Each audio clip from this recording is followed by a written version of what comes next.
Obunu gini kama chozunu Imana chukwa kosi womo Onyele miu Nyelu yumi What am I looking for? See my God, he don't bless me, yo. He give me you. Obunu kife la chasha so Obunu kife me chasha me. My baby, you know, say you go love for me. Hey, yeah. I do go. I could go. When I call your name, Shakara for me. Oh, Roma. I will be your Romeo. You go be my Julie.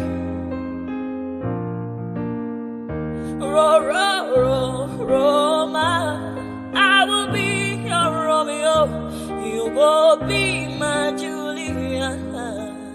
Oh, give me your love and I'll go run away. Show me your love and I'll go use you play. Carry me, go me, I go follow you way. Follow you, they go. Maka Munagi, me and you. Okwa Munagi, my baby and me and you. Me and you, Aqua Monagi, my baby. Obuzi kife la chasha so, Obuni kife la chasha me. My baby, you know, say you go love me. I do go. I could go. When I call your name, Shakara for me. Oh, Roma, I will be your Romeo. You go be my Julie. Yeah, Roma, I will be your Romeo.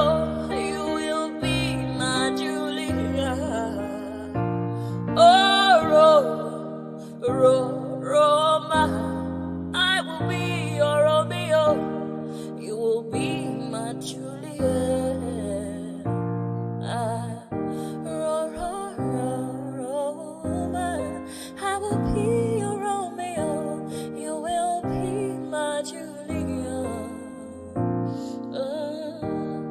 Obuzi kife la chasha so, Obuzi kife mi chasha me. My baby, you know, say you go love me. I do go. I could go. When I call you, Shakara for me. Roma, I will be your Romeo. You will be my Julia.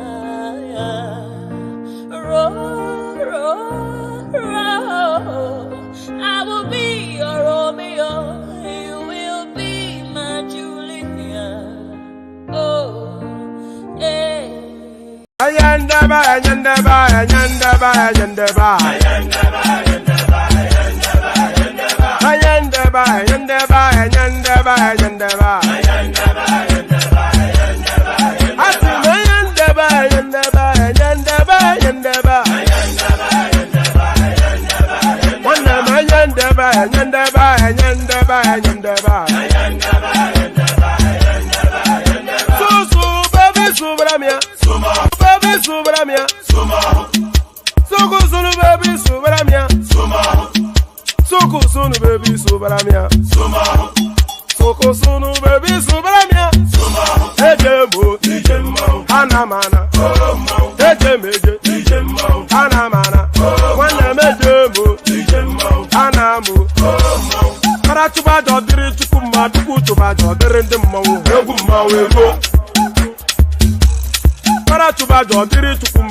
Ladies and gentlemen, sometimes you just have to act like you are drunk, like you are crazy. Confuse your enemies, confuse them. We mo. Yeah, we mo. Oh, that's we mo. No, but I got one to know. Yeah, you go get me. Oh, quit that, I'm in room, my amiga, Pumu boy, a baby mo.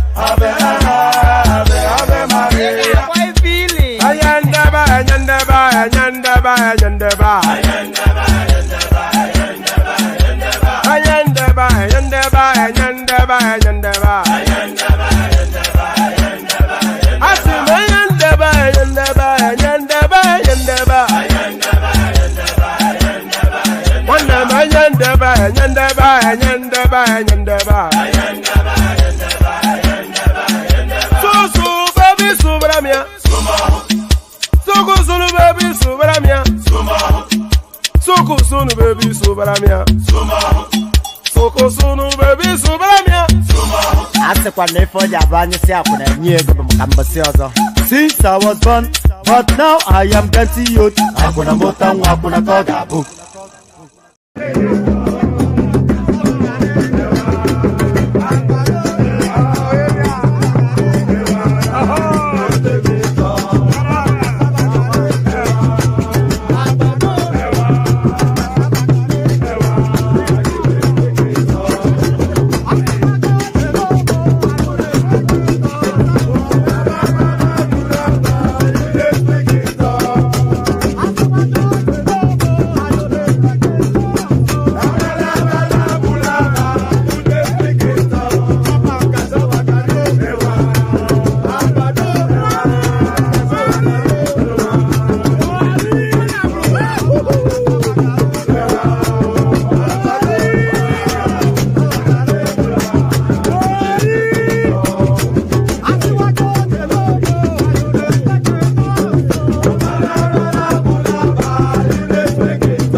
You don't come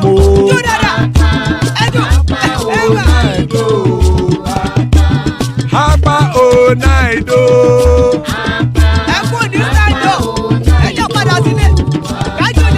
Oro keke elemuye o Ibe shodi ya kekere elemure o Obi master kekere elemure o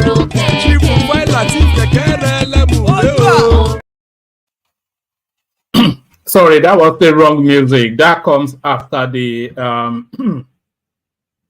pardon me, that was the wrong music. That comes after the readouts and the presentation. So this was the music that was intended. So watch this.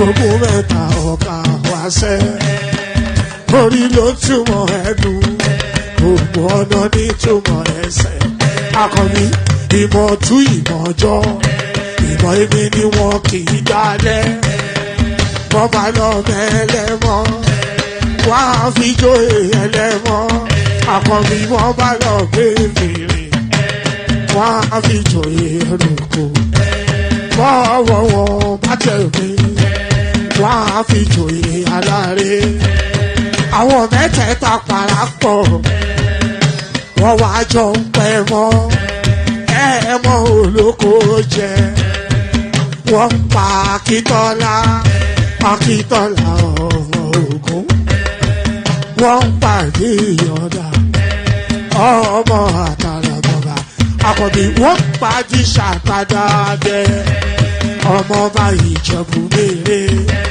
Aṣíwájú odò gbólùkẹrẹ ajagun lólòdì ọ̀run tó bá ṣe pé tìyẹ tó bá ṣe pé tìyẹ lọ bá ń darí jọ wí àpérò mi kún gbọ́wọ́ ọgbọ́n ti ṣìgìdì máa gbé àgẹ́tì ló máa ń gbé àyàn ti ìlàyàn ewúrẹ́ Ọlọ́run dákun má padà lẹ́yìn ẹ kó má gbàgbé ọ̀rọ̀ tẹ́ Aṣíwájú Ọlọ́run dákun má padà lẹ́yìn ẹ kó má gbàgbé ọ̀rọ̀ tẹ́ Àkànbí Ọlọ́run dákun má padà lẹ́yìn ẹ kó má gbàgbé ọ̀rọ̀ tẹ́ ọkọ̀ olúrẹ̀lẹ̀ Ọlọ́run.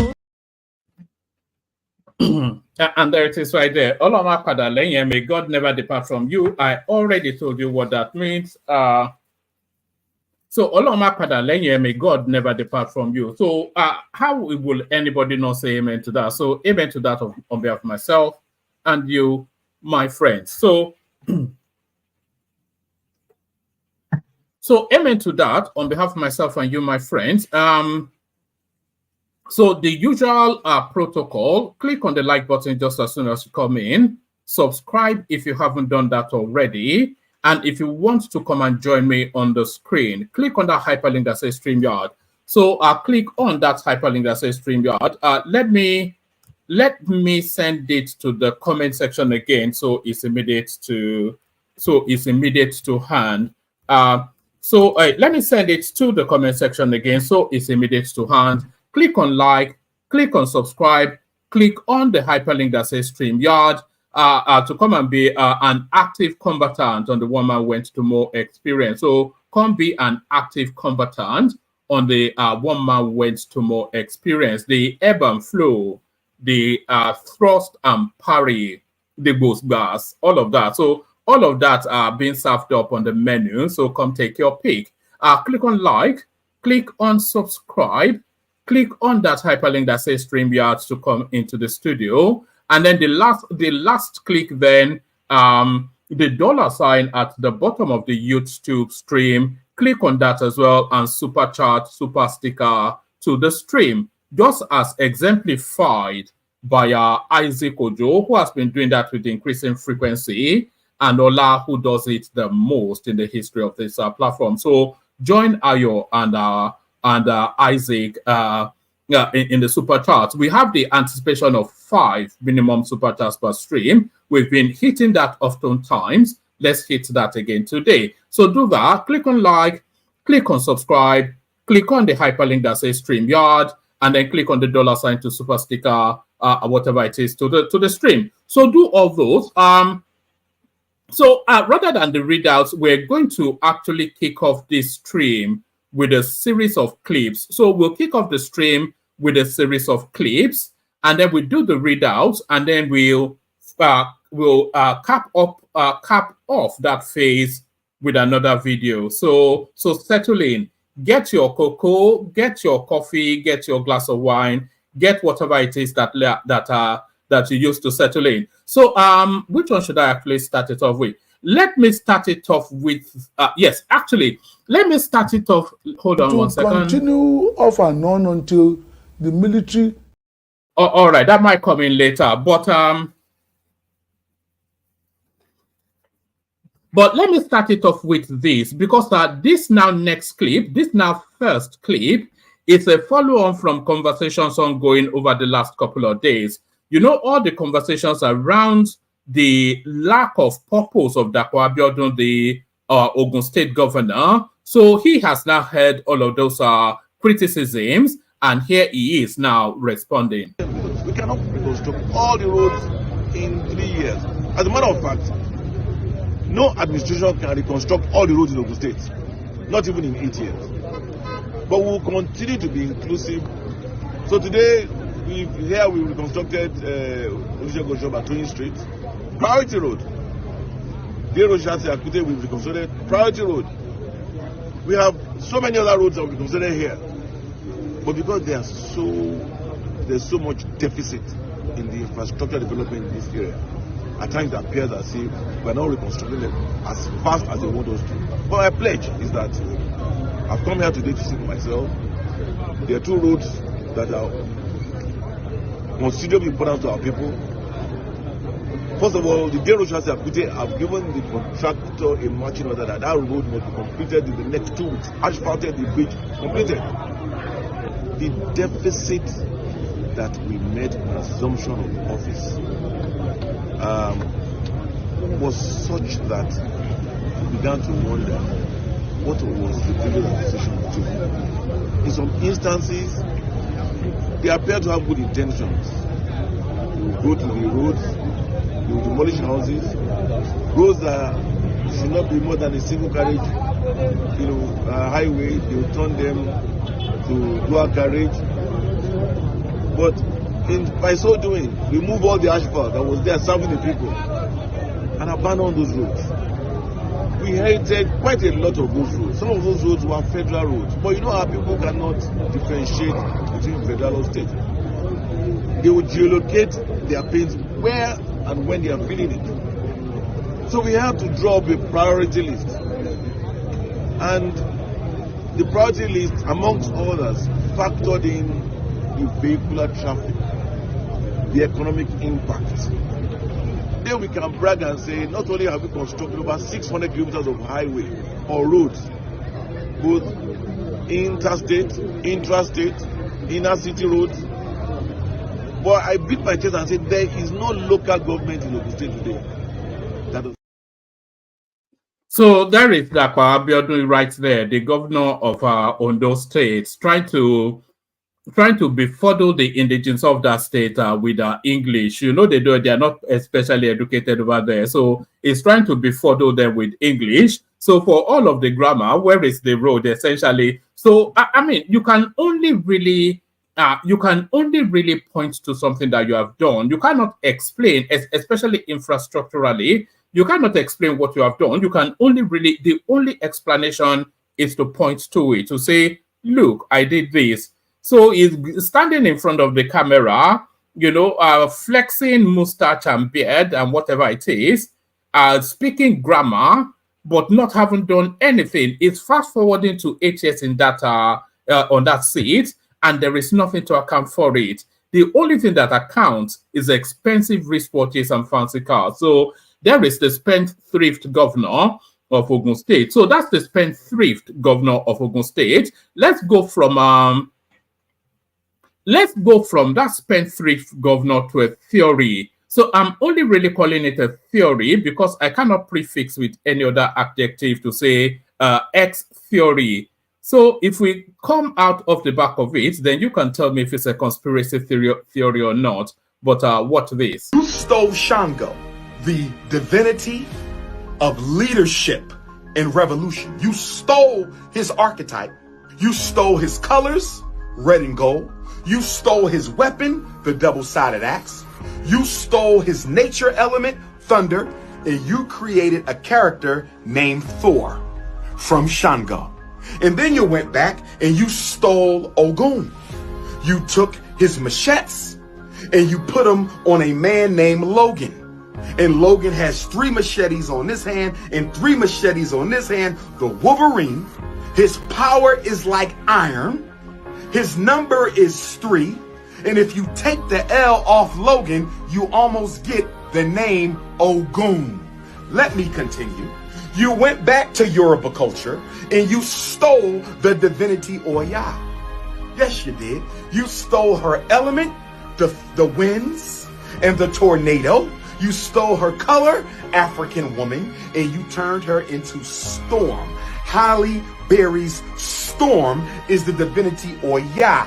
Thor is Shango. Wolverine is Ogun. Aquaman, you stole Olokun, the owner of water, and you brought him to America and you called him Aquaman, the owner of the ocean. And then you stole Obatala, the father of consciousness. You stole the old wise divinity and you turned him into Charles Xavier, the elder of the X-Men, whose natural element is what?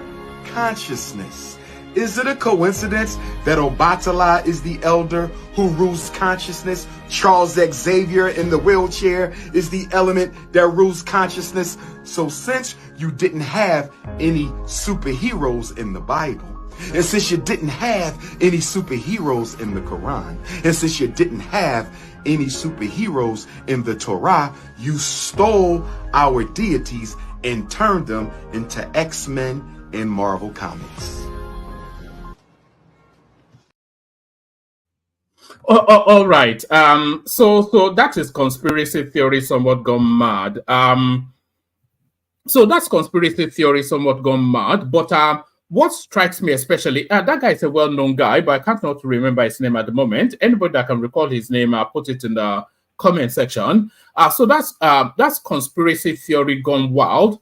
But what struck me is that a Black American has a full, well, not a full understanding, but a decent understanding of the Yoruba, the pantheon of the Yoruba deity structure. So that struck me. So he's able then to marry those deities to action heroes, to then say that those action heroes were called, that's C-U-L-L-E-D, not C-A. So, or is it cool, that however you choose to pronounce it? So they were purloined, they were carved out of Yoruba deity and then rebranded into this comic book action heroes and mythological figures. So that's his theory. It's a conspiracy theory, of course. I'm not quite sure how fully embedded into that I am. But what really struck me, as I said, is that a Black American knows somewhat the pantheon of the Yoruba deity structure. So a Black American who knows what he's saying, but now to a Nigerian who knows nothing. So we kick it off with this guy now, and we get into the serious matters. So the matters kick it off with this. The Afonja backdrop of the Yoruba space, it comes into its full fledgling with this next clip. Watch this. Tinubu, there was the original Tinubu who went by the name Mko Abiola. If you of course, yes. And June swaps. Despite all of his wealth and all of his money was made under very similar circumstances, by the way, because MK was also a criminal. Let's be clear about that. There's no type of illegal activity that man was not involved in. Gun running, coup financing, smuggling of every kind of illegal or illegal commodity, his hand was inside, right? And he made a fantastic fortune. And despite all of his money, that presidency that he wanted, they just made sure they did not. Yeah, but that was different era. IBB, Abacha, right? That was a different era. Abacha wanted to be president. Abacha was the man. Abacha and IBB says to himself. What you are telling me? So what you told me now is that the men then had ambition, but there are no men with ambitions now. No. That's what my point is, that the Nigerian system, the way the Nigerian system has been set up, it doesn't work for the Nigerian common man. People like you and I and millions of Nigerians, it doesn't work for us. The elite has their own way of thinking. Yeah, but and they also, and that's the same in every society, Betty. But the thing is, the elite used to at least have a little understanding of like optics. But in Nigeria, it's never been used. When you have a man like Abacha loot $3 billion, so more. Again, part of the story, 8 billion. Part of the story that has been forgotten is that yes, IBB looted a shit ton of money to Abacha, but very crucially, it wasn't in the open. It wasn't like you had to be in the know. I agree. But on the surface, they were actually pretending to govern, right? And then people like MKO, characters like MKO, the establishment did not like them. Yeah, Abacha was like, you're coming to mess up things for... The establishment did not like them. And it wasn't necessarily because of any, like, personality clash or something. MKO and IBB were friends. MKO financed IBB school, by the way. They're very good friends, right? MKO was friends with most of these military officers, including Abacha. But the thing is, they understood, or they thought that this thing that you want, like Nigeria has given you everything, or you've made everything from Nigeria. You did the ITT scam, you made billions from that. There's nothing illegal that happened in Nigeria between 1978 and 1992 that Mko Abiola's hand was not inside. That man made billions from everything that was wrong. Basically, the reason why we didn't have telephones, like we didn't really have telephone in Nigeria till 2001, was Mko Abiola. The ITT thing. That was him. He basically got a huge contract to provide the backbone for telephony in Nigeria. And it turned out to be a contract scam. He just pocketed the money and he didn't fucking do the work. Wow. That's where a large part of his fortune came from. Wow. You know, so in their mind, they were like, we have, and obviously the military was in power when all of this happened. Yeah. So they knew, like, he was their friend. They shared the money together. So they knew that you are a crook, right? We are also crooks, but in addition to being crooks, we are also pretending to be statesmen. There's nothing statesman-like about you. You're just a crook. That's all you are. You are literally just a criminal. There's nothing else to be said about you. We don't want you here. And that's not necessarily because, they loved Nigeria, they respected Nigeria, but it's just that sense of pride that this one, we won't give you. So I genuinely thought that there was still that institutional memory within Nigerian security architecture that they would look at someone like Tinubu and they'll be like, this one, everything else you've eaten Lagos, you put it inside your mouth. Like the largest sub-national economy in Nigeria, you put it in your mouth. Everything there, you take a cut. Everything that happens in Lagos, you take a cut out of it. Legal or illegal, ideally, you get a cut out of everything. And we've let you have it. But see this Aso Rock, this one, this prize jewel, we are not going to let you have it. I genuinely thought they had that consciousness. And I just realized at the end of the day, it's either of two things. Either the people who had that consciousness have all retired, and the people who are in charge now, who are in power now, are a bunch of kids. I think it's the latter.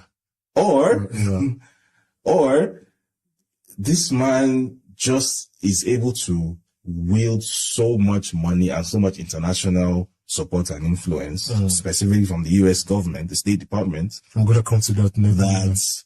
That basically it doesn't even matter what people want or don't want within, which for me is a much worse possibility, because that would mean essentially that Nigeria is being ruled by an external power.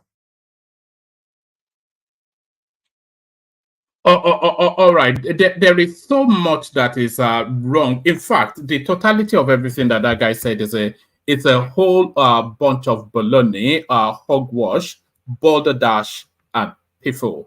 Yes. Yeah, so yeah, let me say that again. I like to do it. It's a whole lot of baloney. It's a balderdash and piffle, just totality of a nonsense. There's these excerpts that are actually totally debunks everything that guy had to say. David Hundeyin, he calls himself. It says MKO and ITT from the horse's mouth.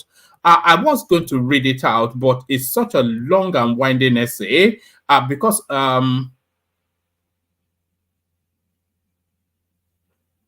all right.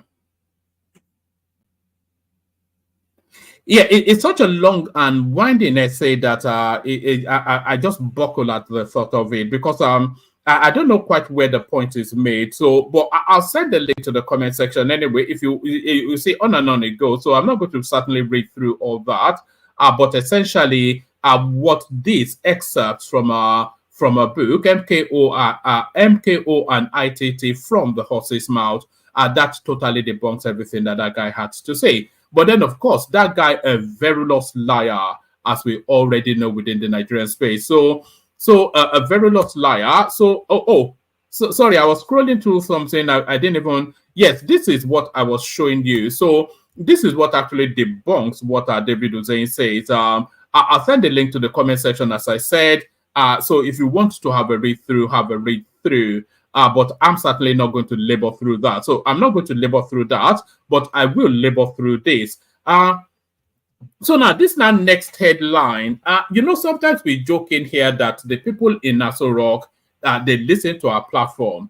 And when we see headlines like this, it emboldens that thought somewhat that maybe it's not so much of a joke.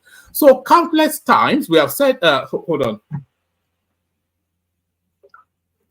I go through about 3 liters of water, as I said, in the course of this session. So countless times we have said that because if there is one thing that is holding the Tinubu administration to hostage, it's the food inflation. So that's the one thing, the most paramount thing, that's the most impactful thing that the Tinubu administration has impacted on the populace so far. Yes, the price of fuel is grueling, but the prices of food is actually killing. So that's the one space that has held that administration in hostage so far. And what we have always suggested on this platform was to declare a moratorium on the importation of food and open up that space so that food can be imported, the prices will be crushed, and then people can then listen to what the government is doing with a bit more patience. We've always explained that. So it looks as though the penny finally drops. Federal government suspends taxes on maize, wheat, rice, other staples. So there it is right there. That's always been a sing-song on this platform.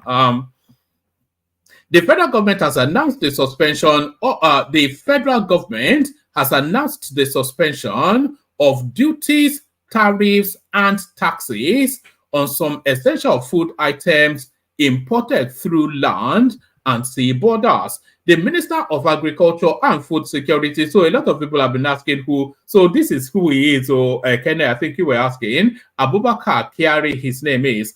The federal government has announced the suspension of duties, tariffs, and taxes on some essential food items imported through land and sea borders. The Minister of Agriculture and Food Security, Abubakar Kyari, made this known during a press briefing at the National Press Center, Abuja, on Monday. Kyari disclosed that the listed food items, which include maize, wheat, husked brown rice, and cowpeas, will enjoy 150 days duty-free import window. This is exactly to the letter what we have always recommended on this platform, that a short window should be opened. Is that 3 months? Yes, that's about 4 months, isn't it? Yes, yes, roughly about 4 months. We have always recommended on this platform that a short window should be open to crash the price of food so that can catch up, so agriculture can catch up with it. So you can't say people should be going to bed with an empty stomach. So we've always recommended that. The federal government has announced the suspension of duties, tariffs, and taxes on some essential food items imported through land and sea borders. The Minister of Agriculture and Food Security, Abubakar Kyari, made this known during a press briefing at the National Press Center, Abuja, on Monday. Kyari disclosed that the listed food items, which include maize, wheat, husked brown rice, and cowpeas, will enjoy 150 days duty-free import window. He added that the move is part of the presidential accelerated stabilization and advancement plan, which is aimed at achieving food security and economic stability in the country. The minister stated that the government has been working. Anyway, you get the drift of it. I'm not sure you need it anymore. So actually, let me give you all of it. The minister stated that the government has been working tirelessly to address the food inflation crisis, which has seen prices skyrocket to unprecedented level. Kerry, therefore, assured Nigerians that the government is committed to achieving food security and ensuring that no citizen goes to bed hungry. He said the federal government has announced a 150 days duty-free import window for food commodities, suspension of duties, tariffs, and taxes for the importation of certain food commodities through land and sea borders. These commodities include rice, etc., etc. Under this arrangement, imported food commodities will be subjected to a recommended retail price. So there it is right there. So that's the price control that a lot of people have been advocating for. So does this sustain past the 150 days though, this price control? That's the thing. Under this arrangement, imported food, also it probably doesn't then, if it says imported food commodities.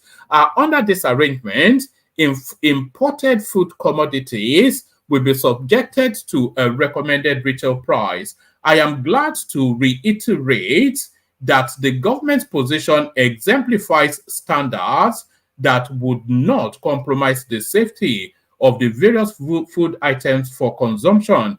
In addition to the importation by the private sector, the federal government will import 250,000 metric tons of wheat and 250,000 metric tons of maize. The imported food commodities in their semi-processed state will target supplies to the small-scale processor and millers across the country. Kerry also said the federal government has also inaugurated the Renewed Hope National Livestock Transformation, etc., etc. So there it is right there. So they opened that window for food importation, which is the main thing we wanted to get to, and that is something that we've always recommended on this platform. So that's the one thing we've always recommended on this platform, and it doubles up from the Twitter handle of Aso Rock itself. President Bola Ahmed Tinubu's media center, President Bola Ahmed Tinubu's administration has unveiled these measures to overcome high food prices across the country. So it goes on to tell you exactly what I just read out. So there it is right there, officially being confirmed. Is there anything else to glean from here? No, that should do. So that should do. Let's go on from that to this. Federal government suspends tax import duties on maize. So we've just done that. So let's go on from there to this. So let's go on from there to this. States may sack 600,000 employees to implement minimum wage. So this is the unspoken offshoot of the unreasonable behavior that we're seeing from the this guy, man. You must live a joyless life. You this yesterday, everything is just negative. Is this character here? Anytime, every single comment he makes is a negative. Let me just leave him. Where was I? Yes.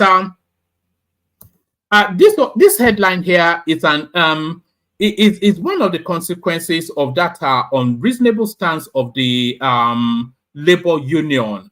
You know, they're insisting, they're sticking to 250,000 naira as a minimum wage, and the state governors are telling them that they cannot afford it. So if they force that through, then this will be the consequence of it. States may sack 600,000 employees to implement minimum wage. So I think the headline actually tells us all we need to know on that. So the headline tells us all we need to know on that.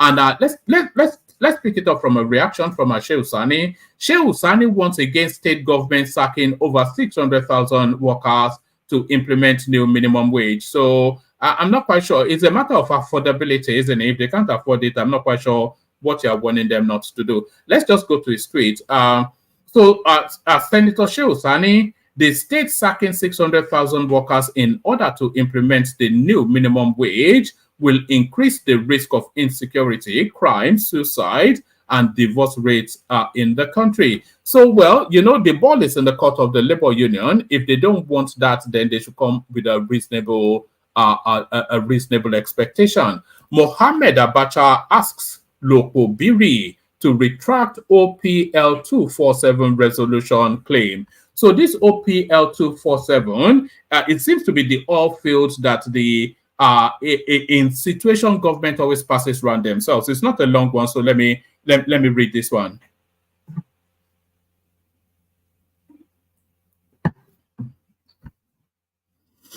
Right, Mohammed Abacha, son of former head of state, says issues regarding OPL 247 are yet to be resolved. In February, Heineken Dokobiri, Minister of State for Petroleum Resources, said let's do that again. Mohammed Abacha, son of a former head of state, says issues regarding OPL 247 are yet to be resolved. In February, Heineken Dokobiri, Minister of State for Petroleum Resources, said Tinubu had directed that all disputes surrounding the OPL 247 deal should be amicably resolved. Speaking at the annual NOG Energy Week in Abuja on July the 3rd, the minister said all issues had been settled. However, in a letter dated July the 4th and addressed to Lokobiri, Abacha through Ruben Atobo, his lawyer, said contrary to the minister's claim, no resolution has been reached. So does that then mean that this oil field belongs to Mohammed Abacha? And if it does, how did they come about it? Some time ago, our client's attention was drawn to the publication in the news media that the federal government of Nigeria plans to commence production at Zaba oil field, which is part of the oil block of OPL 247 owned by Malibu Oil and Gas Limited, and our clients have 70% of the company's shares. So it's actually the Abacha family that is behind the Malibu Oil and Gas thing. It was in view of the above that on the 30th day of November 2023, our client instructed us to write a letter to the Honorable Attorney General of the Federation to notify him of our client's shares in OPL 247 with a view for him to intervene in the resolution of the matter. We received a response from the Honorable Attorney General of the Federation via his letter dated the 17th day of January 2024 of his inability to intervene. From the foregoing, it is evident that the remarks made by your esteemed self during the opening session of the Nigerian Energy Week is not only misleading, but bereft of the factual situation on the ground. Furthermore, the said remarks are an affront on the authority of our courts, having regard to the fact that the matter is sub judice before the various courts in Nigeria. By Section 6, they start to quote law now, but by Section 6 of the 1999 Constitution of the Federal Republic of Nigeria, as amended, powers in Nigeria are vested in our courts, who are meant to determine disputes between individuals and government. Also, we are now in a democratic system of government where the rule of law prevails and not the rule of force. From the various courts, it can be seen that the federal government of Nigeria is a party to the ongoing suits, and therefore the said remarks made by your esteemed self amounts to writing judgment in your own favor, notwithstanding the fact that you are a party to the suit. In view of the fact that the matter of OPL 247 are in court, we do not need to go into further details to allow the honorable justices of the various courts to dispense justice. Take notice, therefore, that we are by this letter demanding that your esteemed self issue a statement retracting your remarks within 14 days from receipt of this letter, failure of which we shall take an action against you in a competent court of law without any further recourse to our client. So now, so this is the dispute. Now, I never knew, because was it not a Tete or somebody like that that was the name that was associated with Malibu Oil and Gas, but apparently 70% of Malibu Oil and Gas owned by the Abacha family. So OPL 247 saga, the younger Abacha is laying claim to the ownership of Malibu Oil and Gas Limited. The company originally awarded the oil prospecting license in 1998 by Sani Abacha, his father. So there it is right there. So that statement in and of itself goes to the core of everything that is wrong with the country is embedded in that statement. So listen, the younger Abacha, which is Mohammed Abacha, is laying claim to the ownership of Malibu Oil and Gas, and OPL 247, by the way, is the pork belly fat of the Nigerian oil fields. It's probably the richest. Almost a lot of speculation that it is the richest. So it's the pork belly fat of the Nigerian oil fields. But look at how it has ended up. The younger Abacha is laying claim to the ownership of Malibu Oil and Gas Limited. So Malibu Oil and Gas Limited owns OPL 247. So the younger Abacha is laying claim to the ownership of Malibu Oil and Gas Limited. And of course, if he owns 70%, then he owns it. So the younger Abacha is laying claim to the ownership of Malibu Oil and Gas Limited. The company originally awarded the oil prospecting license. So OPL actually means oil prospecting license. I never knew that, but in 1998 by Sani Abacha, his father. So, I mean, how can any law sustain that sort of ownership? If any law can, if any court can, is only a Nigerian court. In 2011, Shell and Eni paid $1.1 billion to acquire OPL 247 after Malibu relinquished its entire interest in the oil block. This followed a settlement brokered by the Nigerian government to end a 10-year legal dispute on the acreage, which is considered to be one of the richest in Africa. So, like I said, the pork belly fat of the Nigerian oil field. The oil companies also paid a signature bonus of $210 million to the Nigerian government. However, activists launched an international campaign alleging that the OPL 247 deal was fraudulent and that the proceeds were used to bribe government officials. Abacha also claims that Malibu was not represented in the 2011 resolution agreement between the federal government, Shell Nigeria Ultra Deep, and Nigeria Ajip Explorer. So, when former President Muhammadu Buhari assumed office in 2015, his administration commenced litigation against Royal Dutch Shell, Eni/Nigeria Ajib, Shell Nigeria, etc., over the allegations. On March the 17th, 2021, an Italian court acquitted Shell. And by the way, ENI is an Italian company, by my memory. So an Italian court acquitting an Italian company for misdemeanors in Nigeria, I think that doesn't quite square. On March the 17th, 2021, an Italian court acquitted Shell, ENI, and other defendants of corruption charges in the $1.1 billion deal. In April 2020, the U.S. Securities and Exchange Commission also closed an investigation into the deal after it could not prove fraud or corruption. In June 2022, Nigeria lost its $1.7 billion claim against JP Morgan Bank over the transfer of the proceeds from the sale of the oil block to Malibu share Malabo directors. So that's the money moving into the Abacha coffers right there.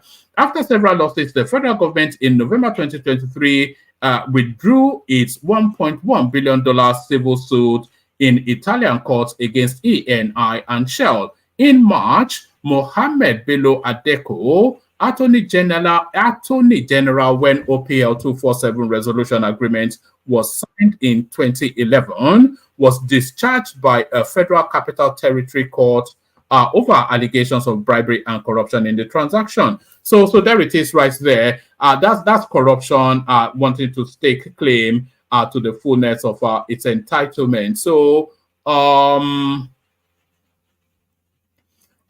right. I think that's sufficient enough of the readouts.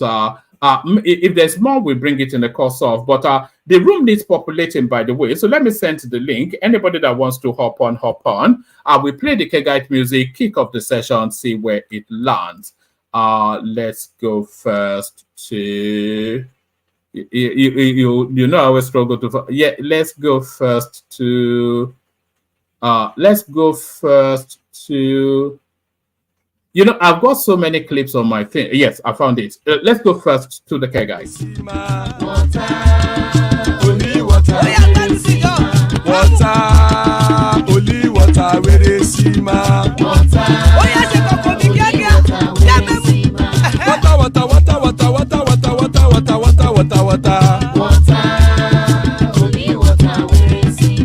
Hapa o naido.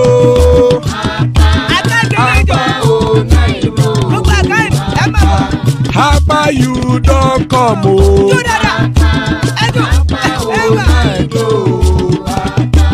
Hapa o naido.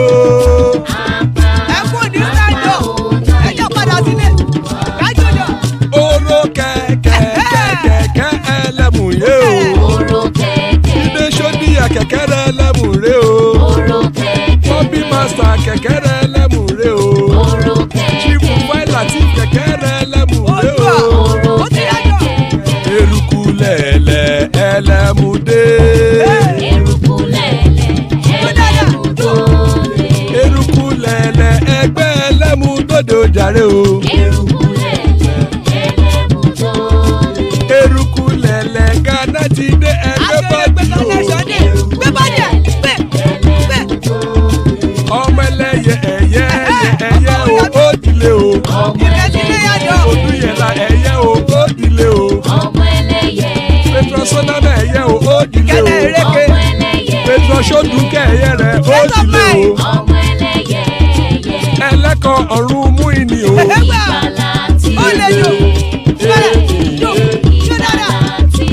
Àkùkọ ọ̀run mẹ́kọ̀.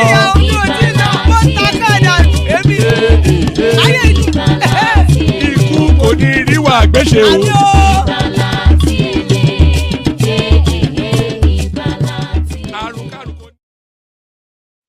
And there it is right there. Ikuku ni real Agwesheme. Death have nothing to do with us. So amen to that on behalf of myself and you, my friends. The room does need populating, but we have War Pace. So good to see you, War Pace. Isaac is in the house. Good to see you, Isaac. Solly makes up the trilogy. So good to see you, Solly. Anybody else that wants to hop on.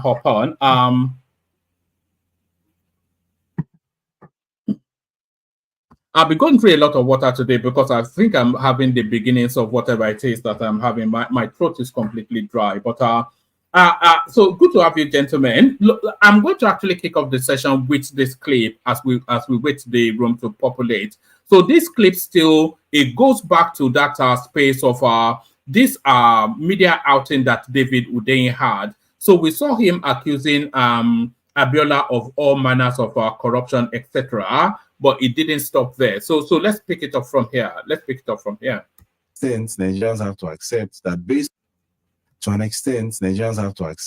based on what we saw last year, the person who is going to finally put Nigeria on the right path is somebody that has to be prepared to engage in this specific amount of violence. Because the people who currently have control of Nigeria have no qualms whatsoever about deploying. You saw what they did last year. And when I say violence, I'm not just talking about violence on election day. I'm talking about even what they have been doing since the election. You have been noticing that someone is funding a campaign on social media to create a Rwanda 1994 type of situation between Yoruba and Igbo people. You've noticed that. I've seen it. Someone is funding it. Someone is pouring large amounts of money into a campaign to create hatred that does not exist. It doesn't and exist. that does not have any basis. Exactly. Somebody is investing a fuck ton of money into creating the circumstances for an ethnic war to happen. And the entire point of doing that is for his political goals.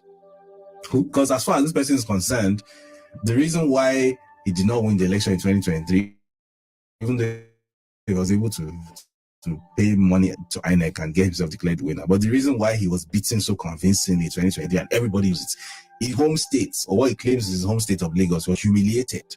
Like even the official results, he lost woefully to somebody from Anambra.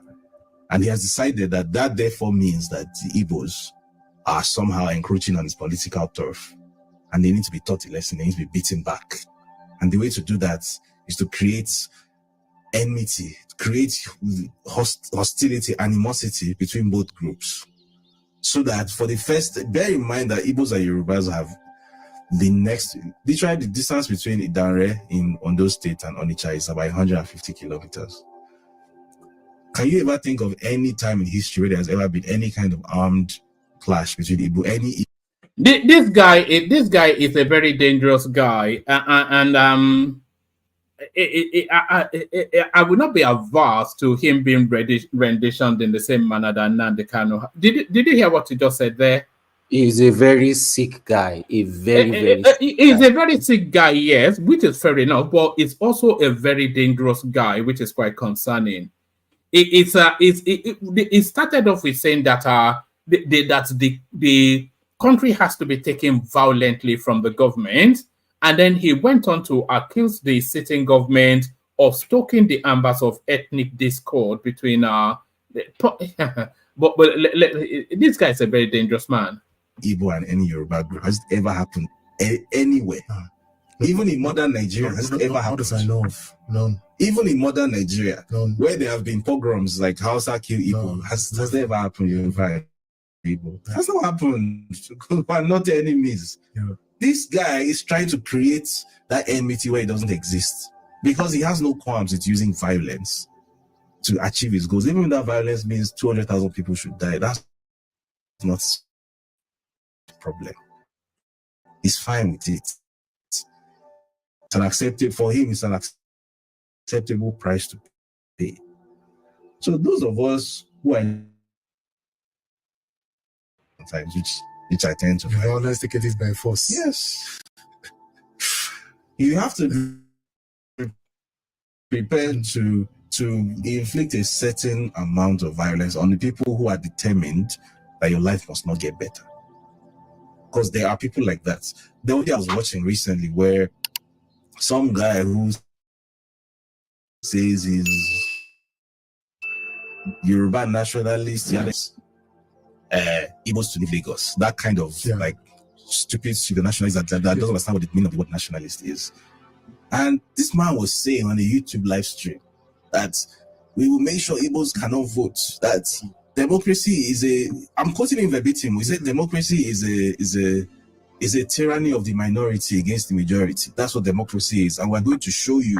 We're going to show you that it doesn't matter whether I'm not sure who he's talking about, but that sounds like the language of Adeyinka grandson. Majority of Yorubas think this way or not. We, the minority, who think this way, we're going to show you what democracy means. We're saying this openly. Wow. So there are people who have actually commented that your life must not get better. Nigeria must remain in the toilet. That we don't deserve good things. We are animals and we must be treated as such. The exact way Nigeria is right now is how it must always be. Our children must come and suffer after us. There are people who are very, very okay with that. God forbid. Those people need to be identified. I don't care whether anyone says I'm painting a target on someone's back, I'm calling for violence, because the person who is actually sponsoring violence, nothing happened to him. He's president now. So if it's me on Noble's podcast that's calling for violence because I said that those idiot Yoruba Runu characters, they should be marked, and one by one they should start to disappear. Well, let it be that I'm calling for violence. So The 2023. So did you hear that? Those Yoruba Ronu guys, they should be marked and possibly targeted. That's what he said. The general election was one that would leave a sour taste on the lips of everybody that experienced it. That was a period where tribal politics was fully activated. When Bola Ahmed Tinubu was contesting to be the president of the Federal Republic of Nigeria, a lot of persons said that one thing Bola Ahmed Tinubu knows how to do very well is to divide the people. If Bola Ahmed Tinubu cannot get you, he will divide you. And he has done that to a lot of persons. You saw what he attempted to do with the Afenifere. The Afenifere endorsed Peter Obi, and the next thing he did was trying to divide the Afenifere. To that point, the Afenifere, they were having two leaders. You have Pafasoranti that has retired. He has resigned and retired, but they went and activated him to become the president of Afenifere. Whereas Ayo Adebanjo has already endorsed Peter Obi. Because he endorsed Peter Obi, they now sidelined him. Fasorant that was already resting in his home, and they went and got endorsement from him. That is what Bola Ahmed Tinubu knows how to do. If Bola Ahmed Tinubu cannot get you, if he cannot buy you, he will divide or destroy whatever group that you belongs to. That is the game he knows how to do. That is the master strategist game that people say that Bola Ahmed Tinubu knows how to do. To win the election, tribal politics was fully activated. All the polls shows that Mr. Peter Obi was going to win the election. They knew that Peter Obi would win the election. So what they wanted to do was to divide the people along ethnic line. You saw what happened in Lagos, to the point that INEC in Lagos did not give PVC to people that were bearing Igbo name. They disenfranchised many people that were bearing Igbo name by not giving them PVC. Even those that looks like Igbos, they did not give them PVC. Not that they look like Igbos, they were looking fresh. They did not give them PVC. That was a card that was activated. You saw how MC Olomo came out and threatened that if you are not voting for Bola Ahmed Tinubu, go back to Igbo land. To them, anybody that was not supporting Bola Ahmed Tinubu, you are an Igbo man. Even if you are from Benue, Kogi, any part you are from this part of this country, if you are not voting Bola Ahmed Tinubu, you are an Igbo person. And on the day of the election, they activated people that look fresh. They were not allowed to vote. So many persons were disenfranchised, yet Bola Ahmed Tinubu lost Lagos in a landslide because the winning margin of Mr. Peter Obi was so huge that they could not rig the election. Whatever number they gave to themselves, it was what they stole for Peter Obi and added over to Bola Ahmed Tinubu. Peter Obi trashed Bola Ahmed Tinubu hugely in Lagos, black and blue in Lagos. Haven't seen the presidential election result in Lagos. They were scared about the gubernatorial election in Lagos. Badebo Road-Vivor was gaining momentum because he was in Labour Party. Badebo Road-Vivor is a true Lagosian, a real Lagosian. Even Sanwo-Olu that is a governor is not from Lagos. Tinubu is not from Lagos. Many persons that are shouting Yoruba run, they are shouting Lagos belong to Yoruba. They are not from Lagos. But they took the real Yorubaness from a true Lagosian because he's contesting under Labour Party. Because his mother is from Igbo. They called him Chinedu. They said he does not think Yoruba enough. He doesn't speak Yoruba. And this guy has the best idea to rule Lagos. But they refused to vote for him. They activated a tribal card and they went on the streets of Lagos and started shouting that Igbos want to take over Lagos. On the day of the election, they unleashed violence. So many persons were killed. So many persons were injured. Properties were destroyed because they want to retain Lagos for APC. So what David Hundeyin is saying about unleashing violence is true. If you are familiar on the social media space, especially on Twitter, you might have noticed the tribal sentiment, the tribal fight, the tribal rift that have been going on between the Igbos and the Yoruba. And you will notice one thing, the people that are propagating this in mostly are the people that call themselves the Ronu. And according to them, say Ronu is Yoruba Tinku, that is Yoruba first. They are protecting the legacy of the Yoruba land. They are saying that Igbos want to take over Lagos. How does Igbo want to take over Lagos? Igbos want to take over Yoruba land. How does Igbo want to take over Yoruba land? Igbo, they live in Lagos, they do their business in Lagos. During the election periods, it is idle that they vote for the candidates they want. Voting for the candidate they want does not mean they want to take over your land. The person that contested under the Labour Party is a Yoruba man. The same Yoruba people that are saying that Igbos want to take over Lagos, they went to UK and they contested the election in UK with a Yoruba party. Nobody told them that they wanted to take over UK. Nobody drove them away. Nobody disenfranchised them. But every day when you go on social media, all you keep seeing is tribal fight, tribal sentiment, one tribal fight or the other. Just like David Hundeyin is saying, the person that is sponsoring this tribal fight has two agendas. I'll put it into two agendas. Number one is that the person wants to keep the people divided. If you want what is happening in Nigeria today, it's enough to cause protests. It's enough to cause revolution. The people are hungry. The people are suffering. We are experiencing the worst economic reality in the history of this country. But nobody is saying anything. Nobody is doing anything. No one is complaining. Everybody is going as if the country is fine. But looking at the country, you know that this country is heading to doom. This country is heading to anarchy. There is nothing that is moving. The purchasing power of the people has dropped drastically. There is insecurity in the land. People can no longer travel safely on the road. People are being kidnapped on a daily basis. Even high-profile people are being kidnapped. But nobody is saying anything. Nobody is betting an eyelid. Why? The people are divided. If you want to speak, they will tag you an anti-Yoruba person. If you want to say anything, they will say you're an Igbo person. So why? Because the people are divided. This tribal fight, this tribal sentiment on the social media is keeping the people divided. Rather than discussing the way forward for this country, rather than coming together to hold the government accountable so that the government can give them real dividends of democracy, they are busy discussing about tribal politics. They are busy discussing about tribal hatred that does not really exist. This thing only exists on the social media, especially on Twitter. When you go to YouTube, you go to Facebook, when you go to TikTok, you don't see these things.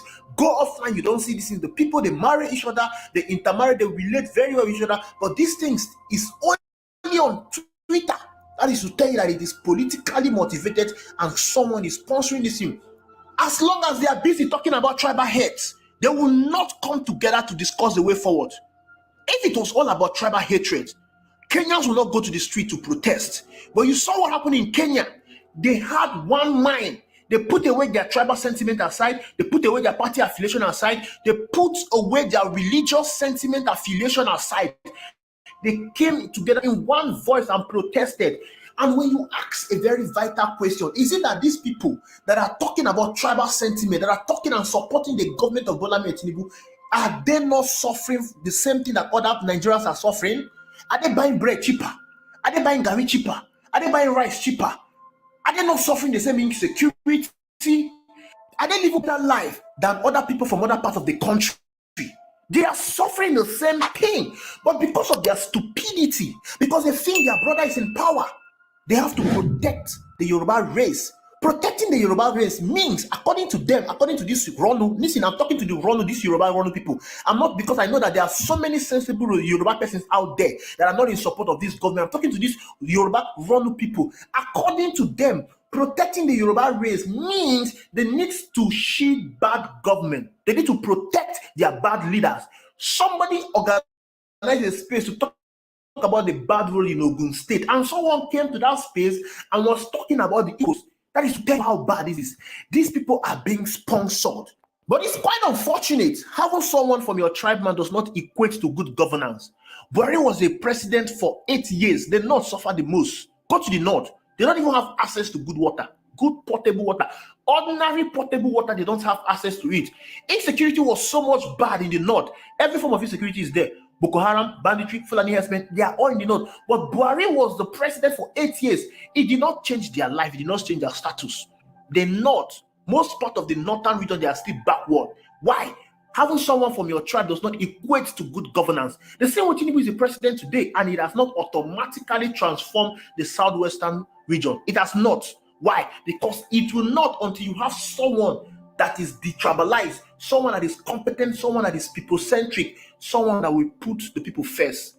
Tinubu so far is not putting the people first. All Tinubu cares about is himself and his cronies, his friends.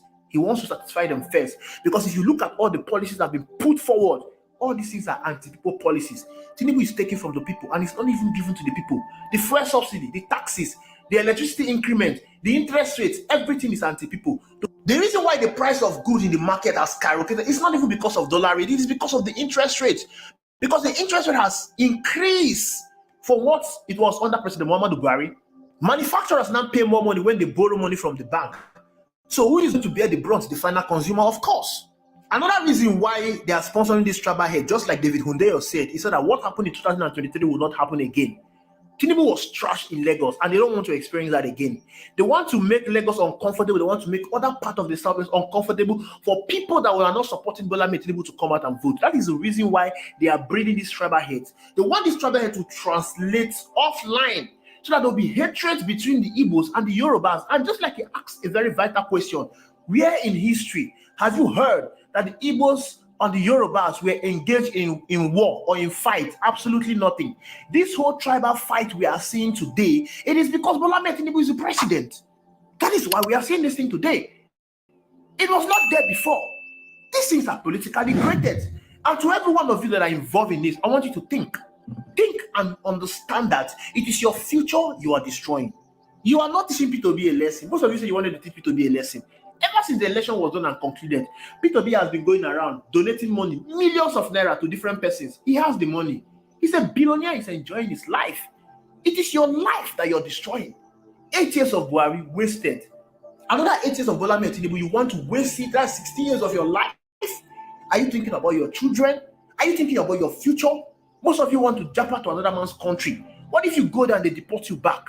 What are you going to do? Why not sit down and fix your country?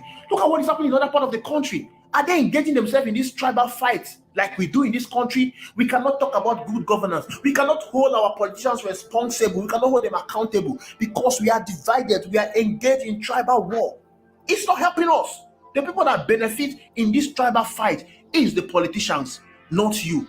Your life will keep going away, will keep being wasted if we don't think and vote somebody that will help to push this country forward. So far, Bola Tinubu and APC, they are not going to fix this country for you. You will not fix it for your children. The only person that can do that is you. And that is when you start seeing that the people that you need to work together are the Igbos, the Hausas, together, and then you fix this country. This tribal fight is enough.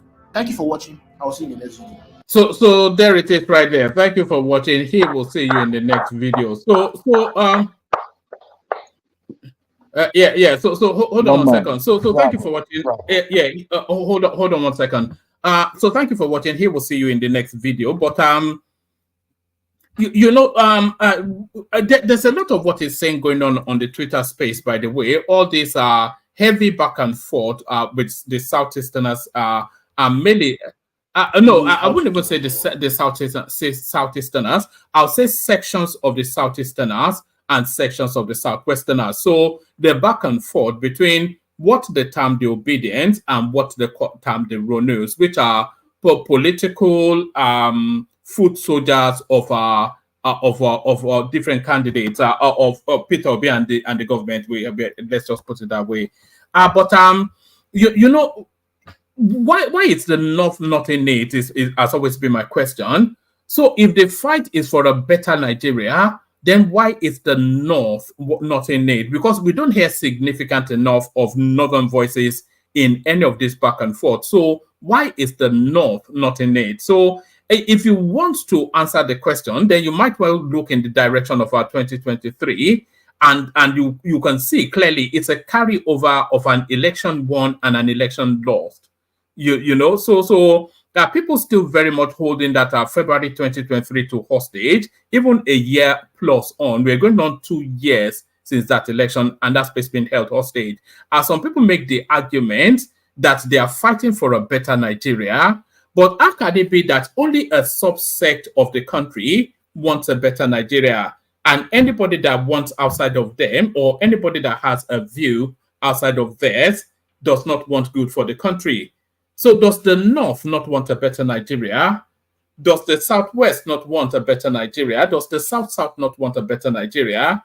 Why is it that only of people of the obedient leaning want a better Nigeria? So that's just it's just propagandizing, isn't it? And the heavy labor, we get it on this platform as well. Different voices, the voices, I'm not going to call them out by name, who continue to heavy labor what seems to be a preset template. Just hold on now. Just heavy labor almost seems to be a preset template. So, and of course, now they found a champion in David Hundeyin, who has now told them now that the government is sponsoring. Why don't you name them now? Name them. Let us Huh? know. Who are those people? Who are You know them now. Can Duel of Nashville right here. You know the usual. Pansat, man. One man. Why No, don't you want to say why you shout? Pansat? Don't shout. Don't just Pansat even. Everybody knows Pansat, but there it is. So let's kick it off. Do we want to kick it off from the Hundeyin space, or do we build up to Hundeyin? Hundeyin, please. All right, you kick it off for us there. Now, so he had this interview with whichever platform, and the first thing he said was that Abiola was one of the biggest thieves, and Tinubu is a mirror of Abiola. He told us that Abiola was responsible for Nigeria not having telephony for decades and decades. So the back history of that guy makes a lie of that. But I'll kick it off from David Hundeyin, and then we carry on. Solid. So when I say Nigeria is doomed, I don't mean because of the government. I mean because of the people in Nigeria. They love lies. Between Nigerian politician and the average Nigerian lies more than the average politician in Nigeria. They lie so much. And their own point is for a greater good. But the greater good is not really any good. They just want to get their own share of the national cake. Like I said before, my age mates were taking over the country. But look at the miscreants like this David Hundeyin that is going up and down. Nobody was. This guy, he's a psychopath. He gets the truth, then he chops it up with lies. So that's why his lies are always sounding so believable, because there is always an atom of truth in it. This guy, I wish I could watch the video step by step and be pointing out every single lie that he told. As I was watching the video, I was getting disgusted. Meanwhile, some people were praising this guy. That shows you how much of a low IQ that they have, or they are so bored that they love propaganda. And Nigerians are extremely bored. They are extremely bored. So if they hear propaganda, they would rather believe it. Even if Nigerians don't research. They don't research. Most of the reasons why they don't get visa is because they don't read the requirements, not because embassy hates them. And the embassy knows this, and the embassy has been plundering so much money from their stupidity. Same situation we have here right now. This guy, every 2 minutes maximum, he will tell a brand new lie and sprinkle it with some truths. A brand new lie and sprinkle it with some truths. Yes, Abiola is corrupt. The last time I came on this platform, I said so many things that were the truth. I criticized the government, but I did not tell one single lie. This guy could not talk for more than 1 minute without telling lies. That should let you know that he has motive. He's talking about some kind of war. There was no hate between Yoruba and Igbos before. Has he heard of Radio Biafra? Has he heard of Radio Biafra before? He will pretend like he doesn't know what that one is. Before there was Abiola Johnson, there was Radio Biafra that had thousands of people. At one point, it had 5,000 people or almost 10,000 people watching this guy continually insulting Yoruba people, telling lies about Yoruba people, just so that he can incite violence in the Southwest. Lies. He even lied about some people in the Southeast, just so that they can get attacked. And this guy is coming like, oh, there was no hatred, there was no this thing. For everything that he mentioned, he removed truth and put in lie, then sprinkled some real truth. You know, just a psychopath, just a very sick person. This is not the kind of person you want to live with. This is not the kind of person. What are you making of his comments that the country should be violently taken over to chase the government out? He needs to be violently put in prison with anybody that is associated with him. Why can't they use their brain? Why can't they just use their brain? Dollars, that they are just dull. What if he's so passionate and he believes that people actually support him, set up your own political party. Since you know all the evil moves that the government is doing, you are such a genius. Why can't you counter them? Because his narrative is based on lies. He's not trying to help the country go. He just Keep wants saying to. lies.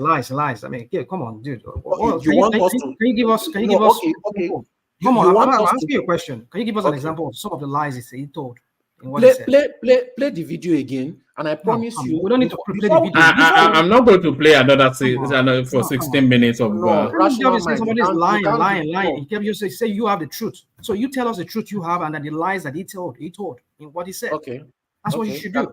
Can I Don't go on reply this now? rambling with lies like I see. Can I reply now? No, okay, I've heard you. I've heard of you. Right. You don't need to, because you want to defend a liar and a psychopath. I asked one man, if one man can kindly play the video again, I guarantee, and I can put money on it. It's a 16-minute long video now. I'm not quite sure the Yes, audience will and tolerate that's it. my You point. know? That's my point. This guy can sit down for hours and continually tell lies. He starts off with the truth, then he knows where to add his own lies into it. And if you want to sit down what are these here, lies wait now? Tell us, what are I these let lies? you finish talking now. Didn't I let you finish talking? If you feel that he never told any lie, put $1,000 now on this live stream. No. It's asking you what the put your money where your mouth is. Forget the 10,000. Hold on. The prime dot. Click on mute and unmute your device. Okay, there you are. It's asking you what the lies are. So it's not a matter of put $1,000. It's asking you what the lies are. He told so many lies. Yeah, so then you're able to cite an example if you told so many. If I watch it after a while, I just switched off my brain now because it was. Yeah, but you must have picked up one or two lies now before you switched off. Okay. First of all, he said that there was no enmity between the Yorubas and the Igbos before, and I pointed that out. That when Nnamdi Kanu was inciting hatred, is that not a lie? No, there's never been historically enmity between the Yorubas and the Igbos. There's been rivalry, but not enmity. Yeah. What Nnamdi Kanu was preaching, was it not enmity? Yeah, I think there's an element to Nnamdi Kanu was hate speaking, but Nnamdi Kanu does not speak for the totality of the Southeast. So the 10,000 people that were watching his live stream, they were there for funs and giggles. This is history, is it not? So what is everybody defending? History. What history are you talking about here? I mean, when did this happen? Was it in the future? I just hear you're struggling. Was it in the future? Why is it that me, when I address you, you don't answer me, but when you address me, but you didn't answer him. Now he asked you what lies the guy told.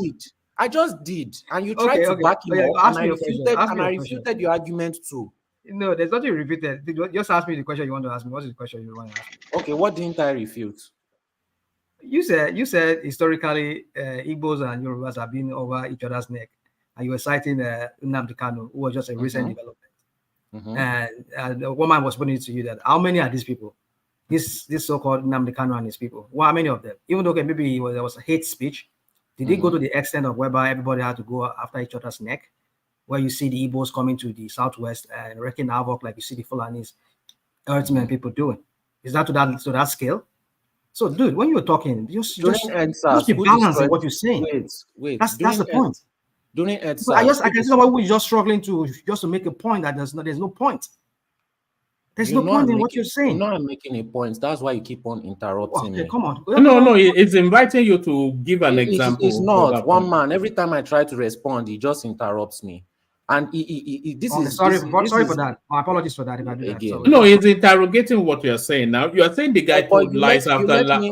You let me finish. Hold on. We wanted to hold you to that moment. You said the guy was telling lies after lies after lies, and then he invited you to cite an example, and then you struggled to cite an example. I didn't struggle. I gave an example.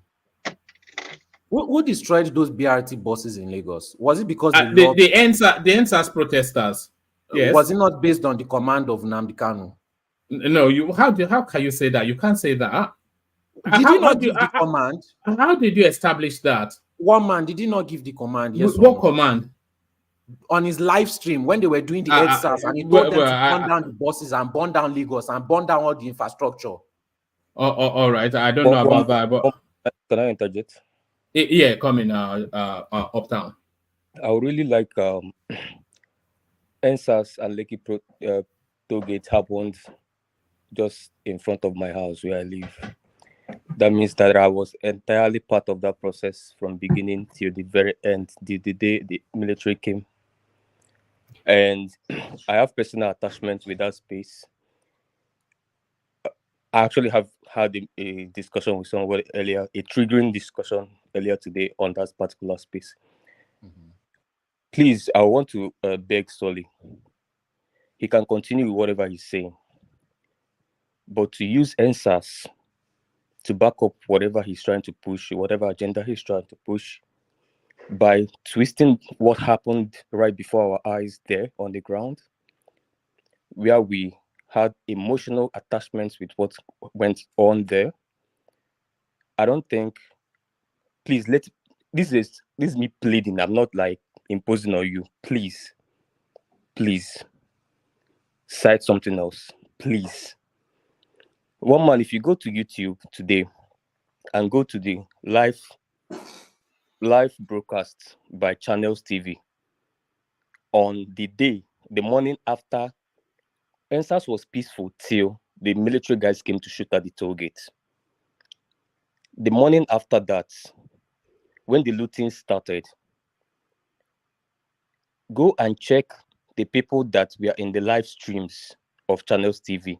Most of them were the Okada guys from a certain section of the country. You see them clearly, how they look. They were roaming around, even behind the live reporter.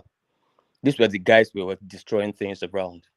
This was the ones we are seeing. It's not like for us to assume that, just like the way Simon Ekpa say they do this during the small protest that happened earlier last year when the hunger crisis was beginning under Tinubu. And somebody will say because of that means that he's the one that incited those guys that protested in Ogun to do what they did or whatever it is. We know exactly what happened in EndSARS. We know the leaders of EndSARS from beginning to the end. I was personally with Small Doctor throughout his segments because he handled the mainland segment. We know the people that controlled that movement at the core from beginning, in the center, and at the end when the shooting started and the looting started. We know how much we pushed back the infiltrations when they were bringing thugs to infiltrate these movements. We fed policemen on the ground just so they will protect us. We fed them. We had discussion. I sat down with policemen. I had discussions with them about their salaries. We came up with 5 for 5. We did all these things. We organized one of the most peaceful protests in Nigeria's history, both in Lagos and in Abuja. Some of that people in other states. Till all right, so I'm tired of all this kind of lies. I'm coming till when they failed. Let me just finish when my they session. failed. I don't like it when you just come and let him move on. Let him move on. It's okay. No, you just be telling lies and you'll be saying let Solid go. He has the floor. Let him have the floor. You know, what do we know? So you can continue what you're saying, but just leave that space because you're going to trigger me. And tonight will be just me. Ọlọ́run dáríjì wá o. Ọlọ́run dáríjì wá. You'll be lying and you'll be saying what do we know? But solely, Nnamdi Kanu did not order that that protest. Come on now. No, he didn't say he ordered the protest. He said he ordered the burning down of infrastructure, which he did. No, that wasn't the first thing he said. That's what triggered what I'm not saying right now. That's what he said. That's the reason why I'm responding. If you go back to this recording now, you see what somebody said, and that's the only thing I'm saying. And the directive from Nnamdi Kanu, we all saw it and we all condemned it, right? But the Nnamdi Kanu and the IPOB any of that had no hand in the preparation pre-protest and during the protest and even post.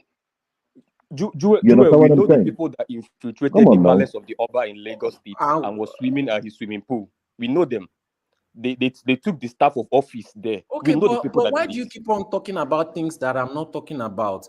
I didn't say Nnamdi Kanu set up any protest. I didn't say that they went to any Oba's palace. I didn't say that there was any leaders. You intentionally did not speak all right. about what I was talking about. And then to you started speaking about things that I did not speak about. You didn't all right. even address anything that all I right, said. just abandon that. Just don't get stuck in that space. Round off that David Hundeyin, and then I'll move you on to another topic. They need to lock up that guy. They need to lock up the guy and throw away the keys because he's inciting violence. And nobody is even talking about any Yoruba and Igbo hatred, but he's when someone sows the seed of discord, I don't know how to explain that in simple terms. He is sowing the seed of discord. He is putting the ideas out there and he's hoping that that idea would germinate. He's a very, very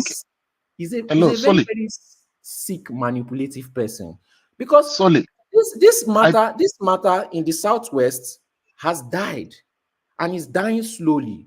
You don't see anybody still shouting, oh, Lagos is no man's land and all this kind of election stuff.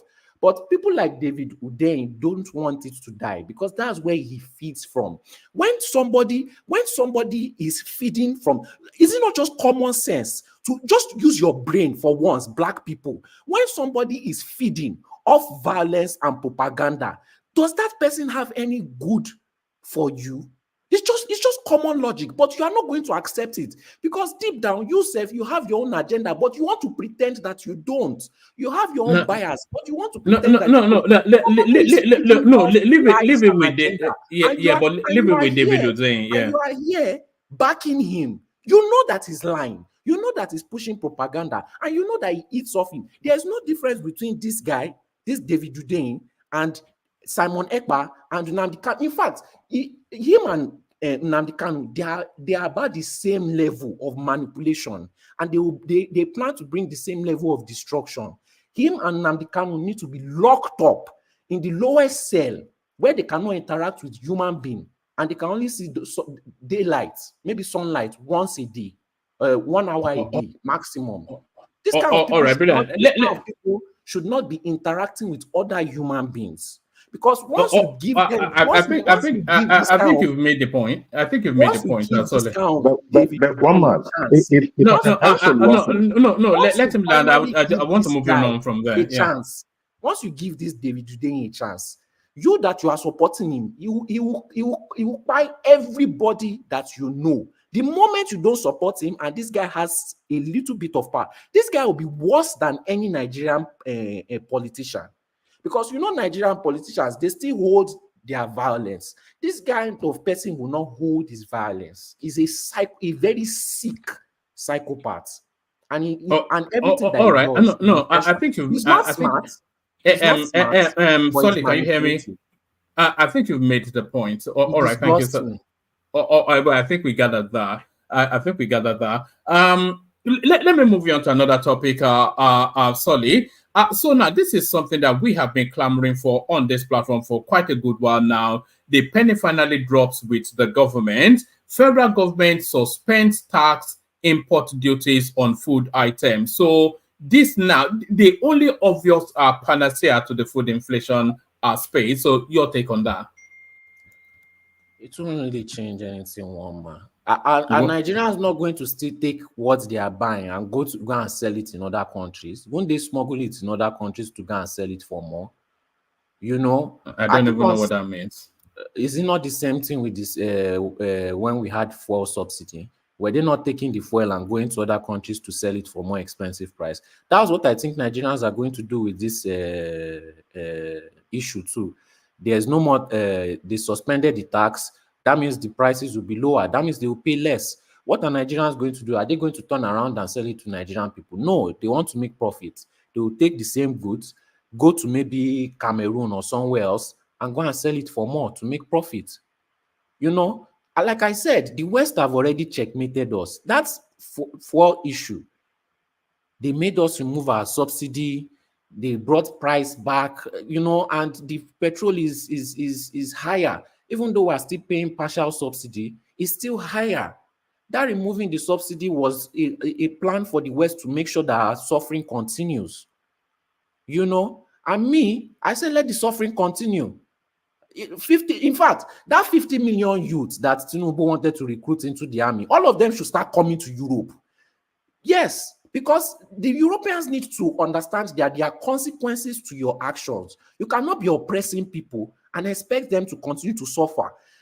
Youth of Nigeria, if you hear me, come in your millions to Europe. 50 million youths, come in your millions to Europe. I beg you, cross that river. If millions of you come, they cannot stop you. As many of you as don't go to Lagos again. All of you start coming. Cross the desert in millions. Cross that sea in millions. If you gather together and you go together in millions, nothing will happen to you in that desert, and you'll be able to secure yourselves. I promise you. Because this thing is becoming too. Yes, there's somebody saying Hello, Solly, you're not. I am serious. Hello, Solly, you're not making sense. So I'm sorry. How am I not making sense? I think whatsoever the Europeans have done in probably giving us wrong economic advice, it was not forced down on our throats. I think we made those final decisions, and trying to encourage millions of youths to migrate to Europe, I don't think that is the best advice. I think it's an emotional advice. It's not right. It wasn't. They played us. Do you understand chess? In chess, the people you are talking to would take it literally. A lot of people are hearing what you're saying, so I think you should just calm down. I'm very serious when I say 50 million youths should come to Europe. You know, that is invasion. That is invasion. I don't. No country when they are wants coming to destroy our economy, it's not invasion. No country takes invasion. If we are that myopic to allow such, they will not allow that. And it's not also good. It's not also good for the future of our own place. Why don't we just sit down and sort ourselves? So even if when they are destroying our economy, is it good for us? Do they care? All right, navigate back to the topic. I'm not quite sure how we've landed up invasion of. My point is they played us. When I understand the pain for Soli, but please calm it down. I don't even understand how we landed where he is. That's what I don't understand. Okay, I understand. It's more pain that they gave us wrong economic advice, and the impact is serious. They didn't. So what are you saying? They played us. They encouraged us to remove our fuel subsidy. But the first subsidy was hold on. Let him land the point. Yeah. Okay, Solis, I'm with you. Yeah. Okay, they encouraged us to remove our subsidies, right? Because that's what they always encourage us to. Meanwhile, they keep their own subsidies, useless people. No, let me not say useless people. But meanwhile, they keep their own subsidies. But anytime a new government comes, they always encourage us. Oh, for the good of the economy, remove your subsidy. Now we're expecting Dangote. Oh, refinery. This one and that one. We'll be able to get cheaper petrol if we remove the subsidy. And we played ourselves. How does this relate to Tinubu removing tariff so that they can flood the market with food? My point is, when we remove fuel subsidy, we thought it was for our good. Turned out to be for our bad. Him doing this too, it's not really for our good. Nigerians are still going to take the goods and going to go and sell it to. They need to implement these things when they make changes. They need to implement it in a way. So how do they address the food crisis in the country? That's what I was trying to explain. They need to implement it in a way that it actually gets to the average citizen. Yeah, and what's that way? What's that way?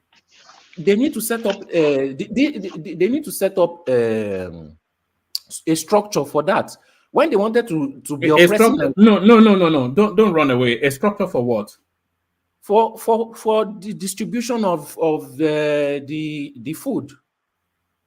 A lot of that food is being imported by the government. 250 metric tons of maize, 250 metric tons of grains, and then there's price control towards the end users. Who is doing the price control? The government. And how is it being distributed to the average citizen? I don't know. Through the usual channels. Exactly. So that is my point. What is the exactly? What is the exactly? They need to monitor it till it gets to the average citizen. Yes, so yes, they'll have structures for that. What is the structure they have for that? How would I know? I'm not in government. They'll have a They distribution don't have structure. structure for that. But when it's How do you time to know? set Oh, no, up, no, no, no, don't run away. You just want to run away. okay, How do you know? How do if you know you they don't cannot, have structures? okay, because I've not heard of any of that structure before. Yeah, And so what you have not heard does not exist. Okay, is there anybody on this platform that knows about the structure that allows it to get to the end user? Nobody can mention it. There's One a man, chain. one, one, one man, one man, I There's think a he's chain. talking from. There's a chain I think of he's governance talking. from. Go ahead. Go on. Go No, ahead. you go. No, you carry on. You carry on. I think what Solly is trying to say is that based on past experiences, we have seen how issues like this were treated. So I think he has a point in that, right? But you are, telling us that, there's a plan for it, but you cannot really articulate what the plan is. So if we're going to go, I mean, it's not trying to be negative, but sometimes, when you live in a country where things doesn't act, where things don't work, you have your doubt. So I think he has a doubt. We hope they do it better, but Soli has a doubt and it's very valid. Thank you. They are not doing anything better. They are not doing anything better. Everything they implement, yes, it's good implementation, but implement method that it gets to the average citizen too. Plain and simple. When there was COVID, they gave out all the things, Indomie, everything, rice. Did it get to the average citizen? No. The average citizen had to steal it from the government. And by that time, the food was already spoiled. So when it is time to oppress the youth, they will set up EFCC. They will be able to set up all the guidelines quickly. They will know how to find the average citizen with EFCC. But when it is time to distribute something good, all of a sudden they don't know how to get to the average citizen again. So like I said, everything is always for them. This FG, so okay, good news, but are we going to benefit? No. So what's the point? Hello, Solis. I'm always of the opinion that food importation to Nigeria is like a first aid that should not be sustained. I've always been It's for 150 days. Yeah. okay. So I think a better and more realistic solution is for the government to help the Nigerian people or the Nigerian farmers to mechanize their farmlands. For example, we tend to do a lot of agriculture, and most of them also goes into waste. Our food processing is not okay. We don't process our foods. Most of the harvest gets spoiled. There is always a period that food prices crashes in Nigeria. After that, then it skyrockets. However, imagine the federal government putting $1 billion into importation of planter, flour, and all these harvesters to help the state government rather than this importation in which we're wasting resources. And also, our people, we need to also change our mindset. I believe between Lagos and Ibadan, if those spaces of land that have been occupied by the religious institutions is used as state-owned farms, I think it's going to permanently put a kind of reduction or reduce the pressure on food inflation. But our lifestyle, we are too religious. We tend to play God. We tend to worship more than consider that we need to eat after going to churches. And also, all right. Round of that space. Thank you, the prime. Round of that space, Solly. I'll take you to one more space, and I'm going to draw back to you, Solly. Yeah, just 1 minute. I want to push back on what you said. What you said, Nigerian government has actually worked on it. They actually invest a lot of money in agriculture. They invest a lot of money in fertilizer. They've imported a lot of machinery. I think it's in Niger State or something. And they've actually done a lot in terms of agriculture. Now, like I keep on saying, majority of our problem is the Nigerian people, not the government. The Nigerian people cause so much problem. Now, They are giving you loan. They are giving you all this equipment. They are giving you fertilizer and everything. But Nigerians don't want to farm. They think it's a poor man's work. I see farmers here with Porsche. You know, I've never seen a poor farmer before. You know, but Nigerians don't want to farm. And even when they farm, right? Let's say you want to farm in the southwest. If it's not Fulani herdsmen that is disturbing you, it's Amotekun that is disturbing you. Amotekun that is supposed to be protecting the southwest too. They are the ones that will be disturbing you. They will tell you that you have to give them money to protect your farmland. And if you don't give them that money, all of a sudden somebody from somewhere, coincidentally, has destroyed your farm produce. All of a sudden, that you did not pay them that bribe. Somebody came from somewhere and destroyed your farm produce. Now, let's say you actually succeed and you bypass that. Now you've come into the market with cheap tomatoes, right? Iyaloja will not let you sell those tomatoes. Iyaloja is going to tell all the market women not to buy from you because they don't want free markets.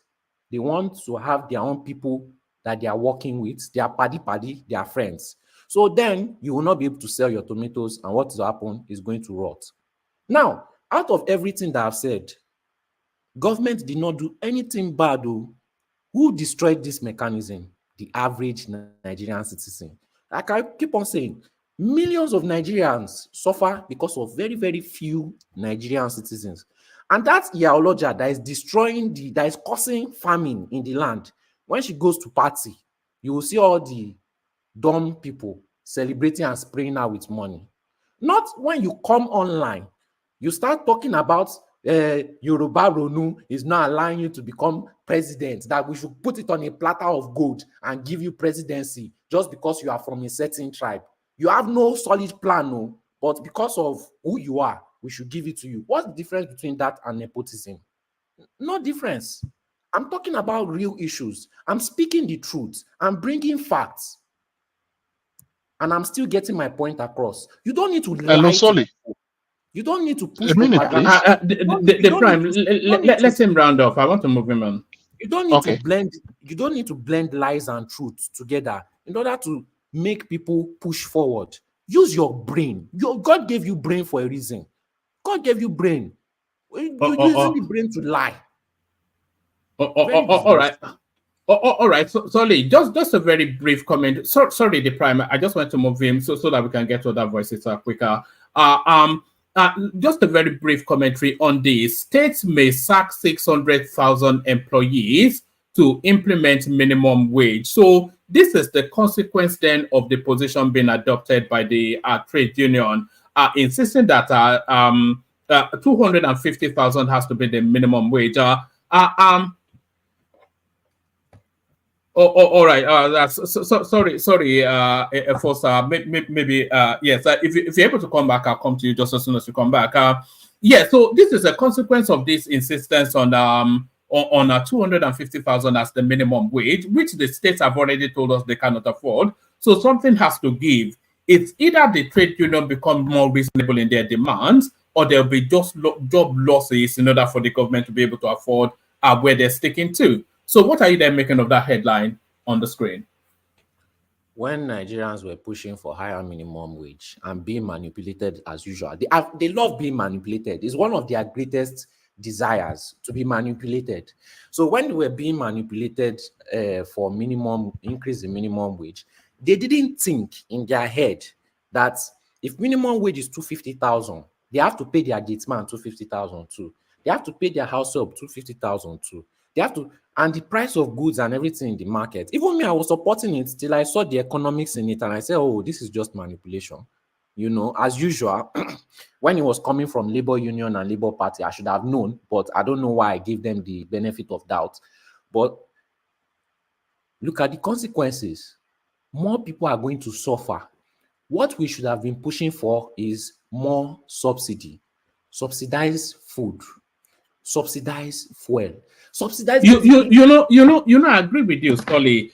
We've had several conversations around this minimum wage space, and I've always insisted that rather than increase the minimum wage, strengthen the purchasing power of the people.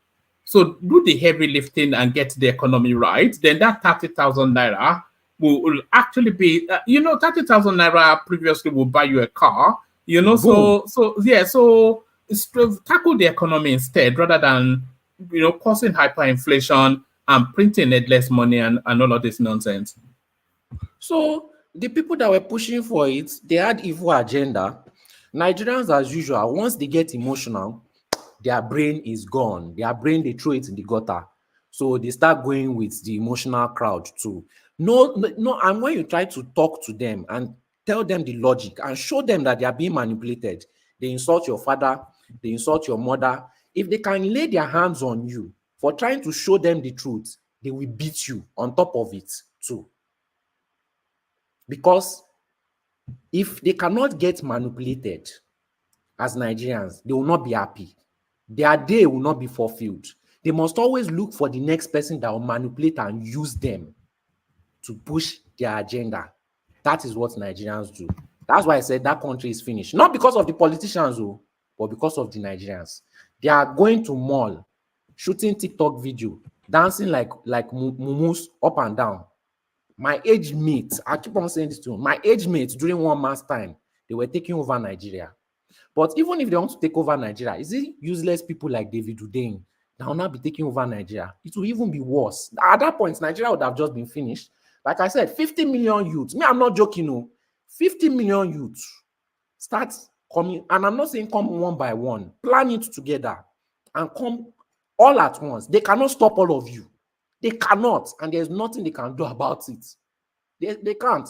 Maybe at that moment, they will stop sucking our blood dry. Once they see that the blood is now spilling into their own land too. Because the only time they care is when it's affecting them. If they cannot see it, that's why they did not bring slaves to Europe. If they cannot see it, then it's not their business, it's not their problem. 50 million youths. Don't listen to what Tinubu said. Don't join the army. Come to Europe, please. I beg of you, just come, start working, start trading. All right. I hope your apartment is big enough. But thank you, Sole. You government to provide apartment for them. Don't worry. They have a. It's not like UK where they will send them to Rwanda. No. Just on that. Do you know that the new government has cancelled that totally and completely? The Rwandan policy has been cancelled. I think that was one of the first things I said as a Keir Starmer. Knowing the UK government, that makes me very suspicious because it makes you suspicious that they've cancelled an unpopular policy. When it comes to UK government, yes, that means they have something even worse that they are planning. No, the Labour Party is more, it leans more towards the people. I'm not sure that they know it's unpopular and they know why the guy was doing it. So the guy is no longer there, so it doesn't serve the purpose anymore. But let's go to Joel of Nashville. So Joel, you wanted to address this video on the screen. Joel. Oh, all right. If we don't have, you are there. All right. Yes, I'm here. And good morning, afternoon, evening, wherever you may be listening from Joel of Nashville on the One Man Show. Like, share, subscribe. Yes, One Man, I wanted to start my my day with this. And if you can play it, because I don't hear Yoruba, or I don't know if it's even a Yoruba language, but if you can play it just for 1 minute.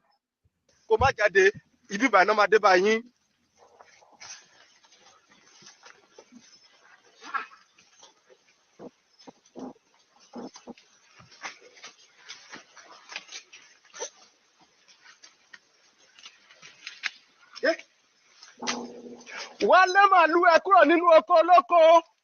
Mo pariwo fún ẹ o. Owó wù ẹ́ sàbí. Mo pariwo fún ẹ o. Owó wù ẹ́ sàbí. Wálé màlúù ẹ kúrò nínú oko olóko.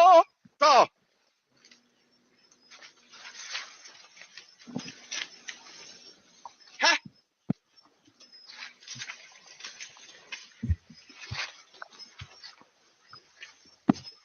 Wọ́n kọ́ dùn mí pé mẹ́mọ̀ lólóko yìí.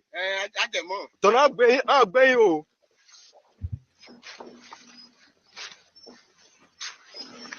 Bòròrò Wálé màlúù ẹ kúrò nínú oko olóko. Tọ̀.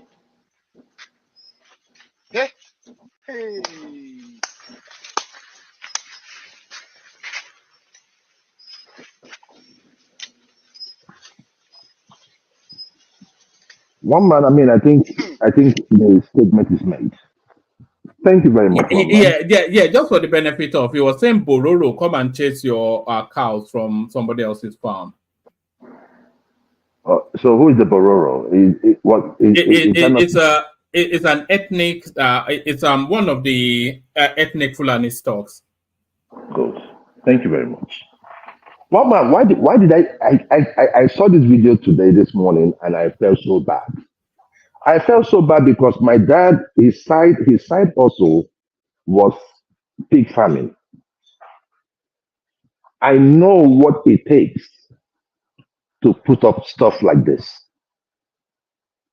to farm like this, the input, the hard work. And you're going to tell me that there should be freedom of movement when my property is being destroyed. That was the point I was making to the lawyer of the house yesterday, the constitution lawyer, Obeni. And he's trying to make me understand that nobody can do anything about this. You see, one man, slavery is a choice. If you want to remain enslaved, it's a choice. If you cannot demand for your rights because you feel that somebody that is related to you or is from your tribe is in power. And it brings home everything we've been talking about. Today, Soli has called David Hundeyin many names. But I think that if you have wisdom, you would understand where David Hundeyin is coming from. And you help him answer the question. When you said that the problems between the Yorubas and the Igbos, that we don't see it today, why are you not seeing it? It's because there is no election around the corner. And that is what David Hundeyin is alluding to. When it's time for election, they will start telling you who is this person is from here, this person is from there. And that played out in the 2023 election. And whether we like it or not, the truth must be said. You might not like the truth, but we all saw it. It was happening before our very eyes. We saw the amount of rigging that took place in that election. May God bless that guy that did that documentary. He said it all. As Nigerians, we should start thinking about Joe, do you think there's a very dangerous thing that seems to be going with the Southeasterners being pitched against the Southwesterners? We're seeing it especially. But hold on, we're seeing it especially playing out on Twitter. So a lot of it, very violent sort of language being used on that space. Do you think that's ongoing? And then what do you think the way out of it is? One man, it is like David said, it is politically motivated. People sponsor these things. How can you just wake up in the morning and all you just want to do is just to speak ill of another tribe? Are you seeing it just from one direction? Because I am not seeing it from one direction, but you see action and reaction are one and the same. Okay, right. Please, can I interject? Hello, sorry. Can you say Biafra is politically motivated too? No. Biafra agitation. Can I just address? There is no how it's going to be only in Nnamdi Kanu. There are still going to be some people that are giving him there are still going to be major people that are giving him the balls to do what he's doing. So you mean there are political leaders from the southeast that are pushing that Nnamdi is fronting for? It could be, yes, it could be from the south, it could be foreign, it could be from the north, it depends on interest. Do you think Nnamdi Kanu doesn't support a good opinion of people from southeast on Biafra? No, it's not that he doesn't, but this is my problem with Kano, right? Like I always said on this show, when he started, he was talking to issues. Even what we're talking about today, with this clip that's on the screen today, he was speaking highly on it. He was talking about, he was speaking against it. Okay, So Joe. it's not that everything that he's, hold on, let me finish, please.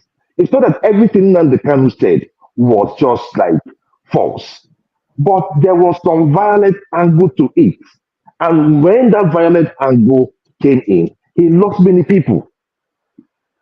And that's the point. Girls, take us back to what is going on, because what David Hundeyin is actually saying, because what is actually saying is post the Nnamdi Kanu space, so it's not really an Nnamdi Kanu thing. But what he's actually saying is that as a consequence of that election, there seems now to be a politically motivated ethnic stoking, and a lot of that coming from the governance. So we're seeing a lot of political stoking on Twitter, but whenever I see it, it's never one directional. So they're very much the obedience are leading the charge towards stoking it. Ethnically, they stoke it, and then you see what they call the Ronils ethnically stoking it too. So to that space. Please. There were many. Okay, go ahead. Go ahead. I just want to add, because Joe, you said to every action there's a reaction, right? Mm-hmm. As this election was starting, and they started with this Lagos is no man's land, right? Who said it? I started seeing it on social media at first. No, that's the point. That's the point. They deceive people like you. Let me tell you this. Hold on. Because this is post-election. This is post-election. No, it was not. And it was not. nobody is talking about. It was and not. We are not in post-election. Let me Go ahead. finish. Just go ahead. Go ahead. To get Go the ahead. full story. This was just as election was about to start. I was seeing it everywhere. Twitter, Instagram. People will just say it for no reason. And a lot of Yoruba people were confused. And it was coming from a lot of Southerners, Easterners. And at some point, they were using it to even make, just to get on people's nerves. And I said it on this platform, just as election was about to start. I said it, that this thing is not going to play out well for them. People argued, people insulted me, and that thing spiraled up to the point that, because I know my people, when I told you that Ikiti people were going to sell their votes, people insulted me. People argued with me. People said, how can I say that about my own people? But I know my people, they will sell their votes. What happened during election? They sold their votes. I said this, as election was starting, this thing is going to make the people vote against Obi, and it's going to make them not like Southeasterners. As election was starting, that thing lit up like petrol to fire. And then people keep coming everywhere I go, whether on this platform, whether on YouTube, whether on Twitter, whether you keep on saying it's the government that was putting ethnic this thing. I don't know of any single governor or any single president that ever mentioned that, except from Atiku and Peter Obi. Those were the only two people that mentioned anything about anything ethnic. So when you keep on saying the government pushed it, please, can you tell us exactly which government official, since they are the ones pushing it, right? That means there's a lot of them. Mention one, just one other politician that's actually. Okay, sorry. I think you made the point. I can mention one. Bayo Onanuga. Is he in office? Yes, he is in office. Bayo Onanuga is the spokesperson for the government. Okay, another person. Well, he's a very senior man, you know. Can I come in real quick? One man. You know why? One man. Just 1 minute. One man. We all know why he has been like that. Says because they went to his account and they started insulting him. It wasn't just that he woke up one day and he started talking all these things. He never did that. He never did Oh that. my God. That was Oh my before God. the election. They were going to people's accounts and they kept on pushing that Lagos is no man's land because they knew, you know when you are teasing somebody and you know that okay, this thing is paining this They were person. insulting the Oba of Sorry, Lagos now. Continue. Solly. Roman, can I come in real quick? Look, Solly. All right, but hold on. I don't want to latch it to ethnically. I don't want to go to ethnic, but No, well, we just have to debunk propaganda. That's all. It's not nobody's going ethnic, you know. We just got to yes, debunk. but no. Where we were actually, Mike, is that we were talking about the goings on Twitter, and So there's ethnic stalking, but both sides are claiming that no, they're just innocent participants in a political debate, and the other side is ethnically stalking. That's what. Yeah, thanks. Let me respond. This is a different. The claim Joy is claiming, and someone are claiming, Dane is claiming, is that Tinubu started some animosity between this Twitter or whatever this thing is going on between the Southeast and Southwest. That's a lie. The only thing I can say is maybe the Southwest really started giving more response after later, maybe during the election era or when Southwest started feeling real threats. It's when they started giving more response. But this thing started with the Biafra movement. The bigotry that Yoruba were receiving from 2015 when Americano started the whole thing was so crazy. Even this your platform, Woman, you can't tell me that this kind of talk, even with me, started when Tinubu started running. He started 2 years after before Tinubu came out to start running for office. Even this your platform, the IPOBian that will come here calling Yorubas. What made me started coming here to be challenging them? Was it during the election or was it way before the election? That the Morris and that will come here, call Yorubas cowards, Yorubas this and that. That's what made me drop into your platform in the first place. This thing has been going on online. The difference was that before Yorubas most Yorubas just ignored them, like we're ignoring them. But then when the election started coming and they started even mixing it up, even exacerbating it, amplifying. No, all right, we've lost you somewhat, Mike. Okay, and one man, this is the issue. This is the issue right here. You see, we always come up here. It's unfortunate. It's unfortunate that the educated ones are the ones making all these statements. Look, one man, prior to the election, we also want to. Can you hear me now? Yeah, we all can. Yes. Can you hear me now? Okay, go ahead. Go ahead. I had a call that came in. The animosity, the provocation, provocation was already there in the minds of many Yoruba. We just don't publicly express it. But among ourselves, we're already talking it. The only Yoruba person I knew online, I was really eating back at the Southeastern where this crazy guy that went to jail, where most of us even disagree with him, was Adenika's grandson. That's it. But most Yorubas, in private, we talk about it, but in publicly, we're kind of like trying to keep it calm. But the Southeastern are kept up for years. Is it Radio Biafra? Is it, like the bigotry they were feeling at Yoruba people for so long, like, it started like right in 2015. Don't come here. Hold on. Don't come here and be trying to tell me that Tinubu was the one that created it. Hold on. Let me land. You come here. All right. Hold on. When Mike lines round off that space, Joel, I don't want it to be ethnic something. Yeah.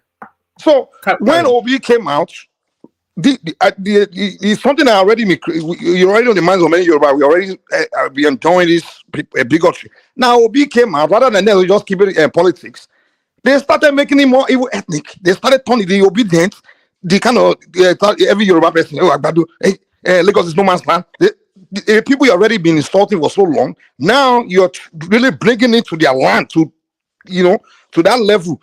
That's what pushed people. In fact, every Yoruba person online during the obedient campaign, once they see you, they just insult you, attack you, already accuse you of being a Tinubu supporter. So don't come here and say it's Tinubu that created anything. It's just you Southeastern and don't know how to play politics and you don't know how to relate with other people. That's your problem. That's the problem. So just stop it. You started it. Thank you. All right. Round of that space. I don't want it just to go in that direction at all. Okay. Yeah. So one man, this is the issue, right? The issue about Lagos is no man's land was propagated by people like Mike solely to prove a point, to rally up people like one man and the likes of Kulata. Who was talking about Lagos is no man's land? The people that stays in Lagos said they want a different government. That was what happened. So how is Igbo taking over your land? These are false alarms that you guys put up out there. You put it out there so that people will start feeling, so emotional. We know this game. Hello, my brother. Hello, my We brother. know this. No. Just say So, something. just all right. Let him land, and then you say it after him, and then I'll take him to another topic. But I just don't want it to go just too wild. Yes. Yeah. You understand what I'm saying, one man? So that is what happened. David was not wrong. So what happened to the taking over of Lagos after election? Are we that dumb?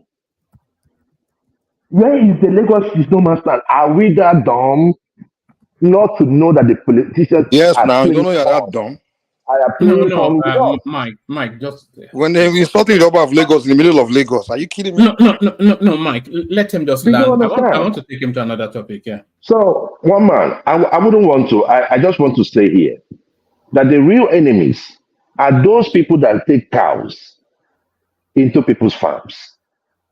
Those are the people you should be talking about. I've never seen any of you come out here because of what? Because you're mentally enslaved. You cannot speak against the real enemy. The Igbo man, like David Hundeyin said, we've never fought. Please, let me just tell you something. Let me tell you something. Let him land, and then you have that interjection, and then I'll take him to another topic. So we have a structure. We never fought. We marry amongst each other. We do business together. We do all these things together. But every 4 years, we are reminded where we are from, what tribe we're from. Yes, we go to other people's land to veer for elections. That is what David Hundeyin is speaking to. He's speaking to our conscience. And the wonderful guy that did that documentary, that is speaking to our conscience. If you want, you learn. If you do not want, keep on being mentally enslaved. You are not hitting anybody. Like that guy said, it's about you and your unborn generation. You are not doing me. You are not doing Obi. You are not doing any person that is supporting or calling for a better Nigeria. So it is up to you. When the politicians want to divide you, be there too. Let them continue using you. Thank you. Okay, this is the situation. You see, the essence of an illiterate giving education to his child is for him to be protected later in life. I want to tell you right now for free that a lot of educated Yoruba people are pissed off with this concept of Lagos is no man's land. That is one. Two, because we've studied that they come as visitors after they seek some level of relevance, then they hijack the political structure and they eventually displace you. We've read many histories of how people have been displaced, especially knowing fully well that the Yoruba people lost a very important region called Ilorin based on this same strategy. Now, if you know that this has happened to a particular person and you keep taunting them on that same ground, don't you think action and reaction will eventually meet? That is one. Also, the idea that people are not welcome in the political system of Lagos is absolutely wrong. Tinubu welcomed a lot of foreign, lot of non-indigen into the governance system of Lagos. When it was not popular, he forced it on his people. Now, the idea that instigating the Yorubas to fight the Northerners, I think we choose our battles at our own time. We are more of the strategic people, like, okay, this is what and this is when to act. So we understand you care But please let us do it in our own terms. Let it also be known that we are not cowards, we are just being strategic. Thank you. All right, brilliant. So leave that rhetorical and go on to the next talking point. Give us just a brief commentary on this, and then we move on. State may sack 600,000 employees to implement minimum wage. So just give us a little figure on that. All right, one man. It comes with the terrain. It comes with the terrain. If we're going to increase salaries, salaries, and the government is saying, because I mean they don't have money, probably because part of the reason is that they don't have the priorities right. But having said that, the government is saying we don't have this amount of money, and these people are saying pay all this money. When it comes to stuff like that, when it comes to engagements like that, even like we've seen in the West, there will be like some cut down of personnel. It happens. I mean, Apple or Google just did it some years back, I think a year or two ago, closing down certain departments, especially that of the DEI that had no use to the company. So things like that happens. I see it as like an organization trying to cut down costs. But 600,000 is too much. Looking at even the severance package, they will all be paid. But it's not. It's not. I think the state government should. They should Something has to give. The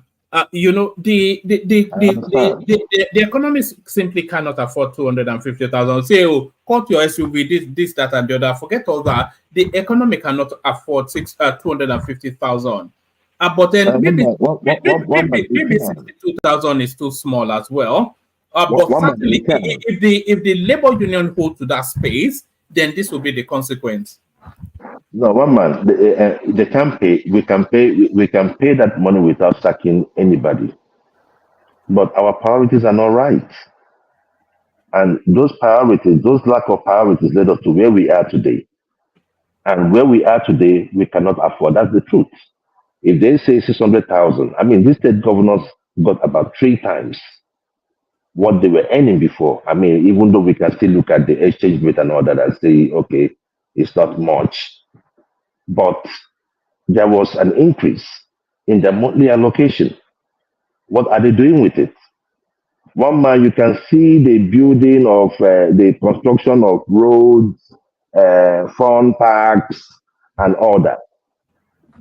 These things were happening in the past. Why am I saying this, one man? Our major corruption comes from procurement. If we can deal with procurement in Nigeria, on how we procure, on how these contracts are being given out, and the procurement aspect of our contracts in Nigeria, we must have reduced corruption by at least 60 to 70%. So for these governors, no one is really thinking. It's about build. Whether it is viable or it's not viable, just build it. Why? Because that is where the money is. No one is talking about, investing in the actual citizens. You got 3 times the money, yet you cannot pay 30,000. You say you cannot pay 30,000 before. They increase your money by times 3, and yet you cannot pay 30,000. Who are we deceiving? And when we talk, we say, we're trying to be emotional. It's not being emotional. You could not pay with 2 naira. Then we gave you 10 naira. You say you cannot still pay 30. Oh, come on now. So one man, that is where I am looking at it from. With this state government, our government are not doing the right things. They are not showing leadership the way it ought to be. I mean, even if Tinubu is not doing so good, if they were doing so good, there was no way the federal is not doing so good and the state government are even doing worse. At least let the Nigerian people have some succor. At least the state government should be doing better. But we don't see that. One more before I leave, I don't know if you saw the clip of the Niger State governor ordering a malam Yes, it was. It went round a couple of days ago to slap an imam, Abi. to slap an imam. That is the country we live in. Unbelievable, That unbelievable is the stuff. country. That is the. And so probably when we get some people here, they'll tell us it's constitutional. When something is right, it's right. That's an When assault, right? something is wrong, it's wrong. You Jewel, say that's an assault, right? it's an assault. No, he ordered the security detail to slap the imam. Yeah, but you that ordered it, one man. You that ordered it. If it were here, one man. You know, if it were in the West, he would return it tonight. You know he won't try it.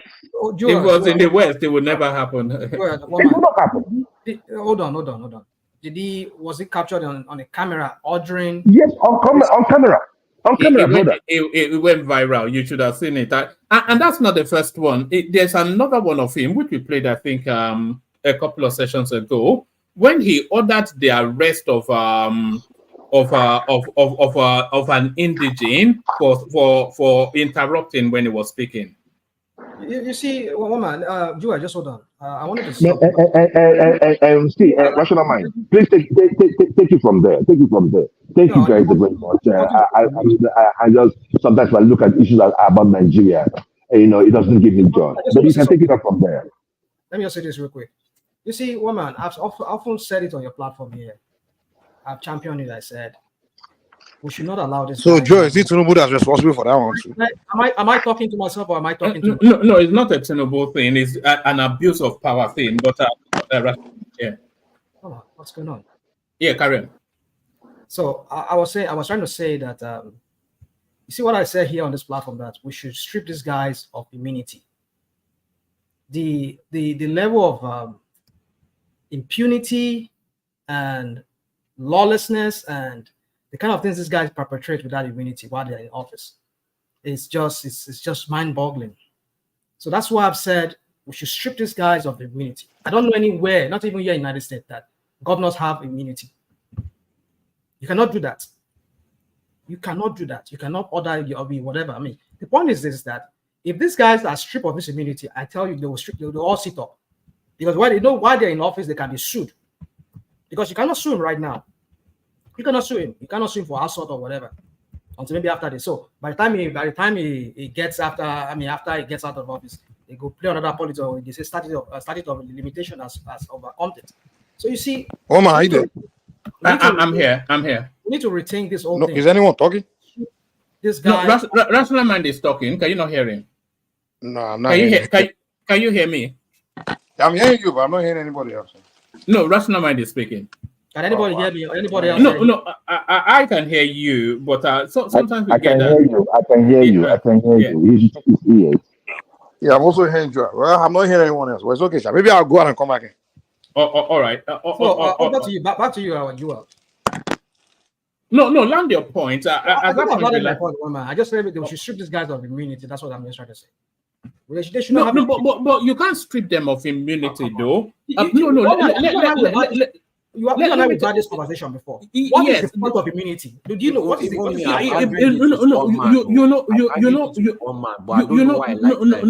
No. The immunity gives them the window to make difficult decisions. So now let's talk about it. What are these difficult decisions that they're making? Okay. For instance, they can pass death penalties. They can make quick executive decisions. But if every decision that they are making is litigated, then it just puts a clog in the wheel of your argument doesn't stand.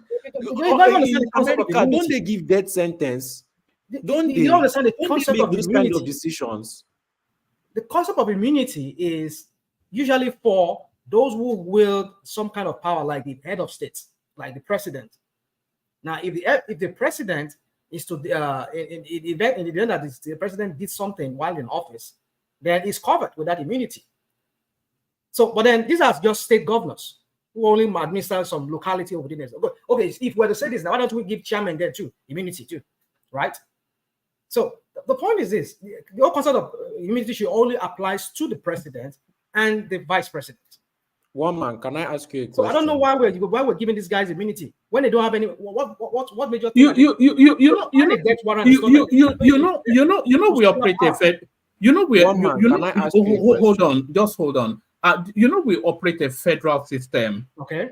So all the federating states are sub-autonomous. So the state governor is the equivalent to a president in that a lot of the powers vested in the president is vested to them at that sub-national space. You know, that's how federalism works. Well, that's but there's not even here where we have federalism here. Not even where countries like Germany where they have it. Not even like here in Canada here that they do. That they have, that's the president having immunity, that also the governors or the provincial heads will have immunity. No, it doesn't work that way. There's a reason why the president has immunity. It's so that while in office, you cannot prosecute him for certain weighty responsibility that has to do with the whole of the country. But when you talk about just minute area, just like states, what other immunity? It's a constitutional power. You have to sign somebody's death warrant. It's a constitutional power. If anybody wants to contest that, go to court. So I don't understand this drafter of this fraudulent 999 constitution. I don't think they had their minds really right up there when they were giving these people immunity. How will you give immunity to governors? You're making them more like the president there too. So how can you prosecute them? So they can get away with whatever while they're in office. Yeah, but not when they're outside of office. So there's still accountability. One man, can I ask you a question? All right, one man, I just leave it at that. All right, ask the question, and then from there we go on to Isaac, who I think is patient enough. Yeah. No offense, but if a governor in Nigeria should slap you, do you feel that he should still have his immunity? Do you feel he still deserves his immunity, as you claim? No, I'm not sure that the immunity. I don't think the immunity covers them to be going around slapping people. But are they not slapping people now? And they still have immunity. So that question. No, that's not immunity. That's not immunity now. That's abuse of power. But he has immunity to abuse of power, though. That's a crime. That can be consequenced if the person that is being slapped wants to consequence it. So he doesn't have immunity for that. They don't have blanketed. They don't have immunity to carry out an illegal act. They have immunity to carry out executive acts and decisions. But they use it to carry out illegal acts now. That's where abuse of power comes in. But that immunity, we have to look into that. Abuse of power. What? Sorry, what did you say? I think we have to look into that because I also noticed this. Like when they are caught committing maybe even a crime, a corrupt act, they wait till they get out of office before they go after them. So it's kind of telling me that maybe that immunity is kind of like they can commit crime. They can do anything until they can be charged, until they get out of office. And that they got to look into that. If that's the case, it's really ridiculous. I'm not sure that a governor can commit a violent act, and I'm not sure, but I don't. Yeah, let's go on to Isaac. We start to do 5-minute monologues, 5-7-minute monologues, just not to keep people waiting for too long. Isaac, you're up first. Yes, good. Thank you very much. I slept off. You were muted, so the next action is to speak. Yeah, thank you very much. Can you hear me? Isaac Black. Can you hear me? Yeah, we can now. Good to have you. Yeah. So I said I slept off. It was when I heard the slap, then I woke up. If you had not woken up, you would have felt the next one. Not only will you hear it, you will feel it. How you doing? I'm good. Yeah, sorry. On that, I think the governors, if they commit any offense, I think that immunity should be there for them. But what they should do is they still need to maybe try their case, even sentence some of them, even while they're in office. Then they will know that they already have sentences on each matters. Then once they finish their tenure, they go in for it. They might sentence them maybe twice, thrice in their office, and at the end, once they finish the tenure, they go to serve the term. So, Wama, I slept off. So just maybe the one or two topics that can interest me, if I can just maybe go. All right, we were talking about David Udzain's media outing today when he was asking for the people to violently take over the country, and he was stoking the embers of discord against the nation. So we're talking about that.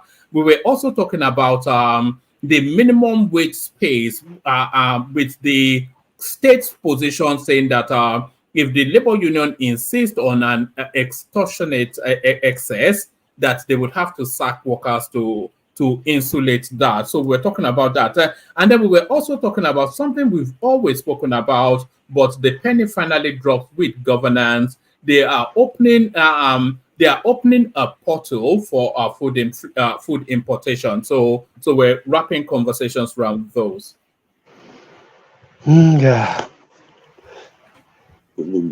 Okay. Let me just on that food importation. I think with the state we are in now in Nigeria, I heard some people said when they open up that space to begin to import food to the country, it will rise down our local production. That's it will not ginger people to begin to produce locally.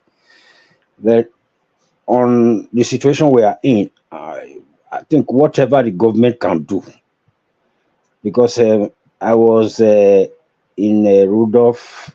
I wasn't there, but when I got home this evening, I looked at what happened there in Rudolph space.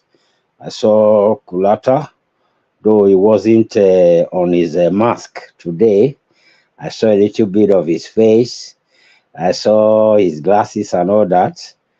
A fine man, you know. So there was this question he was asking, and it was interesting. You know, what was this that I want to say on this? I think he was talking about the short term. One of the questions he asked, he was trying to get the man's attention on what will he do on a short term. You know, so even if it's just on the short term, the government should just do anything that can, because when you started reading the points on which we are going to discuss today, I think I overheard you when you said that though the government, whatever they are doing right now, the major thing that they are actually failing, or that the people actually expect them to tackle, is that hunger. And that is well, if the government doesn't tackle the hunger, they cannot have a conversation with the populace. You know, you cannot have a conversation with the hungry people, so they won't pay attention to whatever policy or what. You just have to solve the hunger first, and then everything else follows. Yeah, that's very correct. If they don't solve that problem of hunger, at least those of us that are praying for them, though they are bad people, but we are still praying for them. That's my view. That's my own. Even though they are bad, I still believe they can, you know, they can still do something. That's what I believe. So if they can be able to solve that hunger issue, then that's when people will begin to see some of that things they are doing. That's when people will begin to see that removal of fuel subsidy is good. That's when they'll begin to see that floating the naira is good. That's when they'll begin to see that the student loan is good and other things they are trying to do. But once that hunger is there, people like Ekene, is not going to accept anything from them. It's not going to see anything good from them.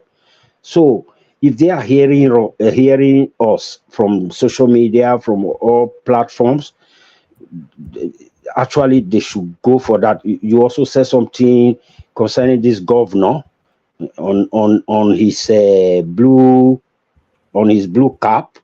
He was on a blue cap today. That handsome governor coming to the road to you said the people in that state, since they don't hear English too much, he's tried to use English to polish them and all that, now coming out to come and begin to address that issue.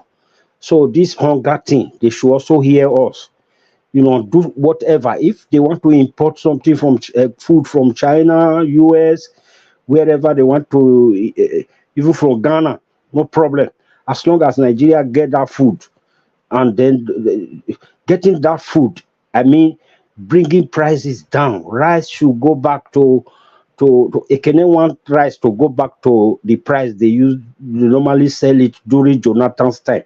Let them do, even though they can't bring the price down to Jonathan's time, at least they should bring the price of rice back to when Buhari just took office, not when he was going out of office, or at least when he took office, at least. So all that for the hunger stuff. Then going to the what do you call it? The minimum wage. It's also good. They look into it. They don't need saying they want to do away with some workers. I think I saw something like 600,000 workers or whatever. I think there are a lot of people that are still looking for jobs in Nigeria, unemployed. They should try and maintain the very number they have right now, and then just try and do something about that. The minimum, they should try and come to acuerdo, amongst themselves, the labor and the government, and try to do all that will make that country move forward, so that at least people like Ekele, people like Pansat, they will be happy, and all of us will be happy together, and then Nigeria will go better, and everybody will praise God together. Thank you very much, Wama. Well, thank you very much. So that's the excellent Isaac. So stay with us, Isaac. So we do it in this order. We go Uptown, Emeka, Rational Mind, to Niger. So Uptown, your monologue starts now. You know the talking point. So free flow. Uptown, there. Omi. Uptown. Yeah, one more. Okay, pata. You always sound beaten up, and you are like anyway. Is the battle with the Lagos streets, isn't it? God, you know. And you think, sometimes I wonder if I can handle Lagos still. If I ever move back to Nigeria, I could never ever live in Lagos. It's just too wild. Have you forgotten what Erufai said about us? Well, what did they say? I must have missed it.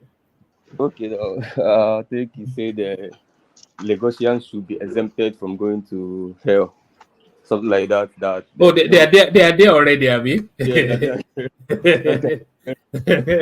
Well, it's not too far wrong. Oh God, the humidity, the heat, the chances on the streets, the crowd, oh God, the bad roads. It's a hellish place. Yeah, a hellish place. It's I don't know, but let's just leave Lagos one more. It's Eko. Eko is Eko. Last. All right. So we were talking about David Hundeyin outing. We were talking about the minimum wage. And then we were talking about one other thing which escapes my mind. But this actually. And I've just closed it. But yeah. So the topics just. Yes, we were talking about suspension of taxes on food to open up a portal to tackle the food inflation. So let's hear from you. Let me just quickly dismiss the last ones you said. The food issue, we've been saying it here, one man. This is something that should have been done probably a year ago, but it's fine. It's coming now. Let's see how they handle that issue. They should also import paddies as well. In fact, I think they should remove those import restrictions on duties on not just rice, just any food item at all for now, probably for a limited period of time. So there. So let's see how that space goes, and we hope the Nigeria factor doesn't come in. The other topic, one more, can you remind me? Are you there? So, sorry, I was muted. We were talking about David Hundeyin outing. Did you see it? Yes, I did, but I'm yet to. Do you want a blast? Do you want a blast? Okay. Tinubu, there was the original Tinubu who went by the name Mko Abiola. If you know what I mean. Of course, yes. And despite all of his wealth and all of his money was made under very similar circumstances, by the way, because MK was also a criminal. Let's be clear about that. There's no type of illegal activity that man was not involved in. Gun running, coup financing, smuggling of every kind of illegal or illegal commodity, his hand was inside, right? And he made a fantastic fortune. And despite all of his money, that presidency that he wanted, they just made sure they did not. Yeah, but that was different era, IBB. All right, he said that, and then he also said this. Based on what we saw last year, the person who is going to finally put Nigeria on the right path is somebody that has to be prepared to engage in a specific amount of violence. Because the people who currently have control of Nigeria have no qualms whatsoever about deploying. You saw what they did last year.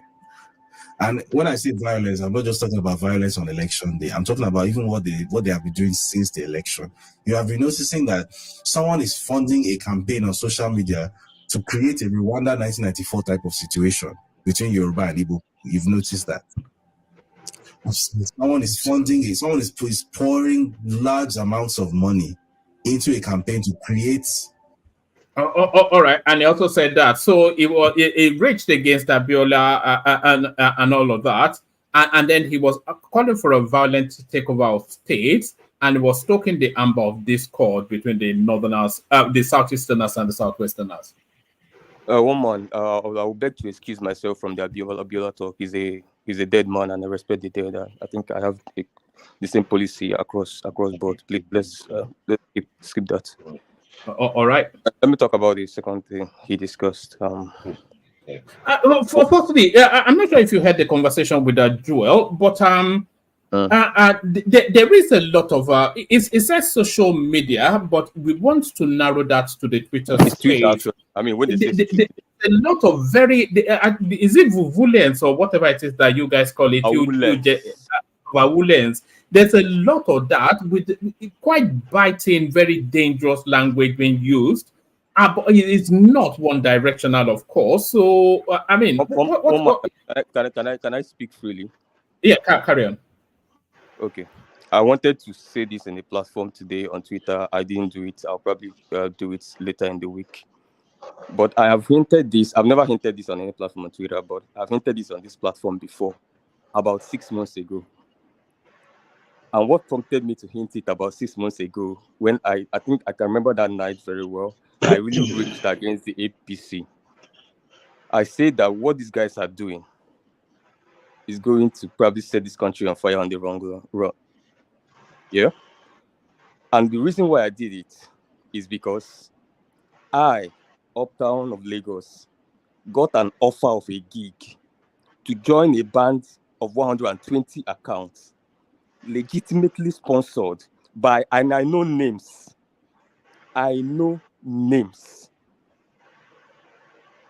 to stoke what is being popularly known as Ronu now.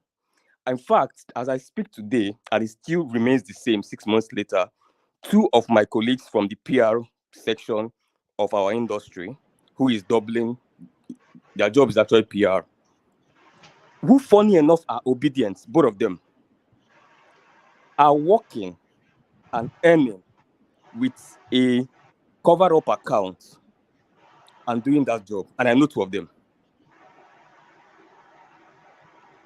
I was asked that I don't need to stop being obedient before I can do that. I can do that as a side hustle. But the point is, David didn't know exactly what he's saying. One man, let me tell you what's going on. Show us proof. Bro, let me flow, please. Sorry. What is going on? You can take this to the bank. What is going on is nothing about Yoruba nation. No, those are smoke screens. It has also nothing to do with Yoruba. Now, there are people that has fallen for it, they are not into the whole sponsor thing, yeah? Legitimately, APC supporters who truly believe these things, yeah? But the point is that the RONU thing is a construct, it's a political construct by Tinubu's administration for regime protection. Quote this phrase, regime protection. Let me tell you how it works. The idea is, the smoke screen on one side is, this is for Yorubas. Hey, Yoruba, arise. Hey, Yoruba, speak Ronu and all that, yeah? And on the other side is, anything that is not Yoruba is Igbo. Whether you're from Benue, you're from Edo, you are from wherever it is, once it's not Yoruba, and it's probably not Fulani outside, you're Igbo, yeah? So when they bracket you there... To be fair, uptown, we don't actually see that much output from we don't see that much output from other regions of the country outside of the southwest and the southeast in that Twitter space, outside of the Ronu and the obedience. It's not true. One man, I'm a PR person. One man, you can host a 10-hour section and we dissect this.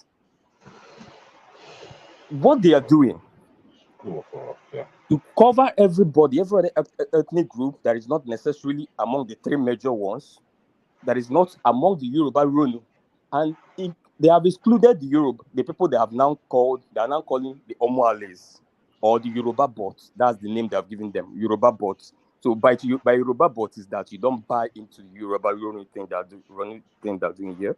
So the Yoruba bots are also in on the Igbo small screen. So all of you are Igbos. Now, we are going to say that anytime Nigerian youths want to protest, they say what? Oh, Igbos want to, the same playbook during the elections. Igbos, don't protest in Lagos, go back to Anambra and protest, go to Imo and protest, and then Igbos will be like, oh, why are you guys calling us this? Nigeria youths calling out for okay, you know what? Igbos are not protesting. Please leave us out of it. Before you know it, it will die down the spirit of the young people again. And they have tried it once and it has worked some months ago. When protests were coming up in Ogun, parts of the north and some other parts of Nigeria, they played that card. Igbo said, okay, you know what? You're not going to victimize us. We're out of this. We're not protesting. Immediately, people are like, oh, you guys are not protesting. Okay, let everybody just calm down. No, we'll not protest again. And everything died down again. And they're like, wow, this works. And any day again, people say they're going to protest in this country. They're going to play the same card. And everybody's going to go. That's why I told you it's a regime protection. Well, what stops him from doing the protest in the southeast now? Let him finish his lies now. Let him just finish his lies so that we can move on. Allow me to. So if they don't allow you to protest in Lagos, you won't protest. Why not go to the southeast and do the protest then? Allow me to finish now. You are just repeating what I said now. You're just putting a human flesh to what I'm saying. Because what you're doing now is exactly what I said they're doing. So pretty much the same thing. Because they know, let me tell you, because they know that in every country of the world, protest begins at the cosmopolitan capitals. Major protest, which is a national protest, usually the same thing with we've seen other protests even during Goodluck Jonathan's tenure. Even in Kenya, we know where the protest started at the financial capital here, at the cosmopolitan capital. So they know that once they can play that card there, it will kill morals immediately. The Kenyan capital actually started at the seat of government, at the government capital. It was a conversation we had yesterday that if you want to protest, then the people you are protesting against are in Abuja, not in Lagos. So go start the protest. That was the conversation yesterday. Yeah. Listen to me. Protests in Nigeria has always started from Lagos, which is our cosmopolitan capital. Because of how that was the capital before it was moved to Abuja. So some people still have that capital thing. Well, exactly. But So Well, you need to because get the of capital thing out of your head. but Then. wait, one man. It's high time you get it out don't of your distract head me and from. realize that the capital is in Abuja. hold on, let him flow. Yeah. Yeah, but the point, one man, is they know exactly what they're doing. And one man, don't take my word for it. What you see going on Twitter today, it's funny enough that you don't know the story, the back drop of the story. Let me tell you the story. There is a girl called Hawa. Hawa is a Boronu girl. Yeah, she's half Boronu, half Yoruba. Yeah, Hawa was the girl that was one of the champions of the Yoruba running thing, the bigotry that was going on over the months. I know I once had an encounter with her sometime. Sorry, it's the obedient movement bigotry. Listen to me. Listen to what I'm saying. No. Hold on. Because if you are saying that if you are saying that the obedient movement is a political movement, then the Bruno movement that is counterweighting it has to be a political. You can't say one is bigotry. That anyway. Let me tell you one. Let me tell you why that is not even a movement. Let me tell you. Listen to me, one man. I need you to pay attention. No, bro, don't cut my flow. Let me just flow. Okay, go ahead. One man asked me a question about my space. Let me flow. Anybody on Twitter can back me up or disagree with me based on fact, not on emotions. Now, but all you are speaking is based on emotions, though. No, he lives there. Allow him. If you want me to start mentioning accounts, you want me to start mentioning accounts name here. It's a minor celebrity on Twitter or Uptown. No. This is a space I have at the thing. Is it not propaganda they love hearing? That's why it's a celebrity. This is a space I know. Can I just ask you that two questions? Let me ask you the two questions. Allow me to talk now. He has not finished the point. Let him. Yeah, you can talk, but the question is in line with what he's saying, so he can pick it up from there and move on. So my first question is, what are you protesting for? So I think you've not clarified that question. My second question is, who are you protesting against? All right. So if you can pick, then I can add a third question. You can answer the second question, then I can now ask the third question. You're wrong with it. The question you asked me. I will advise you to continue with the former talk to her. No. Hold on. Those questions. No. Those questions are consistent with what, unless he doesn't want to take it on. But they are consistent. Let me take it up. Yeah. You know I will take it up anyway. Yeah. I'll take it up because it's funny. Maybe he joined me halfway because he thought I'm talking about protest. Mama, I didn't advocate for protest here, did I? I was speaking to a particular construct by the ruling APC for regime protection. And I'm telling you some of the advantages they are using it to score. Things like countering people when you hold government accountable. They counter you with go back to your region, or they counter you with go back to this or do that, something tribal. Or people want to talk about protest. They say, oh, why don't you protest here? Before you know it, they would dabaru the whole thing. Or they I cited examples of what they to achieve. Yeah, I think that is. I'm not talking about protest. I joined you halfway. I'm not telling them so you're providing. That's not my topic. You're providing more context. So yeah. Why? So that's the context. Emeka, so is that people, Emeka? Yes, this is Emeka. If okay, people Emeka, want I'm not talking about protest. That's not my topic. On the niche of protest. Emeka, I want to ask you again. You have answered your question. On the niche, yeah. So to provide more clarification, then you can run it from there so that people don't get. You say I got confused when you were talking about. I thought you were talking of protest. So on the niche of protest, who are people protesting against? I would presume the federal government, right? The narrative you are trying to give is they want to deviate it. My topic has nothing to do with protest. That's why I said ignore those people, continue with your former thought, and they make your point. The people that are listening to you are listening. Just to be clear, my topic has absolutely nothing to do with protests. So what's your topic for about? What's your topic about? Because I did hear you say people want to protest. You did say protest. You said when people want to protest, the Ronus will ethnicize it, exactly. and then the Southeasterners will pull out. Yeah. So and then what Emeka is asking you is that what would people want to protest against and whom? Or why would people want to protest? Yes. Why and who? Yeah. Yeah, just to The provide more question, context to it. the question he asked is clear. One man, even you that is the moderator, knows that the question is asked is diversionary from what I'm saying. But even with what he's asking, maybe he's just asking for my opinion, just on the sideline about protests. Yes, Anybody can you give your opinion? anything they want to protest. Because Someone can feel. Go ahead. Today we heard that somebody climbed on top of the pole to say, no, you must do this or else this will happen. That's what he chose to do. Somebody else protest in Abuja somewhere. That's their call. So They may wake up in the morning, you feel you have not eaten, protest, right? and you get angry and you protest. Fine. People want to protest, right? And I would presume they are protesting against the federal government. Correct me if I'm wrong. That's you share the views of those who want Your to thought protest. has been stopped. And I will want you to go back to your former thought. Emeka, allow him to speak.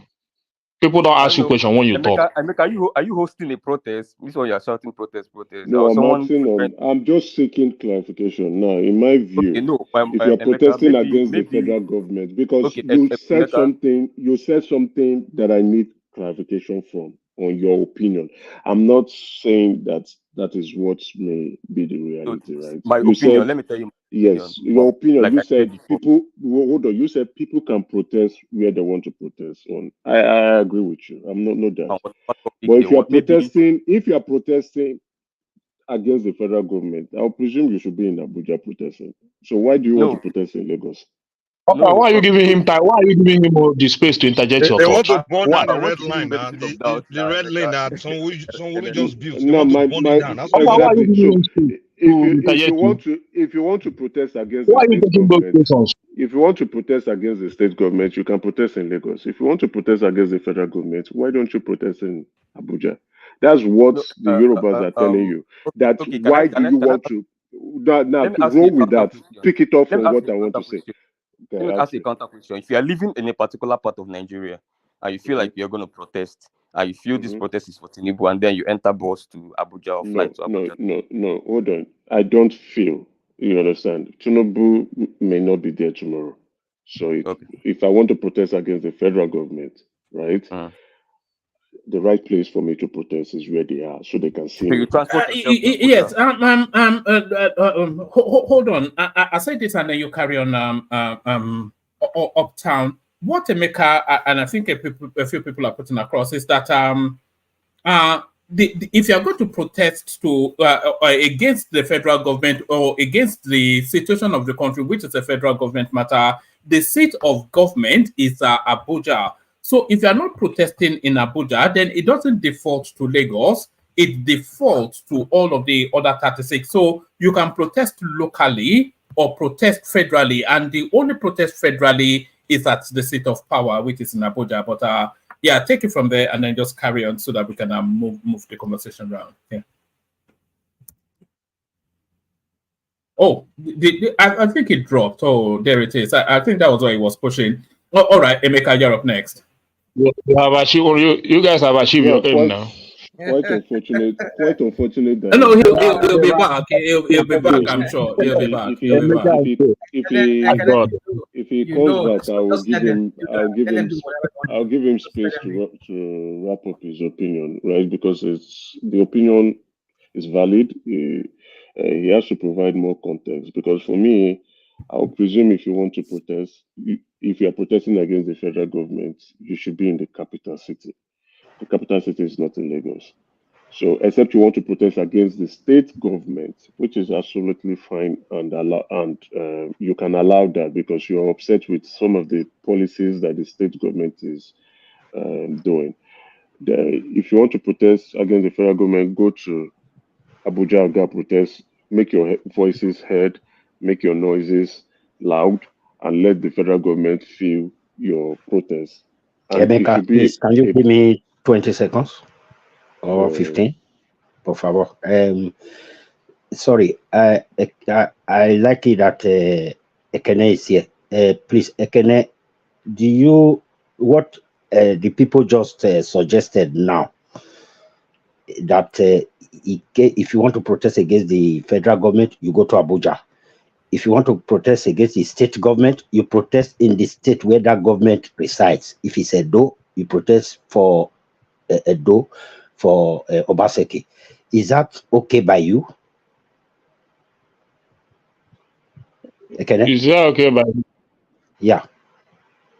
I'm not ready to protest you. Let them continue with their anytime. Just Anything I answer raise, the any day. question now. Emeka, Answer the thank you. simple question, huh? All right. Any So day why let I see protest. Wherever I see it, I go join there. Okay, So Emeka, make una thank leave you me. very much for the time.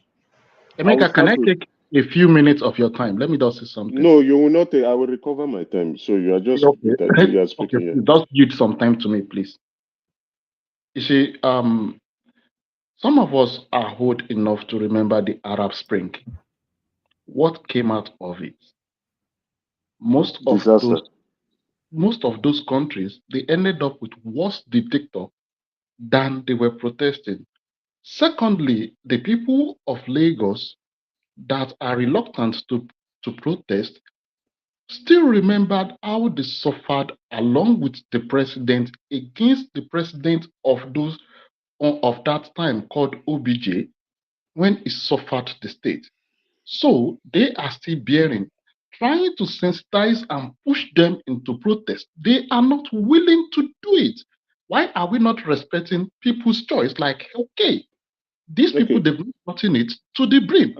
I would I think my main topic would be on this protest matter, right? All right. Your main topic will be on the protest, but Uptown is back. So let him bring Uptown, it, go ahead. and then we come to Emeka Rational Mind to Niger. Uptown. In about 3-4 more minutes, then bring it home. Which one's 3-4 more minutes? Where they don't even allow me make I talk. All right, the floor is yours. The floor is yours. I talk about protest. They bring protest. You guys want me to? I never hear from 2021. Well, let me take you back to where you were. You were talking about because I invited that. All right. Okay. I know exactly where I am. I just say as far as I'm concerned, if you want to protest against the federal government, you can protest it at any part of the territory, Nigeria territory you are. Somebody that's protesting for hunger that have not eaten, where will you see money to enter bus to go to Abuja or enter flight to go to Abuja? That's really nonsensical. That on the side. So what I'm saying is, on the topic you gave me, one man. Don't take my word for it.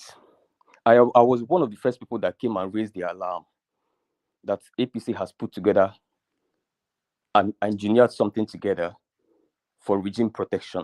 And I know exactly how it works. But I was a lone voice. A few people were still talking, but it was not really gaining traction. But one man, let me tell you exactly what you are referring to now as what is going on Twitter. Let me tell you the backdrop of the story. There is a girl called Awa, who is a Boronu girl and a half Yoruba. She was one of those in this political construct they brought out after they lost Lagos, which they called Ronu. And she was pushing bigotry so much with them.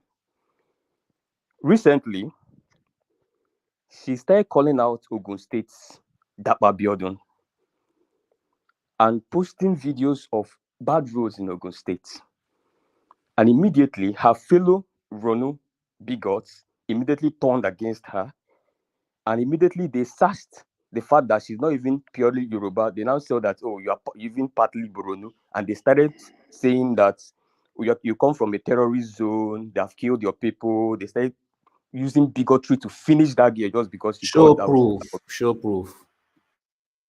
Listen, let me finish what I I'm saying. go to Twitter now. I gotta read it now. It's nothing like showing proof. It's still there on Twitter. Allow me. Yeah. I think Uptown is on a roll. So carry on, Uptown.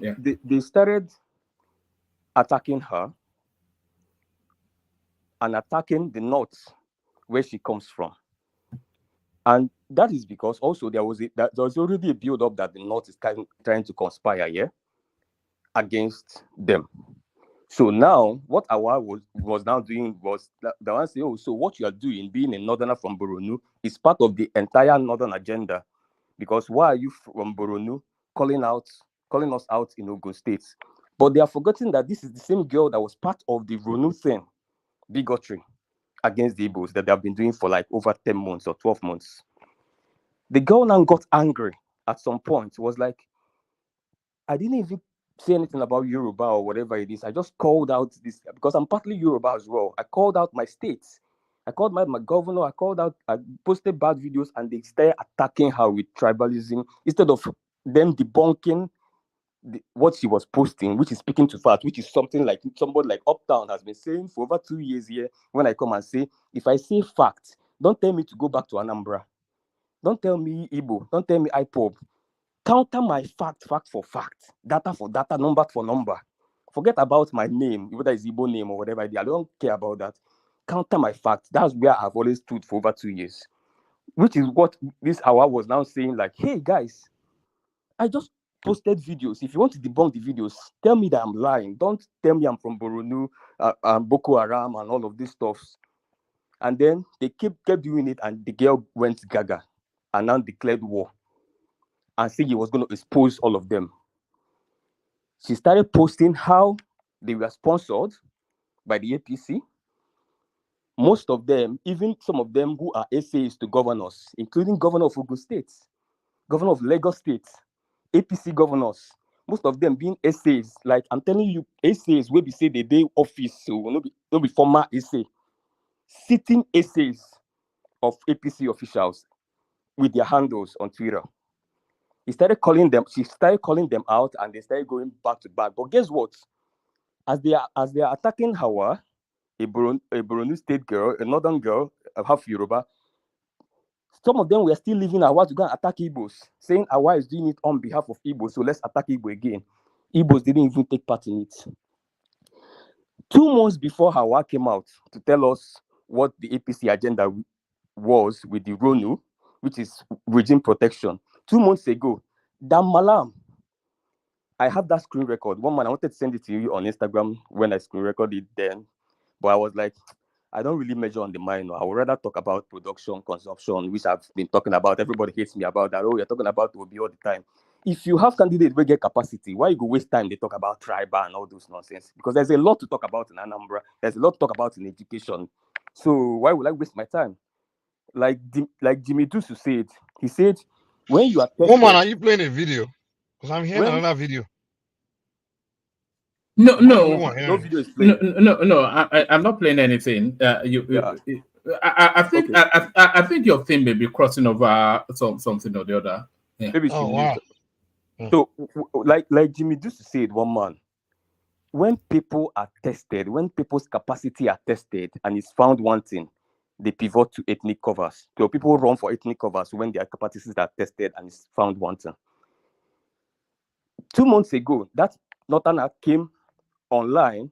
This is somebody that's been spilling bigotry with them over 2 years. Came and started apologizing. He hosted spaces. He said how they were sending him things on WhatsApp to say how they will create accounts with Igbo name and say something very, very bad, and then all of them, they will screenshot it and send it to the WhatsApp group, and all of them will start posting it on Twitter. Just can I ask you a short question? Can I ask you a quick question? Listen to me. I have it here. Listen to me. No, can I just ask you a question? This Northerner now came and said that he feels bad about what he has done in the last 1 year. That he feels bad. I don't know if you joined this thing. I don't know people here that joined that. I even joined her space now. I joined her space now, and that space was filled with. I'm talking about the first Northerner that came out now. Yes. I followed them. I said that I was recruited into it. Yes. And he came and they started attacking him back to back the way they're doing to our now. And he started saying everything. I started apologizing to everybody. He said he's going to dedicate the rest of his Twitter days to pushing for national unity. That he's sorry for everything he did in the past and all that, which is what Awa is almost doing now. She has now changed now. She's now saying, you know what? I'm now pushing for national unity. I'm done with all of these things you guys pushed me. Even though she was claiming that she's not part of the paid ones, she just fell for their gimmicks and whatever it is. I don't buy that, but that's okay. But the point is, what these guys are, I know many more of them will still come out. Conscience go prick them now. But the point is that people like me, we are PR people. Dude, you're It full is of very shit, easy man. for you to post. Is it very easy for you to post a screenshot and use it to drive bigotry? It's very easy for me to go there, and me and Harry, we know what thing they do. We go do CIA. We know when the account was created. Most of them created post February 2023, and we know exactly what the account is used for. But the point is that they know what they're doing. They know that I know what they are doing. Oh, And I can start uptown. mentioning names. When are you going to start addressing the bigotry of your own people, please? When? And listen to me. Let me tell you why you cannot. Let me ask you a quick question. Let me tell you why you cannot. No, wait. Let me complete what I'm saying, bro. No. This is very important. This is very important. Calm down. You're Question. just attacking And me I will personally. begin to respect you if you can answer this question. Honestly. Allow him wrap up allow so me. that we don't take so much time. Let him wrap up, To please. do it on a fact-based way, to do it on a fact-based way, you know me. When I'm done talking, I'll still recourse to facts, which is what I do on Twitter. That's why I got followings, because I present my facts. You lie a lot. You lie a lot. That's why you have following. Let's allow him to finish now. Let's allow the guy finish now. Let him finish. Uptown, continue with what you are saying. Facts. We sit down here for 10 hours. Let's speak to facts. One man, you can appoint delegates here. Let's go to Twitter. Let's map out 50 obedient influencers. Top. 50 APC influencers. Top. I can give you 20 off-head APC influencers off-head like this. And I know 80% of them are actually sitting special advisors. Even an idiot there is a special advisor to a local government chairman. And what he's doing is bigotry on Twitter. I can give you. We could go to Twitter. Wait, calm down now, bro. Let me finish. Oh no, I said when you catch a breath, I'll just need 30 seconds. I'm not stopping you. Okay, so we could go to Twitter now. You know, social media is an amorphous space. So we're talking about millions of people, but we can concentrate on influencers and list 50 top APC influencers, 50 top obedient influencers. We venture into their timelines, all 50 of them. I can guarantee you, and I know if I stake my money, I will not lose it. That if you mention, I'm going to allow you to mention your own top. You know, uptown. Complete it in about a minute. I think quite a few people want to put questions to you, and I have to move the conversation on. Tunaja is waiting, Emeka, etc. Yeah. And Kulata, I like what Kulata did with data in the last election. Kulata can do us the honor. If it's not going to be biased anyway. But let's go on a Twitter survey. Map out top 50 APC influencers today. Top 50 obedient influencers today. You can add me if you wish. I don't think I make it to 100 anyway. But go to their individual timelines. In the last 2 years, scan it through. I can guarantee you that 80 to 90 of all 50 top APC influencers spill raw bigotry. I'm not telling you. Do you have? You've been talking for so long. I'm telling you raw. You don't have proof. Because you Woman. keep on claiming. No. Just let him land. Because if you ask him a question, then he will elongate it even more. Let him land, and then I think Kulata, Mike, and Emeka, they put short questions, and then we move on to Emeka, just so we get to people quickly. Yeah. So it is a very simple survey, which I said, and this is the only way you can find out if you don't want to be doing yaya tiya, blah blah blah. Please. Wait, calm down. One man. I just have one man shrink my time. No, I want to tell one man. Tell that guy that he's talking about DSS that we are waiting for the DSS, that he should invite them to Lagos. Let them pick us up. Foolish guy. Somebody have sense. You think we fear DSS? But address that guy, It's not all that. Address that guy very well. Let him invite that DSS. Give him my address. Give me my phone number. Let them come. Foolish guy. Somebody that want to die because of bigotry. I beg, man. Yeah, you don't start making let's forget about the guy. Control yourself. Forgive him. All right, back to your turn. Yeah. One man. This is the only way you can know. And I'm beating my chest. If anybody wants to counter money for me, I'm sure I'm going to chop my money and chop the person's money. 50 for 50. Check the timelines and we'll know who is spelling bigotry. Because you asked me a question, I said, can we maybe take it scientifically so it won't be Uptown's words? Yeah, I know what I'm talking about. It is something I have done with my team. We know exactly. I can give you Kolata, please, can you ask Uptown some question? He's repeating himself. Calm down. No. Uptown, Uptown, you're just repeating open the window. It's dragging So- on a bit. so- Let take questions. Let me open the window myself. Should be in my house. Okay, Karen. Like She window. like Emeka would say, "Shebi na my own. Amigo give," right? So so that is the fact, one man. And the tweet I'm ending with this. The tweet I made yesterday was like, can anybody show me any APC influencer online that is promoting national unity or preaching against bigotry? Show me. They couldn't show me 2 accounts, and I'm still challenging them till today. Why is it? I can show you 10 million accounts. Did you put $10,000 behind it like Reno Mockery? Do they need $10,000 to? Don't they have conscience? They can just show it. All right. That was just a joke. I take a question from Kulata, so we move it on. Can you guys hear me? Yeah, we can. Carry on. Is it clear? Okay, because I'm using my car speaker. I don't know if it's clear. So, Uptown, I like you. I did bad with you. You're a very intelligent young man. And what you said is true without the context. You put a story which is true. I've been following that, what she did with Mko Abiola, and I mean, you could see some people that were pushing back. A lot of it you will know will be coming from politicians. But what you conveniently did, you did not talk about the bigotry coming from your side. You mentioned one guy.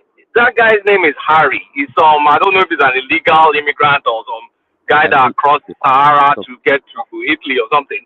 The guy is heavily bigoted. There's also some guy, there are many people from your side which you conveniently ignored. You know, I'm an older guy, so when I want to entertain myself, I read all this stuff you guys do back and forth. You guys are all complicit. So don't paint a picture because you pick truths, you pick different truths and spin a yarn. But you're not giving a complete picture because you're not talking about the culpability of the bigotry being spewed by your side. And when you look at it this way, no, hold on, allow me. When you look at it this way, there's so many instances where it is triggered from your side, and then you see the so-called Ronus, because I hate the way they're kind of like spoiling this Ronus. Ronu was something Ogunde spoke about during the Akintola politics in the 60s. It's some sort of ideology. It's not what they've turned it to be. But when you see you guys kick it off, and then those guys push back, or sometimes those guys, it's so bad that if someone even says, oh, these are beautiful Igbo girls, or these are beautiful Yoruba girls, you will see someone say something, it's like, the way they made it, and I blame you too, because I started following your space. You're not innocent in this.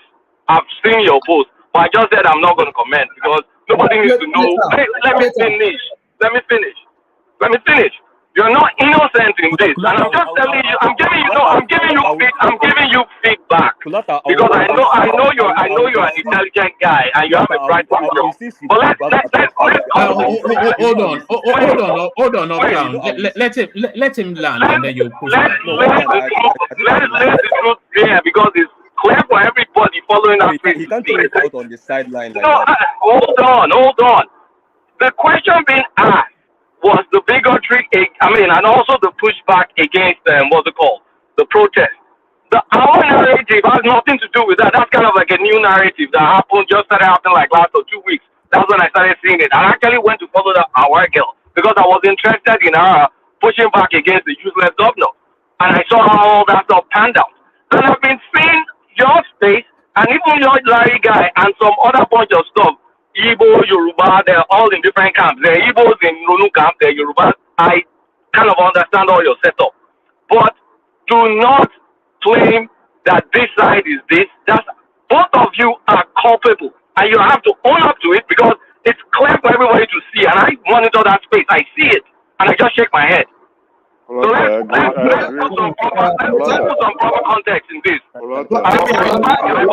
Don't paint the one-sided narrative, and don't play your own because you're all involved. One man, please. Can I chime in my opinion? Before you chime in your hold on. Before you chime in your opinion, just to back up Kulata, Uptown. A lot, no, I won't say a lot, but a few people actually clip you. They clip you on post it here right now. I'm looking for it as I'm speaking. They clip you and they send it to me. But I hear from Emeka. But woman, I want to chime in. I think Emeka has been asking. I want to take my. All right. Let's do. Hold on. I'm dropping, so it's almost 9 o'clock. That's why I want to give my opinion. Don't drop just yet. Let's do this way. Chime in, Emeka. Chime in. Rational mind. Make it small chimes. We will take and then hold on. Is it a drop? We'll take it further. It's almost like I have to go do something. That's why I said let me give my opinion, and others can do what you want to say. I could pick it from what Upton is saying. I agree with Kolata. The bigotry is on both sides. I see it. And it's highly disappointing. And my handle on Twitter too is possibly it gives me out as an Igbo individual. Even when I try to stick on the topic, I see Yoruba bigots going at me. And I told them, you're too young and stupid to be doing all this stuff. And then when I try to go against the useless discussions that Peter Obi gives, I see some very foolish Igbo people coming to attack me. So it's on both sides. Let's be honest. So Uptown, I've responded to a couple of your messages on Twitter. You see them. We even go back to back. You support that. You don't call it out. So don't come on this platform to begin to call out one group where you don't call out the bigotry happening in the other group. That's that side.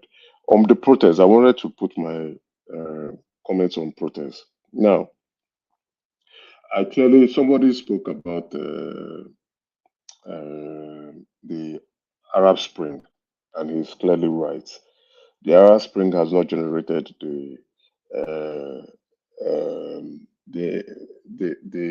fantasy land that everybody within that place is talking about. The only people who escaped it briefly is Egypt. Libya is a mess. Syria, without the intervention of the Russian government, that's Putin, Libya would have gone to the same way with Libya. Syria would have gone the same way with Libya. Which other country again? So now let's bring it back home.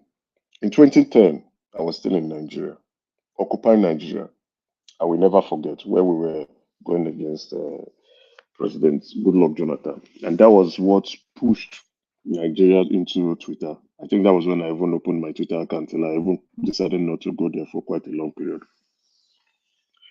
I saw the damage that was done. There is no protest done in Nigeria that you will not see any damage. Whether they call it peaceful, whether they call it violent, whatever name you want to give it, there is always going to be damage. And those damage impacts individuals, companies. People suffer. Businesses are being looted because you are protesting against the government. Why do you go about looting people and their assets and properties? They are not your problem. 2010, occupying Nigeria, it was a long period, right? People trying to go to work or people trying to want to engage into other activities, you see them looting them, taking their jewelries, taking their cars, taking their laptops and their phones. That is not the protest that they are protesting against. 2010, let's take 2010 out. 2021, NSAS. Why that is against the police brutality, some individuals decided to hijack it and want to use it to protest against the government. That's fine. No, that's not a problem. But you see that Lekki Toll Gate was burnt down completely. That place, I think I was in Nigeria last year. still not functional, burnt down completely. Where there might be some economic benefit because we don't longer pay the toll anymore, and the traffic has reduced. I said I don't know about the situation now. I need to update myself. People went about looting. Some individuals decided to go into Lekki estate, phase one, and then the security guards decided to, see what they can do before the military came, and this, that's a different story completely. There's never a time, and I'm saying this directly to Uptown. Maybe when I'm done, he can chime in his opinion. There's never a time that protests happen in Nigeria that it turns out to be peaceful. There's either going to be people who come in to hijack the protest for malicious reasons, looting, hijacking, possibly people, NSAS people died. Occupy Nigeria, people died. Other protests that happened, even 1993 NKO, people died. At least we ran away. People died. There's never, so when people are calling for, there's a protest coming in August. So we're anticipating people to die. There's never a time you call for protest and you don't hear people dying, or they are looting people's assets, or they are breaking into people's shops, or they are burning government properties, or they are burning private properties, or they are burning state government properties. You understand? So now when individual stakeholders in a particular state are saying, why don't you go and do that protest in your own place? Because they know the reason why they are saying that. Go and burn your own place down. Why do you want to come and do a protest here and create chaos? Even when this Lagos is not a federal government capital.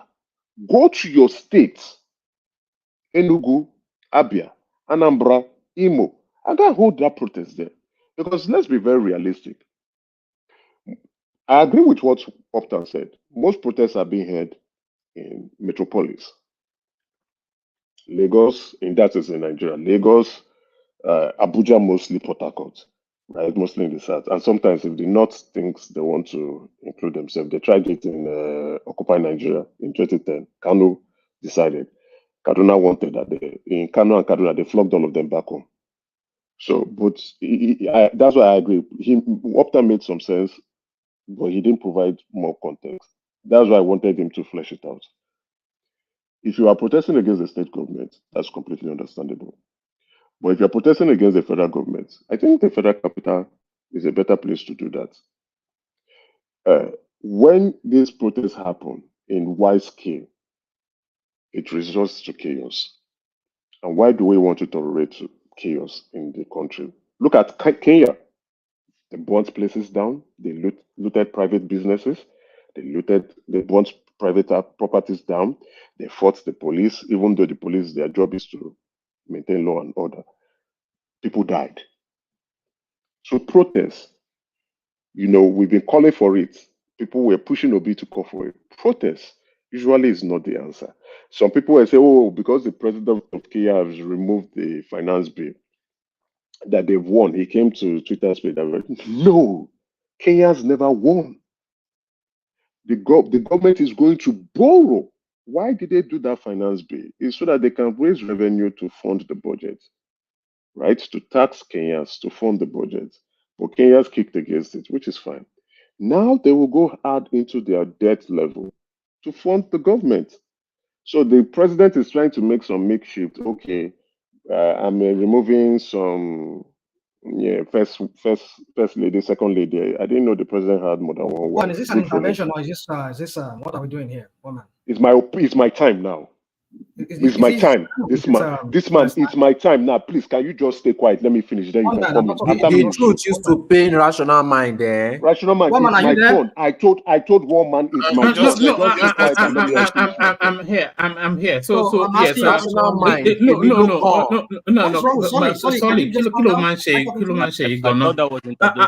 No, it wasn't an interjection. Apologies,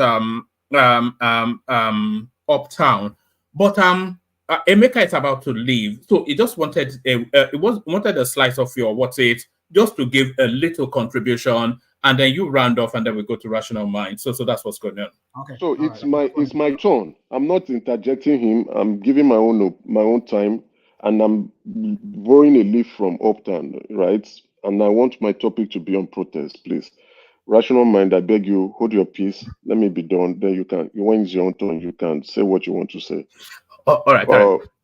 So now he's trying to discuss and buying some leverage, and some Kenyans are saying Nigerians, we are not like Nigerians, blah blah blah. But they are going to pay. They're going to pay for it. Those buildings that they burnt down, they will fix it. Once they fix it, they'll fix it with borrowed funds. Kenyans are going to pay. So protest is not the answer. Now, may I use this opportunity to say an alternative solution that can probably work? I know a lot of young Nigerians still do not understand power dynamics and politics properly. The best way to solve this, create a pressure group, enter into a political party. The one you did with Labour Party is not effective enough. Enter into the major mainstream party and then begin to press your demands. That can work. You press your demands, the chieftains in those parties will want to listen to you. That's a good alternative. We can't have peaceful protests, except the ones sponsored by politicians. Peaceful protests will destroy certain assets in the country. And then we'll now fix that asset with either borrowed funds or internal generated revenue. Now, for those those who would leave their own state to begin to go and look at another state that they don't have any stake in, I think is when others say focus on your state. They are not wrong. For me now, I live in Lagos. I have a stake in Lagos. I'm also from Abia State. I have a stake in Abia State. I can speak on that. But for me to now go and be talking about Borno State, where is my stake in Borno State? Except I see a concern that is spreading from that area, or I empathize with their situation. But I don't have a stake in Borno. I don't have a stake in Plateau. I don't have a stake in Nasarawa. I neither don't have a stake in Sokoto. So if it does not impact me, why should I be taking up a fight that does not bother me or impact me where I have no stake? So if they call me out, they are right to call me out, to focus on where I should be speaking on. But again, on what you say, I like where not rational man, Uptown brought this topic. Very nice topic to discuss certain things. He called it regime. What Uptown? What did you call it? What term did you give it? Regime preservation. Regime protection. Start to bring it home. I'm bringing it down. I'm bringing it home. Thank you. Yeah. I like the term regime protection, but I was wondering again, what are they going to protect? Or do you think the APC supporters would not want to protect what is theirs? Would they want? You see, this is power we're talking about. Do you expect them not to want to protect their situation and allow you come take it? Nobody gives you power for free. You must devise your strategy to come. So whatever they are doing, and our politics is ethnic driven. A lot of people don't understand this. Our politics is ethnic driven, religious driven sentiment. We fight on both fronts, and then with other ideologies, which we lack anyway. So we are fighting using ethnicism to divide and conquer. That is a game. So when people are busy saying, oh, this, you see, that's why when you stroke your own fire, the others will stroke theirs, because it's a game that we're all playing. It's a dangerous game, but it's still a game.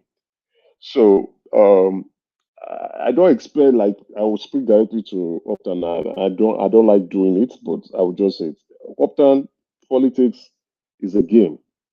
So you might be thinking, oh, we need fairness. No, politics is not fair. Politics is dirty. I hear you saying special assistants buying people. Yes, they do that. It's a game. They need to retain power. Whatever it takes, all gloves off. They need to retain that power. So whatever they do, they will sponsor people. Get even what's his name? This Kogi guy. Bello. No, yeah, Bello. Yeah, Bello was the PDP guy that supported the article. He's very good at sponsoring protests. Buys supporters, bring them from Kogi, buys a few from Abuja and the locals, and bring them together, and everybody they carry the placard. After they go line up and collect their money. That's politics. That's how the game is being played. So, for young Nigerians who are listening, it's high time you stay abreast of political trend and how to fight for power.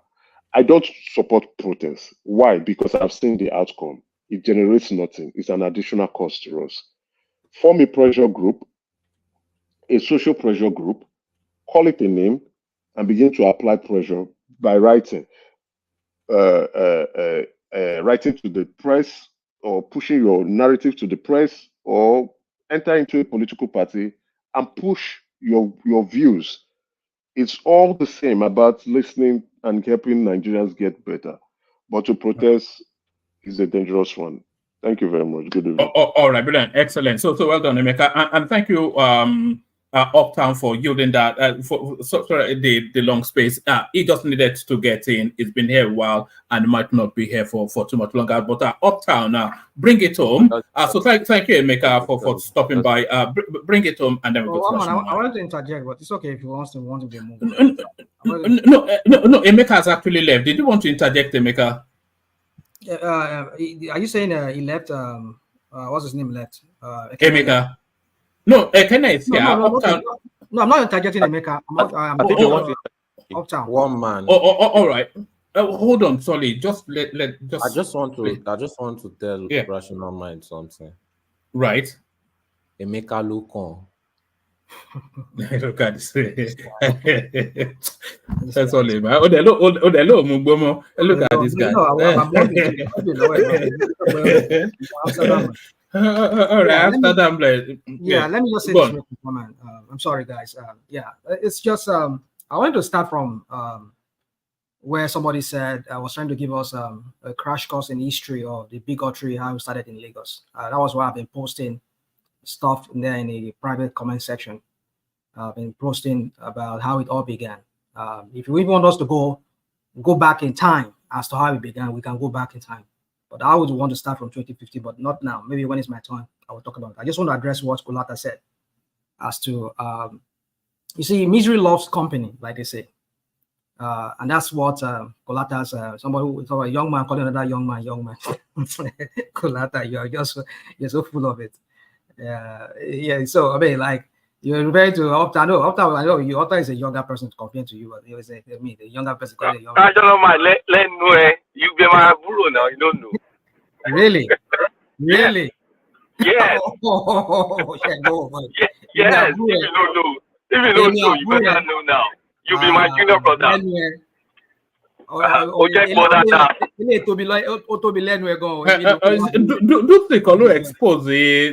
they expose that a while ago? Do you not remember?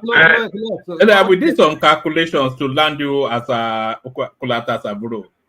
So I mean, you my kid brother, Rational Mind, but I'll allow you guys to do that behind me. Is that what it is? You guys. Nobody talks behind you now. Why would anybody? I don't do that. I talk when people are here. How can you laugh? Can you just assume my age? You're right from. Because you're a young king, Rational Mind. You're a young king. You still have some springs in your step. You're a young king. Well, I appreciate you calling me. Be proud that you're still a young king. Come on, dude. Come on. What are we doing? I mean, like, you know me that way to be telling me. I'm telling you that you're a young king and you have to take it for what it is. I'm a young king. What are you saying? Yes, a young king, a spring chicken. Oh, thank you very much. I appreciate that you calling me a spring chicken. You need me to give more adjectives. I can give more. Okay, then continue. It means so I can tell. Diet.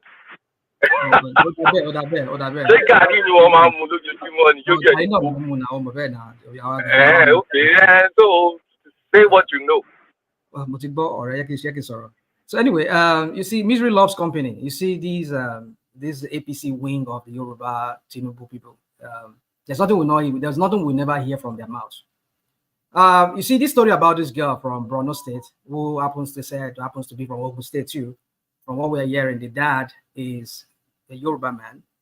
The mom, they say that's what was said online, is from Borno State, maybe a Kanuri woman. Suddenly, I think she went back to. I mean, some of us know the story, but maybe for some of us who don't know the story, she went back home on a trip back to Ogun State, where her father is from, and he found out that the roads were just it's insane. And maybe after she went back, or maybe before she went back, she posted on her YouTube, or I say YouTube or whatever social media handle that say, "Oh, talks about was lashing at Ogun State and the governor." And then, as usual, some of us know the story how it all went. So my point is this: that right there, you know what happened next. They came for her, started labeling her without looking at her previous. You know, right? I mean, I can tell you. I don't even need to tell you. I don't need to cite her examples as actually rational mind. Let Uptown round off in just 2 minutes, and then you can take the floor, because I thought you were interjecting, but let him wrap up so we're structured. Uptown. Okay. I appreciate Emeka for the short submission, and again, I always prefer him sound the way he sounds this night than the other alter ego that is usually all over the place. But yeah, I appreciate you, my brother. Just like my brother Rational Mind just said, he made he used a phrase which I think is really very is almost summarizes everything I say. Or rather, it summarizes Kulata's pushback, which is misery loves company. So the same strategy they use when they say, when you are promoting OB and they say corruption, they say, oh, we know we are corrupt, oh, we know Tinubu is corrupt, but OB is also corrupt. So they don't even try to push their own candidate. They just want to tell you that your own candidate is also as bad as their own as well, which is the same thing they're doing here. Oh, we know we are bigots, but you are also a bigot, which is misery loves company, which is what my brother just said now. And that's what Kulata came to demonstrate. But Kulata, that is being smart by half. And I'm going to use a very short seconds of analogy. Uptown. You are quoting a recent incident that everybody agrees on, without talking about the bigotry that you guys do on your side. You use a passive aggressive style. That your other friend, the Larry guy, that's just full out outside bigotry. But you can't take it. Wait. You can't take a true. So hold on. You can't take a true recent story and use it to depict the entire narrative. That is disingenuous. That's what I'm telling you. Two stories. I don't know why because I know that our story, and I acknowledge that our story. But you guys want to now put everything on that our story without your own. Do you know about thinking? Do you know about the I know. Like I said, I told you that you were saying the truth, but you were just cherry picking and choosing what you wanted to pick to depict the narrative. Because the bigotry is on both sides. You guys play that shit on Twitter like it's about to expire. Kulata. So don't tell me because one story is true. You will now talk about all the other things you guys have been doing. You are repeating what you said before. Allow me. No, I'm done. I'm leaving you. Continue. Allow me. Yeah, thank you. Let me tell. All right, but you have to wrap it up. Yeah, carry on. No, I was nicely wrapping it off in a nice wrapper, and he came in again. Yeah, carry on. Sorry. They won't let me, but Kulata, let me tell you why I said you are being clever by half. You are a data guy, at least you call yourself a data guy. I am a mathematician, yeah, by at least school, yeah? And I know exactly what I'm talking about. When I said what I said, I did not say, and funny enough, I even wanted to chip in Harry's name when I said maybe you might find one or two. I wanted to mention Harry, but I didn't want to do that because it was a public platform and he is an entity of himself. I don't want to use him for my analysis. But I wanted to mention his name. I think it's very clear. And his case was a case of, hey, you guys want to do bigotry. I can also show you that I can do bigotry. That's okay. Me, I've called him out like several times in his comment section. We've had a few problems with that. I do that sometimes. And then maybe we'll reconcile later when we're doing Tinubu school series as well. But the larger point that you're trying to gaslight is, I'm going to use this analogy to tell you the larger point I'm saying. For the APC Ronu, which is what they call, I didn't give them that name, they gave it to themselves. For them, they have adopted bigotry. Please don't make it longer, just for other people. Okay, no, I don't want to be interrupted. Let me just make my point. That APC Ronu, that construct, APC as a party has adopted bigotry as a party policy. That is the point I'm making. That's over 80%. Now, pay attention to the numbers I'm using, the percentage I'm using, which I can back up. In fact, when the other guy was talking, I was listing names here. So if anybody wants to add Selena, let's start calling account names.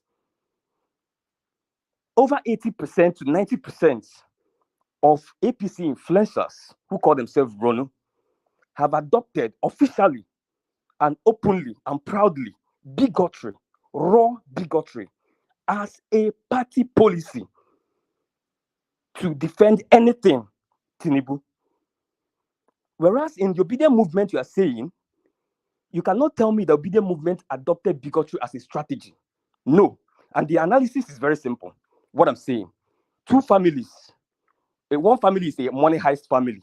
And this family has adopted grand theft and money heist as a way of making family fortune.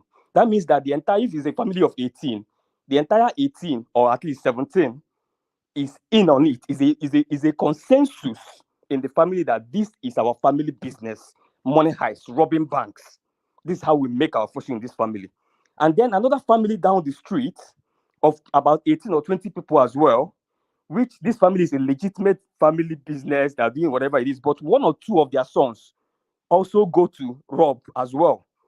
It is two different things. Party A is a theft family, is a money heist family, and it's a family thing, it's an agreement that this is our source of income.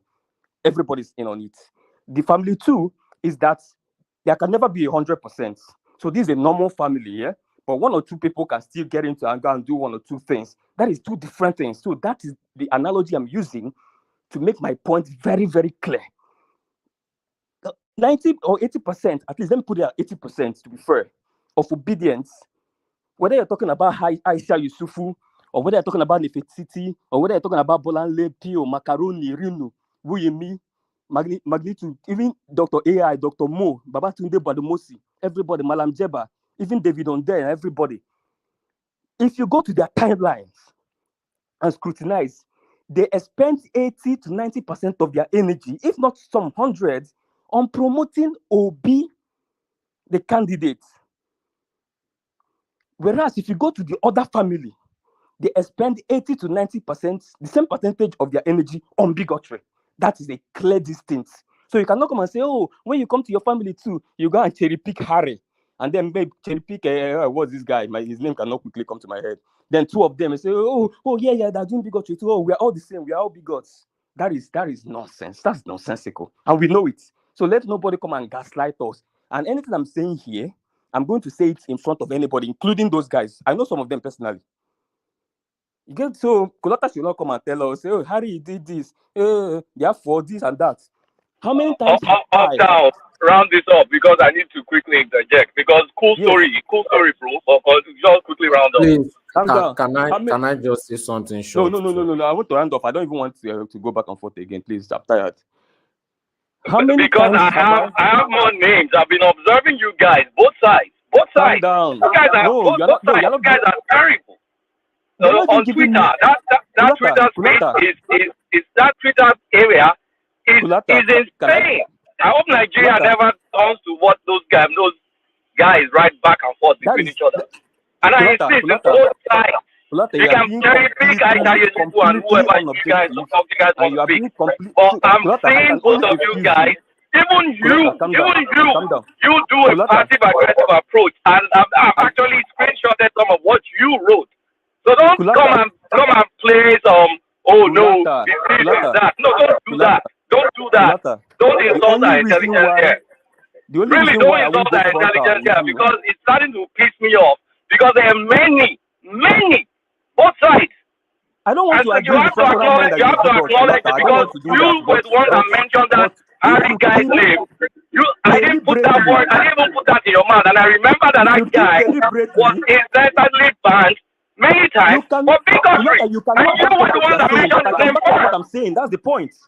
I'm backing it up too. And I'm telling you, if I look, I'm driving. If I get home, I can start bringing both sides to show it. What the hell are you talking about? Can you back it up? The bigotry is on both sides, and you have to acknowledge it. Otherwise, back it up now? Yes or no? Can you back it up? Can you? Of course, I can back it up. I can. I have the time to do it. I can. Can I just say something? That is the very painful thing about these guys. These guys that are both the bigot ones and the ones that are sympathetic to bigotry. Man, the thing is, I made my point very, very clear, and I said that today, anybody can go and challenge me. I can go and list top 50 influencers for Obedient Movement, top 50 influencers for APC Movement, and let's just go and check their timeline. That is raw statistics. This is not about top 50. Don't try to play smart Alex. This is not about top 50 influencers. We're talking about two sides where all sorts of shady anonymous people say bad tribal things about each other. No side is absolved. See, Kulata, I can only excuse you I can probably make an excuse for you and say, oh no, you're not really a Twitter person, you're not really in that generation. Maybe I can. I don't post on it, but when I started following it, I actually saw your post, and I was like, oh no, this is up down. And I've been noticing also, Twitter, once you see one person, and then you see a story, then you start replaying repeatedly. Both of you guys bash each other. Let's not lie here. You have synced your Twitter into a bigotry algorithm. I can prove it to you.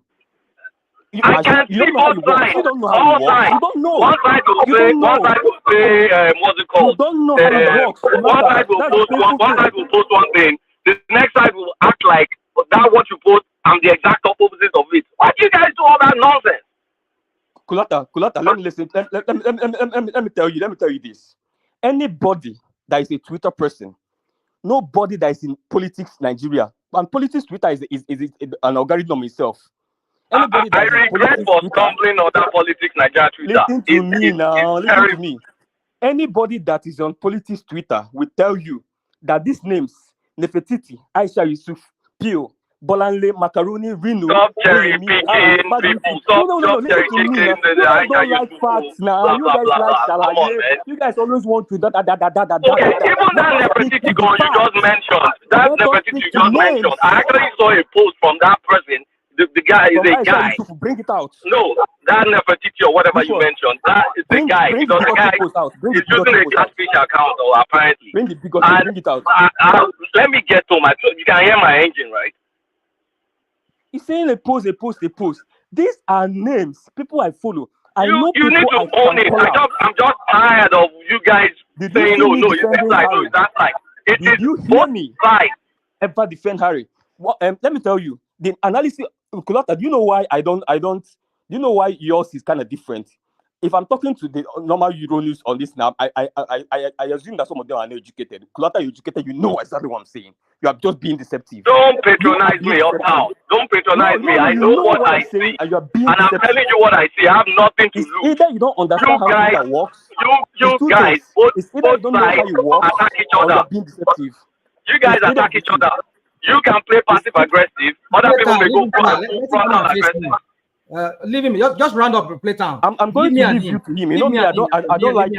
I leave the comeback to you. And I trust you. And I trust you with it. My own is for me to come as a person that is grounded on that space. One man spoke to my space. That's why I can beat my chest and tell anybody, give us 10 hours back to back. Me and me versus Kulata. Bring your facts. Let me bring my facts. My space.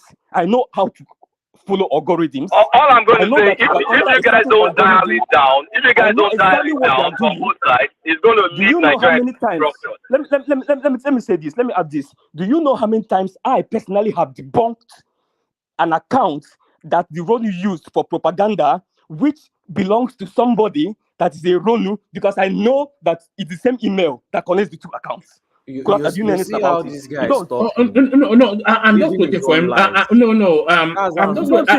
I'm just waiting for him to stop because we need to move to other voices. One man, allow me. So you need to understand this. I can tell you. I understand. Email. I can tell you one email is controlling two accounts. That's another strategy. One man. You see why I'm this? I observe what they do. Allow me, Kulata. Hold on 1 microsecond, Uptown. You know, enigmatic clips Uptown to me and sent. I said, this is what Uptown is saying. Organic clips Uptown to me and say, look what, and several other names I'm not going to mention. They clip Uptown and send it to me and say, look what Uptown is up to on Twitter. So I know. I'm sure that so many people can say, oh no, it's wrong. No, it's right. Both of you do it. And you need to own up to it. And you guys one man. You guys have been on this for the past 6 months. One man. If you guys do not back your guys up, I'll stop coming to this platform. You can't use subterfuge to blackmail. Stop making empty threats. You can't use subterfuge. We're telling you both of you to stop it. That's crazy. You guys should stop it. It's very annoying. You can't use subterfuge. What's annoying? What's annoying? What's the subterfuge you are using? Oh, this person clips. So people will start building in their mind. Oh, you must have said something terrible. Oh my God, that you're not doing something.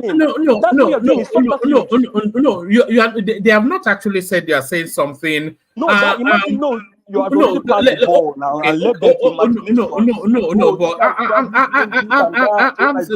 hold on. I'm still speaking. So let me expand on.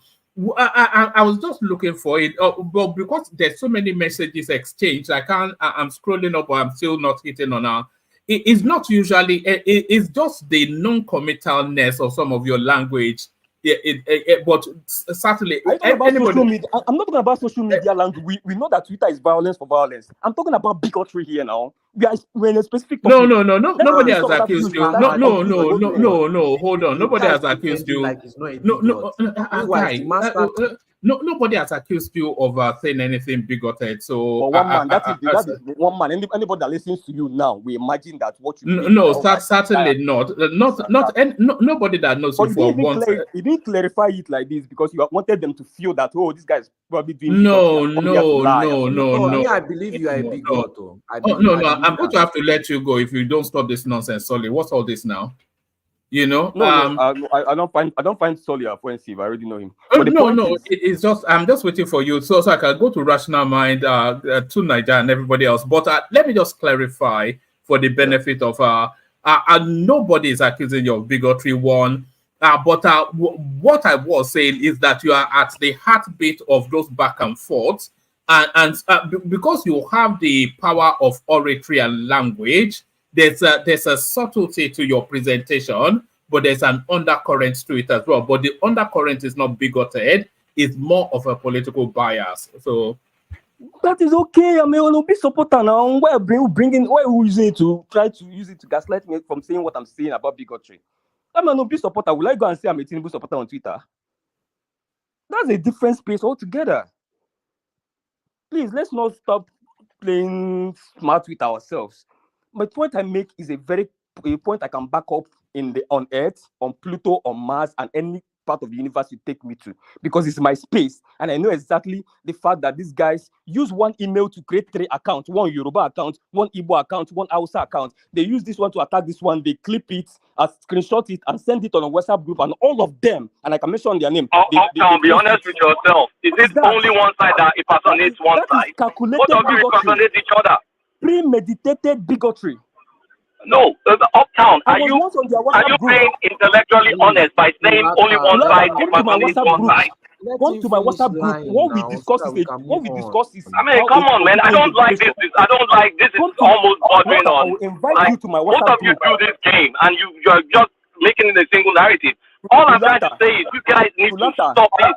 Otherwise, you're going to destroy that country. You see the funny thing you are doing. What you are doing? Okay, I think I will leave you to Rational Mind. He already has a better phrase for you. You already said it. I'm sure he's going to take care of you. But the point is, apart from you, who is already biased, I'm sure the normal listeners who are actually the bias in saying both sides are doing bad things. Do you know the meaning of bias? Anybody on Twitter I'm knows what saying I'm both saying. sides So are bad. so you're Like you're listening saying to bias. Tribalism. Do you know what bias means? I'm saying the Rolu side and your side both do this same thing. You are accusing each other of. So what is bias? What's the meaning of bias? By acknowledging that you guys are both bad. Kulata, I challenge Wait, you. what are you trying to say? Kulata, I threw an Wait, open what's the challenge meaning to of bias? you. What's the meaning? You are What's not the taking bias? it up. In kind of like making the equivocation that it You deserves. are That you sympathetic guys to the assassinate bigots. each other. Kulata, you want me to say it clearly to you? You are sympathetic to the bigots. It's now because you're What's national mind defense, I will sympathetic not to talk about. bigotry by saying both sides But you are are now. bigoted? You know that I know Are they you? like go there. All right. All right. I don't want to say. I don't want to do it. I don't want to go down that Listening line. to yourself? Are you speaking English? All right. By saying both sides are bigoted, you're saying no. Well, you're picking one side. What does that You mean? can prove mine. You can't prove what you're All saying. right, Kulata, let him know what round you're off saying. so that we can move on. So I think it's a conversation that we still expand after we've. I would like you to expand. You know what I'm saying? No, we will still expand it. I'm not sure if you have the time hang around uptown, but if you don't, then we'll open it up. Uptown, wait for me till I get home. Wait for me till I get home. All right, and the other thing we're going to do as well, anyway, I'll speak to you offline. Just in the course of this conversation, I had a thought, so I'll speak to you offline, uptown. But uptown, in no more than 2-3 sentences, bring it home so we can go to other voices. Okay, so that's why I don't like confrontations. They are diversionary. It lets you not to make your point, which is the tactics. No, it's a healthy exchange of opinions. I prefer leaving it to rational. You know, he knows how to or me. Whenever you do it, he gives me a headache. I'm not interested in that. I would rather you say, you know what, uptown, this is 10 list of your obedient influencers. 9 out of them are bigots, and that's what they are using, and this is my fact. And I prefer those kind of conversations. Don't come and say, hey, you, catch them, thief, wrong here. Nobody cares about all that. So if you want to engage me on facts. Let me end this with two things the Medusa said, which first one I've said is when people are tested, when people's capacity, people run to tribalism when their capacity is tested and they fail. I have too many things about Obi to promote to have time to spend for bigotry. They don't have anything to promote about Tinubu. That is why they're spending all the time on bigotry. Because if you have everything I have, the materials I have, if you have it, which time will you have for bigotry? You won't have any. I have many things I've not posted about education. I have many things I've not posted about his industrialization. I have many things I will still post next year. I have enough to post for 10 years. But they don't have the material. That's why they're closing up that gap with bigotry. So don't let them come and confuse me here. We have been on this Twitter. I've signed out. I came back in 2022. I know how the algorithm works. I know when an orchestrated tactics is being done. It's a PR move. Now, not be something we would do for record label. We know the moves. Now, if you do it, we know exactly what you're doing. So let know people that came on Twitter last month. I don't know how social media work. Come and say that. Let me tell you. Under my comment section, if I have 100 people pushing back at me, 98 is from a certain tribe, but I've never ever clipped their comment and used it to push bigotry against that tribe. Why? Because I'm not a bigot. But a bigot will always find, if you want to be a bigot today, if you go online, you always find something to back your bigotry up. That is different between somebody that is a bigot or not. Once you want to be a bigot today, nah. Just go online. If you want to be bigot against Igbo, you will always find something. If you can go to the iPop space, you can always clip something and then lash on it and be a bigot. Also, a bigot will always find reason to be bigot.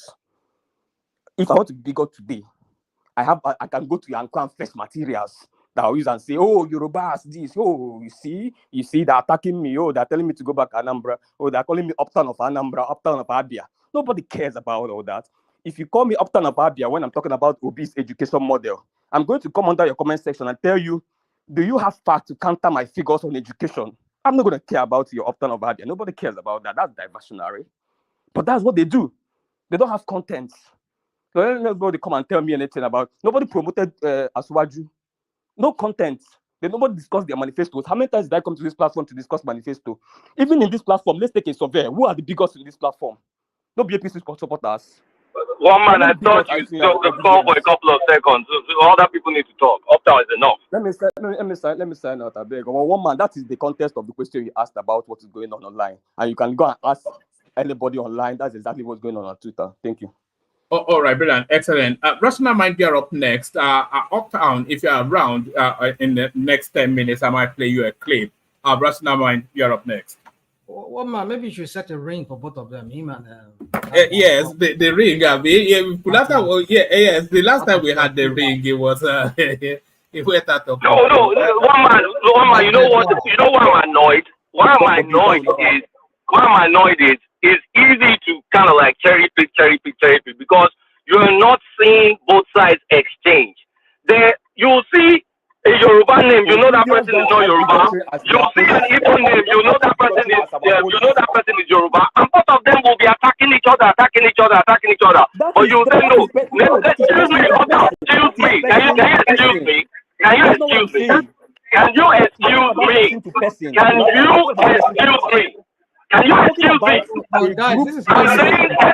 me? I am talking about a group policy. I don't care what you're talking about. Excuse me. These Ronu guys, their group policy is bigotry. Both sides play it. So you can say, okay, maybe the hypocritical part of the obedience are this. So you can easily say, oh no, those guys are hypop. They're not obedient. But what's the difference? It's the same thing with the Ronu people. Extreme tribalists, they will be pushing stuff. You know that politicians are using these guys. Like our example like that. I was happy when that girl brought up that Ogun State. How many times, one man, have I been pushing? Like, we need to talk about all these bad Ogun State roads. One girl is doing a fantastic job. But you now come here, you now be making all sorts of Mogia and all this. Excuse me. So when you see the so-called Ronu and the Ethiopians going at each other, you now say, oh no, you can listen to oh, those Ethiopians, the Ethiopians are not obedient. Look at the shit. Both of them are attacking each other. And that's what we see. Am I speaking for Ethiopians? You are trying to... Are you the only person that is obedient? Why are you taking the cross of obedience on your head? Who is speaking about IPOB? Are you the only person that is obedient? I don't even think you understand what I said. What I said is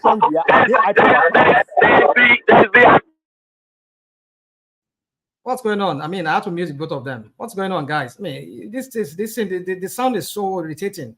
Can you guys talk one at a time? Because I need to talk too. Because let me finish. I don't know who muted me. But your sound is...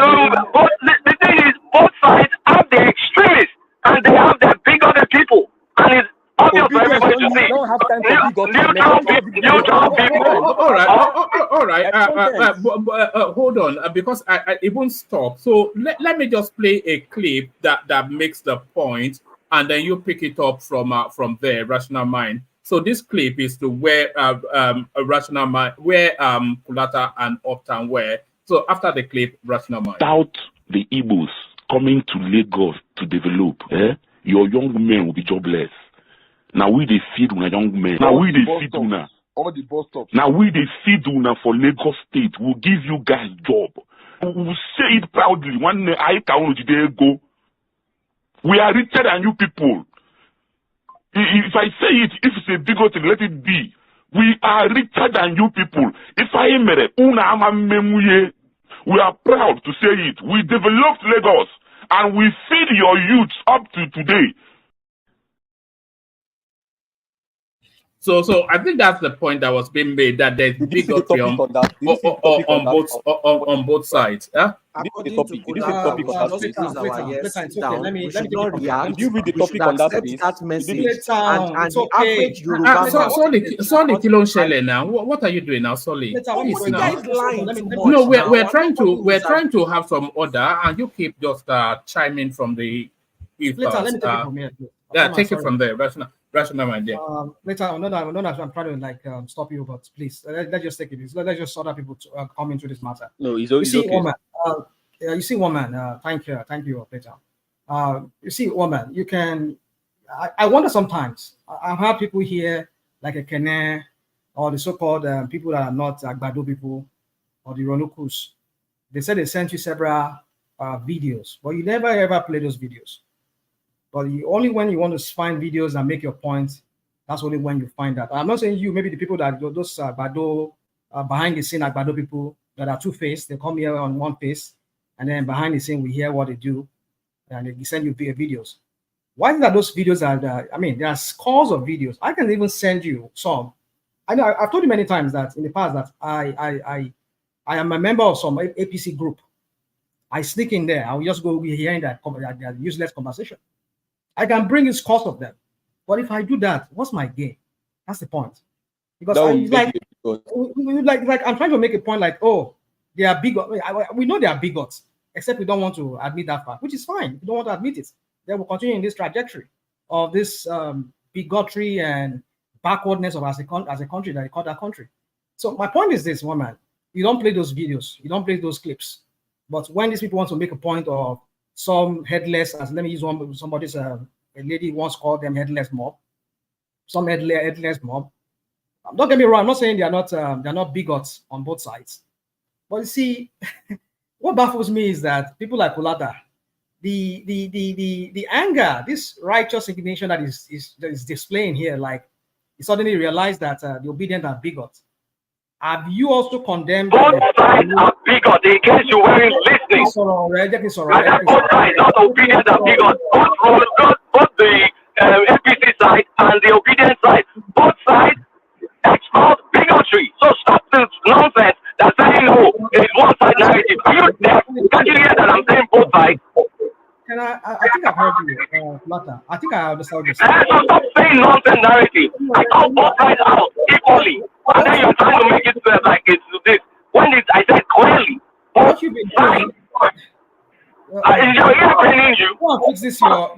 I know you're driving. Go and fix this your. Maybe. And then don't stop saying shit. When I call both sides, I mean both sides. What I'm saying is it's SHIIT, right? Is that what you're saying? Dude, come on. You see, like I'm saying again, your righteous indignation. Suddenly, anybody that hears you now will think, oh, this guy is just passionate about Nigeria. He just hates people being bigots. Have you condemned your bigoted APC Agbado people like yourself? Have you, when they make all this, some of them they come here. Have you ever called them out here on this platform? Suddenly today, because somebody is just talking about trying to make a point. Now you have to go like, oh, misery loves company. Like they are doing it after all. It's not misery loves company. Do you see me call out anything? If you want to expose the bigotry, that's your fucking business.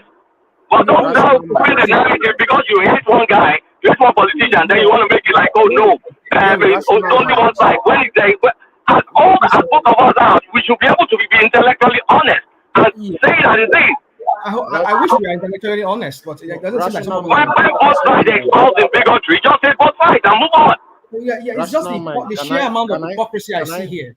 Rational Mind, can I interject on something you said? You have to do that briefly, because I don't want to lose my Yes, thoughts. I'll do that very briefly. Please, I won't do that.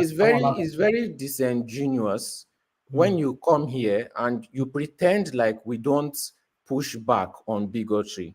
I call out my state all the time. We call out, in fact, we've had a whole session where all we're talking about was Southwest states and how deplorable it is, and how many times have we shamed Ogun and Osun state governors? How does that relate to bigotry? At some point, it feels like we are the only ones doing that. And then somebody comes and claims that we don't do that. Meanwhile, that is all they do. And you can hear us clearly saying it. You can clearly hear us clearly saying the truth of the fact that both sides do it. But you are trying to pretend like we don't condemn it. You are trying to pretend like, oh, we are only saying it just to defend it. No, I can't remember. No, wait, Sorry, now. I get your point. I'm just going against the point that you said. And then you say, it's okay. We are not playing videos. I think he wants to take the floor back. He wants to take the floor back. Sorry. Tell us what videos that we are not playing, and tell us the times that we have supported bigotry. I get you. Tell us. Tell us. All right. So let me just tag this on Twitter. So are you disagreeing with Kulata that there's bigotry on both sides? Because that's all Kulata is saying. So what are you disagreeing with? You see, woman, that's what I'm trying to. That's what I'm trying to build up, woman. And you see, when you ask questions like this, it's very difficult. When you see me, I'm hesitant like this. I'm hesitant, I'm reluctant in answering those questions. It's not that I see, I don't agree with you, kind of, but there is a context to it. That's what I just, because if I say yes to it now, you say, yeah, okay, you see then, you make my point then. So I make your point rather. So now that's not what I want to do here. That's not my aim here. My aim is to establish how we got to this point. A little while ago, somebody started here with the 2015 election, I mean, 2015, this last election as the point where the whole bigotry started. No, the bigotry started way back from 2011 election. The 2011 election, what was that election that brought Fashola? It started way from there. But let me go as far as 2015. When did we not hear? I mean, this Rose Vivo that you call Chinedu here didn't just start today. It started with Jimmy Agbaje. When Jimmy Agbaje was running, I was in Lagos at that time. I went to Lagos briefly. And I saw, you see, this propaganda. If you want to know all this thing, you want to know some of these things, go on. Because I used to be very active on Nairaland. I still have an account there. I've written so many pieces there on that Nairaland. I don't want to mention my name there because it's some of them has my name attached to it. So yeah, let me not go. So my point is this: is that you see, I've been back and forth with the APC. There was one I put in a private chat for you, so it's for you to know. In 2011, it's on the screen. Okay. Well, I mean, Nairaland. There was one I think I missed the end, the first end there because I didn't copy it properly. So there was one there. If you look at those chats of Nairaland. Oh my goodness! I mean, it tells you how this bigotry started. APC or ACN or the Tinubu wing of the Yoruba people, they get triggered when you just attack Tinubu or you just mention something about the shenanigans or the corruption of the ACN or AD that time. They get triggered. They'll never talk about issues. Your papa, your mama na be Lagos now, and you're this way. That's what you get from them. And what was the question the person threw to them? Tinubu Jack Lagos to himself. People talk about points that they see that they can. I mean, perception is mostly many things. Most of us is perception. At least you can tell. 9/10 of reality. You say what? I said 9/10 of reality. I think that's what you. Yeah. This is not. Sorry, Jack. Let people. What are you doing? When I say now? perception, I'm just saying perception. I'm just saying what we see around us, what we read. It all contributes to our perception. It forms our perception. So that's why I use the word perception. It doesn't mean it's not reality. Sometimes perception can be reality. It depends on how you're looking at it. But my point is this, woman, is that when you hear people on Nairaland, I need some of you to go back to Nairaland as far as the 2009. Go and look at the discussion between PDP and APC. AD then. Go and see the discussion. You understand how bigoted some Yorubas were back then. And what was the question? Maybe they just say like, you hear people talk about Obasanjo's lineage. Omo Igbo ni, Baba disease. That is how the bigotry started.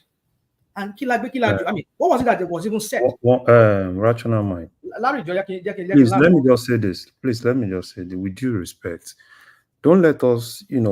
I know you want to make a point, and I think it's a little bit insulting. When you say some things like how bigotry the Yorubas are, it's a little bit insulting. No, not Yoruba. When I mean Yoruba, yeah, that's why I'm trying to push back. Right? You can make a point, right?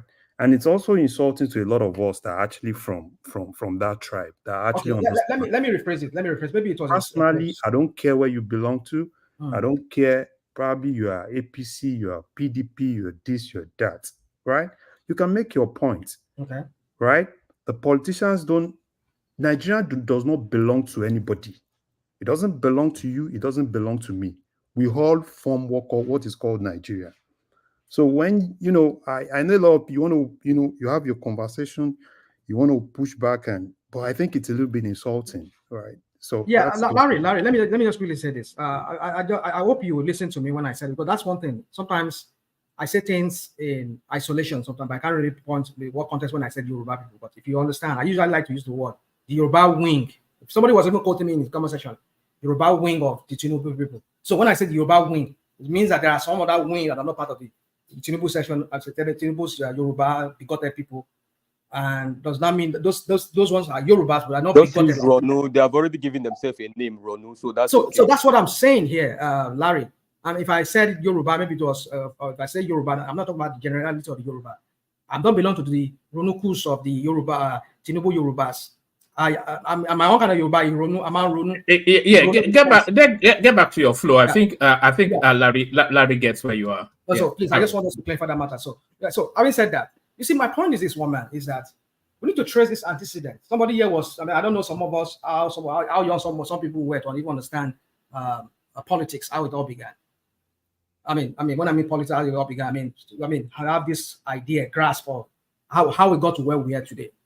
It is the same Oba of Lagos. When Jimmy Agbaje was campaigning, he saw that there was this demography in Lagos that seems to have a huge voting bloc, that it could appeal to them to vote for him, which are the Igbos. And what did they call him? They started calling him Chukudi. Go and see all kinds of just Google online. I don't know if I can. I've been trying to find it online ever since you guys have been talking here. I've been searching for those banners and everything that were being displayed across Lagos then. I mean, I even copied one that Tinubu, when he was doing one of his stomp rally somewhere in Rilegom, where he was saying that Jimmy Agbaje came to beg him to be governor. We know all of this. We know what they do. We know all these things that they do. What the Tinubu and his APC bigoted Yorubas. I mean, when I mean those Yorubas that are aligned with him, that are bigoted like him. We know what they do. A Yoruba, full-fledged Yoruba man, a real born Lagosian, Jimmy Agbaje, they call him a Chukudi. And you know that very year, that election that brought this guy that only had one term. What's his name? Rational mind. Just hold on. Is it a one-sided narrative? Hold on to that. It's a very quick question. It's a very quick question. Is it a one-sided narrative, or is that the only part you've been paying attention? Hold on to that. I'm not listening to you. I'm not hearing you. Even though why you continue if you don't, I'm not hearing you. Just hold on to that. Kulata, I'm not talking. I asked you a question. Rational might don't mute or not mute. He has the mute button. Mute. Okay. Oh, mute me. Don't mute me. I'm just asking a very simple question. Okay. Is it a one? I kept quiet so he could answer. Is it a one-sided narrative? Because we know your political leanings, right? But for us that are not too really don't give a damn, we can see both sides. And I'm telling you, if you want to be intellectually honest, you have to acknowledge both sides. I agree with you. Because you are talking coming from your own political perspective. I don't want to lose my thoughts. I mean, I could not tell us what Jimmy Agbaje did. No, we know your thoughts. You are talking against your professional enemy, which we understand. Can I land? So of course you can land. I think Kulata is cautioning you against being some sort of insidiousness because you're going to take us on this journey now, and you won't tell a lie, but you will paint a picture that is that only speaks to half of the story, because somebody else can paint that same picture from the opposite side. What he's saying is that we'll put it in fair and balance is all I'm asking for. How can it be fair and balanced? When has it ever been? But I carry on a rational mind. I like that way you painted me that I'm not balanced. Okay, no problem. Let me just say it. I mean, you go and fact check me. It's there. But rational. Sorry, 1 second. No. Let me land this point. No, let me land this point. 1 second. Yeah, please, I beg you, please. Please, I think this guy went to interject like this. He's my nemesis. We do both are each other's nemesis. No, hold on. Let me just land this point. Hold on. Let me just chip in something for you. So okay. Let him chip it in, and then after that chip in, please, everybody, let rational mind just flow. Otherwise, you chop off his thought process. So chip that in and then let him have a flow, so that we at least get the broad strokes of what he's saying. All right.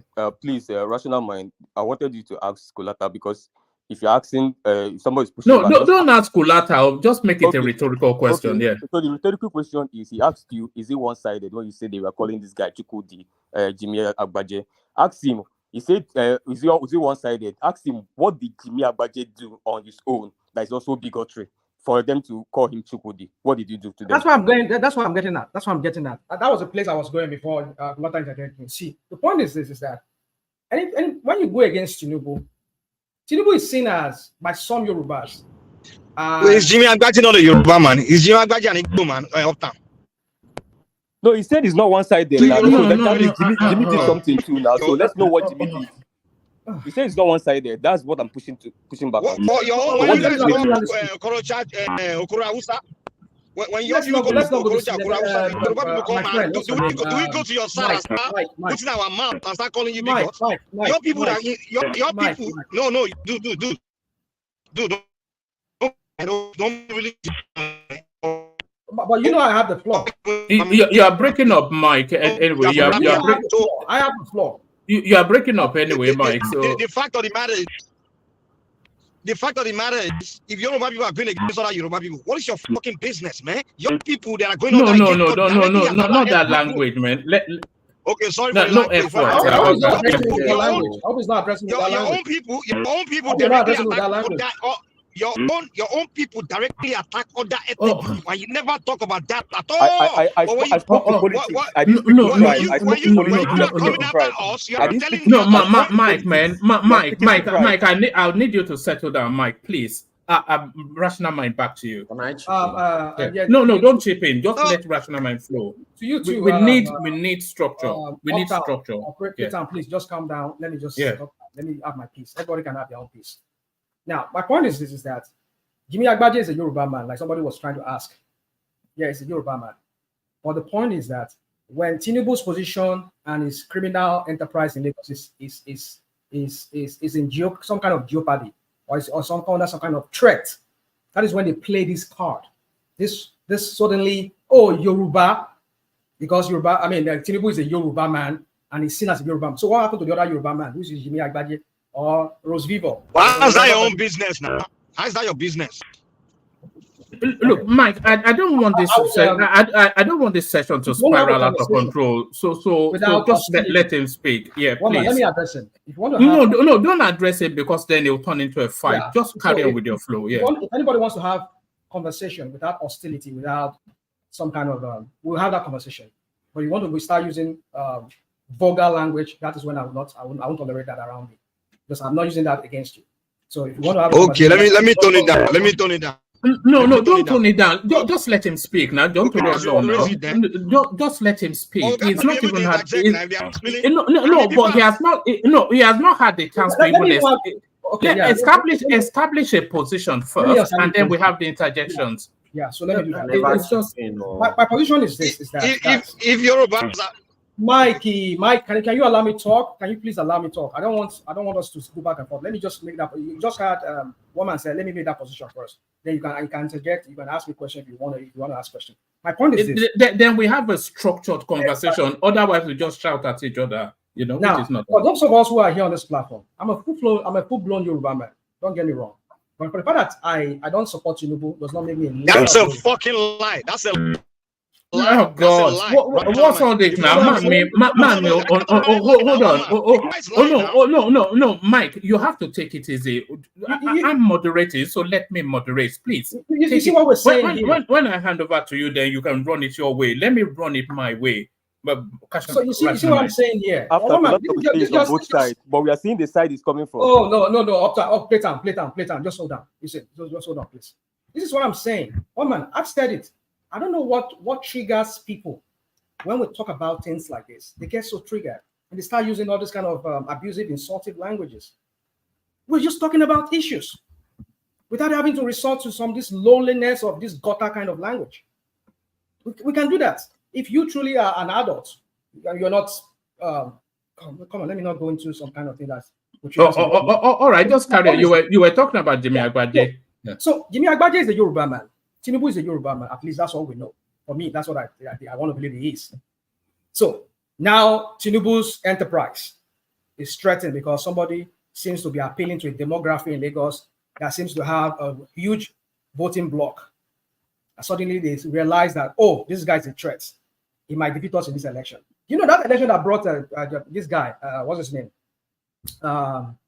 Ambody, there were so many PDP people that won within Lagos State at that time. I think about 2 or 3 of them, or maybe a little bit more than that won around that time.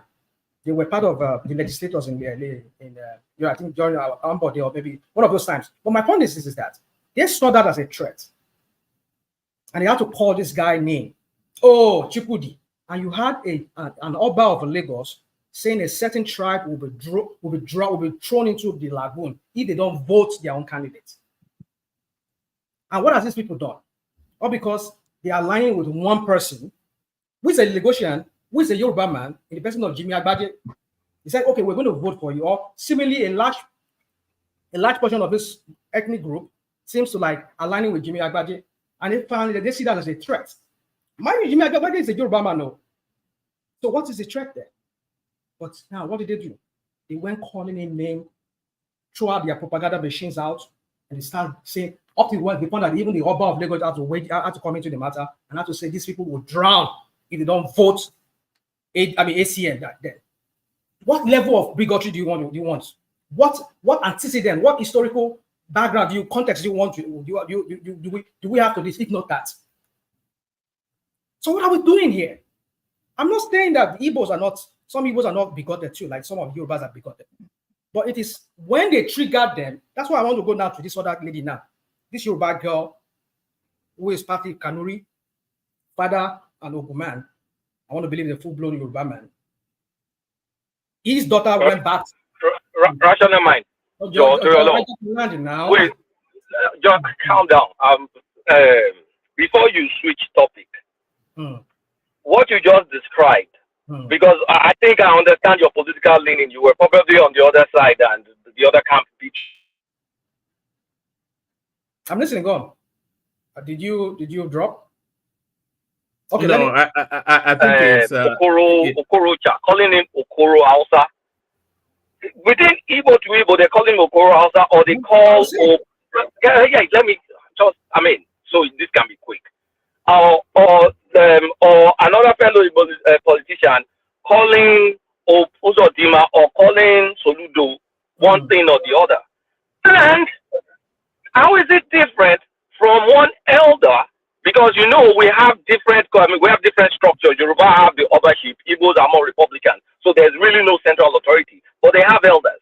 How is it different from one Igbo elder also going and saying, "Oh, this tribe is the root cause of all this"? Like 2 videos back to back. That's what I'm saying is, if we know it, I'm going to land now. Just hold on. I'm going to land now because there's no direct equivalent. There's no about Lagos in Igbo. There's a different setup. But then you have elders, and a lot of elders are saying nonsense.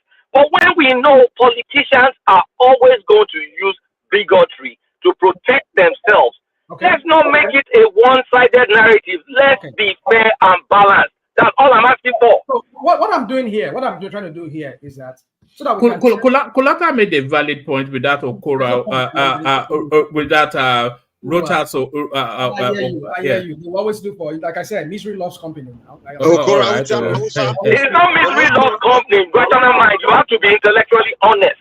No, you how is it different? Okay, tell me how it's different. Come on. Don't tell me come on. Tell me how it's different. Now let me learn. Okay, can you just because you are saying it from a place of pain because maybe they beat your party. Politicians do what politicians do. They use people for bigotry to protect themselves against their responsibility. We know that. Are you recording music? This it's the music. I'm telling you for a fact. You need to acknowledge it. No. Can I chip in now? No, Solid, you can't chip in. Just let the guy flow. I would acknowledge what I will acknowledge. And Solid, just let him flow. Flow. Let me just say this. Now, fast forward now to this girl. A Yoruba girl. This is the point we're making. A Yoruba girl, his father. You see, the point is this woman. I fear. I know I always attack you on woman. You yourself, you are not Adele Popo. I want to ask you where's Adele Popo? Not saying Adele Popo. Yes, no. I'll have to phone him tomorrow. Yes, we've not. Just to check that he's. Just need to know what's. So you see, I was saying to you that this is a dangerous game we're playing. When this guy, Rosivo was being labeled and blah blah blah when they saw Yoruba, all this kind of a thing, which I know is a fact. Maybe there's a substance to that, but it's a dangerous game we are playing there. I have kids that are biracial, and I fear, because the Lagos that I grew up way back in the 70s, I have friends that were born to English mothers, Irish mom, Scottish mom. We all play together. We play football. We don't even see skin color there. Some of them are Akwa Ibom people. Some of them are Yoruba. Some of them are Igbos. We all play together. I don't see skin. We don't even know whether we are Igbo or not anything. Except maybe when we go to each other's family house, they will start seeing them speak Igbo, and then they seem to make us speak welcome. So my point is this: I fear what are we creating for ourselves? Kulata rightly said it. These people they try to divide us on this ethnic line. But I've seen a pattern with how it all began. That's my point. How did it, I'm not saying Igbos are not. I'm not saying you're Igbo. No one needs to know. They do. I know that for a fact. I know they are bigoted Igbos like the one you just played to us. Yes, I acknowledge that. There's some of them that are so stupid and so. You just talk anyhow. I know them. Even if you know, I used to come here when one of the few times I came here. I say my dad taught me about things that is something I want to start talking again about here. When my dad used to say that to me, I was like, Dad, why are you saying this? But that thing stuck with me, but I kind of realized it later, but it's okay, but I don't want to go there. That is how some of them were there.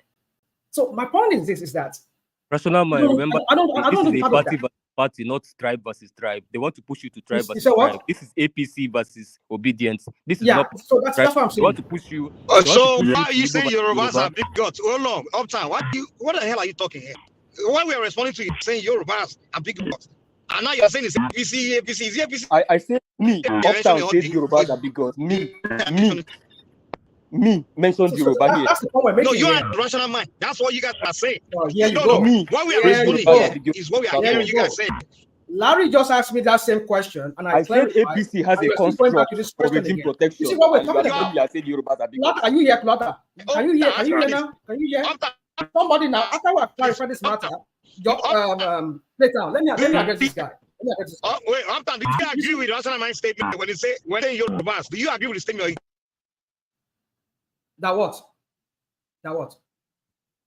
I think he lost connection, but carry on. Yeah. Anyway, so my point is this: is that Larry asked me that same question, and I said, no, that's not what I meant. I didn't mean the totality of Yoruba. And I'm one of those people that use that phrase there, the Yoruba wing of Tinubu, APC. Okay, rational mind. I think let's say this in a way that is not non-inflammatory. If we're going to call bigotry, you can call them Batified, Tinubu. I do that. But wait, hold on. The mistake, the reason, I'm just trying to think why Mike is reacting. And I just look like if you say Yoruba Ronu, then you brought in the ethnicity in there, which Uptown did, which may be wrong because you may. Hold on. Let me land this point. Because wait, Uptown, the mistake you are making, there's a genuine Yoruba Ronu, which started I'm talking about APC. I'm not about whatever. That's what I want to correct you going forward, so you just don't say Yoruba Ronu. You can say the Batified Ronu guys, but don't put the Yoruba because it's a normal thing that every election. I said it even before that election will come. The election will come. People will now start doing Yoruba Ronu. It's okay. So now I'm saying is going forward, call out the politics and attach them to their politics. Batified Ronu. No. Because Uptown, you will not know. You will not understand how if it's a normal person, conservative person, or non-conservative person, just someone that's been familiar with that terminology or phraseology, and then he hears this, then he's going to say, okay, you're generalizing me amongst what I'm not. But when you look at, the Dakwa boys, which I could see because I was pissed off that they were trying to shut that girl down when she was getting results. But if you call it, the Dakwa boys, the Baptist, the this, but don't say Yoruba Ronu, don't bring the ethnicity. Nobody is saying, if you see, people can say IPOP, because we know not every. Apparently, I have Igbo family in my family. So am I going to say my family were IPOB? We're not. So that's what I'm saying. If you say IPOB, then that's fine. Or if you say obedience, that's fine. But no, I don't say Igbo because that's where you draw the line. Or don't say Yoruba this. That's where you guys need to be careful. You people are overflogging this man. Sorry, Kulata, did Dewale, did he lend you his phone? Yeah, that's what I want to ask you. What's going on? on? No, I mean, I think my Wi-Fi or something just switched. You know, I'm driving. All right. You're truck driver at the end. Truck inside, all right. If you remember where you were, carry on. So we can get to. But I'll try. Solid, Joy is already solid. Mama, what you want? You have been wanting to say something. Let me just say, I know when people interject me like this, it drags on. Let me just go straight now. So my point is this, guys. Well, you see, you people always want to tell us what to say, how to say certain things. I don't know what the fuck. Sorry, I don't know what the problem. You guys' problem is.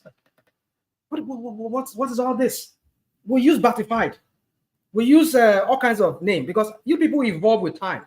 From Batified Adon, Batified Agbado, and then Ronu, and then. But people were saying Yoruba Ronu. People were saying Yoruba Ronu. Keep it as Baptist or keep it as ABC or whatever it is. Come on, let me. Can I throw a word in without even having you to interject me? You guys are metamorphosed with different names over time. But the obedient has always remained one. And they did it by themselves. Who is you guys now? What are you meaning? Who are you guys? Can you tell us who those guys are? Yoruba people, right? Yeah. Wow. Okay. I think this thing has gone out of control. Come on, man. Rational man. I like to trigger that very well. I like to trigger this people. Well, it's gone on for way too long, man. Just one point. Mike,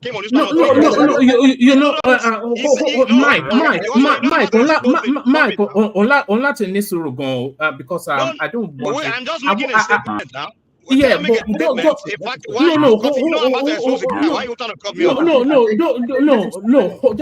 just hold on.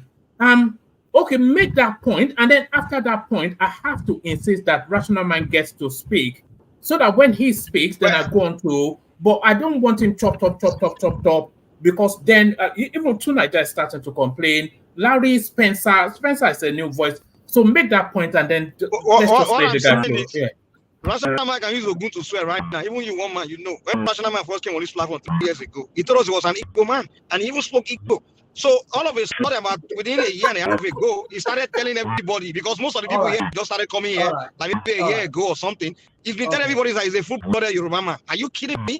Later on, he claimed that I was having. When I asked him again, it's like, yeah, you told me you were Igbo the first time he came in 3 years ago. Then he started saying, oh, I'm half Igbo. I never said I'm Igbo. Now he's saying.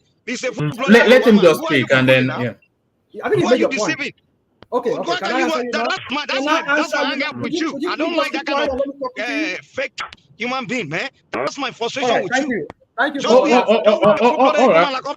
Let's debate. Don't be saying Yorubas are big or you're lying now. You're a full-blooded Yoruba man. Are you kidding me? All right. All right. Thank you, Mike. So after that, let this guy just speak. Rational Mind. Yeah. Woman. Yeah. It's so I don't even know where to even start. Let me address him real quick. Yes. When I first arrived here, I was talking about the Igbo side of me, and I said I had that from a great distant grandmother from my paternal side. That's not what you said. Stop lying. Hold on. I clarify with time. If you're not here on this platform, go and look at it. As time goes on, are you really explaining yourself, man? I never said I was. Rational Mind, can you do me a favor? Can you just abandon that and then go to Jimmy Agba? I'll abandon it, but one man, because I wish Agele Koko is here. I know I've said so many things here, but there's clarity to my position. I won't come here and just review myself once. I've never said I'm an Igbo man. I said I have an Igbo blood in me. That's what I said. And it came from a distant great-grandmother. And even one of my brother is married to an Igbo woman. So I have nephews that are half Igbos, half Yorubas. So I need you to understand that. My people have married, we've intermarried, and we keep intermarrying. That's how our family has evolved. My two parents are mostly Yorubas. Their parents, their dad are mostly Yorubas. We only marry people from outside who are non-Yorubas. That has been our pattern. That is what over time I've explained on this platform. I'm a full-blown Yoruba liar. No, Mike, on Latin is true now. So, What's thank all you very this? much. I hope I've Mike, I need you to give. For the fact that let me say this. But what they are not able to call your platform No. So sorry. Hold on, Rational Mike. I need you to let me direct this platform, this session, and when I say that's enough, just indulge me that. Rational Mind, back to you. And if my mixed race kids have to go back to Nigeria, I will be appalled. I'll be so disappointed if people were to refer to my child as not Yorubas because they look a little bit white. I'll be very, very disappointed in my people for rejecting them because their dad is a Yoruba man. Because they look differently, should not make them. So you see, this is the danger of what I'm talking about. That I was challenging Ajale Boko on the other time when I was vehemently opposed to him at the beginning when you people were talking about this Rose River issue. We are starting even the so-called Tinubu you people are fighting against is his wife Remy. I didn't dispute that. Is his wife Is his wife Remy? Even when you is he a full blood? Is he a full Yoruba? Let me not say that. I don't want to use that. Remy is from Ogun State. Her mom is from Delta. Okay, Shekiri. cool. Yeah, fine. It's Shekiri. So now, should we now say we're disputing it because his mom is not a full Yoruba man, a full Yoruba woman, but the dad is a Yoruba man? Should we say that? No, I will never say that. What's his name? Tinubu. Look, Rational Mind. Nobody's going to call. Hold on. I'm going to make a quick point. Nobody's going to call my own kids. My own kids are half and half, and nobody's going to deny them. Nobody's going to deny them their ethnicity too. So we are talking about someone that's also in a mixed marriage. So don't say this. Nobody's hearing you. You just. You are not the one hearing me. People are hearing me. You need to cut out the generalization of a tribe. The tribe is not Tinubu. Tinubu is not the tribe. You that claim to be Yoruba, you did not support him. So why will you now generalize the entire ethnicity and say, okay, Yoruba Ronu is batified? You need to specify the politics from the people. What you're doing is disingenuous. It's not disingenuous. I'm correcting it. It needs to stop. If you're going to call politicians jobbers, call politicians jobbers. You're not correcting it crap. You're not correcting anything. Don't stop. Don't come here and gaslight this your Yoruba crap that you're doing. Rational Mind didn't generalize. No. Rational Mind was going there. Hold on. Uptown. Let's the conversation. Larry just asked me that same question, and I clarified that I'm not talking to the generality of Yorubas. I know many Yorubas that are not. I mean, Pade Banjo is one of them. There are so many Afenifere people that are not on Tinubu's side on this matter. What are we talking about? Does that make them? I mean, we've had stories now. People calling Pade Banjo Igbo man in me. But did they not refer to Obasanjo as an Igbo man? What are we doing here, dude? Guys, I'm telling you the antecedent of this politicians on Tinubu's side. They are very divisive. That's not to minimize what the Igbos, some of these Igbos do. But my point is that usually what I've seen online on Twitter is that they trigger most often when the obedient are to respond. Like this issue of that girl from Ogun State. At some point, they said this girl was an obedient. And this guy had to come out and explain to them, no, I'm not an obedient. In fact, I'm a Tinubu person. I voted Tinubu.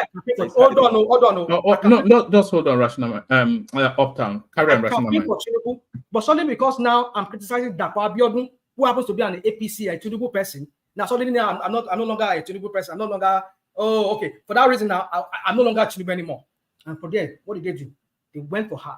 And when the obedience saw that these guys aligned with them, and they joined with her.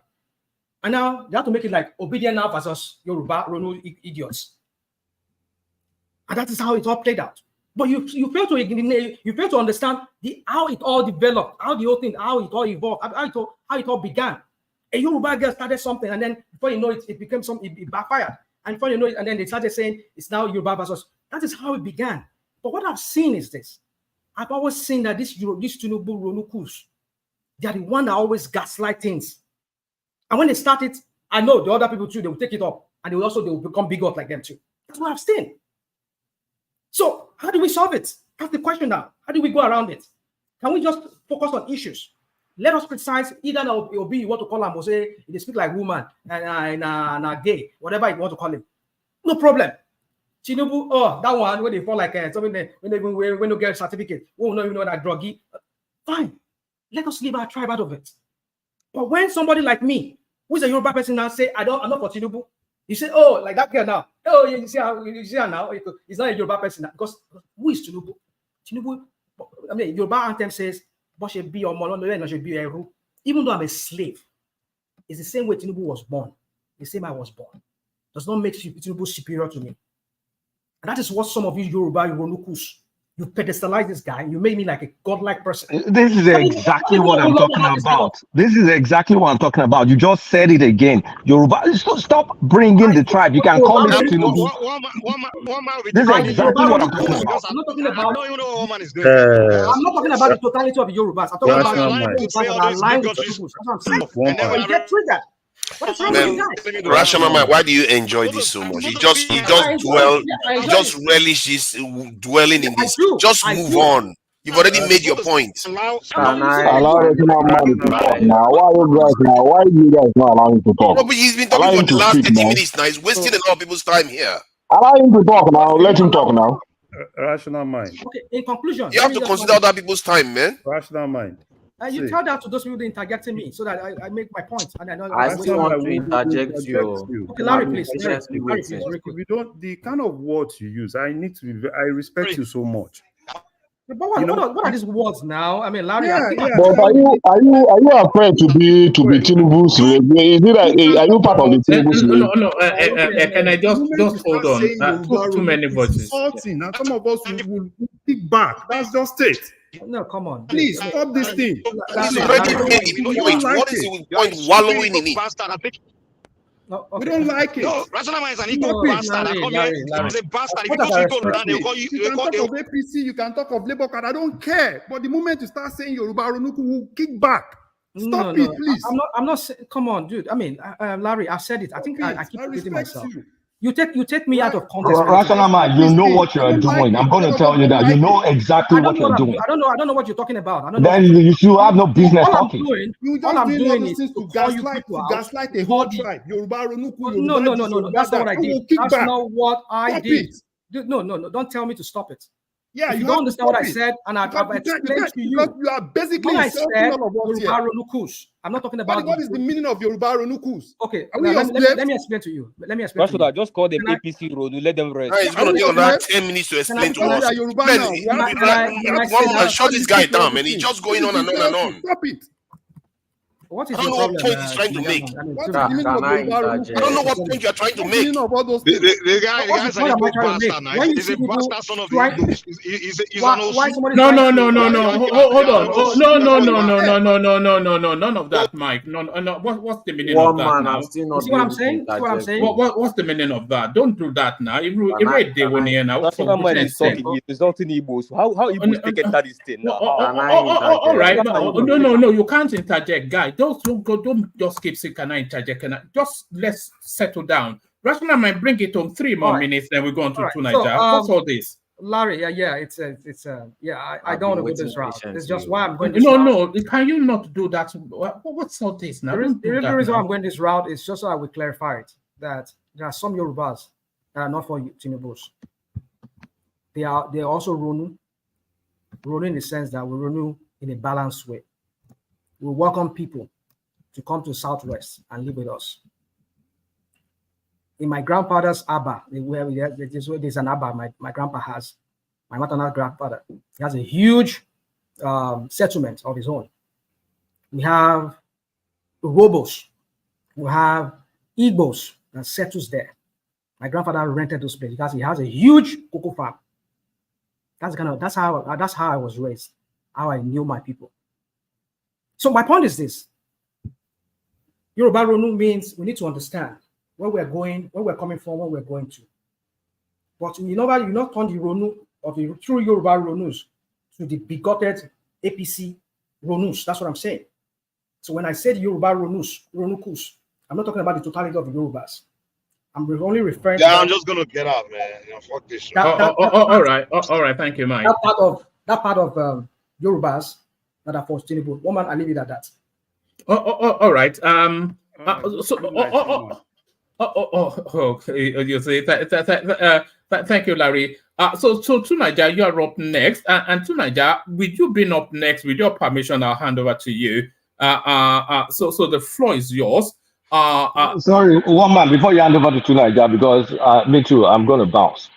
Let me say this and say it pretty clear. Everybody, most people, they have a motive. And for your platform, if we're going to get out of this bullshit ethnic nonsense, because I'm not even married to my own tribe. So if we're going to get out of this ethnic nonsense, you have to let people be a bit more precise on how they talk. I will not just say Igbo this. I can say IPOB. I can say obedience. I know exactly who I'm calling out. If you say Yoruba Ronu, there's a genuine Yoruba Ronu movement for those that don't know. It's been on, even before my own dad. So can we cut this shit where people are referring to an ethnicity to say, no, this is what I'm referring to? That it's insulting, especially insulting for us in mixed marriages. Can we just cut that shit? Because if you have beef with a politician, call that politician. I don't know your history with that politician or how he made your life miserable, but call that politician. Don't bring the ethnicity into it. Don't bring a derangement syndrome and just generalize all of us. For some of us, we want to have a good time. Is that not Ronald they're using for them? Can you excuse me, please? If politicians use these diversionary tactics to not do their jobs, I don't want to be caught in that nonsense game. So if you're going to judge or whatever, APCs, parties, APC Ronuis, obedient, fine.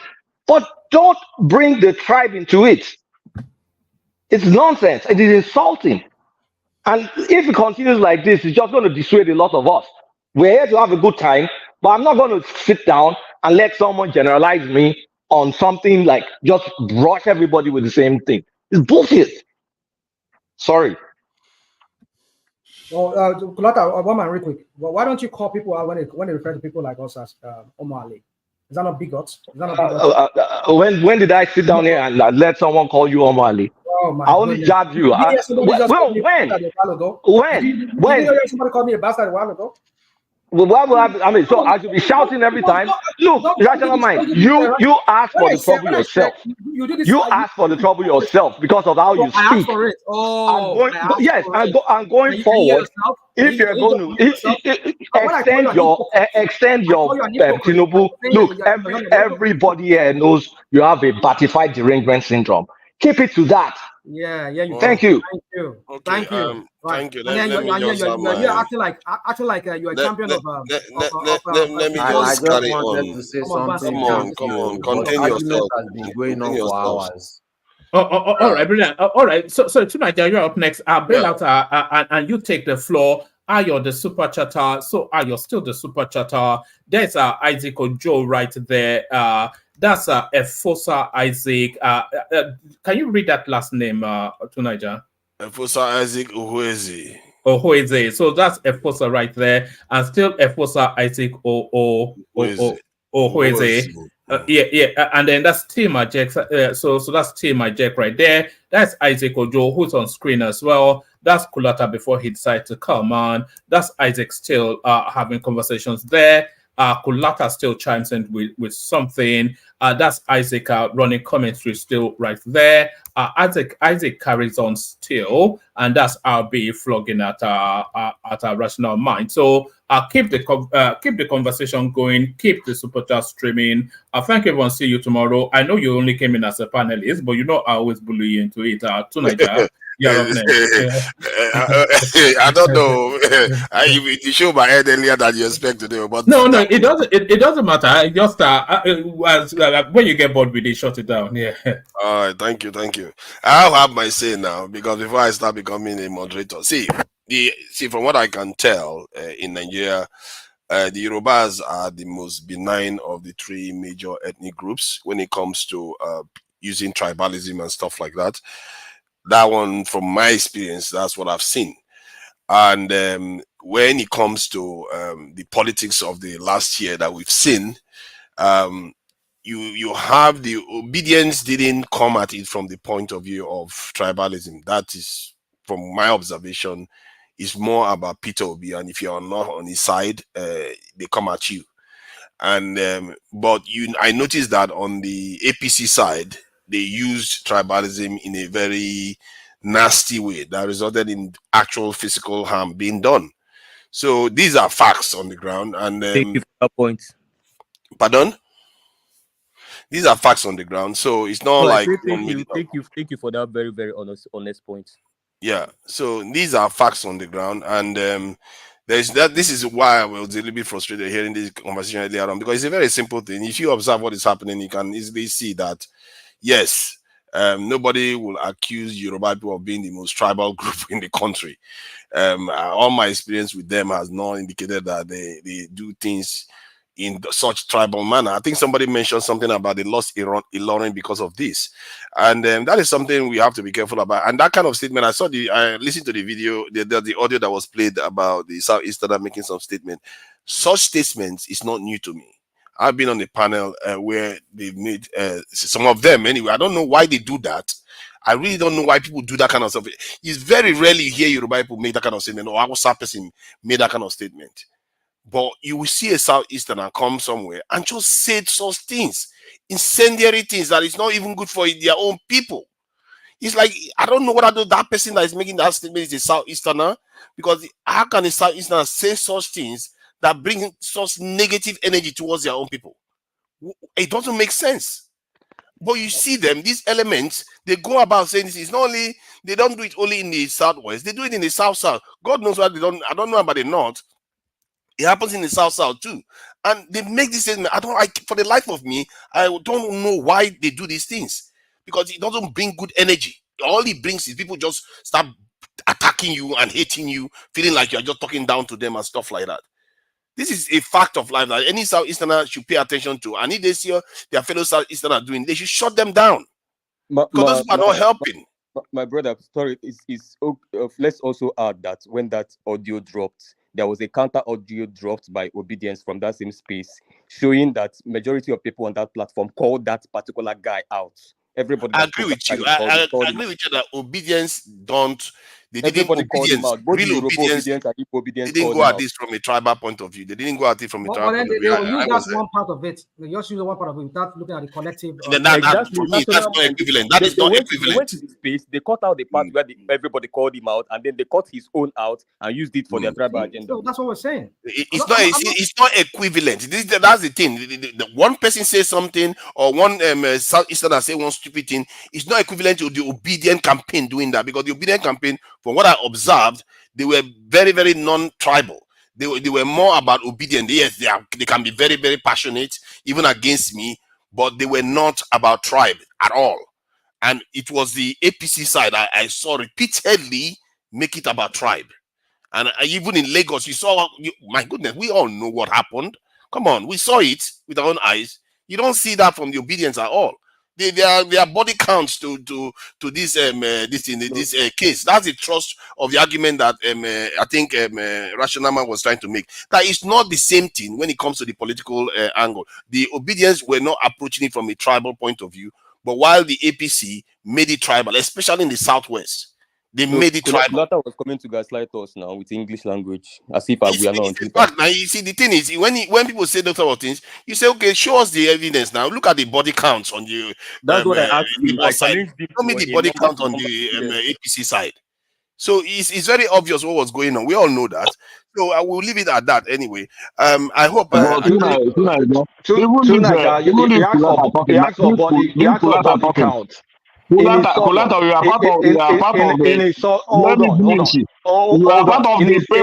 among the Rolus tribe that are talking about. You are part of the people using that language. Go back to Agolo and protest. Just keep quiet. You're not coherent.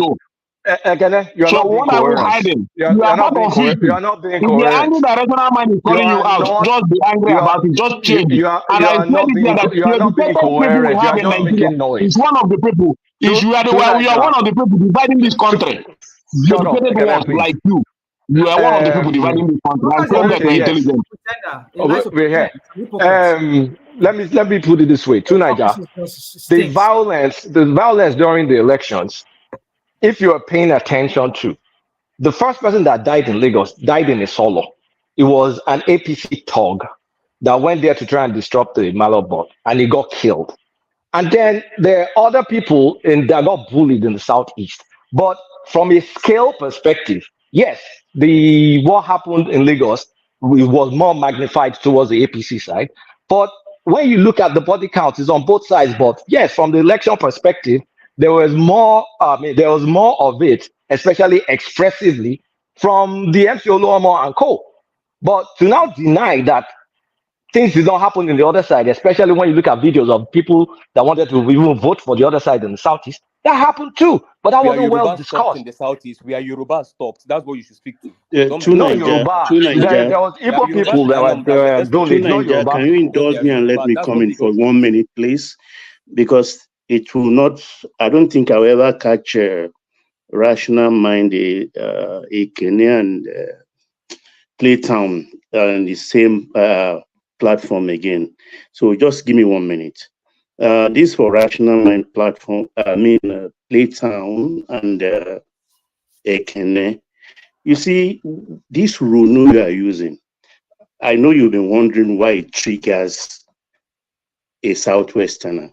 It is historical. And the circumstances where this word came from, that the playwright, Hubert Ogunde, used it and waxed a record to wake up the Yorubas. It was during the 63 riots, the Wild West riots, 63, 64, that eventually led to the 66 coup. I don't have a good voice. I will have sang it for you. So it triggers any Yoruba man because Ogunde was conscientizing, it has a conscientizing the Yorubas that why are we killing ourselves? And when rational mind goes further to put coup in Ronu, it's like go and die depressed. I hope my interpretation is correct. The Yorubas go and die depressed. Ronu coups. And that's worsened the narrative. So maybe I think in just a nutshell, you can understand why even Larry, I consider Larry the gentleman of the platform, why he is triggered, even at that Runu coups. I can take Runu, but anytime I hear rational mind say Runu coup, I get something inside me really kind of snap. You understand? No, Moko, I'm trying to, because this is historical. So maybe so that we can moderate things. Can I just say something? No, sorry, please don't say anything. I've Please. been trying for Please, 2 please, hours. please. Silently listening, everybody has been talking. Please. So, Ekene, Playtown, Rational Mind, maybe if you understand the small Rational man, let him just finish so that then you can be able to reply, because I've not even finished my own this thing, but it's okay. So that is the essence. You can see I've never seen Kulata like this before. You understand? Not even Larry. I was shocked that he reacted. So that is what triggered it. Yoruba ro bio mi no ale or some Yoruba ro bio mi okun wọn gbare fẹlẹ bi wọn gbẹbi falare wọn pole kó wá jà wọn tún polóko kó wá mu. Something. Look, just maybe you ask the elders who they can explain to you, because I know there are Igbo elders that are really, really Yorubanized. You understand? Maybe they can give you a perspective better than mine and interpret it for you. So that is what is triggering. So maybe batified, or maybe other subtlety language that could soften the effect. So I can address him. Hold on, please. Because he was speaking to me directly. I'm sorry, guys. I'm sorry. I'm not trying to stop anybody from speaking. Baba, but the thing is this: I'm being quoted out of context, and I hate it when people quote me out of context. And I don't know how many. That was what Tunanja was alluding to. Why do you have to repeat yourself? Why are you always going back yeah, I have to go back because this is what they do here on this platform. I'm not saying you, Baba, because maybe you heard it because maybe what you heard was maybe by what people were hammering on that. Why do I keep saying Ronukus, Ronukus? When I use the word Ronukus, I'm not referring to the generality of the Yorubas. Well, yeah, I get it. You said maybe I could just say the APC, the Agbado, the Batified. I could say that. But my point is this: I'm trying to what's that English word? I'm trying to look for shock value here to drive in home a point. And the point I'm trying to drive, hold on, just listen, hear me out, please. No, I'm not saying I'm trying to saying drive anything. home is that those Yoruba wing of Tinubu or APC that are arrogating that word are Yoruba. That's why I have to expatiate a little bit. I know the antecedent. I might not know the totality of Gilbert, or Gilbert Ogunde, Gilbert or Albert Ogunde, former the playwright and the cinematographer. So I know I know the antecedent with that, how it came about after the is it operation? Is it that when the Akintola versus Awolowo debacle at that time? Operation Wete. We were almost destroying each other, and they said, "Go and think." It's okay, dude. I'm getting somewhere with this. What I'm just trying to say, I know that's where the whole thing started from the 60s. I know I might not be alive then when it happened, but I hear the story. I watch Ogunde's most of his films. But my point is this: when I use the word Yorunukus Yorubas, I mean, I'm sorry, I don't mean the totality of Yorubas. Yorubas who are not for Tinubu, that will not apply to them. But when people keep quoting me out of context because I said the Yorunukus, I'm using it contextually here. The context here is that I'm talking to the APC wing of the Yorubas that arrogate that word to themselves, thinking that they are the custodian of that Yoruba Ronu. I mean, that's not Yoruba Ronu. Yoruba Ronu does not mean you have to bigot. You have to spew your bigotry and prevent other people from living their lives and being able to express their voting rights. That's what I'm saying here. So when I use the word Ronukus, I'm referring to those APC Yorubas who support Tinubu and who want to continue with this bigotry. That's what I'm saying. I'm not referring to the generality of Yorubas. And I keep repeating that to Larry every time. He keep going back and she says, I can't help you then. If you don't understand what I'm saying, I don't know what to say. So then if you want No, I really just came to put. I mean, I can hold myself. I can hold my tongue. Baba, hold You on. understand? Let me just. If you want to talk to people, you really want to, because it looks like you just want to flog those people, not necessarily want to communicate with them, because it appears you are using language to trigger them. Two guys both. I want to communicate and I want to flog them. That's what I want to do. Because clearly. Rational mind. His word is Tunaja, can we say something? His word is understandable, and people like Kulata should not be triggered because they also make such statements to the obedient or even to the Southeasterners. Even yesterday. So when you talk about anything, they tell you go. Even this Kulata used to make use of the word go back to Agolo, go back to Onitsha, go back to Anambra. An educated man as he is, you make use of the word. Have I ever told you to go back to anywhere? When they say go and you come riot, here to pretend that he's not a bigot. So when you make such statement, what does it define you? Let him just finish, then you can go. Let him land. Let him land. It defines you as a bigot. So you will tell me how many people here that make such statements.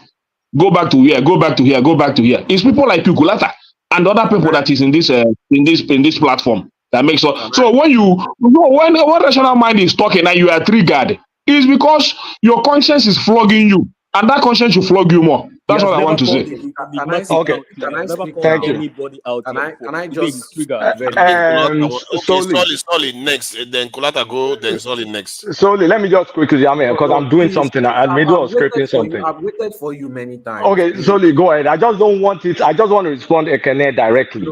I just no, because you may say something that may continue another conversation, and I think I've passed my message. But this is what I'm saying. When I'm talking, I talk obedient. You hear obedient, you hear AirPod. And when we're talking and we're joshing, saying, "Oh, I want to do riot in Lagos," and I said, "Go and do riot in Agulu," where Peter Obi comes from. Agulu is where it comes from. I'm referring to the politician. Peter Obi does not represent the entirety of an ethnic group. Why not Adamawa, where Atiku comes from? He's also an opposition leader. Because I mean, there's no Atiku person to judge back with me. If there was an Atiku person in the platform, we'll be judging back and forth. Is this the first time you see me make fun of obedience? Even on Twitter, you guys have because never said to go back to tell me one Atiku person on this platform. No. Uptown, let me finish. Uptown, let me finish. Uptown, let me finish. Am I going to be speaking to myself when I'm trying to make fun of an articulator? Who is the articulator that I'm talking to? On this platform, it's just batified and obedient and people that are in the middle or pretend to be in the middle. So if I'm going to be saying Adamawa, who exactly am I trying to make fun? Who am I trying to get reaction from? Why so when we talk, Sowore supporters when they call for protest, I make fun of Sowore supporters. This is the first time you're going to see me laugh at Ajale Koko. Did you tell him is this the first time? First of all, stop trying to make useless equivalent. When Foley is there, can I speak? Can I speak? I don't know who that is. Please hold on. Let me finish. I think Soli wanted to say something. Please. Let me round up. You can't tell me, Sowore, when Foley starts to Sowore or Ajale Koko starts to Sowore, I'm one of the first people to laugh at them and to call them whatever. I'm not going to be talking like a madman and talking to people that are not represented on the platform. So when you find me a credible or witty articulator that can take a joke, bring it, and I'll be telling him to go back to Adamawa or to Chamba. What I mean, when they talk, excuse me now. Okay, just finish. I want to respond to you. You just don't make equivalence out of equivalence sake. Like, oh, let me be talking to the wall because no, I have to be fair. Cut it, divide it by 4. This is for this, that is for that, that is for that. It's stupid. I only talk to people that are available. Okay. Thank you. Go ahead. Sorry, wanted to say something. Sorry, let's please. Sorry, please try to keep it brief so that I need to go back to my own. After I finished talking, I would have left since, so I just wanted to make my final statement and leave because I've seen that there's no point staying here. You know, there's never any accountability on the other side. We should just all be coming here for our daily flogging for being Yoruba, as we are bigots. You know, we are the most bigoted tribe in the whole of Nigeria. We are the most tribalistic. In fact, we are so tribalistic that we are not even welcoming at all. We go on social media to incite tribal hatred. Nobody is triggering us. So we just wake up in the morning and just start firing back at nobody. Just because we are better at doing it, we are the evil ones. We just wake up and we are the only ones that do it first. I bow out. You have your job cut out for you tonight. I have to accept my sin as a Yoruba man. Since they came to come and flog me, let me flog myself too, because I'm such a bad person. Nobody ever starts with us. So nobody ever starts it with us. We just wake up early in the morning and then we start firing back at everybody. This same thing was done to Northerners for 8 good years. You did it last week to Northerners solely. You did it last week to Northerners solely. I listened to you on this platform. You were screaming bigotry against Northerners, and they didn't do anything to you. For hours, and I've heard you one man called you out for it. So don't even indict yourself. I've been. Can you mute this guy? I've been here for over 2 hours. Watching you accuse and shift goalposts, and I keep quiet. I never speak this night, though. I never speak for this. I know. We say let's just be brief so that I can carry on. I will need to change the topic soon anyway. I say I will go after this. Don't worry, I will go. You can continue flogging us after I've left. No, just go straight to the point. Go straight to the point. Sorry, go straight to the point. We're hearing you. My point is, this was done to Northerners for 8 good straight years. I now understand why the Northerners kept quiet and chopped that flogging. Next election, come and collect presidency. Let's see. We'll see if all this. We'll see if all these insults. Is anybody running for president here? So you see that in Netherlands? Wait, now can I finish? Maybe all this is for the Lord and Savior Peter Obi, right? You think you are helping him? I can bet you $100 to every Peter Obi supporter on this platform. He will get less votes than his previous election. If you want to bet that was in 2022. If you want to bet that with me, One man can give you my contact. The one where you bet for I will 2020. Shebi, this is what you want. I am the evil person. I am not even welcoming at all. I wake up in the morning and I incite tribal bigotry. Leave him now. Rational man, let him finish so that the next person can go. Let me flog myself. Let him speak, rational mind. Let me flog myself too. So there is no point in me defending myself. I will just keep quiet. And when the election comes again, since you are right, you must win the election. Oh. You must win it, oh. Because if you don't win it, and you've been insulting for years, you must show me what you gained, though. Since we are the evil ones, you did it to not. You expected their votes. Come and collect votes. You keep repeating yourself now. You keep doing it not. I mean, what are you doing? I mean, you've already said that. The issue is the problem is this. The problem is this. You when they talk, you just notice it from there. You know, most of the time, if they say go back to your state, I will just laugh. They think you think you are talking to me. I will just laugh. You see the reason why I say that.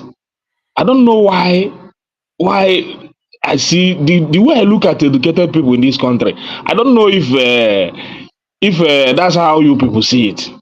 Because most of the time, I don't know why an educated man will come on the platform and tell people that if you want to protest, go back to your state. And it is somebody that is seeking for good governance, so that wants the country to move forward. So for me, in order not to respond to you, I'll just tell you, okay, I don't want to protest.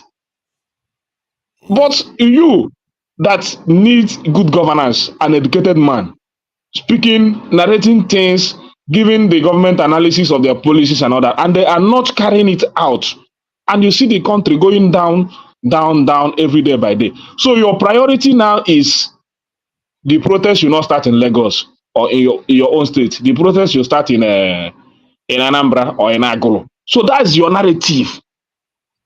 When you see other countries doing it, succeeding, Kenya just did their own and they succeeded. Yeah. Nobody tell each other go back to your state, go back to this place, go back to this place. So that's why most of the time, why should I protest? When you are telling me to leave Lagos State where I stay and go back to Aglo and protest. And the statement is coming out from an educated man that claims that he's educated. I come here because of you. Please, I have a quick question. Try to defend it. You understand? So keep your Lagos, keep your Ronu space. Nobody will destroy it. Nobody will kill it. So the best thing you can do is to keep it. Let me ask you one question. Nobody will touch it. And we're not going to protest. Do your government. Whatever you want to do with the Tinubu government, if Tinubu is the man that I don't know is untouchable, his government is untouchable. Nobody is ready to touch his government. If you touch his government, you are a sinner. Then you can keep the government, continue to enjoy it. To be fair, you understand? That's why I made a statement today. You see, to be fair, I do criticize the current government on this platform heavily, and they come at me, but you notice that they don't come at me based on tribe. So I think there is a way you talk to people that is not necessarily tribal, and you are not Igbo, that's why. No, the other thing is that I've never seen myself come to Kulata, try to type him and say, Kulata, you are this, or go back to here. Do you see me in your dreams? Because if I see him do that, I just laugh. Is this what he's going to teach me? Somebody I want to learn from. I will just laugh at you. My guy. Hold on. Let's talk about, there's one topic that I've always wanted to talk about. Nigerians are fascinated with revolution, tearing stuff down and all that stuff. I want us to look at things like Arab Springs. Look at, okay, they've done it. What happened after? Are they better off? Kenya now, they've done it. Like destruction, there's still financial mess. We need to talk about it. Not just like from an emotional perspective. I think you are right. We can talk about it. I think you are right. That's where I'm going to next. Hold on. That's where I'm going to next. Brother, that was we can talk about it the way Kulata said it. Let's talk about it. Do we need it or not? But that's not what they're doing. They will tell you, go to Agulu, go to this. That's not what we are supposed to be saying. Yeah, We're supposed to say, that's true. okay, That's true. Fair what point. should we do? Should we But protest or not? You give your reason Peter why Obi you is think from we should Agulu protest, now. Peter and Obi is somebody from else. Agulu. So But if they you're not gonna say That's how make you it tribal. Yeah, make it tribal. That's how you Uptown. that's how they dabaru the whole thing. Uptown, can you hold on 1 second? Kulata is actually trying to move the conversation away from that tribal space. So go along with that.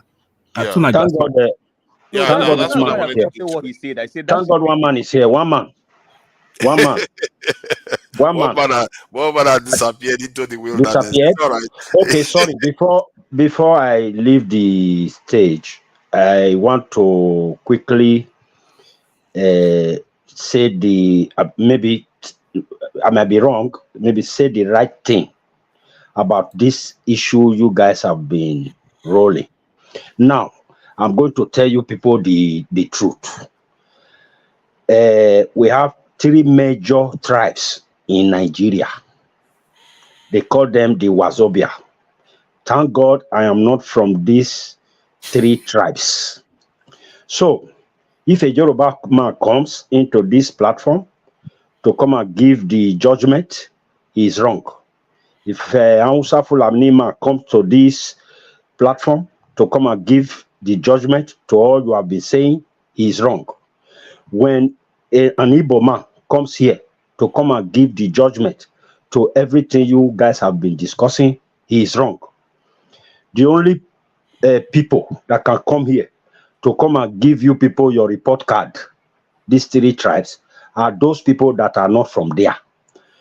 And thank God, I'm not from there. I'm going to call the result now. So you don't belong to a political party. What are you saying? You don't have a political Okay, you don't even understand what I'm saying. You cannot accuse him of being tribal. Please go ahead. You don't even know what I'm saying. That person that spoke just now. If you don't understand what I'm saying, right. No. Why I'm not my brother is not confrontational. What I wanted to tell you is that we were. Why are you coming forward? Why are you coming forward? Calm down. I'm talking to 3 tribes. Calm down. It's not about tribe. I'm not talking to one tribe. I know now. Calm down. It's not about tribe. I don't care about tribe. What I'm saying is that the conversation really started with obedience, which a lot of tribes are in that movement, and the APC people that call themselves Ronos, which are also. I'm not talking about obedience. So that's what we are discussing I'm now. not talking about obedience now. Please allow the let him make his conclusion. Let's hear what he wants to say. Let him make his conclusion. I'm not talking about obedient. I'm not talking about articulated. I'm not talking about a Baptist or whatever you call it, bat or whatever. I'm talking about Hausa Fulani, Yoruba, Igbos. And I said, I repeat myself, if an Igbo man comes here to come and say he want to call the report card, any report card he will give here is wrong. If Yoruba man come, his report card is wrong. If outside Fulani man comes here, his report card is wrong because each one of them will be biased. So I now said, the only people that is looking at you people from far will be the best people to give you your report card. And I said, I want to give you people your report card. So I'm not talking about obedient or B or article or all that. I'm not even talking about politics issue now. I'm talking about tribes. Now, I want to give you your report card. The first people that came first, the first on my report card is the Fulani Hausas. They took first. Then the people that took second, the Yorubas. Then the people that took third, which I will call the people that took last, is the Igbos. Why did I say this? The Fulanis, they don't mostly do these things that the Yorubas and the Igbos do, coming to condemn each other and all that. The only thing I hate about the Fulanis and the Hausas is that whenever they want to do their own, they use violence. That I don't like about them. They don't talk. No. When you talk to them, that's why somebody was saying on this platform that time that they can't try this thing in the north. A Yoruba man was referring to the Igbo man, that the Igbo man cannot try it in the north. It's only our side. You will come and try it, all that stuff. So You can see the way I define them now, those people. So I gave Yoruba as the second report card from the way I'm also seeing them. They are, what I see about them is they always want to fight back. Even the Hausas, they don't fight back. They don't like throw mouth to me, I throw mouth to you. If you throw mouth to them, they don't throw mouth to you. They result in violence. The Yoruba man, you throw mouth to them, they will throw mouth to you. The people that throw mouth pass, where they always throw mouth, where they start them, they are the Igbos. So that is my report card. Whether you like it or not, or whether you believe it or you don't believe it, that is your own business. Thank you very much. Thank you. Let me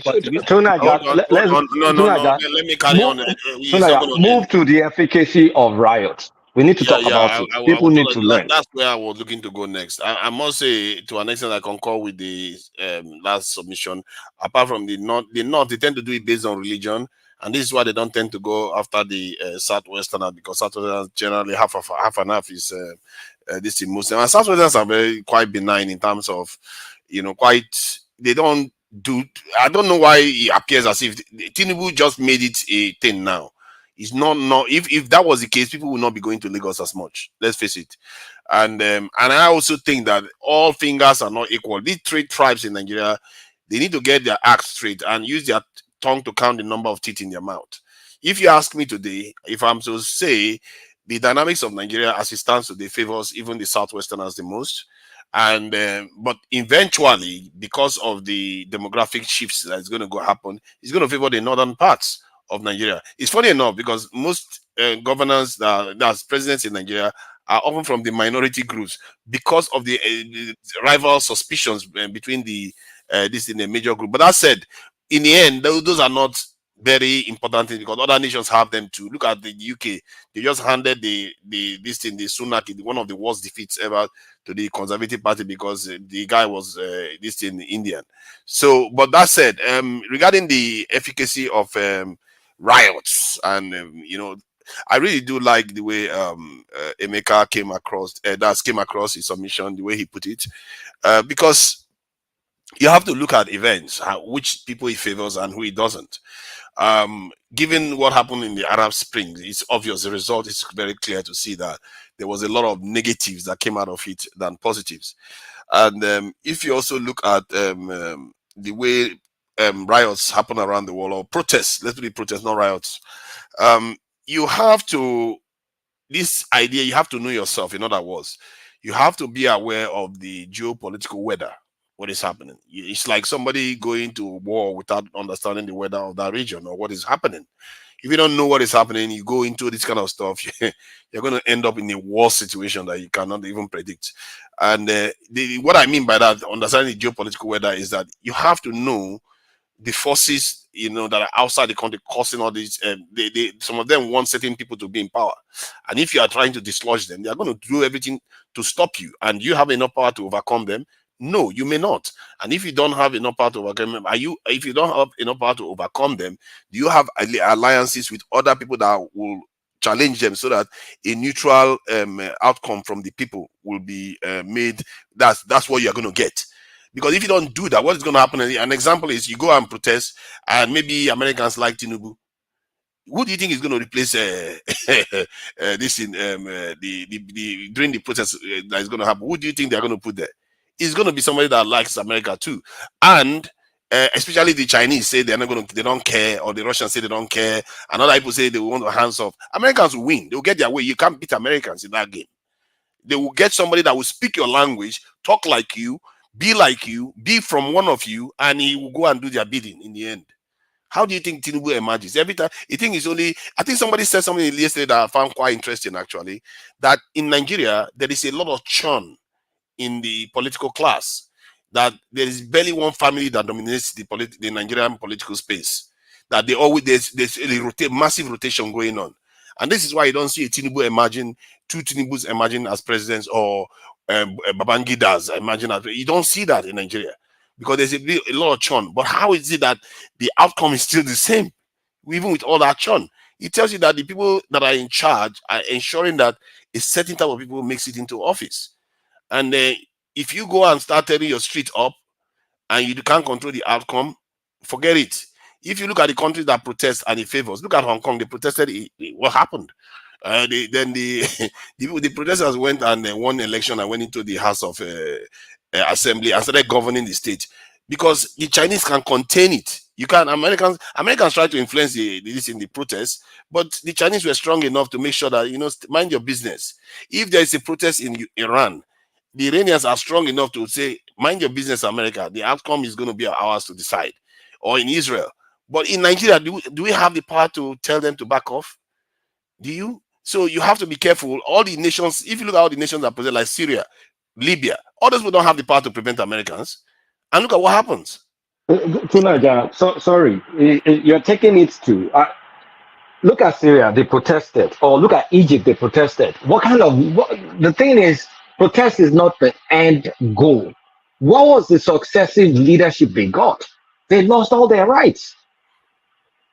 The protest can lead to positive outcome. Like if you look at from the case of the French Revolution. No, that's like, look, that's a modern protest. Let's bring it back to modern world. South Korea is on a modern state. It was from protest, then they emerged the way that they emerged. Now it wasn't a massive okay, let's talk about South Korea. What did South Korea end up doing? They picked a bunch of corrupt guys, what's it called? Is it the Chabot? I forget.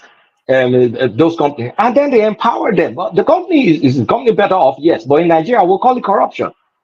They picked the Samsungs, the LGs, the this, the that. They picked them, empowered them, and that's it.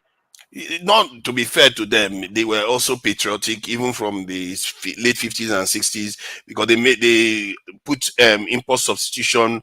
There was a lot of protectionist measures that they put in place to put the people first. In the Nigeria situation, people go to the. Let me just say this. Let me just quickly say this. Prince Daddy. In the Nigerian situation, where we're not galvanized, we're not aligned. You can clearly see that this night. There's a massive protest. You tear shit down. The successive leadership. What do you think? What do you think is going to come from? What's the plan for the succession after the protest? Nobody has an idea. Everybody wants to run to the street and destroy and just vent your spleen. But then what? That is why you can't predict the outcome. The outcome is, look at what happened in Egypt. They put this in Islamic. Nigeria, I was going to speak to that point real quickly. Actually, the outcome is very much predictable. Actually, it's very easy. That's why I see the pattern from the Arab Spring to all around the world. What happens after a massive protest? You see, though they say organized protest, at the end of the day, when they create a vacuum, the people that are already organized have the resources and have the leadership usually fill the vacuum, and it's usually the opposition that's just like the one that was pushed out, okay, having the same kind of agenda that comes in and rule. We saw what happened in Egypt when Mubarak left. When the Muslim Brotherhood came, that the Muslim Brotherhood is not just a fringe organization. They've been around for a very long time. They have structure. They have resources. They have assets. They have everything. So they were well positioned to come in and fill the vacuum. And that's why this protests, they don't tend to lead anywhere, because the way there's a term called TANO. If you know the meaning of that acronym, then you know what I'm talking about. You have to be organized. See, when these people just do, these young people, even older people, don't matter. They just protest. When they protest, they leave. They don't have a plan for secession. They don't have a plan, that will bring about their ideas or what they're trying to push forth. That's why it never works. It never. Arab Spring was just so the Arab Spring was just bunch of And by the way, it's okay. Part of the acronym of the term I'm telling you is the one that's is taking advantage of a natural occurring event. See, some people, some organizations or individuals or institutions, they just sit by the sideline. They don't have a clue what is going on. But guess what? When there's a protest, it's a great opportunity to come in because they're already well organized and well funded to take over. That's what Yeah, usually happens. that makes sense. That makes sense. What did you call it? Channel. Channel. Okay, I think that makes sense because, like you use the example of the Islamic Brotherhood in Egypt, because this is what I'm saying, and like you said, it needs to be organized. You have to be aware of what is going on in your country, whether there is a power block that is willing to take, that is looking to take over, and whether the this in geopolitical space allows for it to happen in a way that the your wish or the outcome you prefer will be achieved. Because if that is not the case, if you have to have several eyes in these type of things. The idea that you just go on the street and start tearing things up. If Tinubu resigns, what comes next? Is it Shetima, or you want to remove the entire government? How is the election going to happen? The chaos that is going to occur.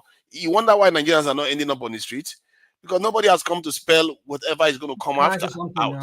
Can I say something to Nigerian? Go ahead. Or to Nigeria, that's Nigerian. Anyway, so you see, for me, this issue of protests.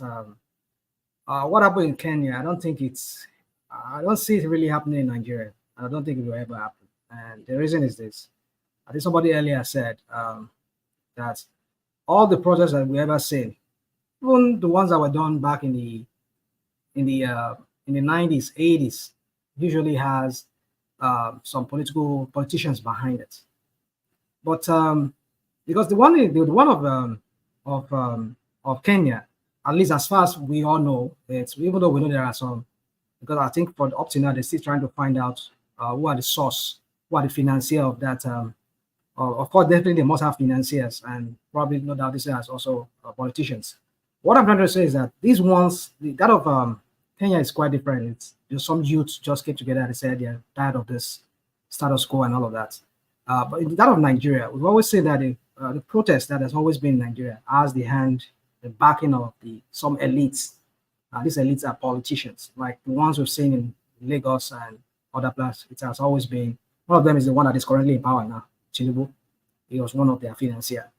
So having said that, now how do you expect to stage a protest against him when he used to be the godfather of the protest himself, who was the backer of the protest? How are you going to beat him in that game? So I see it as probably not a way of trying to make your whatever grievance you have with the current government. No, I think the best way would be to vote them out of office.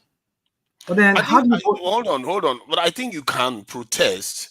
I think the mistake the protesters make is that when they make a demand, they forget when the demand has been acquiesced to. In other words, when the demand has been given to them, they carry on doing it again. See, the Nigerian state. I think so. Hold on. I think if you want to protest, you have to have specific demand. Make it. Once you get it, retreat. Because if you don't retreat, then you're going to get other forces that will come in and cause chaos. Yeah, but it's other forces that comes in. It's because the Nigerian state has never given protesters what they want. Not even June 12. With all the June 12, I mean, it was just because of this guy died in office. That was how we were able to see. We're able to see what we're seeing today in Nigeria, which is the new thieves that are all there, the old criminals that are out there now. But at least at one time, we were protesting during the Babangida time. Maybe Babangida, it worked during the Babangida. That was military guy now. Military guys are not the same now. Yeah, that's what I'm saying. There's a context to everything. So now we're talking about civilian now. So it's very difficult because for me, I just believe the only way to just take the people out of office is if we can just vote them out of office. Because trying to protest, because the NSAS, the last NSAS, they only just changed the name of SARS. Not as if they really changed the brutality. The brutality still continues. We've been seeing images, videos of EFCC people raiding hotels and being assaulting people. So what has changed? Nothing has changed. See, so I don't believe what you're saying, telling me that they get what they want. They don't get what they want. They only give them an illusion that okay, we're good at. That last protest, the NSAS protest, Davido was invited. Other people said they go and speak to the IG of police there, and just create a sort of an optical illusion to the kids and telling them, okay, we listen to you. but then what happened after that? No, that's not accurate. Now you know they disbanded NSAS, they compensated families and all the rest of it. You know that. Okay, Let's to not Nigeria, make just now. rational mind. Look at this Kenya example, right? Those kids or those people went out, they destroyed stuff. What concerned, they did not sign the law, but did the problem disappear? The money they owe, their financial situation, it did not disappear, but they've now destroyed stuff. So they've kicked the can down the road. The concession the president made, okay, I remove budget from first lady, second lady, whatever second lady means, cosmetic. But the country is still in trouble. So what's the efficacy? That's why I'm going to the efficacy. To be fair, Because the best form of protest is to vote people out. Vote them out. I don't think so. That means you have 4 years of terrible I think in the context of Nigeria and for example, even the one of stay on the Kenya. Stay on the Kenya. Like what did they get? Kenyan one, the mistake the Kenyan president made was that they passed too many bills and too many taxes at the same time. Just like the Nigerian government, I don't know how they always go everything like double barrel gun all the time. Like you don't do things gradually in the West. When you want to increase stuff, you do it gradually. You don't just overnight, boom, let's go and suffer. And while you guys are living large, that is not the way to do things. You have to sensitize the people, talk to them, let them gradually ramp the stuff up so that people have time to adjust. And if you just ramp stuff up, especially in the context of Africa where people are already at the bottom, it's like you just want to drive them crazy or what? So these leaders, they have to take responsibility for the way the outcomes that we've seen in these countries. And to be fair to these democratic leaders we have in Africa, the truth is that when the people protest, they tend to move. That is the truth. Let's make no mistake. If they tend to actually move, and it means there is power in protest. But the people that are leading that process, you have to know when to stop. Because once they've granted you what you want, watch. Now, just sit back and watch. To that, they'll only been moving in recent times. In the past, no, I don't think so. Maybe anyone can give me an example that when that happened. But to your point about this, volume of policies being implemented at once. Look, it happens everywhere around the world. But the difference in Africa and maybe in other parts like the West, of course, is that they have more safety nets. You know that they have welfare programs that are thriving, so to speak.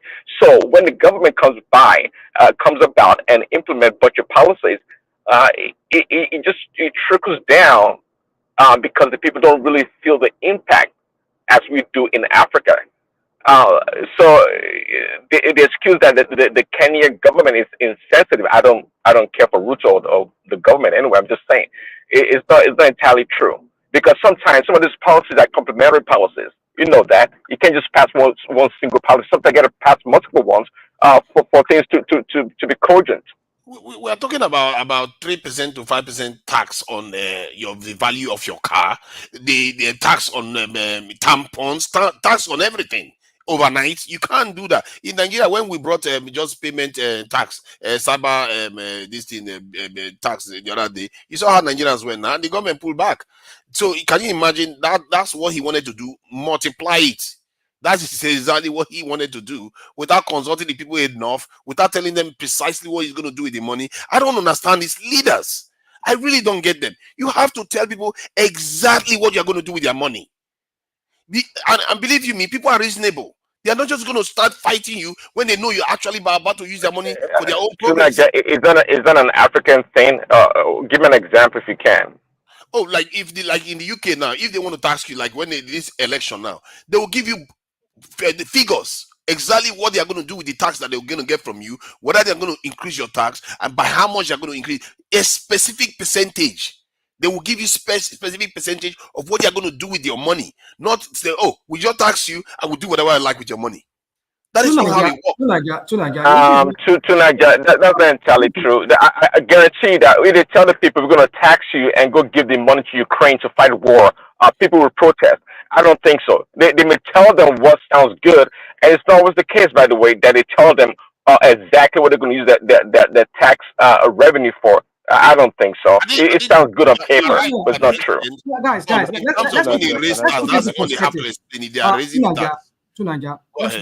put this in perspective. What led to that their Kenya protest, from what I gathered, was that they borrowed the money from IMF. And IMF gave them the condition that, okay, fine, like the condition they were giving to Tinubu, that if we're going to give you money, you have to increase your tax nets, like he has always talked even during his campaign. So, and that was what Ruto did. So now they borrowed money from IMF, and now they're going to tax the people to be able to get more revenue so that they can pay off those that type of. But then the question is, why do you even need that money in the first place that you're paying from IMF? Exactly. So because most of the money they borrow, like our own in Nigeria, when Tinubu got there, all the money has been borrowing is for building that for the vice president, buying a SUV for. So basically, they're just taking care of themselves. Things they don't need. So hold on. So, just as even the Kenyans too were doing, the lawmakers were all doing. They were just. I mean, Ruto increased their money. He gave them a lot of, But the question is, are you there to serve yourself first or to serve the people? That's the problem.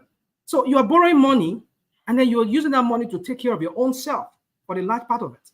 And you're giving them crumbs. So all government do that. See, somehow, some way, when we talk, like no government borrows money or try to look for alternative ways to fund the government. I just read somebody just posted on Twitter, like I think it was today, yesterday. In United States of America, we spend about $900 billion this fiscal year to service debt interest rate. Go figure it out. Rational mind. Let me carry on with my submission, Jerry. So I'll move on to other area. One man is telling us to move on with some other people. Yeah, we can carry on with other this thing, because after all, Matosky, are you there? David Hundeyin that made this point. So for me, I just feel like if you want to protest, you better know what you are doing, and I think there is merit in protest if you organize and say this is specifically what you want. And if most of the country supports it, chances are that you are going to get it.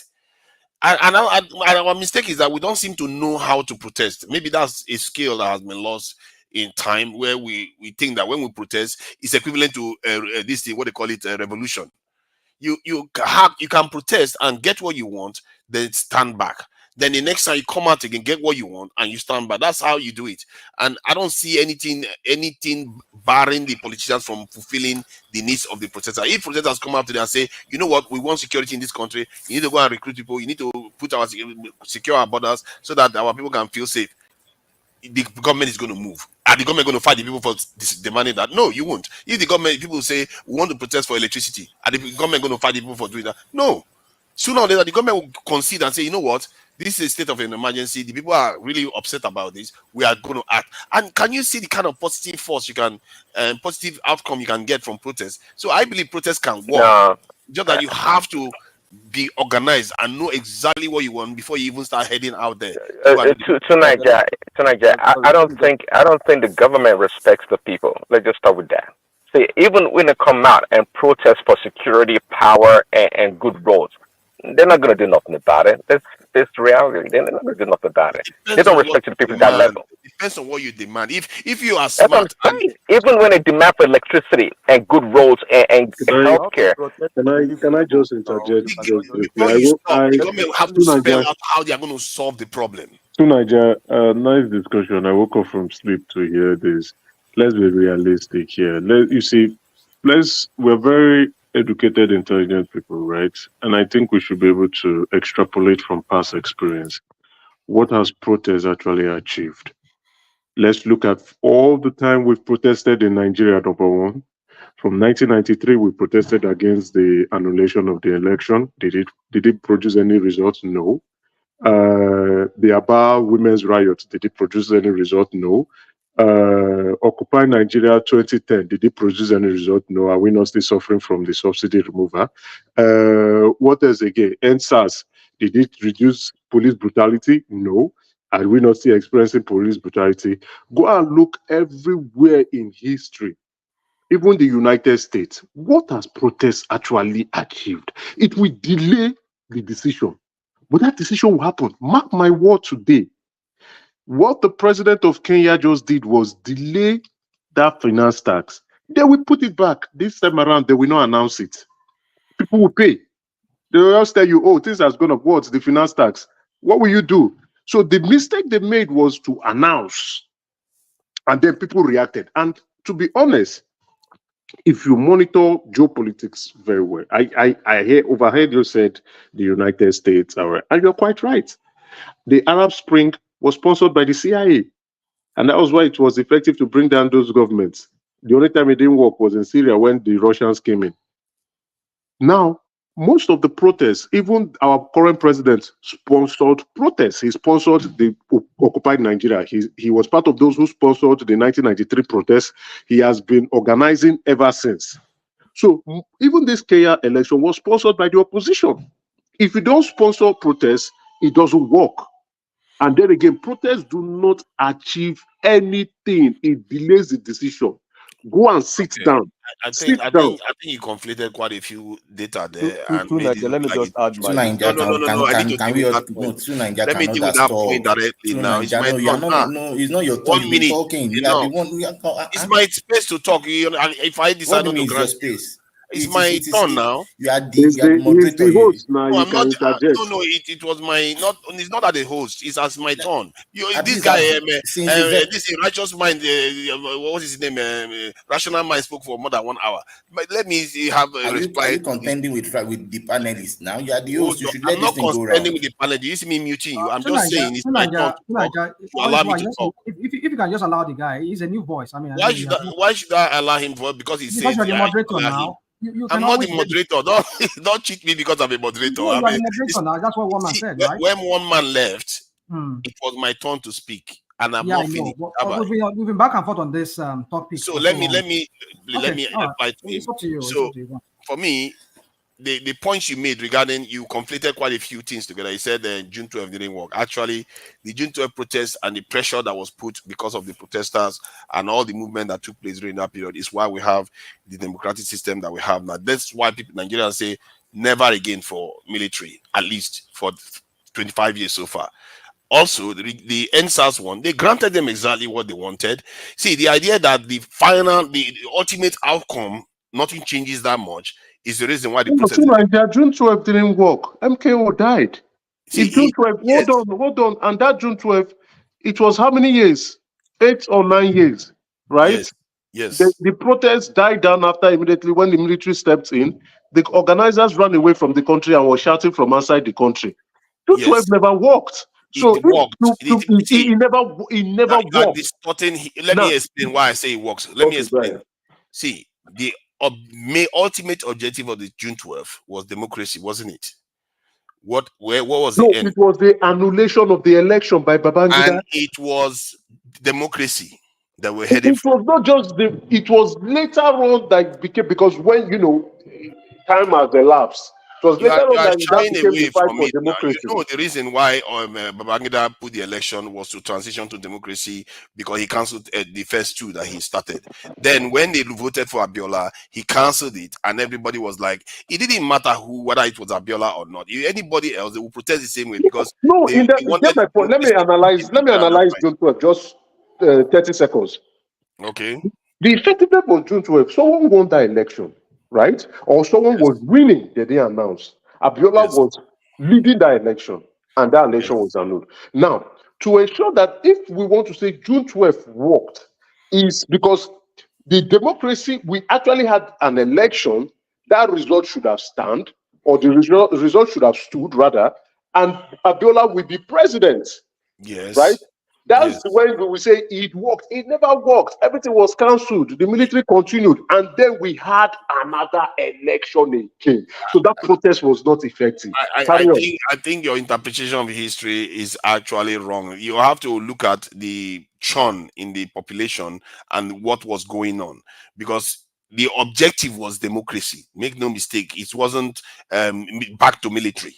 They wanted democracy. This in Abiola is just a vehicle for it. If Abiola didn't succeed, they knew full well the moment Abacha died that either Abiola takes over or they have to hand over to but that's the way it should have been, because we had an election in 1993. The military came. So the military came illegally. Now, if they wanted to hand over, we had an election. It was to hand over to Abiola who was the president-elect, and Abiola will take up to become president, do his 4 years, go for another election, do another 4 years if he wins, and then it's like we are returning back to 1993. But we didn't return back to 1993.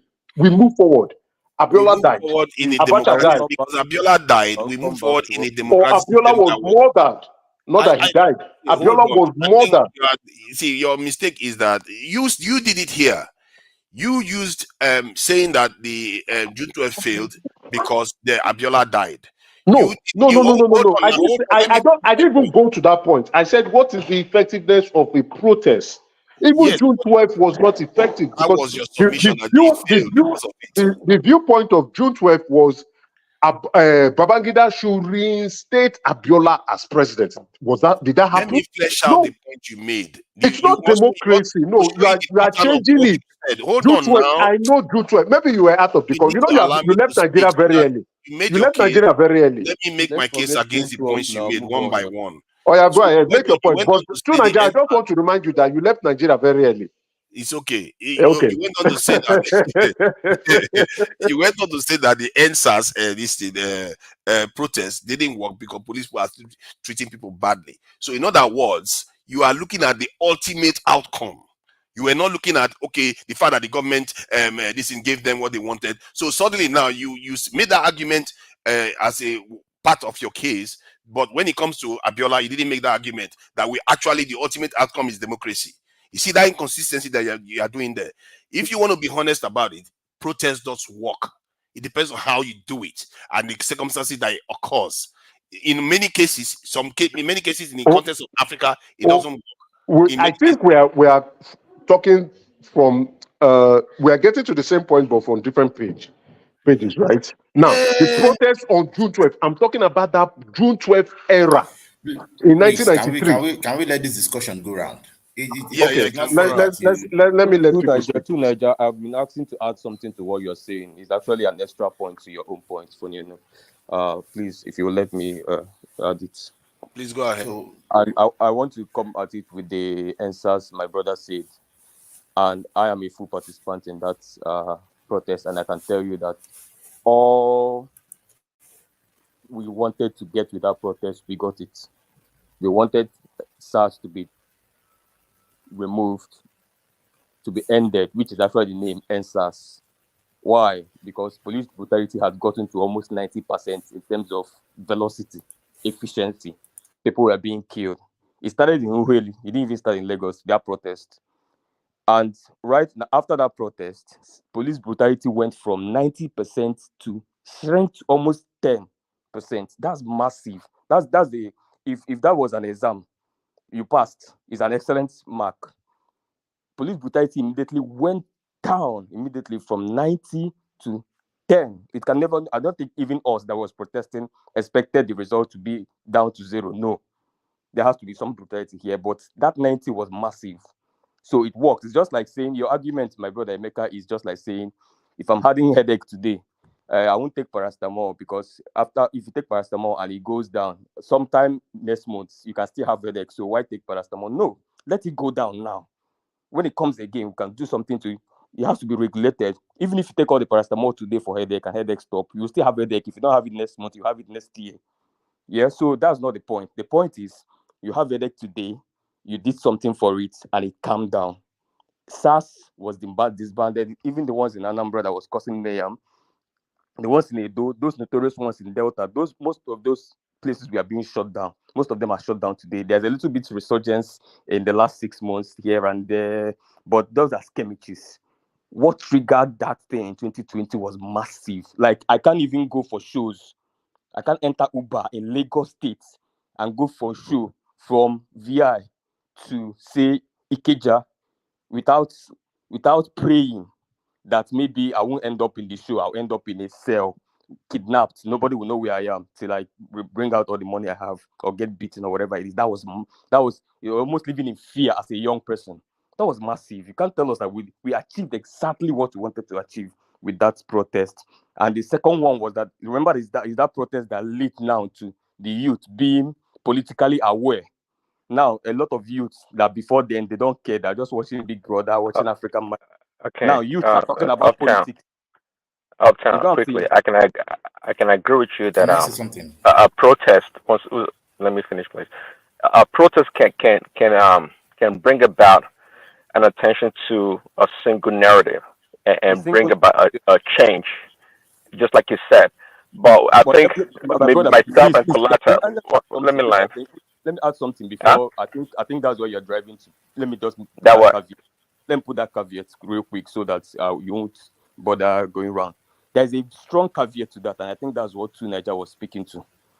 When you want to protest to a single narrative. Pick something like the way we say there is SARS. Pick it, disband this. When you're done with that, chill.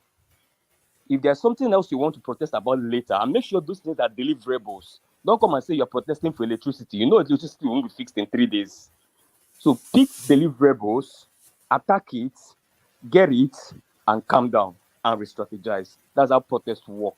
But when you overstress it, even after getting your aim, that's where the trouble comes in. Yeah, but me personally, I'm not a protest person, Okay. and that's where I think Emiloko wants to come in. Before, Larry, I don't know if okay, Larry is Emilio, still there. go ahead. 1 second. Let me Ask my thing. add that. Let me add that I support Kulata Thank you. in terms of protest. I don't think leadership answers work because it's just a police brutality thing. Yeah, but I don't think leadership and governance that protest does anything. No, I think democratic revolutions, the ones that happens in the ballot, is the only solution. That's why if people are talking about protest on Twitter, I don't put my mouth. I am busy talking about how you're going to prepare for the next election, because I know you're going to protest for bad governance. That's the nonsense. That's the nonsense. You never go to my timeline and see me pushing for protest. I think that's the nonsense. The only protest you can do legitimately in terms of leadership and governance. But you never say is anything the one. about it. You see, hold on, when Uptown, right? Emeka, you guys don't start. Let Emiloko or someone I'm not talk, part please. of. I'm not part of it. Yeah, No, Uptown, let Emiloko talk. Kulata, You see, thank you very much, Kulata. I will shut up. But Uptown does not say anything, which means when you are quiet, it means you are in support. But if you express an opinion, I didn't say I'm going to attack Uptown, the people doing it. Uptown. No, you can Uptown, legitimately do it. But I'm saying for me, you either personally, stand for something or you no. stand for nothing. No. That's not how to All do right, it. please, it's okay, I Uptown. You don't cannot need to defend yourself. legitimately It's come fine. That out is now and tell sufficient. You have Nigerians already that stated your Nigerians point. should not protest. That's weird. I can't do that. No, I but the told you thing my is own that personal observation of what I feel about protest in terms of governance and leadership. all right, in my own opinion, though, I believe that protests should be part of the people's tool in order to make their reasons, their what do I put it? How would I even put it now? Their thoughts Their known to demand. the government. Yeah, thank you. Their demand. I think. Thank you very much. And this is why. This is because in Nigeria, for example, where you have over 200 million people on the average, you can't expect them to have a consensus agreement as to how they have a strategy, a consensus strategy in order to demand this kind of demands from the leaders. So there's tendency for everybody to trust the government enough to lead them and everybody go their way, especially when you have this level of schism amongst the nation state in the country. But the thing is that the government always, and don't let me say always, but usually, and everybody now think it as the norm, they usually make decisions that make the people feel worthless. And after a while, the people will definitely revolt. It's a normal thing. And if you think it's not going to achieve anything, the fact that it shows the government that we are not in support of your stand on these particular issues, it's enough itself. Because sometimes the government, when they're in power, they say power corrupts, and absolute power corrupts absolutely. There's tendency to have forgotten that you are there because of the people. And you begin to make decisions on some other reasons that are minor to the people this time. Because, for example, if you are making decisions because you want Nigeria to serve in the geopolitical space, you want them to you want Nigerian government to lead, you want Nigeria to be a leader in maybe in West Africa or something like that. Yeah, the people are hungry.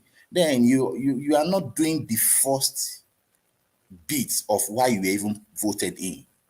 You should first of all make sure that your people go without being hungry. Your people are well served first, and not beginning to fight battles that are now personal to you, or that brings your shoulder up amongst the nations. That is not what is needed. And when the people are with you, definitely you make good decisions and the people can understand. For example, look at the issue of the Kenya issue now. The people revolted because they were not carried along. Yeah, some might say, but they have representatives and those people voted. On issues like that, it is not just only your representatives that should vote. You should even subject it to dialogue. Because as Upton said, or who said it now, that he said eventually that kind of law or bill will still be passed again. It is not an issue if it is passed or not. It is, do you listen to the people? Do the people have the knowledge that this is what we want to do? And funny thing is that the people, they believe that before you make laws that impoverish the populace the more, you should first of all cut your coat according to your size. But you have representative, guy. Let's be realistic. We are throwing theories here. Please, it is not theory. No, please, let me land. So, you are throwing theories. Can I just land? No, please. You are throwing theories. Hello, you are throwing theories that are not real. Okay, accepted. I've accepted. There's no government in the world. There's no government in the world, right, that actually do what the people want. United States, no. Australia, no. Canada, no. So you are throwing theories that don't work. That is fine. I'm not saying it works. Please, can I continue my statement? This is what I'm trying to say here. Ruto enjoyed the benevolence of the people. That's why he became president today. He was seen as not part of the establishment. That's why the youth even voted for him massively. So they vested trust in him. So he should understand that before he makes such a decision, he should have gone a different route than what is normally seen. That is what the people were asking for. First, before you place bill, have you even reduced? Oh God, there is a representative that comes from the people that you need to understand that when trust is placed on people, when people are talking theories. You have one representative that passed the finance bill. Why are you saying all this now? Why you just cannot be real here? There's the Senate in Kenya that they came from the people. If you won't let him speak, I will take you on. Then we'll go toe to toe and we'll see how correct you are. Let him have his own point. Okay, let's go toe to toe. And to Nigeria, there's the Senate that came from the people. Let him finish his submission. So why are we talking out of our asses here?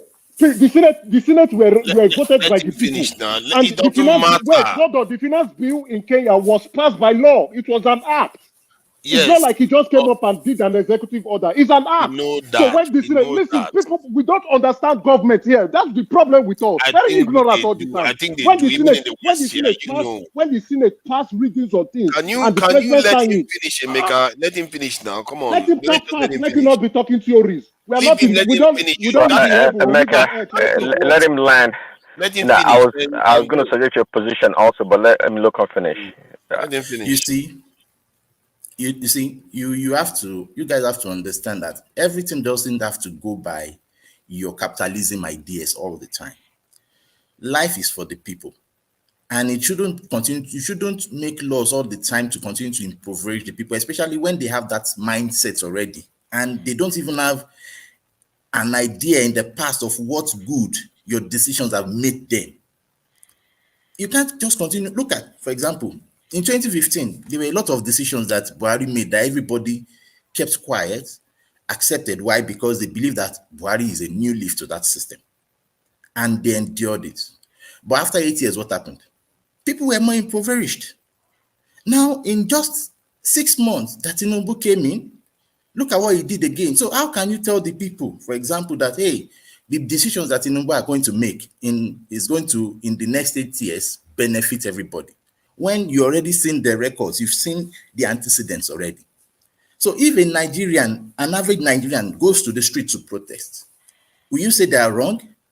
Will you say, oh, but that is not the best way to make your claims known? Look, we have to just be human first before we begin to exercise all these economies that you've read in school. And you say, no, that's not how it is done. Who told you that is not how it is done? We should do it the way it should be done. We should make decisions with the people in mind. We should make decisions before you make a decision of the look. Not an average person wants to pay the bills they are talking of, wants to pay the tax, but let them see that you too, you've cut your coat according to your size first. Now, after the protest in Kenya, look at what the lawmakers were saying. That okay, how will somebody be having 4 million hectares of land? Now, people were beginning to question themselves. Do you think if they are forced question themselves and discover that, okay, this is where we have spent a lot, can we reduce on before we now tax the people? Do you think the people won't accept such a tax? Do you think the people won't see that, oh yes, look at what is happening in Argentina, for example. They trusted the president and look at the way he made laws. It affected them, they knew. But look at what is happening right now. You can realize that that guy has gained more trust than even before he came for the elections. People will give you trust once they see that even you are also struggling with them. But you don't distance yourself. Look at Tinubu. You are claiming people should tighten their belts, yet you are buying 160 million cars for every of your lawmakers. To what extent is that? You are not even buying the cars. You are not even buying Nigerian made. You are buying foreign cars. That people who understand economics, people like you know that is a wrong idea. Everybody understand that you didn't start 6 months. You could have planned. If people are seeing that there's a structure and a plan in place, a strategy in place to improve food, do you think people will be shouting there's no food? Sorry, you need brother, to make the people. I'm You need to sorry make to the interject decisions you first. again. I'm sorry to interject you again, but there's something I really do not like when what is it? We speak out of not knowing. The legislature have their own budget, right? They have their own budget. Executive has their own budget. So the Nigerian person, the average Nigerian person that don't dismiss me. Don't dismiss me based on your ignorance. You don't know this. I'm telling you now. You don't know ignorance. What do you mean? Who are you to tell me that? Don't tell me. Don't do that. Don't do that. No, don't do that based on your ignorance. That you enjoy the system doesn't mean everybody does. About the does. mechanics of government now. He's just talking about what they are supposed to have done. That you enjoy the fruits of this present government doesn't mean everybody does. And you shouldn't just come and bamboozle everybody. Let me back what you said. The Conservatives in the UK, they ran an election. They went for an election and told the people that their lives were going to get worse. They are going to cut. They are going to raise taxes. They're going to do. They talked about everything they were going to do before they got into office. So when they started doing it, the people were not surprised to see it. When you just come in, you can't just. Tunaja, not tell people what you want to do. I don't enjoy it when people just begin to criticize and they don't understand how government it is my opinion. Hello. You don't have that right. Don't hello me. You don't. Bosu Tijani did it. Now he is minister. What is he doing? Nothing. What do you mean? What is he doing? Instead of him to focus on his ministry as Minister of Communication and deliver on his portfolio, is one of the shining lights in this government. And people enjoy him. What the hell? What dirty shining light is this shining? What dirty shining light is this shining? What has he done? What has he done? He's busy talking about agriculture minister. What dirty shining light is this shining? Where is the training? This is how many months now? Where are the training plans? Okay, Mika, what was it? Hold on now. Mika, what was the objective of Tijani that he hasn't met? Tijani has not. See, it is easy to criticize. That's what I'm trying to say. No, if you are not part of government, it's easy to criticize. Now you are part of government. Come and deliver. Bosu Tijani is a clear example of what I'm saying now. Yeah, but Mika, I just asked you what were the objectives that Tijani was supposed to meet that he hasn't met, that you're criticizing him for. He has not been met. See, he's Minister of Communication and Innovation, or what nonsense portfolio he has. He said he wants to train 3 million Nigerians. He has not even trained 100. Okay. He has not even trained 100. Fair criticism. So, and that is just one part of his portfolio, one part of the innovation that he came out with. And so far, so good. What have we been hearing so far? Cricket. He has not done anything. Now, today and yesterday and today, he's talking about agriculture because the first lady is talking about farming, having a garden in her house. And he was. I went straight at him and said, Chief, that's not your portfolio.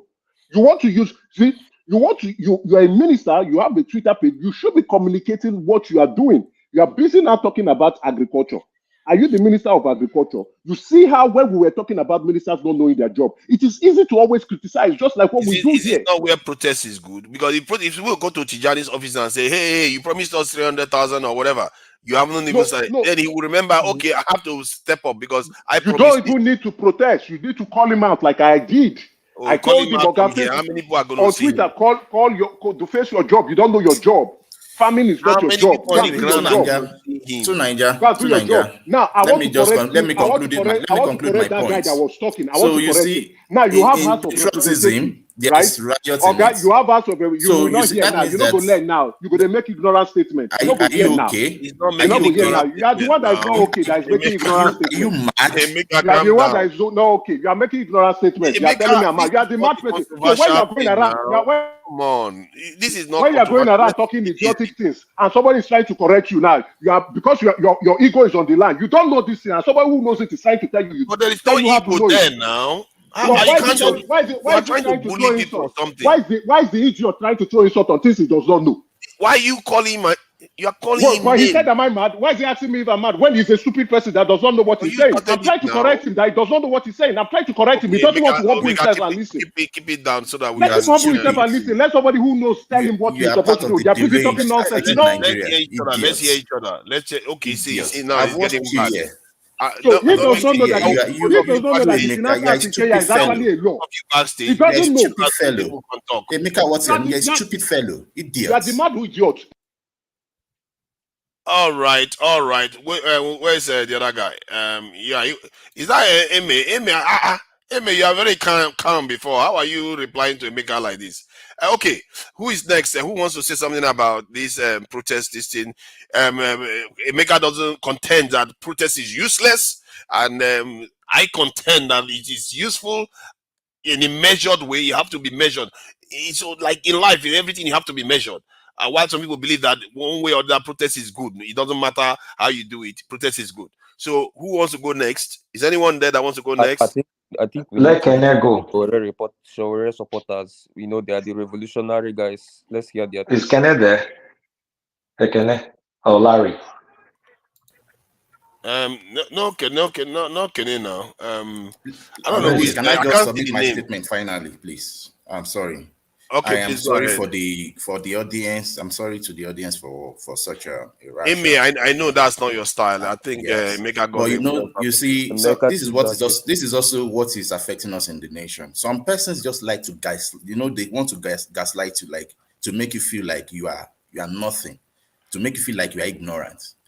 I might not understand all the economics, yes, but that doesn't mean I'm you not are human. now. I'm trying to tell you that you are insulting me. If I correct you now, you are insulting me. But you are. Accept you are ignorant. Is a scientist, He's not totally ignorant. He does know, at least to an extent, what he's talking about. Please go ahead, Amy. Thank you very much. So, I apologize to you, Emeka, but please, you should let everybody have their own right to their decisions. I'm sorry.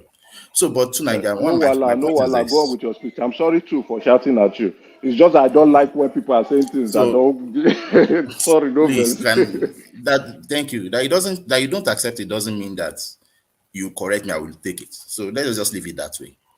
So, but my point is this to Nigeria. The word patriotism itself has riots in it, and there's a reason for that. If you want a patriotic nation, all of us in the next 100 years, we won't be here, but our story will be here.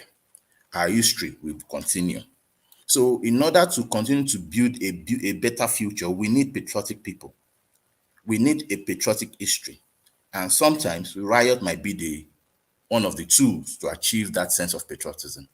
That riot is not good, fine, it may not achieve all its purpose, no problem. But the thing is that let the people use it whenever they feel like. And most of the time, since the people know that their voices are not always heard, they will always come back to that in order to make their own change. Emiloko, riot Yes. or civil disobedience? Because I want to try and clarify between the two. The thing is that if you look at it, one is like a subset of the other. Civil disobedience, yes. But there's Riot no way has a negative, it has a violent connotation to it. Yeah, I appreciate what you said, connotation, but sometimes it may not necessarily be. So, but the thing is that either you say civil disobedience, I accept. But one way or the other, when you have 100 million people, for example, having a civil disobedience. There's no way you won't have skirmishes of riots in them. You understand my point? So there's no way you can avoid it, because in order to say I revolt, some persons, because we are in different frame of mind, some persons will break some things, they'll break some government property, and that's what you call riots. So you know that what you are saying, you start off with civil disobedience, and riot is a manifestation sometimes of civil disobedience. Yes, and I think the government should try as much as possible to communicate. When you communicate, when you dialogue with people, look, eventually you won't have this kind of thing, because riot is a negative energy. But Emiloko, you said that, I just kept quiet. When Tinubu when Tinubu, Obi, all of them were campaigning, all of them said, I'm going to remove subsidy, right? Of course, people may thought they were bullshitting. All of them said they were going to float the currency. Not with, maybe it's only Showore. Okay, Showore was not the major candidate. So let's just say all the major candidates, the three candidates, they were aligned on policies. So did people think they were BSing like in the past? In fact, I mean, there are problems with how they implemented it. Don't get me wrong. The implementation was awful. Kulata, they didn't understand the impact. And Kulata, that is the thing itself. It is implementation that people are talking about. But we need to agree that they were transparent about what they're going to do. Yeah, so it's not just the implementation. Yes, it was implemented untimely. It was implemented untimely, but I think Nigerians didn't realize how the impact would come. Emeka, there's no way Nigerians won't realize. There's no way Nigerians won't realize. There's no way you say you want to remove subsidy. There's no way you want to remove subsidy. Emiloko, let me say something. A classmate of mine, even though secondary school, it's not like we went to the same university, so I don't know whether he ended up in a polytechnic or whatever. I don't know. But he thought that, they're going to float Naira. Actually, he thought it was going to reduce. He thought Naira was going to gain value. That's I'm serious. Some Nigerians didn't know how the impact was going to look like. You know, when they were spinning it as campaign rhetorics, some were thinking it's a good thing, right? Yes, it could be a good thing, but they didn't know that there will be short-term pains. And when the short-term pains came, people started shouting. Nigerians to say they don't I thought when they use the term convergence, I thought when they use the term convergence, they were talking about before election. Sorry, I thought, see, the trick for me, what fooled me was the fact that when they use the term convergence, I took it that they are talking about the current price at that time, which was the black market price, and the CBN price was going to converge and meet somewhere in the middle or somewhere in between themselves.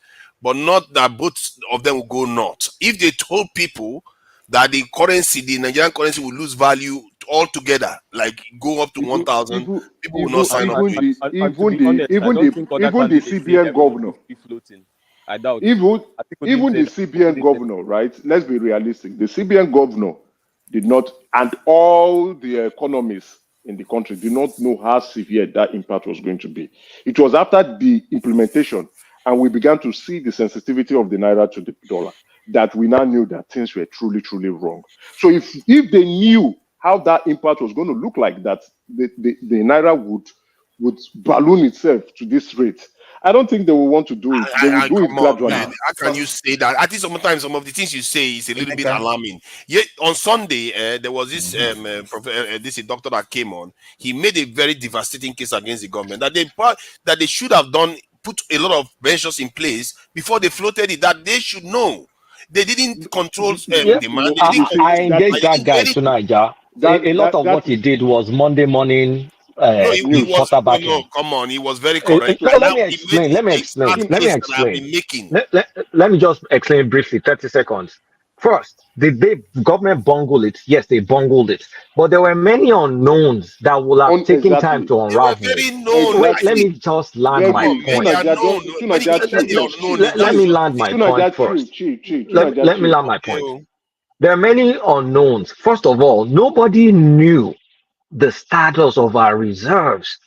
Nobody was able to say. It was a foreign bank that had to tell us the exposure of things that, I mean, out of, was it 32 or 30 billion, that it was only a few that was available to actually use to defend. Nobody knew that. At that point in time, there was no audit of the CBN. But does that mean they couldn't have done it better? No, I'm not trying to excuse them, but it doesn't mean they couldn't have done a better job. But I'm saying that there was a level of opaqueness that was existing then. Said it himself now. They They knew didn't know what the to extent. expect. They were No, the CBN governor. Come No, on, look at the excuses, my God. The CBN governor actually said it himself. They didn't know how bad the situation was. Doing. Forget APC; it's a different administration. Wow. The CBN government, the CBN governor did not know how bad. The 3-month transition when what is his name was actually running and they you caught don't him. need to remove it without a cabinet. He didn't have a cabinet when he did it. Bring a cabinet. You have to have an ego eye view first. Now that is where Kolata wait. That is where Kolata said. That is where Kolata said the government went wrong. That are these are well-educated people. They should know.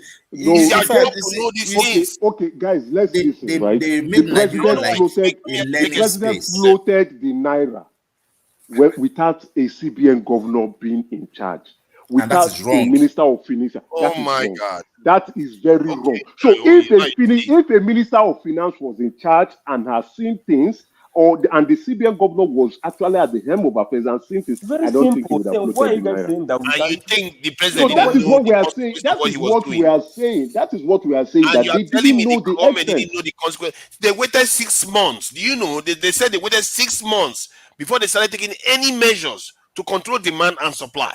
They didn't do anything for 6 months.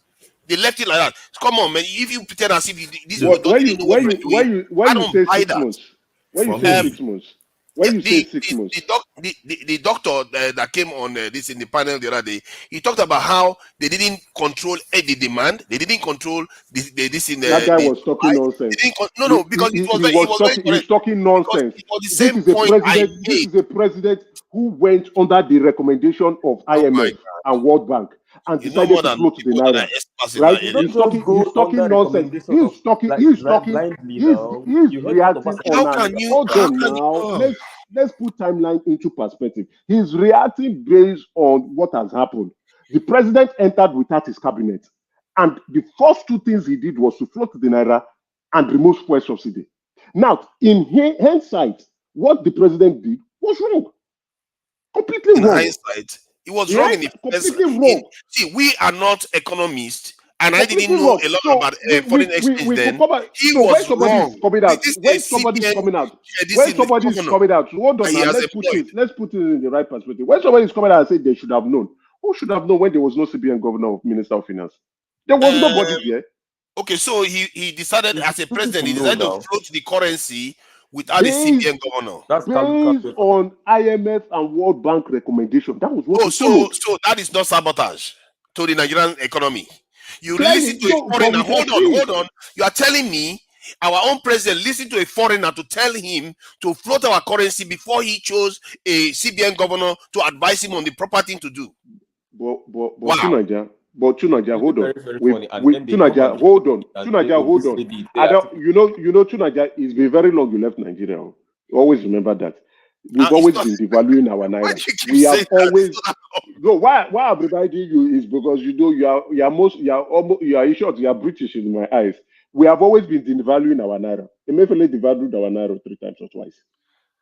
Based on the recommendation of IMF. Devaluation. That is the way to do it. I agreed. Manage devaluation. I agree completely. That's the way it would have been done if a CBN governor was in place. The mistake the president. So I'm not excusing the president. He made a mistake. He shouldn't have entered into that kind of discussion or implement that fact. That is, yes, we are paying for it. Completely paying for it. Completely. So it was a huge mistake. So when somebody come and say they should have known, the person clearly was not living in Nigeria. I'm not sure it was a mistake. Hold on, it was more of a sabotage than a mistake, if you ask me. And Tunaja, when was the naira left to float? Was it on the first day of his presidency? It was in his inauguration. He said the naira? Yes. In his inauguration. Well, he said it, but see, a lot of things happened there. See, even though he said it, I didn't think he meant it. That timeline is not true. It's the subsidy that he announced. The Emefiele was actually the guy that floated.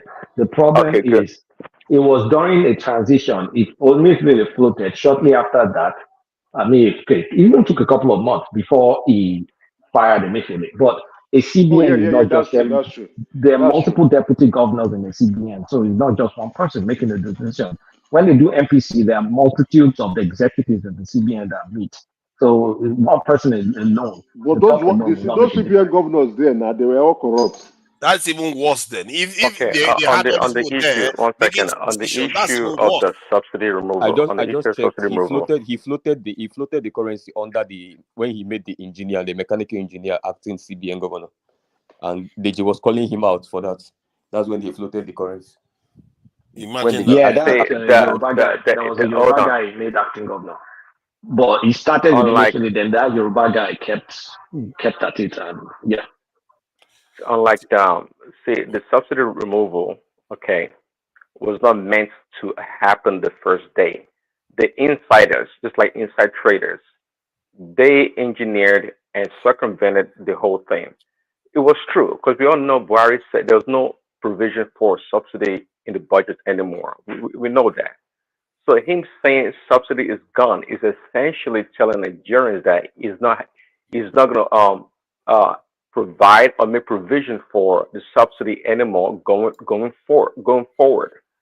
But the people that are in the know, okay, panicked the whole nation, and it became an arbitrage in a lot of ways, and Even me knows that the market will react to that. Even me knows the market will react to that. If talk of a president does not know that what he says. No, the market only reacted because of the way Because the of the insiders announcement. operated. Let's be honest, the president made a No, mistake with that announcement. it was not the announcement.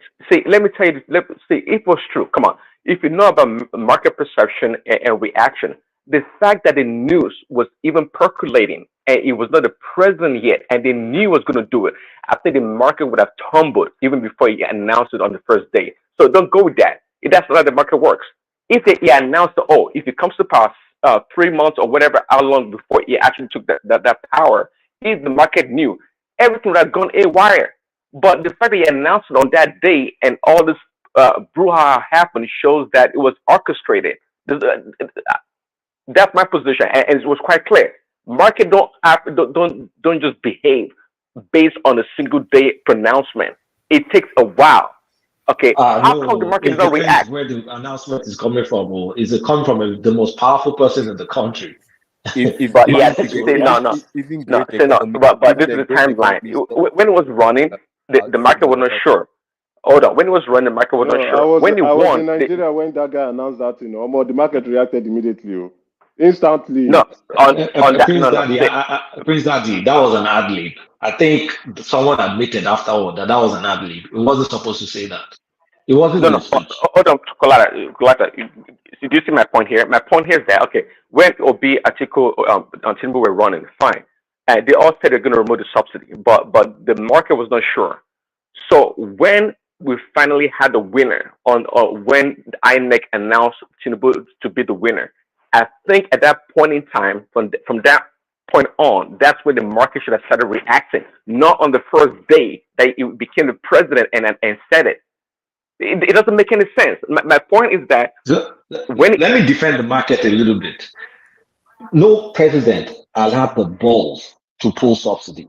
So that's what the market probably thought all of them were bullshit. That was campaign promise. I agree with Kolata on this. Yes, that's true. Because all presidents, even Obasanjo, tried it. It didn't work.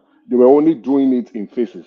So for him to come out to announce it completely, that was, man, the market reacted. I agree with Kolata on this one. Well, no, okay. I also submit to Kolata's point of position. But again, when he announced on that first day, okay, that was not a sufficient time for the market to react. It just dawned on those people, the people in charge. It just dawned on them. So, this guy's not BSing. He's actually going to do it. Okay, that's why they reacted, and all those things happened. And even though, if he had announced it on that first day, which he did, there was still time for the announcement itself to percolate the system to make any real impact. Okay, I think that to what maybe Fatai had been alluding to a while ago about the true transactional nature of the crude oil or the gas industry, how they react. But anyway, I know you guys don't believe that things just happen by happenstance. There's always a reason why things happen, and nothing happens by chance. Nothing really happens by chance, especially in the economy.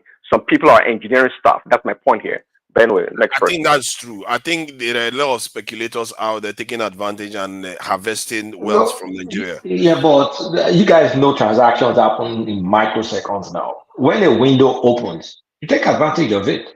Because if something was not part of the prepared speech, but most Nigerians are not equipped for it. Most of the people that gain from this are foreign speculators. Yeah, but let me speculate here. I'm going to speculate.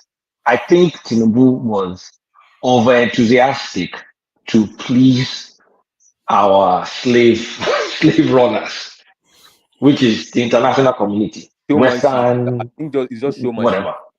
I think it was over enthusiastic to show that I'm the market-driven president. This is I'll do bold. I'm going to do bold actions. This is like a brain-dead recommendation that everybody wanted to do. I'm doing it. But could he have waited? He could have waited till the July when it was supposed to expire. But he decided to jump the gun, and nobody kind of like prompted him to do it. He did it all by himself. And then, of course, the market will do what the market does. Yeah, that's my speculation. I'm not saying it's a fact. It's my speculation. You can argue that he wanted to please them, but that is, for me, that's even worse because he means that he's not even aware that he has to put the people first. That's even worse. It's not awareness. He doesn't care. This is exactly why we are arguing that it is wrong to make policies because you think you are there and the people are not important. And this is also why you have riots. Because now, how do you want me, for example, to trust a leadership that you believe should have done their due work before making pronouncements that can damage the lives of people, that they didn't do that? How do you not trust this kind of leadership to make the right decisions henceforth? Is the Nigerian space a learning space? But Emilio, let me ask you a leadership question. Yeah. Doing what is right doesn't mean the people are going to benefit. It's for the overall long-term good from fiscal sustainability point of view. So if you're a leader, you're not there to really kind of like, dance to the people's whims. The people who always want free beer. Right? So taking the bold decision, doing is the right step because everybody agreed on that step. Now, they flopped it. Yes, that's a different conversation. But if you have the will and the boldness, you're a leader now, you're not a follower. You're going to do what is right, but he didn't do it the right way. Emilio Khan and many Nigerians are not used to Tinubu's style of leadership. A leadership actually that says something and does it. It's foreign to them. He did it wrongly. Well, whatever. But the point here is that he said he was going to do something, and he actually came forth and did it. Of course, I'm not here to debate you uptown about its execution or the way he went about it. Execution is as important as the thing itself. Look, let's not pretend. Okay, yeah. This is the point. This is how I look at leadership, right? I look at leadership based on the ability to make corrections when they make mistakes. So let's not pretend that where you guys live or wherever you are, that when they say they're going to do something, everything turns out perfectly. Not at all. Just like Collector said, because a leadership makes a pronouncement to plan to do something, it doesn't mean that's going to benefit in the short term. It can be very painful, and usually tough decisions are painful in the short term. But the people are not afraid of pain. You know that. But the thing is, when they just have the pain for nothing after 8 years, then how do you expect them to endure more? That is it. That is what we are talking about. You see, the economics is fine.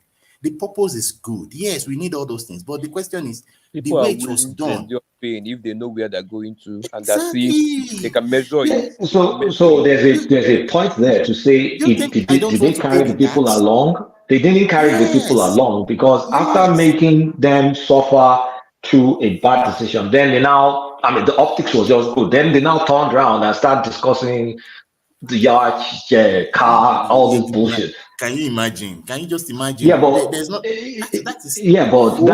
That's where they did wrong. This carrying people along is what gets me a bit, I need to understand. Did you see, we have House of Representatives and Senators that we elected to go and represent us. They don't need to carry us along. And when have they been carrying us along? They need, No, Which I agree with government? Jamaica. They don't. We have a representative government. We have representative in government. Yes. Okay, so Our House of Representatives and when the people born, when the to people begin like to that, burn who has down the the time place. and the resources to be informed? I mean, to be informing Nigerians every damn second. Look, you guys should stop defending this thing. This is what gives these people this thing. Guys, God. let's be It's fair. okay, no This problem. is how government works. Even in the United States, But even in Emeka, Canada, you agree which that they person need comes to be able carry you to along? fake some empathy, like fake it at least, fake it. No, but you hold see, on now. people Wait, are not guys, afraid to pay taxes. People are not hold afraid on. to pay Guys, taxes. hold They on. want to. Let's be fair in our criticism, right? And do a bit of comparison. In the United States, when they make policies, who do they carry? Do they carry the people along? They don't. They just make the policies. Yeah, people might not like it. They might raise their voice. They say, "Oh, people don't like it. Oh, my constituents are reaching out to me. Let's see what we can do." Do they come around every time to come and be telling? How many people do you want to go and tell about the Yeah, but policies? Emeka, the United States is driven by ideology. So if a government gets in power and they make a decision, it's mostly driven by ideology. So you automatically 50% of the population are with you. Exactly. Okay, yeah, I agree with that. I agree. Yes, you are fair Nigeria point. is millions of Fair hungry point. people, frustrated hungry people. Fair point. Our democracy has not developed to that level. The United States, at some point, their democracy. No. Mecca, don't let collateral run away with that. Give an example of that. Tax cuts. Most Republicans and me, independent and some right-leaning independents, love tax cuts. So when they pass it, we were happy. Hold on now. Now, tax cut. If you're Republican, or if you're Republican and if you're Democrat, what does it matter? At the end of the day, it's like Some people across don't the want board. it.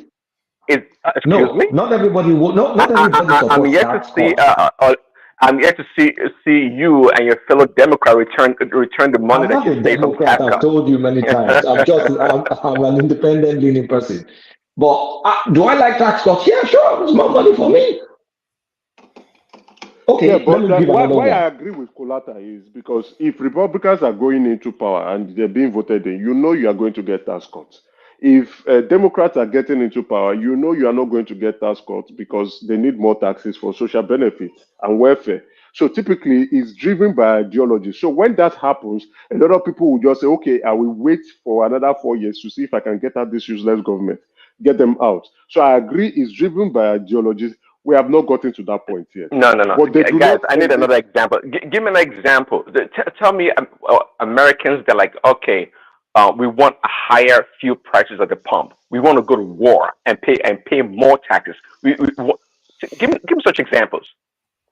That people want more taxes. Yeah, the Democrats want more taxes because they're going to tax the rich. So if government comes in, Joe Biden comes in and say, I'm going to tax the rich. The rich, yes, Democrats want the rich to be taxed more because so that what rich have been taxed? No, the rich don't get taxed.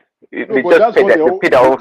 That's the narrative. Nah, If you are not happy that I'm going to pay the taxes because of any serious rich person in America knows how to safeguard their money. You're giving another argument. We're talking about ideology. Exactly. You're saying you're fighting a different argument. The implementation is not what we are talking about, but the talking point, Biden will say it, I will tax the rich, and everybody will be happy. And people will support him. 50% will support him. Yeah, they will support him. They say, hey, I will tax the rich. Hey, but does he actually tax the rich? No. Even the rich, they know the shortcuts they play. They don't get taxed. So it's talking about So that's the difference between Nigeria and the United States. So I just wanted to make that clarification. I agree with that. I agree completely. Okay, so everybody's in agreement that government don't have to carry the people along and all that. Personally, I think you can have it both ways. Ideally, you should carry the people along because for me, I think somebody said the process, the way you implement stuff matters. But the problem with this one that I'm seeing in Nigeria is that the outcomes too is terrible. Because this fuel subsidy that was removed, the purpose was we don't want to pay for fuel subsidy anymore. But now we are paying it again. The other one is foreign currency was supposed to help our economy. No, it just made things worse. And the only thing that can rescue it is the refineries that they seem to want to kill too. Did you see that speech that Oshomole made? Man, Oshomole is supposed to be one of the guys that are robbing the country, but the guy was like livid with the way some sections of the Nigerian elite are trying to prevent our refineries from coming on stream and also want to strangulate the Dangote refinery. In other words, we'll stagnate like this till the next 2027. Oshomole is the only senator in that red chambers, as far as I'm concerned. It's unbelievable. Like, what is going on in Nigeria? What I see going on is sabotage. It's like there are actors in that nation hell-bent on sabotaging our progress. I said it before when Tinubu was coming to office that Tinubu could be the greatest president in Nigeria. They are also they are internal and external actors. So the external actors are using the internal actors to sabotage our country. It's really horrible because Tinubu had it in his gift to be the greatest president, because you have almost 4 different refineries coming on stream in your term, and you want to remove fuel subsidies, which gives you a little bit of money in your pocket. But what did you do? Yeah, let me ask you to do me a little favor. Just read about European refineries. Just if you have any recent news on European refineries, you will understand what is going on.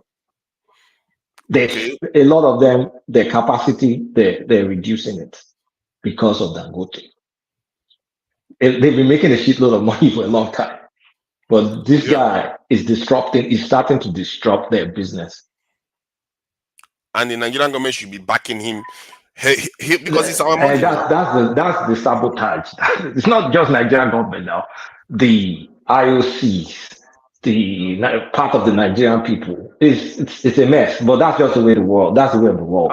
Dangote is a big boy. That's the kind of stuff we need to fight for. Because hold on. We can't allow them to shine a little bit more light on that. European refineries are reducing capacity because of Dangote. For what benefit? Yeah, because we buy a lot of crappy petrol from all those refineries, and they're going to forecast future demand and all whatnot, and they're looking at, okay, this Dangote guy is going to carve out at least the West African market.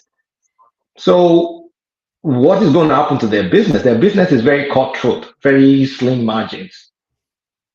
In all these are Western countries, this tiny amounts in volumes make a boatload of difference. I was reading it. I sent it to one man. That was like 3 or 4 months ago. That look at what's going on in Europe. That those refineries they're discussing how they're going to be able to handle the future where there's low. They mentioned it like, lower demand from Africa. Of course, I put 2 and 2 together and I was like, these people are talking about when Dangote kicks off.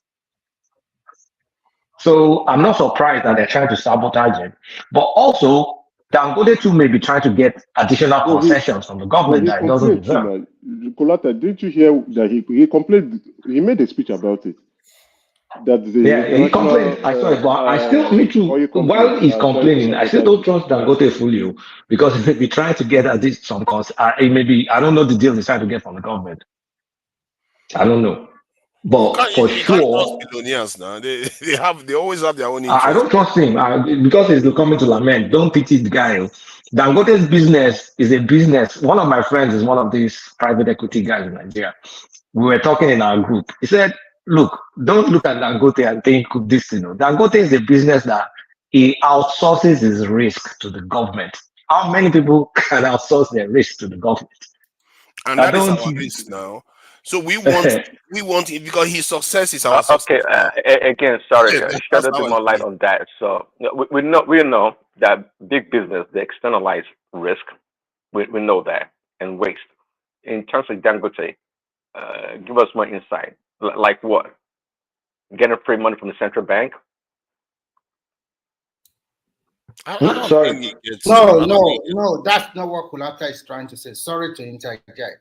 I think apart from the international oil operators being jittery about that refinery, because I quite remember when I made a submission about that about 2 years ago, those people that I make submission to, they probably pass that kind of information to them. Whatever that is going on now is that Coletta is right. The European and the American, they are going to lose a chunk of market to refined product to Dangote. So Dangote, being a very smart businessman, is also negotiating for a better deal from Nigeria. Because at least he will tell Nigerian people, you also have a stake in this refinery. So the more we make more money for the country, and the more he also makes his own profit, because he also have to satisfy some of his creditors. So it's going to be a win-win situation for him in the long run. All those movements you are seeing, the Creole in Nigeria today, is part of what they plan. And at the end of the day, he's going to get what he wants. And let's just hope he started pumping this refined product to Nigeria. So no matter what, probably the price will come to about 700 naira per liter instead of 600 per liter at the end of the day. If you start deciding, Remy, I even have this question to ask you people, please, on this Dangote. These creditors, are they not even Europeans? Are they not the same persons that it's just like they are fighting the same war within themselves just to make it look like it is? No, it's not like that, because it's a good news for them and a big chunk of profit for them if Africa, especially Nigeria, still continue to import PMS from them. But now you are cutting. You are not even cutting enough to zero to like 50%. You are cutting the 100% away totally. So, and you see, they have a lot of refinery that they also refine, then especially from the Netherlands. And my question is, I don't know, Kulata, do you have a list of investors in that particular business? I don't know, because you know why I'm asking this question. Investors were. How can you have a list of investors? No. I know it might sound, but there's a look at, for example, look at the Vanguard, the BlackRock. We know that virtually good businesses all around the world. You think they are just standalone businesses, but they are owned by this set of people. And they you're right. Wars. They find wars within themselves, and you think they are totally different. But eventually, when you look through the funnel properly, you see that all the money is still going to the same set of people. And that is my point as well. Like, yeah, BlackRock is, when you look at all those businesses, BlackRock is there. And when you look at who is behind BlackRock, Warren Buffett is, anyway, it's a messed up world. I mean, it's beyond my and that is exactly my point. Like, even though I think it is Dangote, that's why I was asking if you know the investors as well, because that might also give us an idea of who are those behind what we are talking about, what we are looking about now. Because it might still be like it's the same war, but they just want it to look like what to us. You understand? But if eventually the money is still going to the same place. Yeah, but you know, all this stuff, like each country have a way of doing it. America will use their corporations to fight their wars. I mean, fight the economic battles, and to a large extent, Europe too. Well, France, they're more direct. China will do it with, I mean, they loan you money, they bring their own people, they build it for you, they inherit whatever they build for you. Colata, I happen to know a guy that worked for China Petrol. And when I asked him that, why are you not lifting crude oil directly from Nigeria? They said they don't have the authority. So they have to go through Shell and Chevron and other big ones from America. Yeah, Shell, well, there's Shell, there's any Jeep. I mean, there's a couple of them. They come in, they come out, but the ones still what I'm just trying to say is that America controls that. America and Europe. Oh yeah. How long is our deal with this Shell and all these other companies? How long is it? Is it forever? The deal is forever, because they are injecting about $500 million into our gas again, and they are also heavily involved in the Trans-Sahara pipeline from Africa to all the way. We can't get rid of those guys. The point is that, like you talked about, the Chinese coming in to do crude oil. This is drilling. I'm not talking about. I'm talking about. I asked them because I happen to know some people that time that I'm also interested. Probably I can work for them. So I had the question that Nigeria is a big exporter of crude oil. Why are they not lifting that oil from Nigeria directly? Wait, the Chinese company, is it not Sinopec? Is it not Sinopec or something like that? Apart from Sinopec, they have other ones. Okay, so those ones is they call them China Petrol. You might not know them because they are not very visible in terms. They're not very big. Yeah, so my concern is that that's what I'm interested in is how long is Shell and the others going to control it? How about the Chinese companies? Can they? Because this is an international commodity. So at the end of the day, you don't expect them to put out to say, "Oh, we are no more involved." They are going to be involved till the old world perish. Okay. But if we say, don't we have the ability to? My point, what I'm trying to find out is that did we sign a contract that says they have to be here for 200 years, or we have the No, I don't think it's like that, to Niger. But you know, we have bid rounds, right? They have all these oil blocks, and then they sell it. So they may give you, for example, but one way or the other, you will have to call one of those big guys and say, okay, well, I have like that rich woman, that rich Yoruba woman. They've given her that oil block for a long time. They didn't allow her to develop it. She didn't want money until she spoke with one of these IOC. So the way they do it, you will have to involve those people. It's like you don't have a choice. And the IOCs, can they be like from China? That's the point I'm trying to. And so that's the part I don't understand. That why don't you allow the Sinopec, all these people bid? The problem is or partner, or you partner with them. Why don't you ask the same question? Why is China controlling the train technology all over the world? Why are they the one constructing your road and bridge? So everybody hold on tight to where they are strong. Everyone power holds on to their. I guess that's a fair point. It's just that for Nigeria, we want flexibility. We can't say because China controls trains and the West controls oil, we say let's leave it like that. You can choose. Do you know how long it takes China to break into that African market and compete with European and America and kick them out of our road construction and train technology?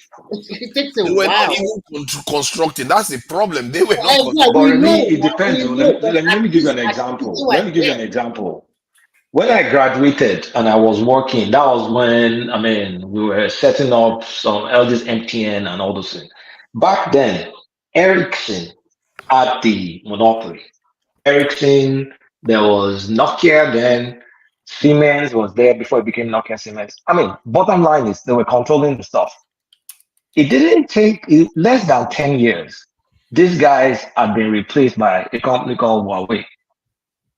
And almost everywhere, everything is struggling in Nigeria right now. Huawei took over. So it's not impossible. So, Kulata, do you know what the American industry do to Huawei? They stop them from this. I know in America, but you know what Huawei does? Huawei will tell the telcos that, hey, I will give you this, I will also give you the loan, and I will install it for you. Yes. So why do I need Ericsson? By the way, what are you guys giving me? You know ZTE technology. They deal with I know that. I know it. And the rest.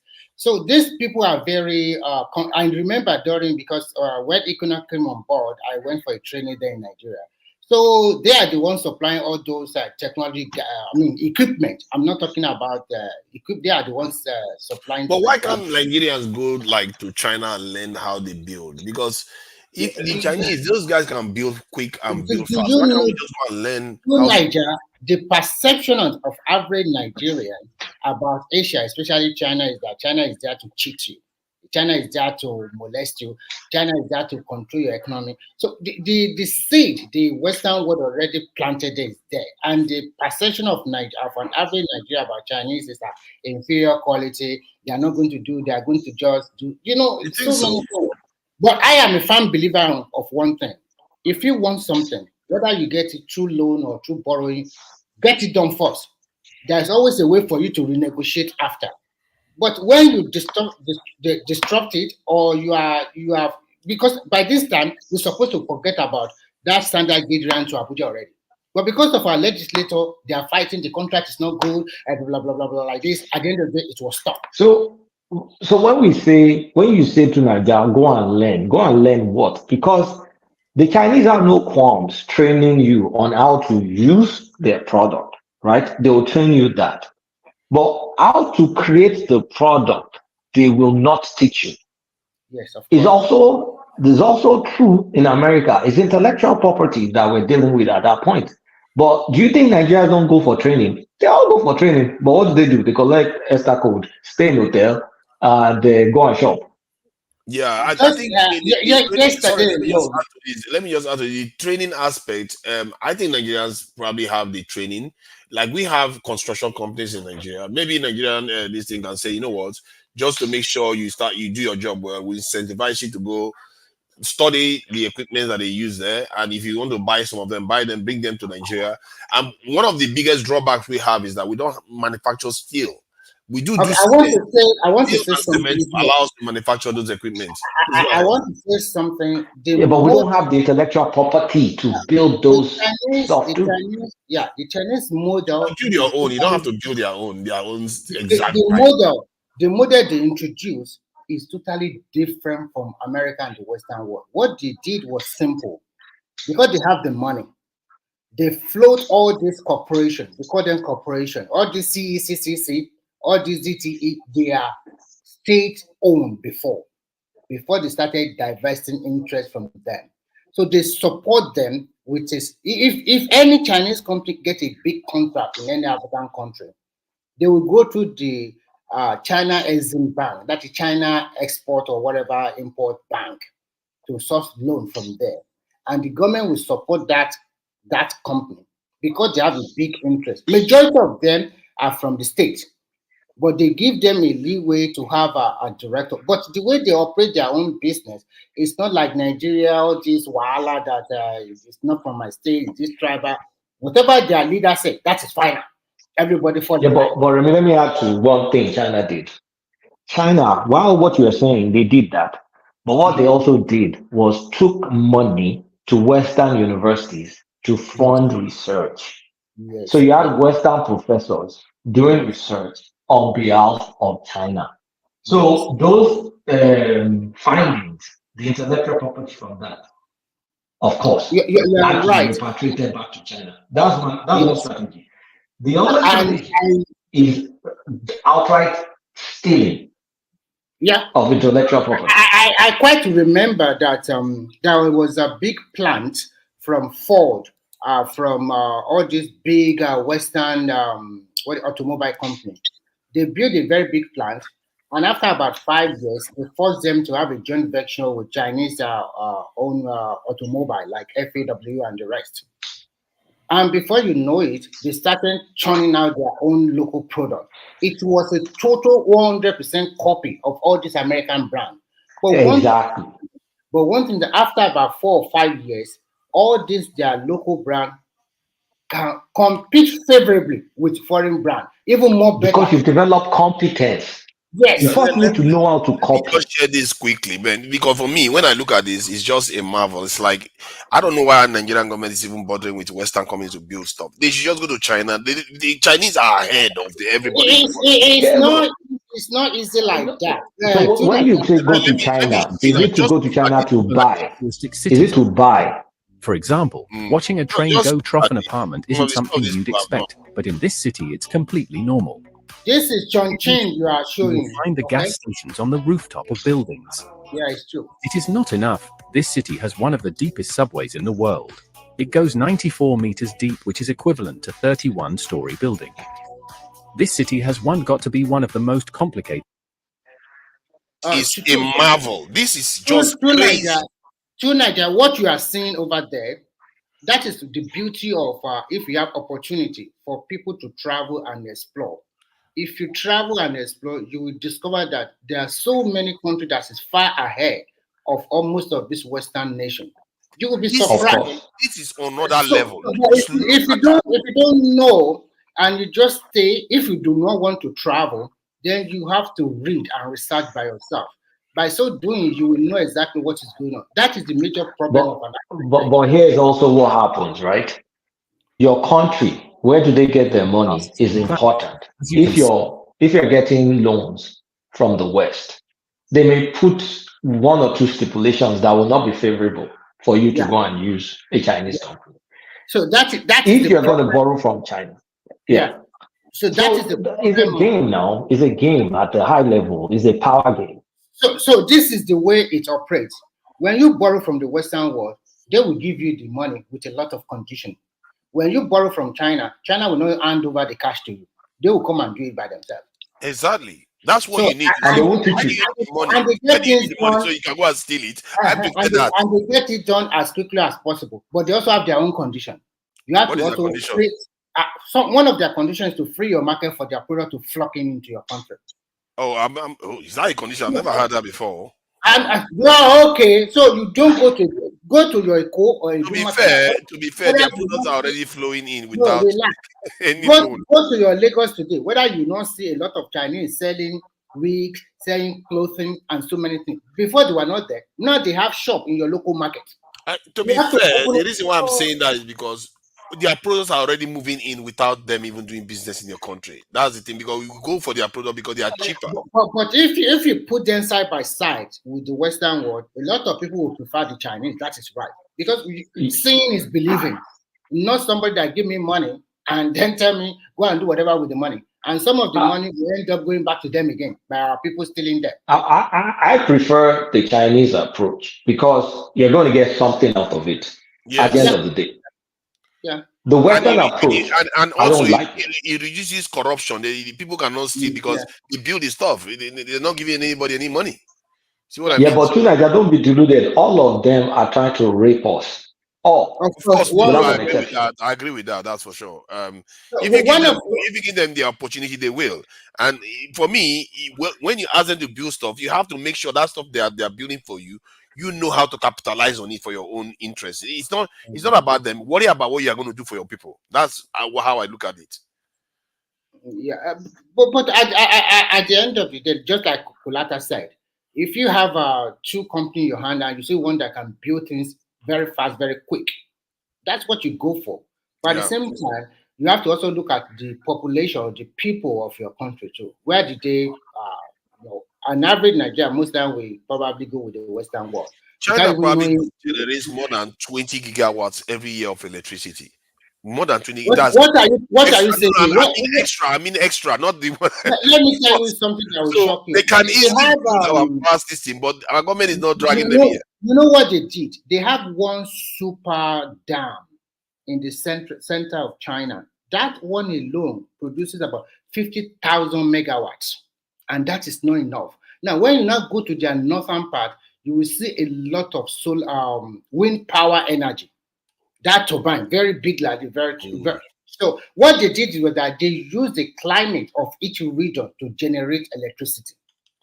And why that climate does not suit that one, they use a big dam or something like that. So they continue to generate electricity almost every year. Oh my God!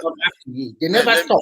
Let me give you this number. Let me give you this number I'm seeing here. Oh my God! In 2023, China added 216 gigawatts of solar power and 76 gigawatts of wind generation capacity in 1 year. Because they have a huge population. So what they use that these guys are powers already. Forget Americans. These guys are. Do you know what they did? If you go to their big cities like Shanghai, Beijing, Guangzhou, Chongqing, and some of all those big cities, their AI technology is super. That once you step out from your apartment building, I'm talking to you that once you get into the elevator, they're already seeing you. They're all over the place. There's so many cameras that you even ask yourself, what is this for, sir? So there is no way that if you perpetrate crime, you are going to escape. They will catch you easily. They control their population a lot without their social credit system and everything. That electricity. They have a very stricter law for their people. Not too strict that people thought. What they just want is that you cannot talk rubbish about government. And if you as a minister or whatever, they are also corrupt. I'm telling you, don't forget about those things. They are corrupt, but at the same time, if you are in the book, good book of the leader, you can still escape it. But if you are not, the moment you are no more in that good book, you are gone. Right. You gave us some figures just now concerning the solar. China solar, whatever, in 1 year. Yeah. And then the response from Remy was that it's because they have large population. I wasn't expecting that. What do you mean response large population? I don't understand. That was what I heard from you. Maybe that's the only word that you had. Maybe you didn't hear the other one. You did not hear when I was telling you that they have. No, immediately he said that. Wait now, immediately he said that the very first response I heard from you was that Yeah, it's because they have large population. I was expecting you to ask him how and why Nigeria can't do such. When you say solar energy, is it not from the sun? I think first and foremost, you do not understand me. What I'm trying to say is that before I even when he mentioned that, I gave example of they have a big dam about 50,000 megawatt, and I also told him that they never stop. They still continue to create more, generate more electricity. And I give example of where they use the climatic condition to generate electricity. I talk about the wind power. I talk about so many things. Isaac? Yes, I think I'm almost sick just reading these numbers. These Isaac, are staggering numbers. China produces the cheapest solar available right now. That war, as competition with the West, has been lost by the West. So the solar is so cheap that the West is putting tariffs on exporting it. So they can afford to solarize everywhere. They generate more than 30 times more power with wind alone than Nigeria. Nigeria is the country now. You know, Niger, do you know River Niger of Nigeria? River Niger. There is there is a river in China. They call it the Mother River. That river runs from the north to the south, just like we have the River Niger that gets distributed from the south and then run to the west and east of the northern part of Nigeria. That river alone in China, they use it to generate a lot of electricity. There's a wind. You will see on that river a lot of turbine about wind that comes from that river. They use it to generate electricity. Nothing is waste in that country. If you travel from the expanse land, all those bushy area, they convert it into agricultural farmland. Because you can about. Let me show you our Shemo. We are the architect of our own. We are not even saying Nigeria. We are saying the entire Africa. Look at the graph. The graph here. Electricity consumption by region. The United States alone is the blue one. Look at how big it is, and look at the timeline. The change from 1990 2000, and look at Africa, tiny. This is including Nigeria and all the Egypt. When you also look at the graph, see the way China is catching up with them. Look at it from China is already overtaking them from now. Year 2000 to 2025. So who told you that China is overtaking America?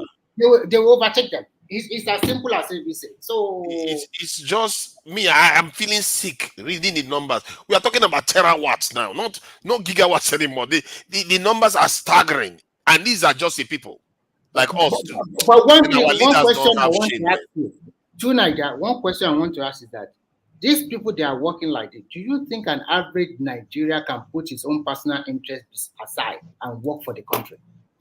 They can. It's possible.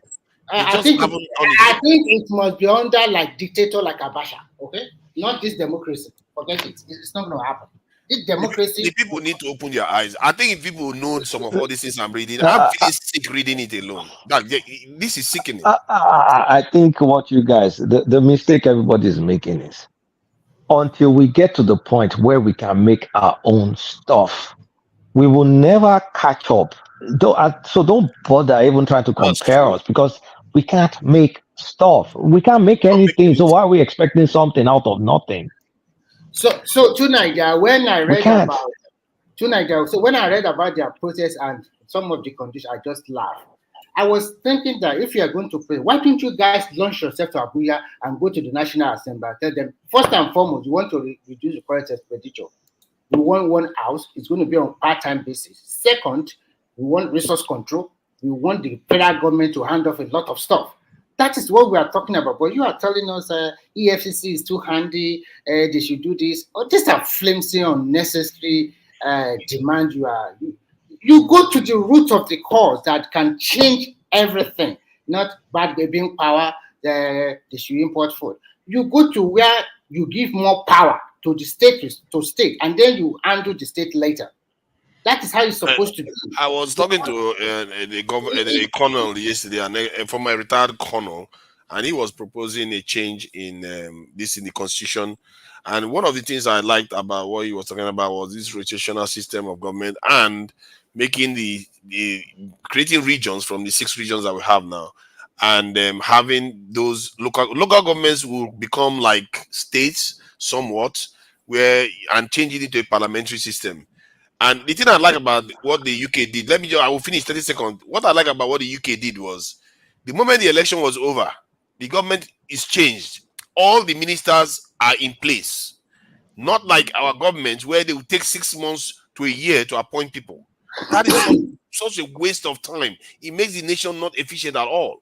And I think we don't have money, and we are running in a very, very inefficient system. I used to maybe as of 2 months ago, I used to be, oh no, this constitution, blah, blah, blah.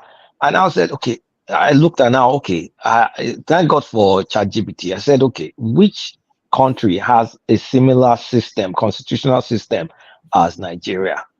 Guess the country. India. India, the federal government controls the money and then they share it equitably across the states. India is developing. Yeah. They have exclusive lists. They have those 3 lists, exclusive list, this one and the one for state. They have it. Go and check. But they're still developing. We're just not serious. Give us any system, we're still going to be fast. That's not the reason why we are not. So what are you saying? Can I comment? So what are you saying now is the constitution is not the problem? Of course it's not the problem. We are the problem.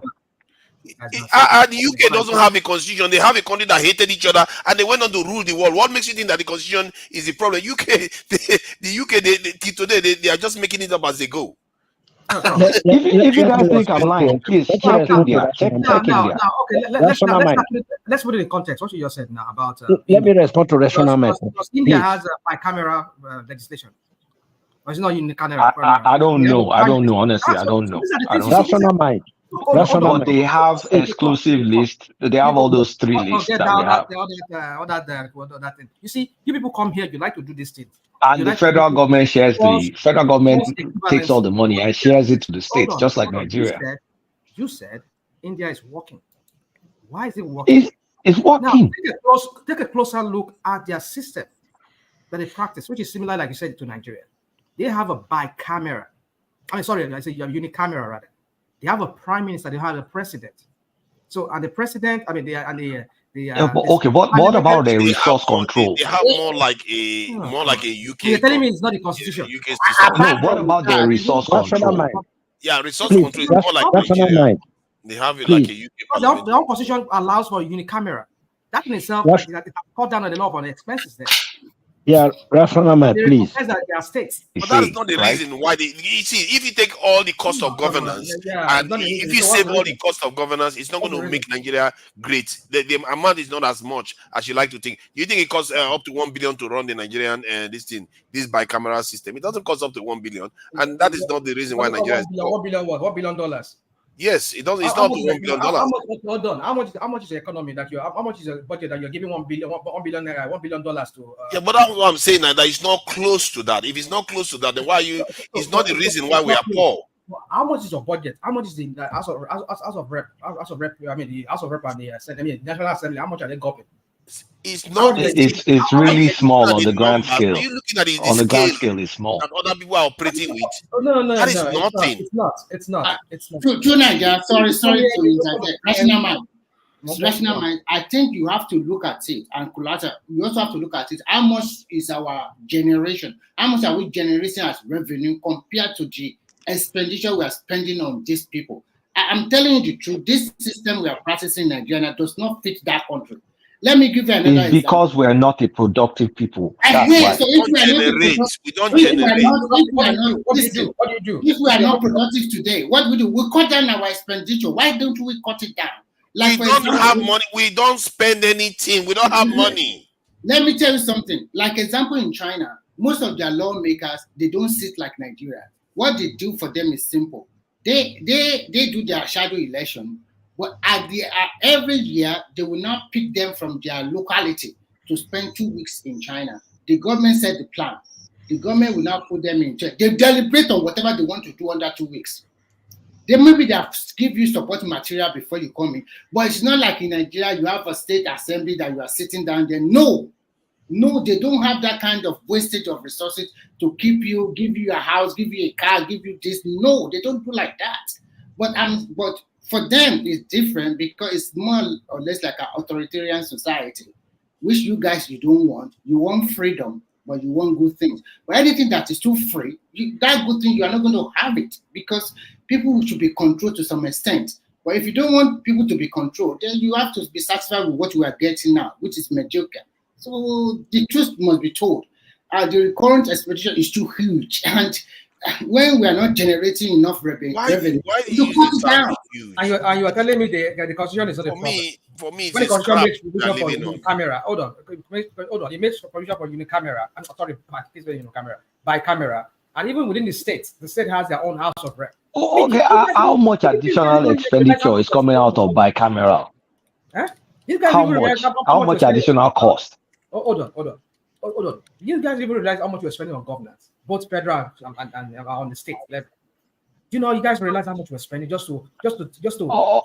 Honestly, my county here will probably spend more than that.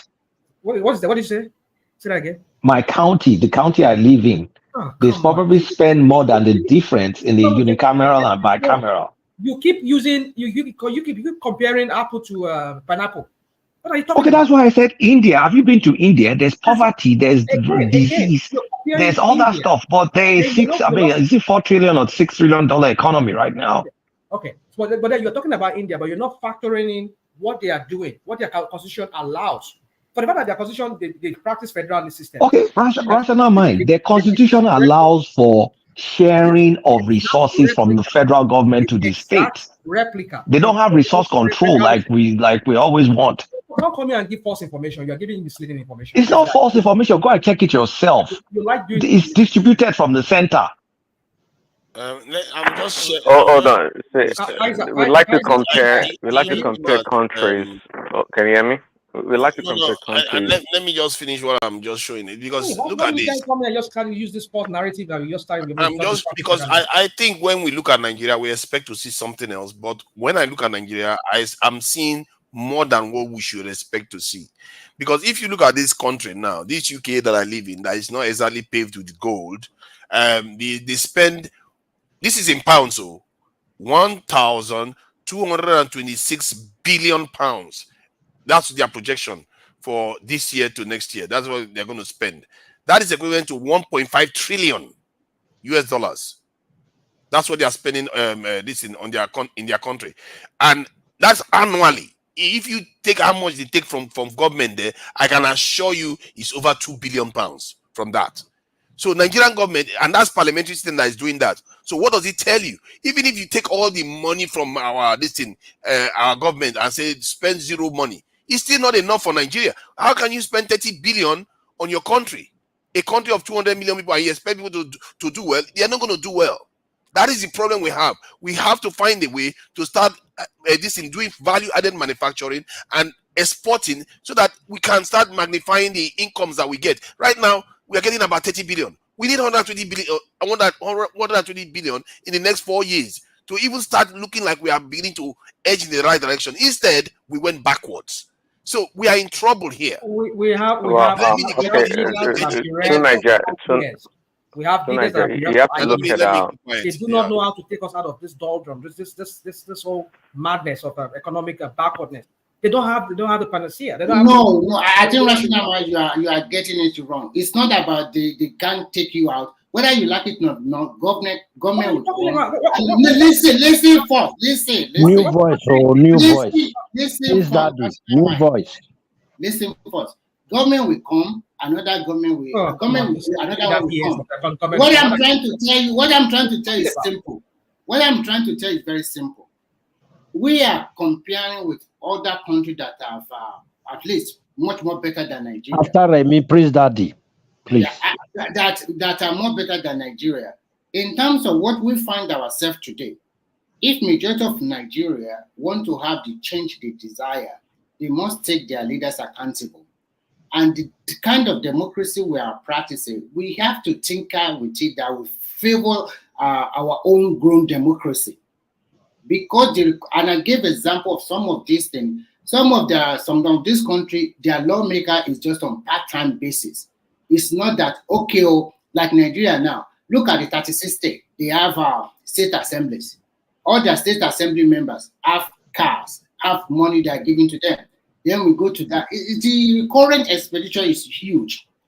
Nigerian youth or Nigerian people should focus their attention about how to take more power away from the center, and probably the state reduce the power.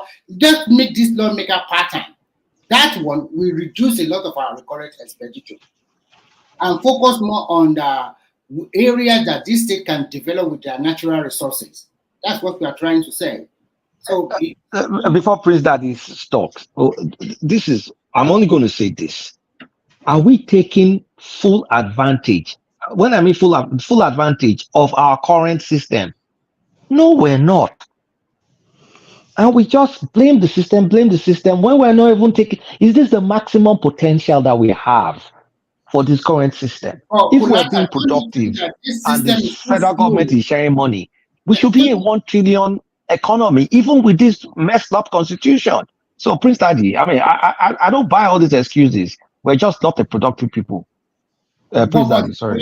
Yeah. Don't you think the system? Sorry, Prince Daddy. Don't you think the system we're practicing now is too slow, too bureaucratic, and sometimes does not lead anywhere? And it's all about at the end of the day. Yeah, but Remy, at the same time, Osun State could be doing X, Y, and Z. We could have cocoa here, we could have palm oil there, we could have backward integration there. So when all that stuff is our God-given resources, we're not using it, and we're not doing anything about it. The state are not Prince Daddy, continue, sir. Everybody just rely on the federal government just to give money every month. This is not a working system. Remy, why are you blaming the system? When the system wants to function, they can change the national anthem within a week. But when they don't want to respond, they will. So that is why.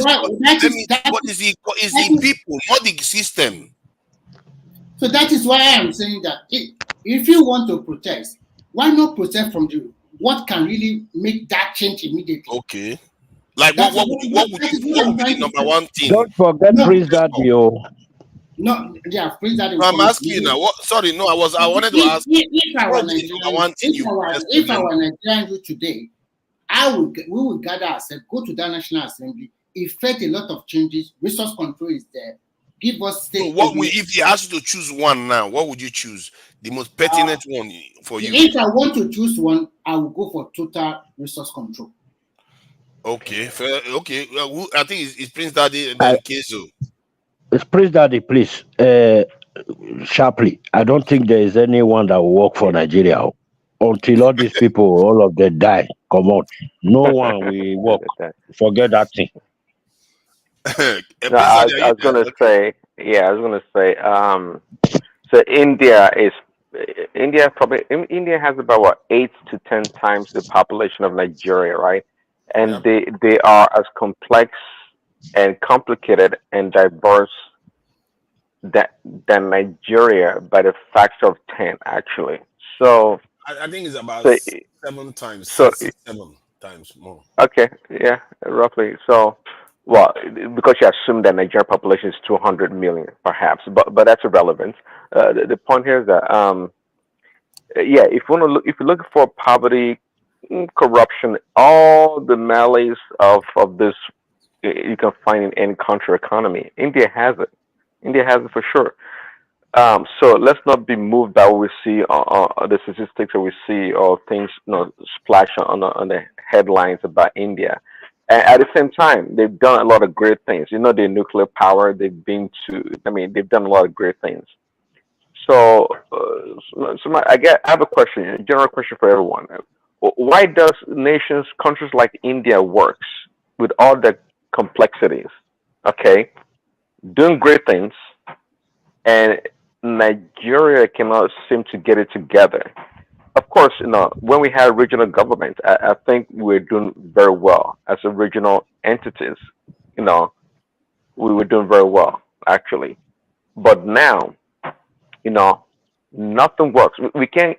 The entire system is sabotage from A to Z, and there's corruption in India. I think Remy was saying earlier also. In China, there's heavy corruption. If you guys want to look at corruption in the billions and billions of dollars, where you're going to find it is in China. They execute them sometimes, and it's corrupt. The CCP and the PPC, they're all corrupt. They're super corrupt. So how can the government be super corrupt as China is, and still find a way to do great things. I mean, from name it, from agriculture to infrastructure to a lot of things they do. What is going on? What is our problem? So can I quickly give you an answer to that? It's an authoritarian society.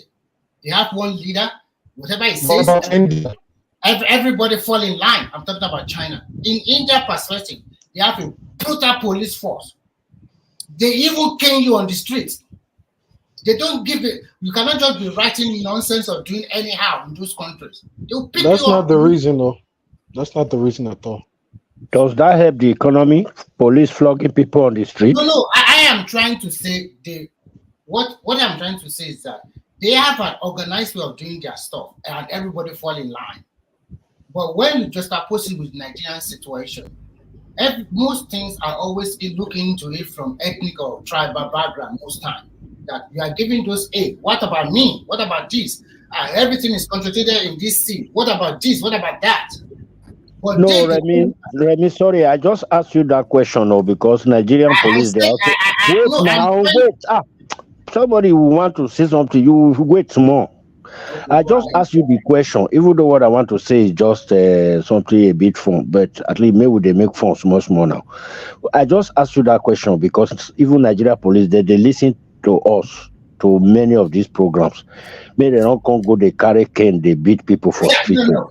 Because Prince Daddy was asking, with all their corruption or whatever, why are they being successful that way? And I'm trying to tell them this is the way they do their stuff sometimes. Because when you have an authoritarian society, people fall in line easily. Because if you don't fall in line, you know what will become of you. But if you compare authoritarian society like Russia to Western Europe is doing better than Russia. So that cannot be a reason why economy is doing well. That's not the reason. There are other factors. I think Many this other is the factors. thing now. I think we are coming down to this thing, Yeah. because Can I comment? it depends. Okay, yeah, go ahead. Yeah, I want to say that. Update on Kenya. Yeah, I want to say that this India love doesn't make sense. India is what I call a shithole country. I mean, the GDP per capita is lower than Kenya or Botswana or most African countries. The only advantage India has, which that's why I don't even like comparing it to Nigeria, is India is a single administrative region with 1.5 billion people. That's it. So the government can collect enough revenue and set up special economic zones. Like if you look at Calcutta, Bangalore, Mumbai, some of these cities are actually having good, Pune as well, and Chennai, right? These cities have high, and also Delhi, right? These cities have high GDP per capita, around $5,000, maybe $7,000, because they're specialized cities. But the rest of India is actually even poorer than Africans. So I think what the best thing India did was be able to collect tax revenue, set up these special cities, and of course they could exploit their large population, because you're going to have a lot of geniuses there. And they are allowing, free market capitalism with its regions. That's why you had prominence of, families like, Tata Steel and all that kind of industries. They've been buying up European car manufacturing, etc. So I would say basically, India, it just happened to have done a few good things because they're simply able to get tax revenues. If Nigeria had 1.5 billion people, they would have done the same. What if India was doing what China is doing with an average of $10,000 per person? Then I would say that India is actually up there, but it's not. I mean, it just like if you compare Africa's GDP and compare it to India, we have a similar population. We have a slightly less, actually, 1.3 or billion people. We actually have a higher GDP than India. And if you compare all the African countries, we are more developed than India. Right? If you look at Africa as a continent, we are more developed than India, right? But the issue is we're not a single administrative region, so we don't have the ability to leverage tax. That's not the reason, because India is not even a economic superhouse. If you compare Kaiser, we can hardly hear you. That's not me. Can you hear us? That's Olga Cyrus. That's not me.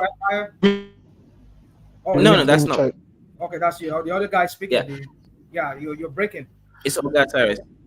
Kaiser, I think they still have. I think they still have a higher GDP per capita than Nigeria, than Africa as a whole, and higher than Kenya. No, they don't. You can't think. Go find the data, Tinubu. I'm looking at the data. That's why I'm saying. You should know me by now.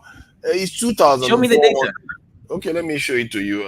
Since you want to see, that is that of India. India, $2,400, and then this is that of Africa, and that of Kenya is, as you can see, and they have been to the moon, and they have nuclear power. They have generate far more power than the entire African continent. Tinubu, $400 is a big deal for you.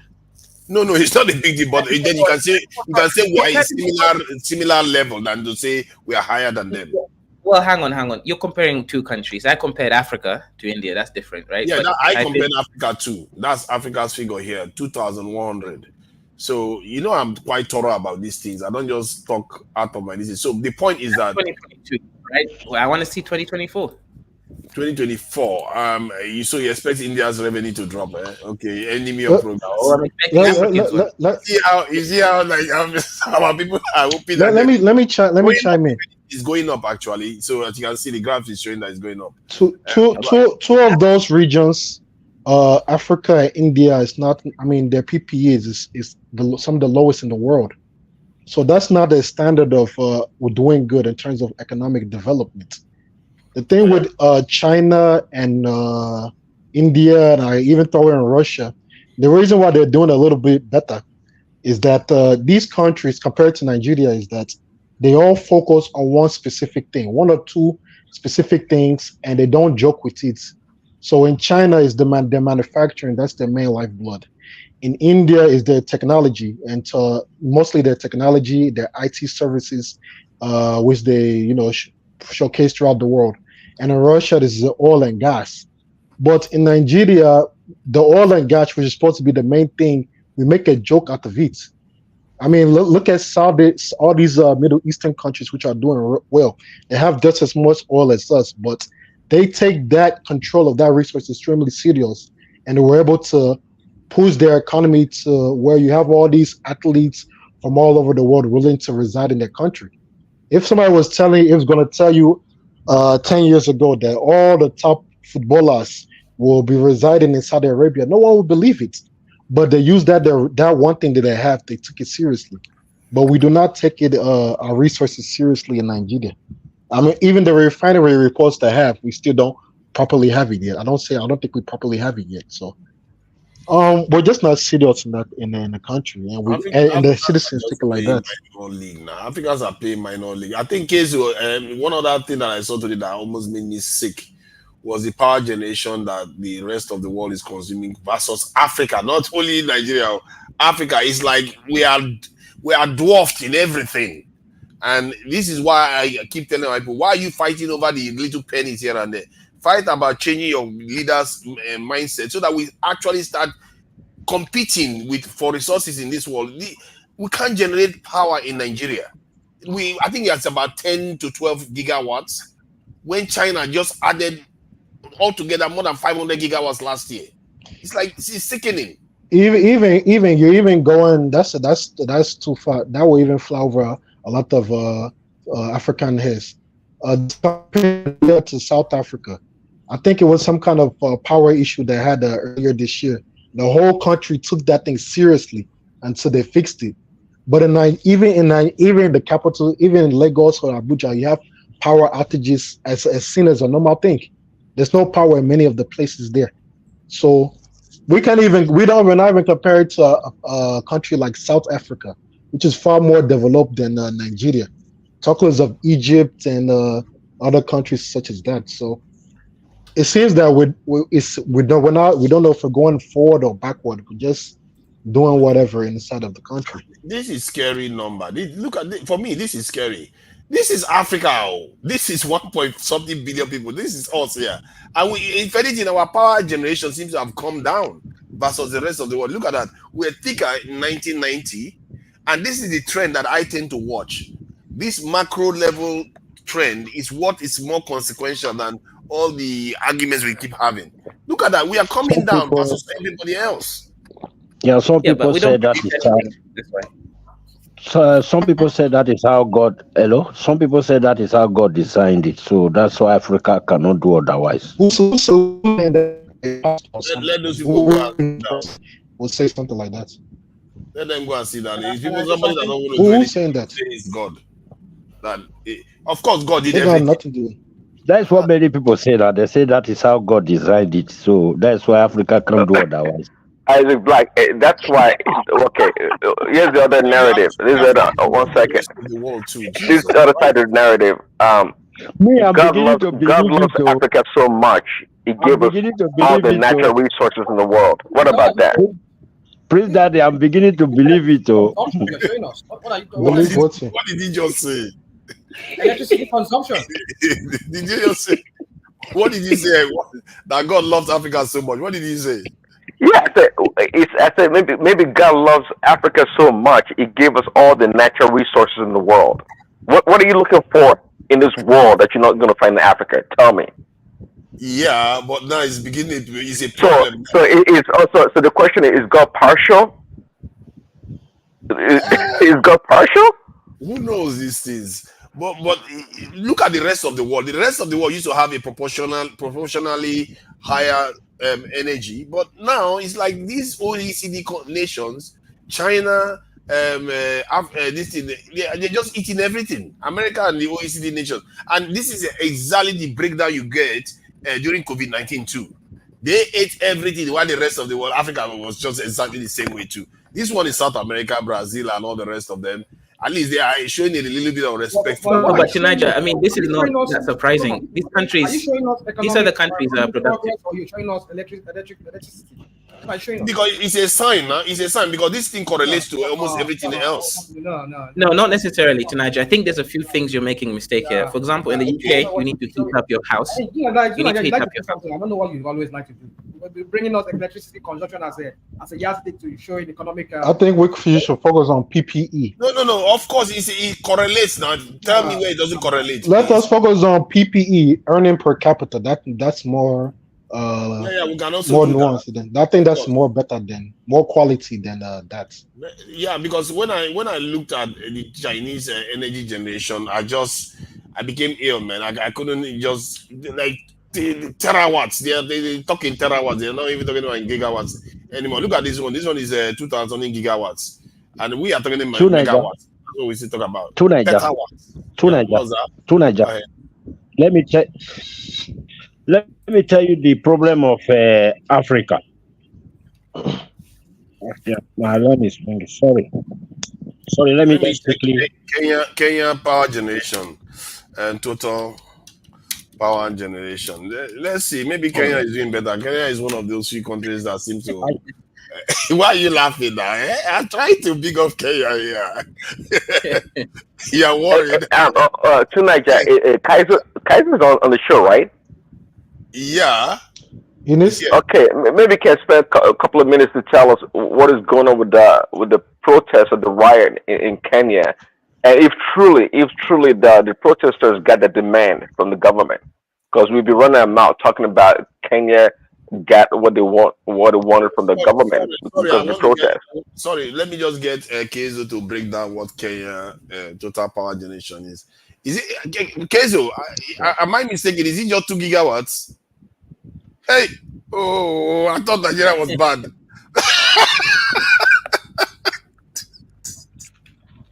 I don't know, man. I can't help it, man. I'm sorry. I just had to laugh about that. I thought Nigeria was bad. Man, Africa, we have a long way to go. No. It's not. You say 2 gigawatts to Nigeria. Yeah. What are you? 2 gigawatts. That's what I'm saying. No, 2 gigawatts. That's why I'm asking you to break it down for me now. You're not breaking it down. Let me bring it up again. 12,000 gigawatts hours generated yearly. Where is it? 2 gigawatts. Okay, where is it? I can send you the data. 1 second. It's about 13,000 gigawatt hours, right? Right now. Let me show you this. Gigawatts hours. No. Gigawatts, not gigawatt hours, because that one adds values to it. Oh, no. Hours. The hours part. 5 gigawatt. So look at what they wrote here. It says current effective installed grid electric capacity is this thing 2.651 megawatts. No. Tonight you're talking about different things. We're talking how much energy Kenya generates a year is 13,000 gigawatts of energy. But what is it then? Well, I've sent you a link right now. You can check in the back chat. To Niger, you're on the wrong website. Kaiser, give us update. Give us the full update of what's going on. Okay. What updates? Give us the update. The daily updates. Hold on, we are going to get that one now. I just want to clarify this one. Man, that power thing is boring, man. We don't know the boring. None of us have light in that continent. So tonight it's 12,000 to 13,000 gigawatt out per year, right? Where do you, okay, is it the back? Yeah, it's the back. I sent you two links in the back chat. There's no need for you to think it's there. So everybody can see now. I want to see what Kenya can do, because I don't know whether this link was doing it for us. So because it's good to know what other African countries are doing.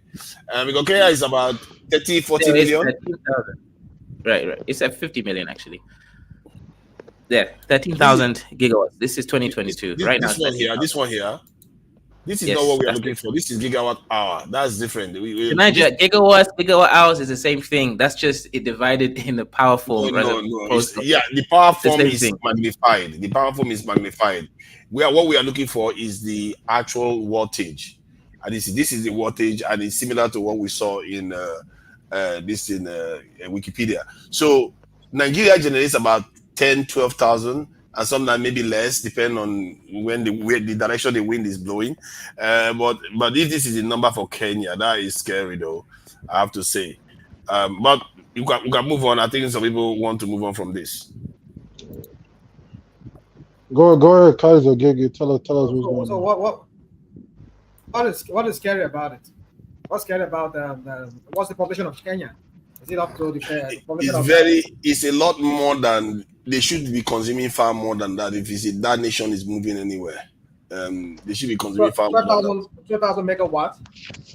No, that's 2,000 gigawatts. Yeah, that's nothing by international standards. 2,000 or 12. No, 2,000 gigawatts. So what's the population of? No, it's not 2,000. Hang on, Nigel. Where you get? I think you need to understand how math works, right? It says. 1 second. To Niger, that says 2,000 megawatts. That is 13,000 gigawatts to Niger. Wow. What? Yeah, okay. To make this simple. Mega is a higher number than giga to Niger. It's 1,000 times higher. Mega is higher than giga. Oh my God. Right. You need to do this thing. Go and do your... Hold on to Niger. Kaiser, tell us in Kenya now, and how many hours of electricity do you guys average per day? Okay, sorry. Can you ask the question? Like in a day now, how many hours after 24 hours per day? How many hours do you guys have steady electricity? Every day, all day. I haven't had a power out for the last 2 months. Is that mostly in the capital or in the lesser cities? And how does that extend to like the countryside? Good question. So for all the civilized counties, they have 24-hour electricity. So this is from the central region where I am right now near Nairobi, all the way down to the south, to the east, not the east, to the south, to the west, and all the surrounding areas. They have 24-hour electricity. The only place that doesn't have electricity is what we call the Somali regions. That's like in the area bordering Somalia because of safety concerns. We can't even build a grid there because it's terrorists. But again, there's only 5 people that live there, so it doesn't affect business or trade. And those people are, again... What's the population of Kenya? It's around 45 to 50 million. That's what the official... That's too small for that kind of a population. 2,000 megawatts is too small for you. But he's saying that most of the places have 24. You said 24-hour electricity. But it's impossible for everywhere to have it. I guess maybe if you think about it, because their population is about 50 million, it means that there is a lot of places that are not getting it then, and that's the only way you can explain it. Because Nigeria, you just said that everywhere is getting it though. Most of the cities. No, Nigel, hang on. Nigel, what you're saying is wrong, right? I've explained it. The only place that doesn't have electricity is the northern east part of Kenya. That's Mandera region. It's just bordering Somalia. There's like 5,000 people that live there. Hold on. What about like the farm side, the countryside, the village side? How much electricity do they have? The countryside has. I've lived there before, right? They all have electricity. Every other place apart from Somali region has grid power. And even the Somali region, they have solar power. So they use solar, it's just not grid. So everyone actually has access to electricity. It's just, go ahead. So yeah, so you're saying it's 24/7 electricity in Kenya for the most part. Yes. Okay, you see, so Everywhere apart from the northeast part, which is Somali region, and that's because of security more than capacity. What about systematic blackouts? How many how frequent is that? Maybe once every 4 months, maybe 5 Wow. months. To Nigeria, it's nothing else to say now. What are you talking about? There's nothing. Somebody who lives inside the country is telling you how the country is, and you want to bring something on the internet to read it. Can you just stop? I don't know who you are. Whether you are blaming me for our people using little power, don't blame me for this. I'm just going. Give them the credit. That's what I'm saying. So, if they're doing better, can you let me talk? The idea behind it is that he is telling you, but I'm trying to extrapolate how that is possible. Because Nigeria, we generate about 7, maybe 8, and okay, sometimes some people say we actually get. It's about your distribution system. That's what I'm trying to get to. That some people actually say we actually distribute around 4 to 5 gigawatts. So if that is the case, it makes sense that we don't get ours out enough, because you multiply it by 2 to 2.5.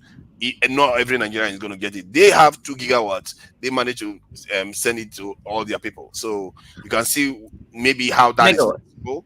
Yeah, 2 gigawatts is the same as 2,000 megawatts. Okay. Yeah. So it's actually 3,300. 2,300. Yeah, 2,300. But that is still on a different. That's a totally different scale when we are looking at other countries, like baby scale. So no, let me answer that question to Niger. We in Africa don't actually need domestic energy. We just need light and laptop, right? What you're doing here is you're kind of inflating a couple of things. In the UK, you to Niger need heat, and that is coming from electricity sometimes, from the radiators. You need to power your washing machine and all these very high power consumption materials. In Africa, we don't need this, right? Like for me, I use 4 kilowatt hours. 3 to 4 kilowatt hours a day, sometimes even 2 kilowatt hours a day, because all I need is just my 3 laptops, my computer, my TV, and the lights. That's it. I barely use the other things like blender and all those things. So really, domestic power consumption is lower in Africa, not because we don't use it, but because we don't need all these high power consumption equipment, as well as the radiator for heat. But I know what you're trying to say, right? For example, Kenya right now, you're right, it's 3,300 megawatts, right, at the moment. So if that's the case, for us to industrialize, we do need to produce more. And I think that's the part which I agree with you. 3,300 megawatts is not enough. And I think in Nigeria's case, you guys produce energy. So Kaiser, what about your industrial complex? Don't you guys, I don't know the temperature there, but in Nigeria, where it's very hot, especially in the metropolis, they use air conditioning. We don't have AC. We don't need it in Kenya. Kenya is very nice cool country. Because in Nigeria, they use a lot of appliances in the metropolis a lot. Blender, air conditioner, so many stuff. But if you don't need it in Kenya, I don't know. So, okay, you guys continue. I just want to raise that way. Yeah, the only cities we need it in Kenya is a place called Mombasa. There you kind of need it, but even then, it's not that important like Nigeria. I don't think it's as hot and humid as Lagos all the time. So really, Nairobi is perfect. I've never needed AC. I never even thought about AC in my life. It's just perfect, cool weather. Yeah, but of course, sure you all need the. Why people use a lot of power? It's mostly industrial sector, manufacturing, and all our area and vehicle. Depending on whether you use electric vehicle. Do you guys have industries? Do you have manufacturing industries? They don't have anything like that. Clearly, don't have it now. If they are using that kind of power, Wait. Everything. We don't have. We don't have big industry, but we have like basic things like producing, like detergents and all those kinds of stuff.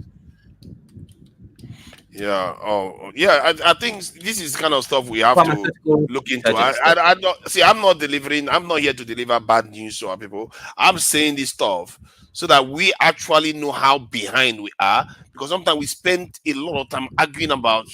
Oh, they are taking this one. They're taking what is the point of arguing that you need to go and get more because it's not enough? You can't, like, if Kenyans want to go and argue for power generation now, they go and start arguing for 100 megawatts. Why are you worrying about 100 megawatts? You need to be generating gigawatts to actually catch up with the rest of the world. We are falling further and further behind. That is my own take on all these things. But let me just check. I want to see the uses of this power that is being generated, because all this is matter. One of the reasons why it matters is like when Neil deGrasse Tyson talked about it in terms of research that is being done around the world. He said the areas that don't do research and they are not going to own the future. Let me ask you a question, right? Can you let Kaiso answer the question, please, that they asked him about after the uprising and something? What is the situation in their country now?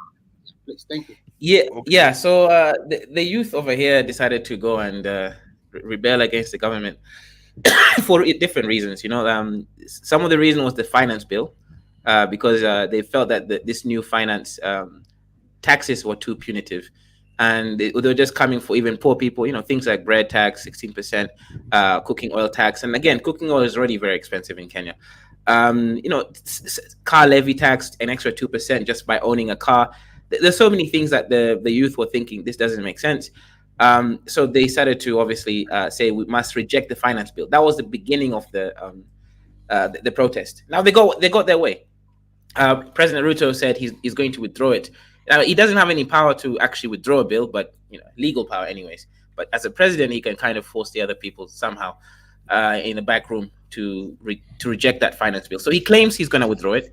So we're going to trust him on that. However, now the youth still, because of the issues of pandemic and the the high increased cost of living, they now just want Ruto and his whole cabinet to go because of a lot of exposure over some corruption. You know, someone is driving a $300,000 car and their salary is not quite matching things, right? And again, they have businesses, but there's no true audit of these politicians. Ruto, of course, has been flying around in a 200 million Kenyan shilling. That's about $1.5 million trip to America recently. So they just think the president was lying and flying around. So a lot of corruption, especially with the members of parliament, and all these things, kind of lavish lifestyles, yet they're making the Kenyan people suffer by having more taxes.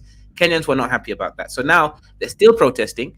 And of course, in the beginning, it was violent, but now it's not violent anymore because I think Ruto knows he's going to be put in prison if he kills any more people. They killed at least around 30 people so far. So right now, no one else is dying because they reduced it. The High Court actually rejected using force against peaceful protesters. So that issue was already ordered by them. They're even telling them not to use tear gas or water cannons unless it's a must. So right now, the Kenyan law is working well to manage this protest. But I don't think Ruto is going to go anywhere. He did engage us on Twitter the other day. I joined in the conversation. One of my friends asked him a question and he answered it. I was a bit too scared. I changed my name. I was like, nah, this is definitely a suspect. You know, they're trying to get all our names. But all in all, it's an anti-corruption march. But for me personally, I don't necessarily agree with these protesters for my own reasons. There. Let me ask this: how is the opposition responding? Are they potent and at all? And how likely do you think that Ruto may be completely removed from power? Okay, good question. The opposite. Okay, so let me explain Kenya's political system. We don't have a two-party state like America. You know, like Democrats and Republicans, or in the UK with 3 parties, right? In Kenya, parties don't exist. In Kenya, if you want, it's the president that exists. Let me give you an example. Even I can start my own party today, and if people like me, they'll vote for me, and I can become president. Each year, the parties change around, so there's no consistency in Kenyan politics of this is the party. People don't know parties; they know people. So right now, Azimio is the party that is obviously against this current party, and it's actually was headed by the guy Raila Odinga, who was the last presidential candidate with Ruto. The thing is, they are saying things, and they are kind of they actually are in favor with the people because their politicians did not vote for the finance bill, so they already have that trust with the people. Meanwhile, Ruto's cabinet, they're all politicians. They voted for the finance bill, so right now people are trusting Azimio more. But the issue is, this is a Gen Z, millennial kind of movement, so they're not really they're trying to make it into a party politics. They just want government to stop being corrupt, and they want the whole of Ruto's government to go. And if Ruto's government did go, it would be the Chief Justice, the Supreme Court, Martha Karua, who would actually take control and become the leader of the country until the next general election in like 3 years. So are the Kenyatta's silent, or they just sitting back? Kenyatta's you see, Kenyatta's don't really have power right now. After Uhuru left, they don't like Ruto. They've made it very clear that they're supporting the opposition, but I don't really think they have power right now. You see, Ruto is from a tribe called Kalenjin, and these guys have a history of remaining in power for many, many years, right? The last Kalenjin was there for 30 years, Moi, right? All I'm saying is I don't think Ruto is going anywhere for the next 7 years. He's probably going to win the next election somehow. And I think Kenyans just need to understand that unless they want civil war, I don't think Ruto is going anywhere. Ruto is one of those guys who is he knows how to get what he wants. I'll say that. Let me ask this because you asked. Is the hold on. Let me ask you. I think you've been asking so many. Let me ask you this question. So are you saying? I'm sorry, my friend. Are you saying Ruto's ethnic clans or his clans, they are the largest in Kenya? Is that what you're saying? No, they're not the largest. They're like there's 3 large tribes. There's Luya, there's Kikuyu, and there's actually 4 large tribes. Luya, Kikuyu, there is Kalenjin, and then there is Luo. Those are the 4 major tribes. Each of them have. Ruto's Kalenjin is one of those 4 major tribes, and each tribe has at least 50. They have the numbers to make him president again. Is that what you're saying? No, it's not I just said Ruto will win no matter how. I'm not going to comment. How? Because if people like Raila Odinga is still there, who almost came close. I mean, who was it? I think it was the second runner-up in the last election. Yeah, he almost won actually. I'll tell you why. You said he won actually? Is that what you said? He almost won. Yeah, he almost won. He almost won. Okay. I thought you said he won. Yeah. So people blame those corruption. I mean, looking at the whole political upheaval in Kenya right now, and are you telling me that Raila Odinga, if he contests again, and with all this crap that's around, what's his name? This President Ruto, are you saying he's going to still win somehow? Possibly, and the reason I say that is different reasons. Winning doesn't mean you have the most votes. Winning can mean you find a way to win, but Kenya still is very tribalist, right?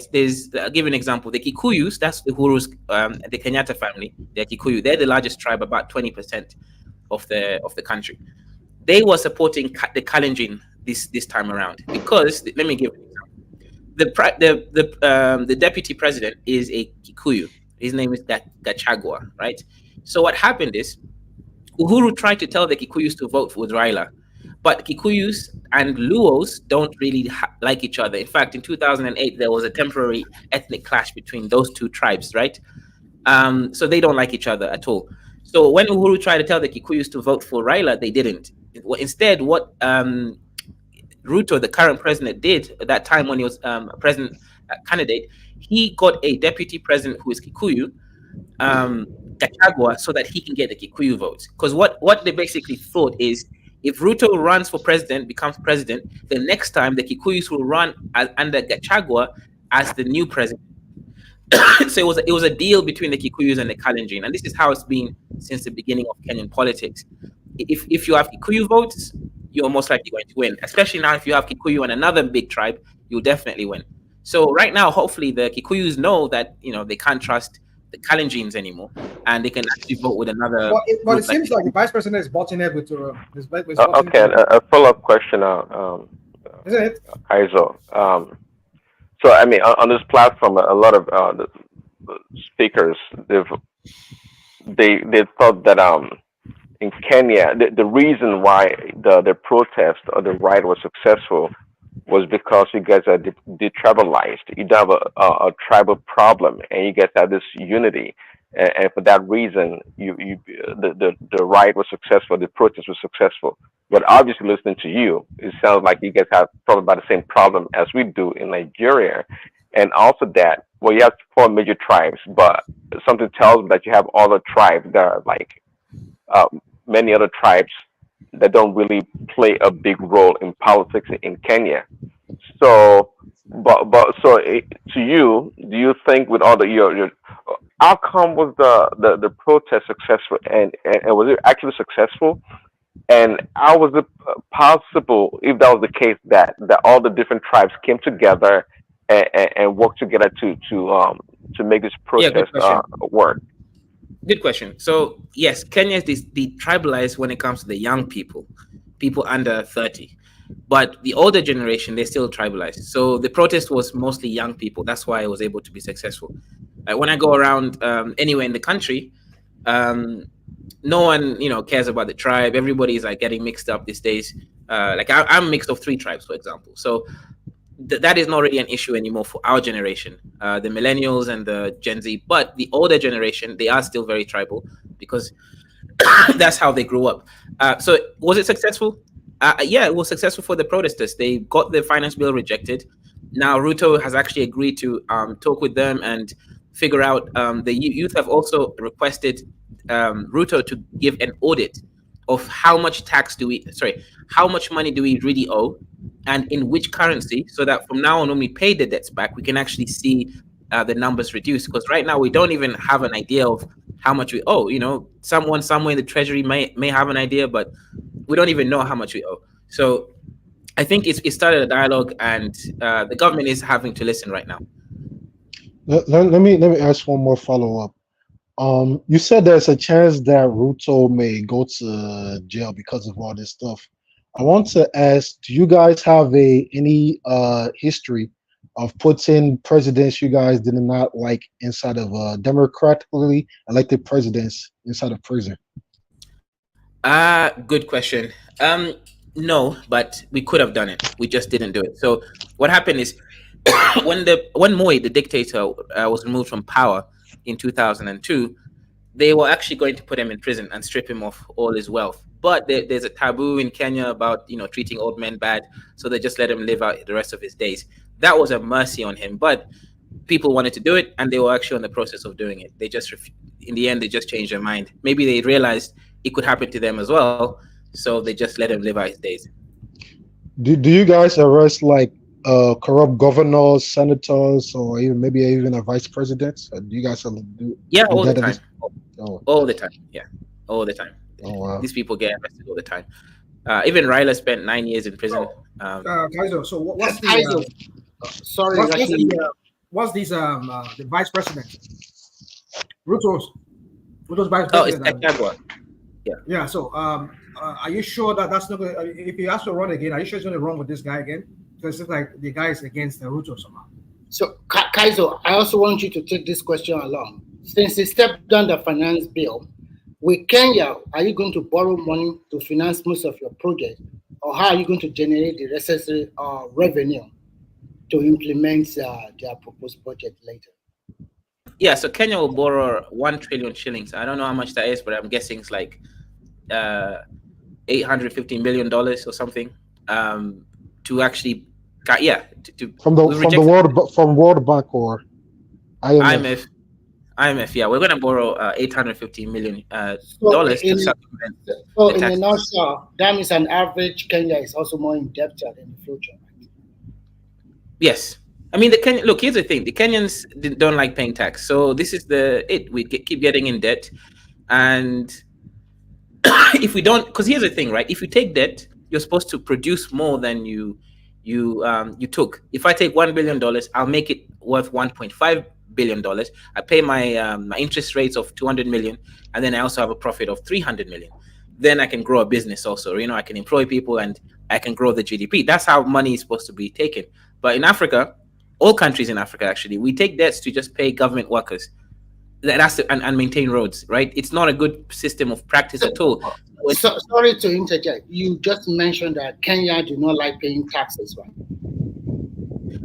Yeah, Kenyans don't want to pay taxes. They will claim, the protesters will claim that we don't mind paying taxes. We just want to know where the money is going. No, they don't want to pay the taxes. They're lying to us. These protesters are lying. They just don't want to pay taxes. So to me, if I look at it from that angle, you don't want paying taxes, and then the government go on borrowing again to finance the proposed budget. And then they'll blame the I don't government. see any. I don't think the protest is justified. At the end of the day, it's so back to the same square one way or the other. So for me, I agree with you.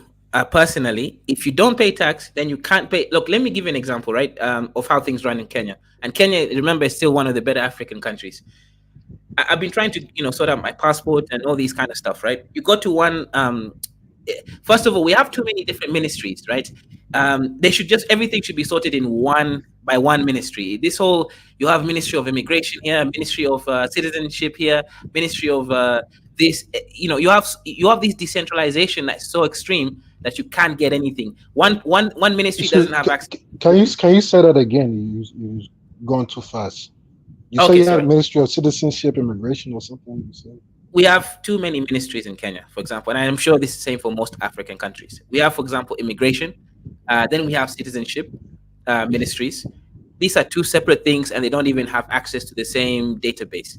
So when you have a problem in one ministry, you can't even fix it there. You have to go to another one. But then that other ministry will send it to another ministry. So at the end, you have to go through 5 ministries before you can fix your problem. And I know the reason why is because we don't have database in Africa. For example, every time you go for a passport, you have to go do your biometrics again. Why? Because they don't have the data to store your biometric. The only data they can store is your ID number and maybe some basic, sheet information. But we can't store any data, so we have too much redundancy. So imagine if you had a system that completely worked clean, that you don't have to now go every time by person and then waste more time by employing more people to stay there. We have too much redundancies.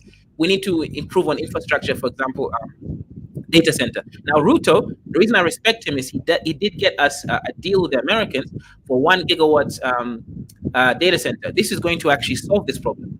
So assuming the government is smart and they now integrate the systems, and again, store the data here, we won't have this redundancy problem of every time you go for a new renewal, you have to now redo all the process because they don't have the data. So that's just an example of something that's positive. Also, Ruto has done something good also by getting us another $4 billion investment on a new superhighway expressway from Nairobi to the port city, Mombasa. That's good because it's going to allow us to make more money from the landlocked countries like Uganda, Rwanda, etc., and Congo for transporting of goods. So that's going to be a big deal. And it's not a loan. What Ruto has done is he's gotten a deal, like a buy. It's an agreement between two companies, an American company that will construct the roads, and the Kenyan government will provide the land, and they'll take revenue for 30 years equally, and then after 30 years it will fully belong to Kenya. They'll just be getting revenue as a shareholder. So that is a good deal because there's no loans, there's no repayment. It's just a business deal. Now, Kenyans will say he's selling Kenya. Well, okay, for 30 years he's selling a road that's going to be beneficial to us. I don't see the problem there. So I think Ruto is trying. The issue is the average population is so focused on basic finance, they don't understand economics at all, right? They don't even understand how, the Kenyan, okay, it's not just Kenyans, even you guys here, I'm sure you don't understand how, Forex really works. And that's just how the issue is. Kenyans think they can pay back the debt using the shillings. You can't, right? The taxes even Ruto is collecting is not to pay the debt back. The tax is there to actually simply make sure government has enough money to run without having to borrow more money. To pay the debt back, you have to pay in dollars. And to make dollars, you have to export, you have to reduce the import. So even these taxes on sanitary products and diapers, it's not even a bad thing because these are imported goods, right? I don't mind putting more tax on imported goods that can be produced locally, right? If it can be produced locally, don't add tax. But if it can, then that's fine. So for me, Kenyans don't seem to understand we are on a deficit of import versus export. So we can't even make dollars net positive. Our dollars really come from the diaspora. I think about $4 billion come from remittance. Tourism, also another $2 billion. So those are the areas where we're getting net positive dollars. And if we don't, so if the government really wants to pay the debt, they should be focusing on tourism and also getting more Kenyans outside of the country so they earn dollars and then send the money back. That, to me, right now is the best thing. Or industry, but that's going to take time. Do you guys have a sea roads like you guys access to ocean? Yeah, we have a port city. We have access to ocean.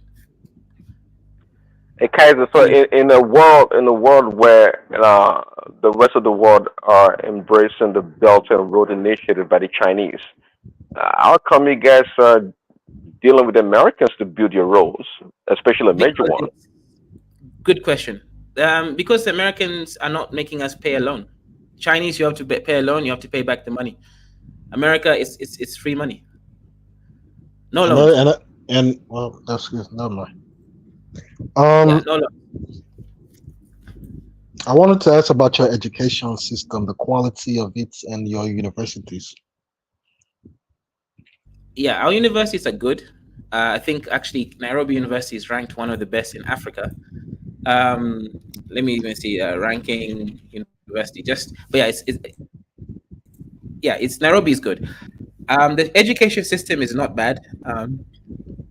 Yeah, it's not bad, but there's just some small issues there. They've changed a lot from the British system, but I don't think it's bad. It's better than like Uganda, Tanzania, these countries. You guys don't have out of school children issues? In the northern areas, as I mentioned, near the Somali border, those children really, yeah, they're a little bit forgotten. I will give them that. The northern parts. The rest of the country, education is free. Primary education is free. Then secondary, you have to pay something. Well, do the graduates find work after it's impossible, or is it a bit hard, or is just a little bit easier? Good question. I think they can if they look for it, but I think a lot of graduates tend to give up because of the waiting time.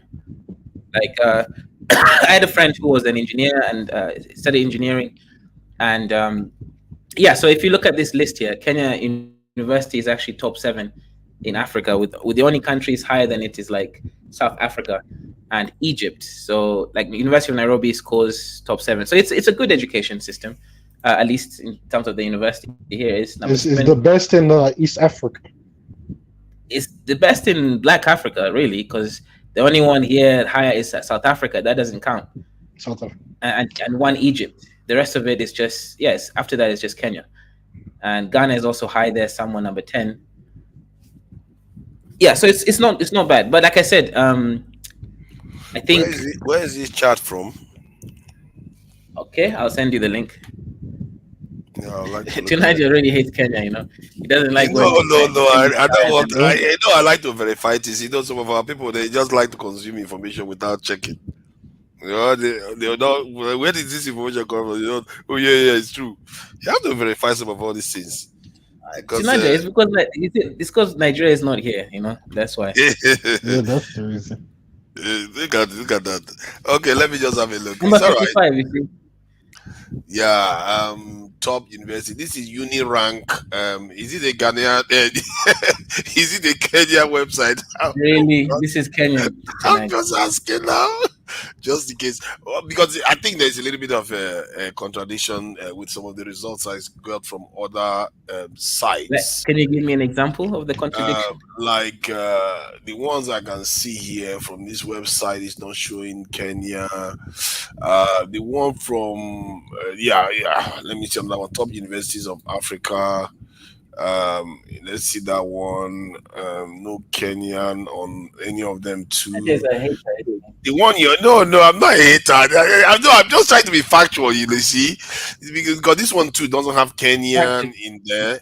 So I can show them. So I don't want to. But you know when I'm saying stuff it's often solid. Now. I don't mouth off like that, because if it's Kenyan, why would I want to hide it anyway? It's not like it's a fact. Now. Because you're a hater, Niger. No, I'm not a hater. I think I don't just like you selling stuff, overselling Kenya. Well, like this one, I'm looking at another one that Nigeria popped up even. I don't know. Nigeria is not there. What is he? This guy? This guy said the truth. This type of enemies of progress. How Nigeria is going to get anywhere? Like YouTube. Hold on, Nigeria man. I mean, to Nigeria. Like YouTube, go and look for ChatGPT and give us a crap of information you're giving us. No. I'm not checking only one. You see, so that it doesn't look like I'm kind of spiking it. I try to check multiple at the same time. Like if you look at this list here now, 2024 global best in Africa. This site is not my top, but it's a US based site, US news site. And if you look at it, so if it's US, that's what matters. Oh no, don't worry. I will show you more now. I think I just choose one. Do you see any Kenya one here? This is a Nigerian one again, and even another Nigerian one. No. So what's the ranking based on? Tonight, look, come on. No, the ranking, the global score now. This is the global score here. That's the one they use. So, but I'll go to others so it doesn't look like I'm trying to tilt it. If you look at this list here, there's no Kenyan university here, but I think there was a University of Ibadan on this list that we can see here. Lagos is there. So, is there any Kenyan one I can see here? This in this is not even a website. This is just some Google search. It's not even in folder. Okay, is there a Kenyan on this list? Is there a Kenyan on this list? No, there's no Kenyan on this list. Let's go on that list again. I'm trying to find the Kenyan. Anyway, let's not go down this path. No, I'm just. See, I think the best universities. Go ahead. I think the best universities, no one can debate it, is going to be in South Africa and Egypt, and maybe I say Morocco. But other than those three, I think in terms of Black Africa, if Kenya is number one or have the best university in Black Africa, I wouldn't. That's not too surprising. Why do you sound as if anything Nigerian cannot be good? You sound a little bit like. No, I'm just saying that Nigeria is overrated. I'm sorry. Nigeria is so overrated, and they're just not where they need to be.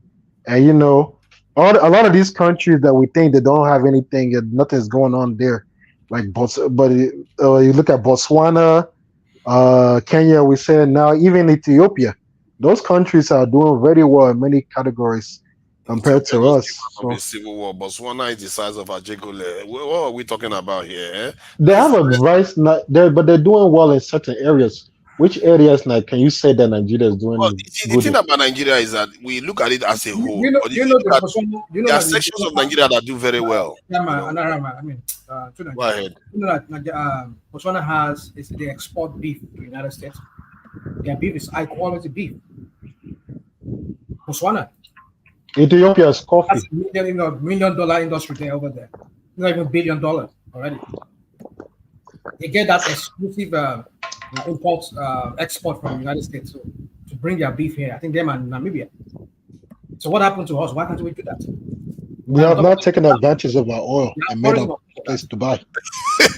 Exactly. We've not taken advantage of oil. Like how are we able to take advantage of anything else? We can't even figure out the oil one. That should be the easy one. We can't even figure that one out. Man, we really have our work cut out. Personally, it's easy. It's an easy thing. And I think this is where it goes back to the discussion we're having, whether protest does work. Protest does work. It just has to be targeted. It's like pressure group. Like in the UK, you used to have like TV stations, they champion a cause. They'll say, we want to fight for people with dementia. So they will do it until they get the target that they want. Then they will stop that campaign. They'll start on that one. Nigerians, if you want to change stuff, you have to have a campaign that you want to champion something. All right, let's go. The issue of Nigeria, not looking for anything but that. They're okay with managing. And that managing mentality is what's causing everything to get worse. I mean, some of the stuff we're hearing about how good Nigeria was in terms of the free education. I think Jakande gave that, and many other amenities, job.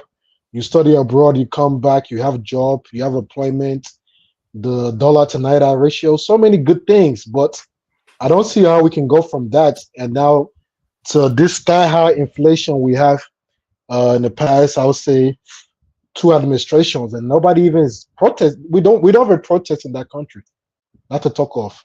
So I think Nigeria, we just have a low tolerance for anything good. They just anyhow the place is, we just manage it like that. Wherever the whole world is moving forward, it's a big shame. I think Nigeria is a mosaic. It's not. When people describe Nigeria, they think it's uniform everywhere.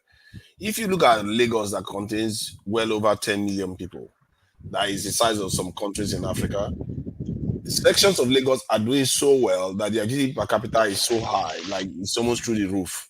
The same thing you go to Abuja, the same thing you see in Port Harcourt. We are talking about millions of people. I think at least 20 million Nigerians are living at a GDP per capita of about 40,000, even some of them.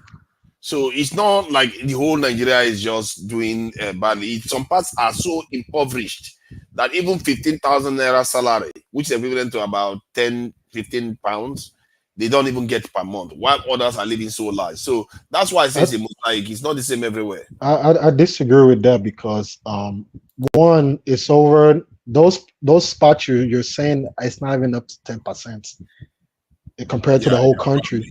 Additionally, you're only looking at the money that goes into the pockets.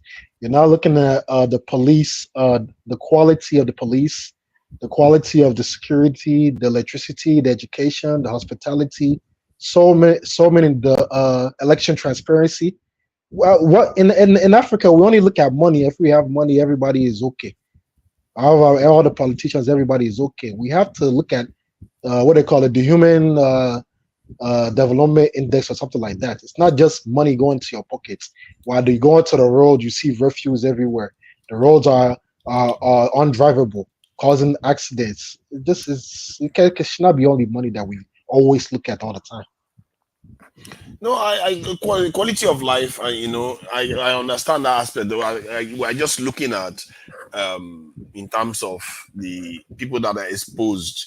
Generally, yes, it's not very good. But if you are living around Victoria Island, Lekki, Ikoyi, all those areas that are well off, and the number about 2 million, that is a whole different world. For some countries, that's almost Botswana is not even up to that population, if I'm not mistaken. So that's a whole totally different world. Let me ask, even these glorified spots like Victoria, Anna, Banana, and all these stuff, other than residency, is there any museum? Is there any world attraction that can make somebody want to go to those places? No, you are making it. We know now Nigeria has a lot of issues. I don't because like some of these places like tourism, museum, things that make your place separate and even boost yourself up more than the state that you're in. But I mean, some of these places are just glorified residential areas. True. Nigeria doesn't encourage people to come. Let's face it, that's true. And those areas that you're talking about, yeah, they may be residential areas, but they are also well-off areas, and they have a lot of sophisticated people there.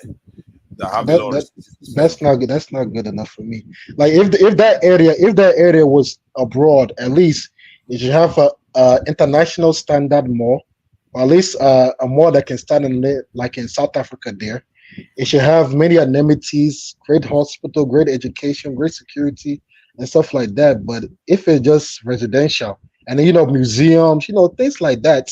No, I think they do. They do. I'm not sure you. Do they have any theater there? Theater. Yeah. Let me check now. Ikoyi.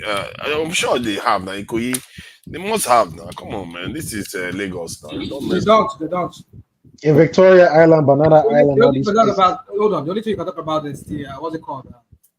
This school FM on behind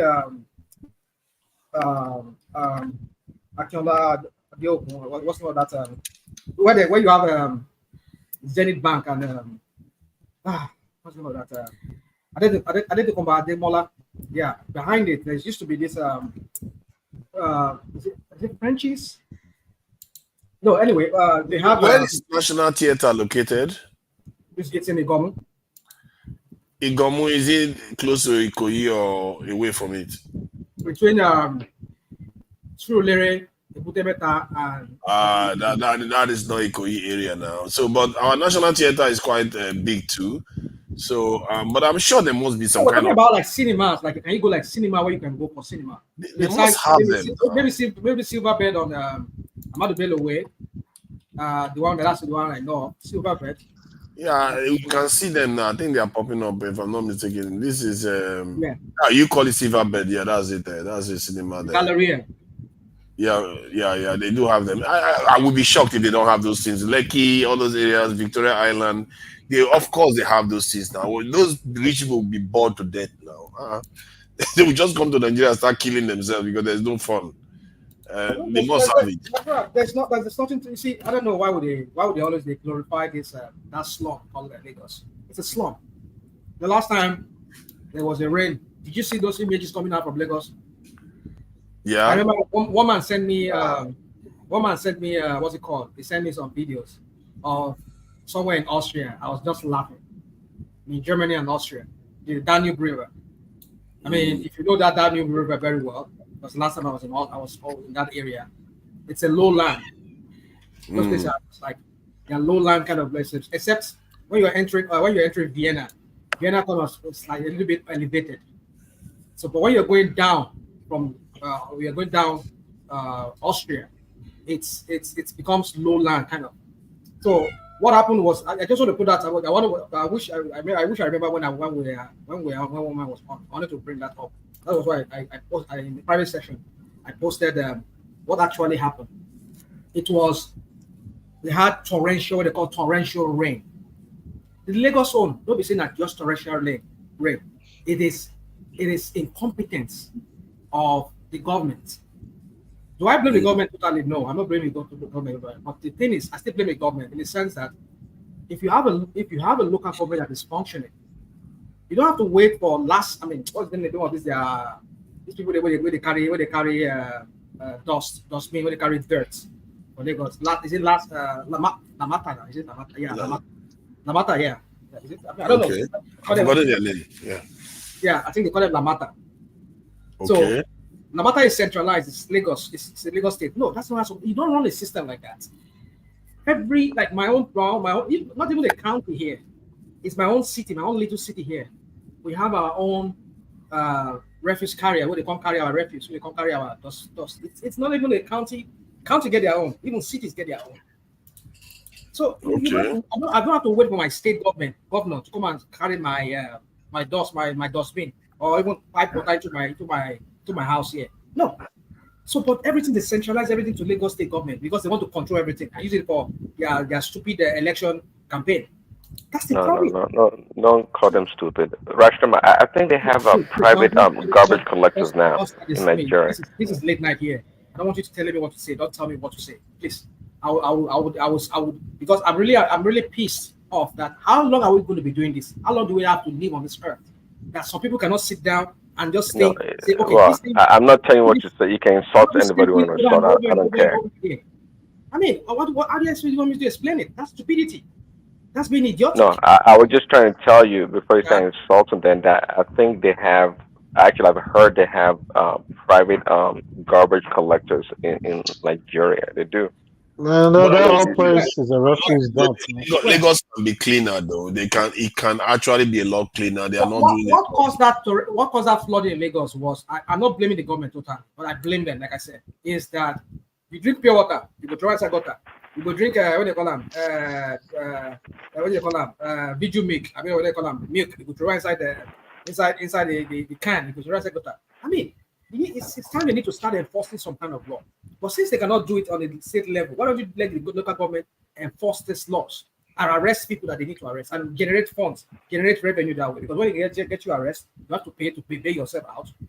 They fine you. That's the money for the local government. But no, Lagos State wants to collect that money.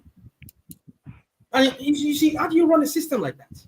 No, let me show you what I'm talking about. This is one of the things I'm talking about in Nigeria that I really don't like. Look at the national theater I was just highlighting. Just watch what they will show you just now. These buildings are not even well taken care of. They look rough.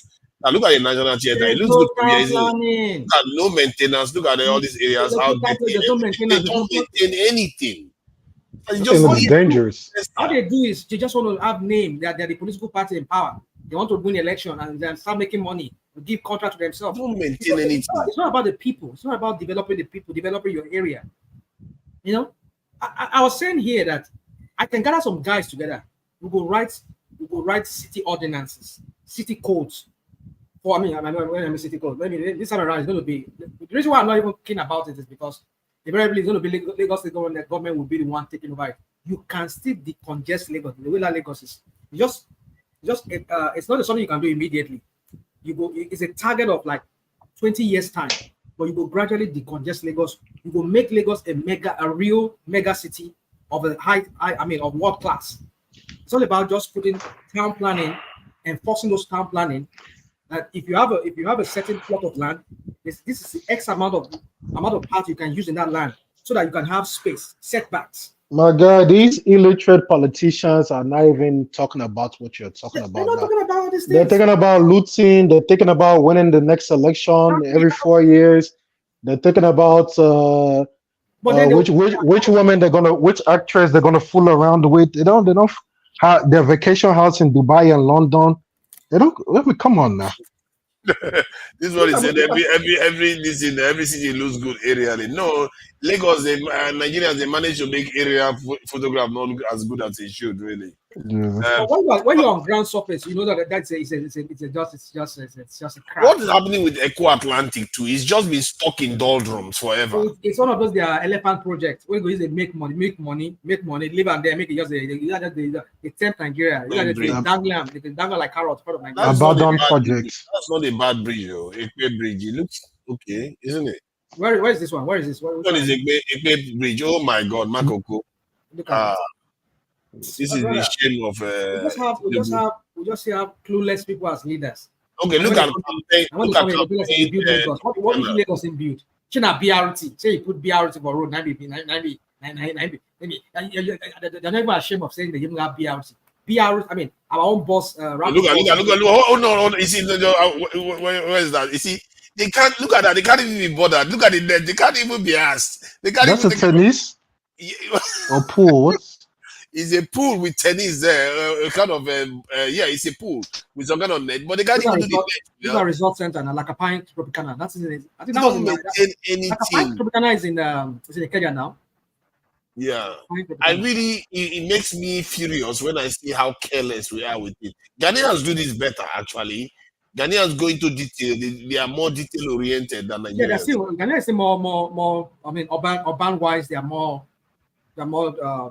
How do I say? That is not a bad bridge. Like Accra, the city of Accra. The city of Accra has a lot of the part of the city of Accra has planning, and they follow it, and they enforce their city ordinances there. But Lagos, they don't lie. Even for land registry, I was even talking to a friend of mine some few days ago. He has been on a case. They have a land in somewhere in Ikoyi.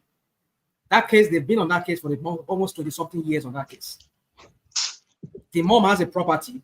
One of those old negotiants, what they say, one of those rich families in Lagos. The mom got those, I think we bought those land way back in the 60s or like early 70s. So, I mean, according to what he said, the Pakistani embassy used to use that property. But later when they moved out, the mom just put down the whole building and left the building, and then the woman passed away. So some people went back and went to go and sell that land. They've been on that case. I do like the night view though. It looks like now waiting. It will not be give the effect of a rational mind. Calm down. It's not everything that is just rational mind. Not everything is bad. If you on ground, the story is different on ground. Rational mind. Area view does not show anything. Area view does not show $50 rational mind. I've been occupied, so just they enter my sister. I say, may I just flog you before I go sleep? Block me, Mungbo. You see, one thing is this: you were talking of Lagos at that time. A person like you that would be in the construction, I was even expecting you to even suggest a better solution, but you ended up giving some kind of generic solution that anybody will say, "Oh, do that." Man, this area is not bad, though. Who is there? Who is this to Nigeria that won't let us? I'm just saying what I'm seeing, man. I will just bite you. I will bite you from this computer now. What do you want me to say? It looks ugly. Now, rational mind. Do you know why we have all those? When you say they should be arresting those people that dump pure water, paper, all those stuff. See, it will never stop. The best way to stop, people will still be dumping things in the channel. The best way to stop is this. We should stop all these open water channel. So what is it they are doing here they cannot do in Nigeria? Why will you say, okay, you want to make gutter or whatever you want to make, you make it open? It is because it is open that they have space to dump things. Here, where do you want to go and dump? It's beyond we. It's beyond. You can't just go and dump because you don't even have hole to dump all those stuff. So it can start finding a way to cover our gutters. So it's not even gutter at this point. Lagos needs a proper sewage system. No, that's what they should be talking about. That I know that, right? But the politicians, I haven't even heard that from them. Wait, ever heard that? We all know this, but even what we have now, when you drop all those garbage into all those water channels, is compounding the situation. And let's get it right. Lagos, we always flood. But Dubai flooded this year now. Why are we making that one as if it's a big deal? Dubai was flooded this year. It's your response to it. Even what was the response to it? But the thing is this: how long does it take for that water to recede? Is what we should be talking about. It's a day or so now. It goes away. So Lagos can do better. You can find a way to prevent people, deny people access to dumping into those water channels. So it's not a big deal. Find a way, even open gutter in a. Why are you talking about gutter? I'm just looking at this thing that's about to capsize inside the water. They claim that people are relaxing there. I just say you will let someone speak. At least I'm just. That is my bigger concern now. This is about to capsize. They are supposed to be having fun. They can't even be able to build a place like that for relaxation. Good night. What is the good night? Ola, continue. We're hearing Ola. Because somebody talks over you is good night. No, because you are interjecting him. He wants to say something and he's trying to make a point. He can make his point now. Let him talk. The planning, truly, we need to revisit the plan. What you are saying, rational mind, actually, I agree with you to some extent, but I was just expecting you to actually expand. All these good ideas, bring an idea from America, bring an idea from heaven.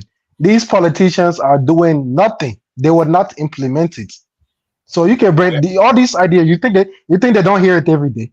You think they can't relate? They will not do it. They rather loot and destroy the whole place now. Come on. We keep telling them in case they don't know. We keep telling them, even though if they know it's not wrong, let us keep reminding them. At least when they develop Festac was not like this when they developed Festac. Had a world-class sewage system. It was when the military got to that place, they started, they changed the plan and they destroyed that Festac town. So the best way for us to go, let us start from somewhere. Deny people access. Just follow the code. Don't build any water channel or any gutter without covering it. So that's just my own point. Let me quickly address you on that. I agree with you on that. Not of building. Let me say this to you. During Babangita's time, I think Babangida collected some money from. During that, let me not say collect. Well, IMF and that's Gulf War windfall. Lagos was one of those cities that they were trying to bring some kind of level of some kind of development. I remember that local government then, they have their own structural, they have their own civil engineers. Local government, like Apapa local government, where I was born and raised, I did for some years before I exited. They have their own civil engineers. And they have their land survey, these people that goes around with their surveying equipment to survey and all of that for town planning. They have. But I doubt any of those local government now have any of those engineers that does town planning. So now, what am I trying to say is that then we used to have GCAPA. GCAPA was building some kind of gutter system whereby they will cover it. But you know what happened was that corruption entered there. So it's cheaper to build open gutter than to build closed gutter. Because you have to use more materials, more cement, more concrete and all of that. So you see, They will always find something to introduce. We should not even be talking about Gota. Is this don't you feel ashamed talking about Gota on public platform in 21st century? Come on. It's a shameful thing, but you see, that's what Nigeria is. Nigerians will always find a way of introducing, like I was saying a while ago. Not as if I mean, I can gather some guys, and will write code for Lagos State. But the point is this: it will not work. The reason why it will not work is that those codes cannot work. The way codes work is that you will need local government, or you will need some kind of LCDA or like CD within the LCDA to enforce it. You cannot do it on the level of states. So if you give it to the state, it makes no sense. It will not get any impact. No far-reaching impact. So what's the point? I want to hear Kazo's knowledge on this part. Kaizo talk about Nigeria. How can he talk about Nigeria? Let him give us some ideas now if things are working there or something. You mean in Kenya? Or wherever. I want to hear Kaizo intelligence. I want to hear you talk. Is it there? Is Kaizo still there? Kaizo he's probably sleeping.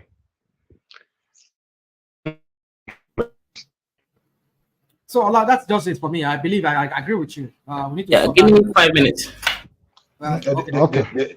They have to change the way, to be honest, because they can't continue this way.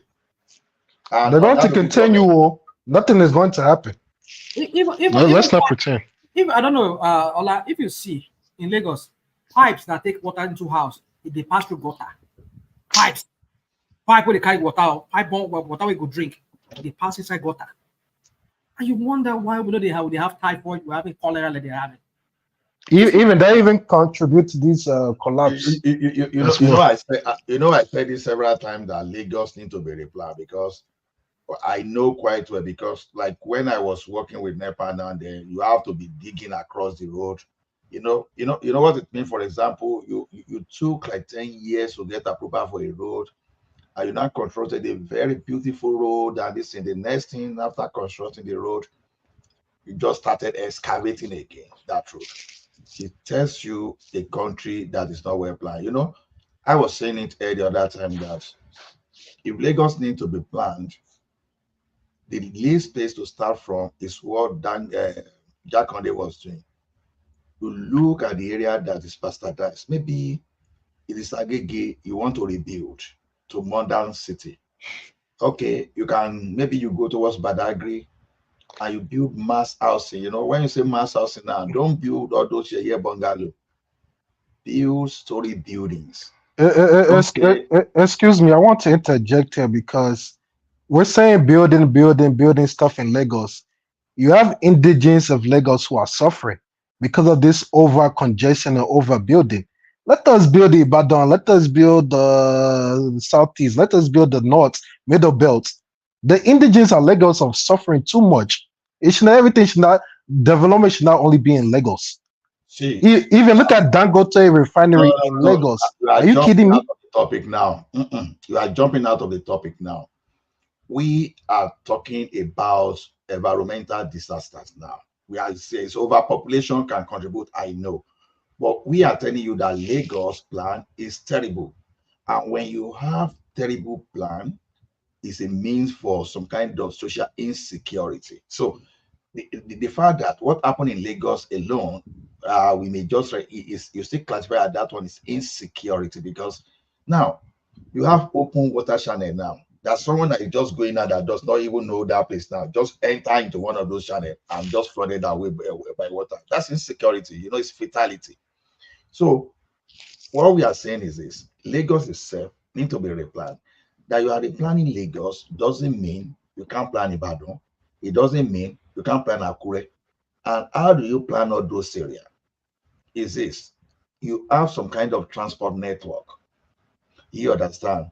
You start from that transport network. For example, you bring people from away, you bring people from Ibadan that want to be traveling from Ibadan to Lagos. You start by that. Then over time, you have to find some kind of structure, economic structure, that will make company want to go to Ibadan for the fact that Ibadan is cheaper for them to produce. It's just because we don't have good transportation system. That is why people want to stay in Lagos. But if you have rail that will move goods from Ibadan, from Akure, where you produce, and that is going to be cheaper. Because don't forget, you want to have your factory in Akure or in Ekiti because the cost of production is is lower than that of Lagos. By the time you will move the good from Ekiti or Akure to Lagos, the landing cost in Lagos will still be cheaper than the Lagos. You understand? Automatically, by the time you start relocating factories, people on their own will shift. So even if you like today, go and build maybe 1 million RC unit in Ibadan.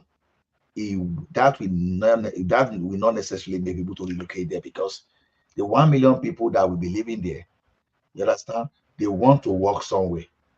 But it's not even the transportation, excuse me, it's the jobs. Because if that Dangote refinery was in I don't know, let's say Port Harcourt or Calabar or somewhere completely out of Lagos, people will already moved there, been moving there now. You'll be hearing the mansions and The stuff they're question I building will there. ask you now is this: why will Dangote move to Port Harcourt when the cost of begging a ship there is even more expensive than Lagos? Leave Port Harcourt. I'm talking about Calabar, Ibadan, Akure, anywhere is despite outside of The point Lagos. is that you see now why are they saying, why do they, because some people here said it, I've not really confirmed that, okay, the cost of routing ship to all those locations is far more expensive than Lagos.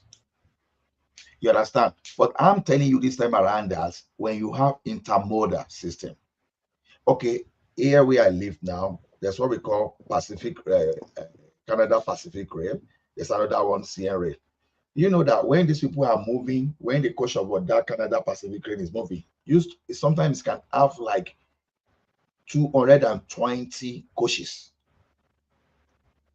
Just like let's say 220 containers. You see my mass movement, and there will be a lot of those movement every day. That's one. Then we have that's Canada Pacific I mentioned. Then we have another one, CRA too. We have long coaches like that.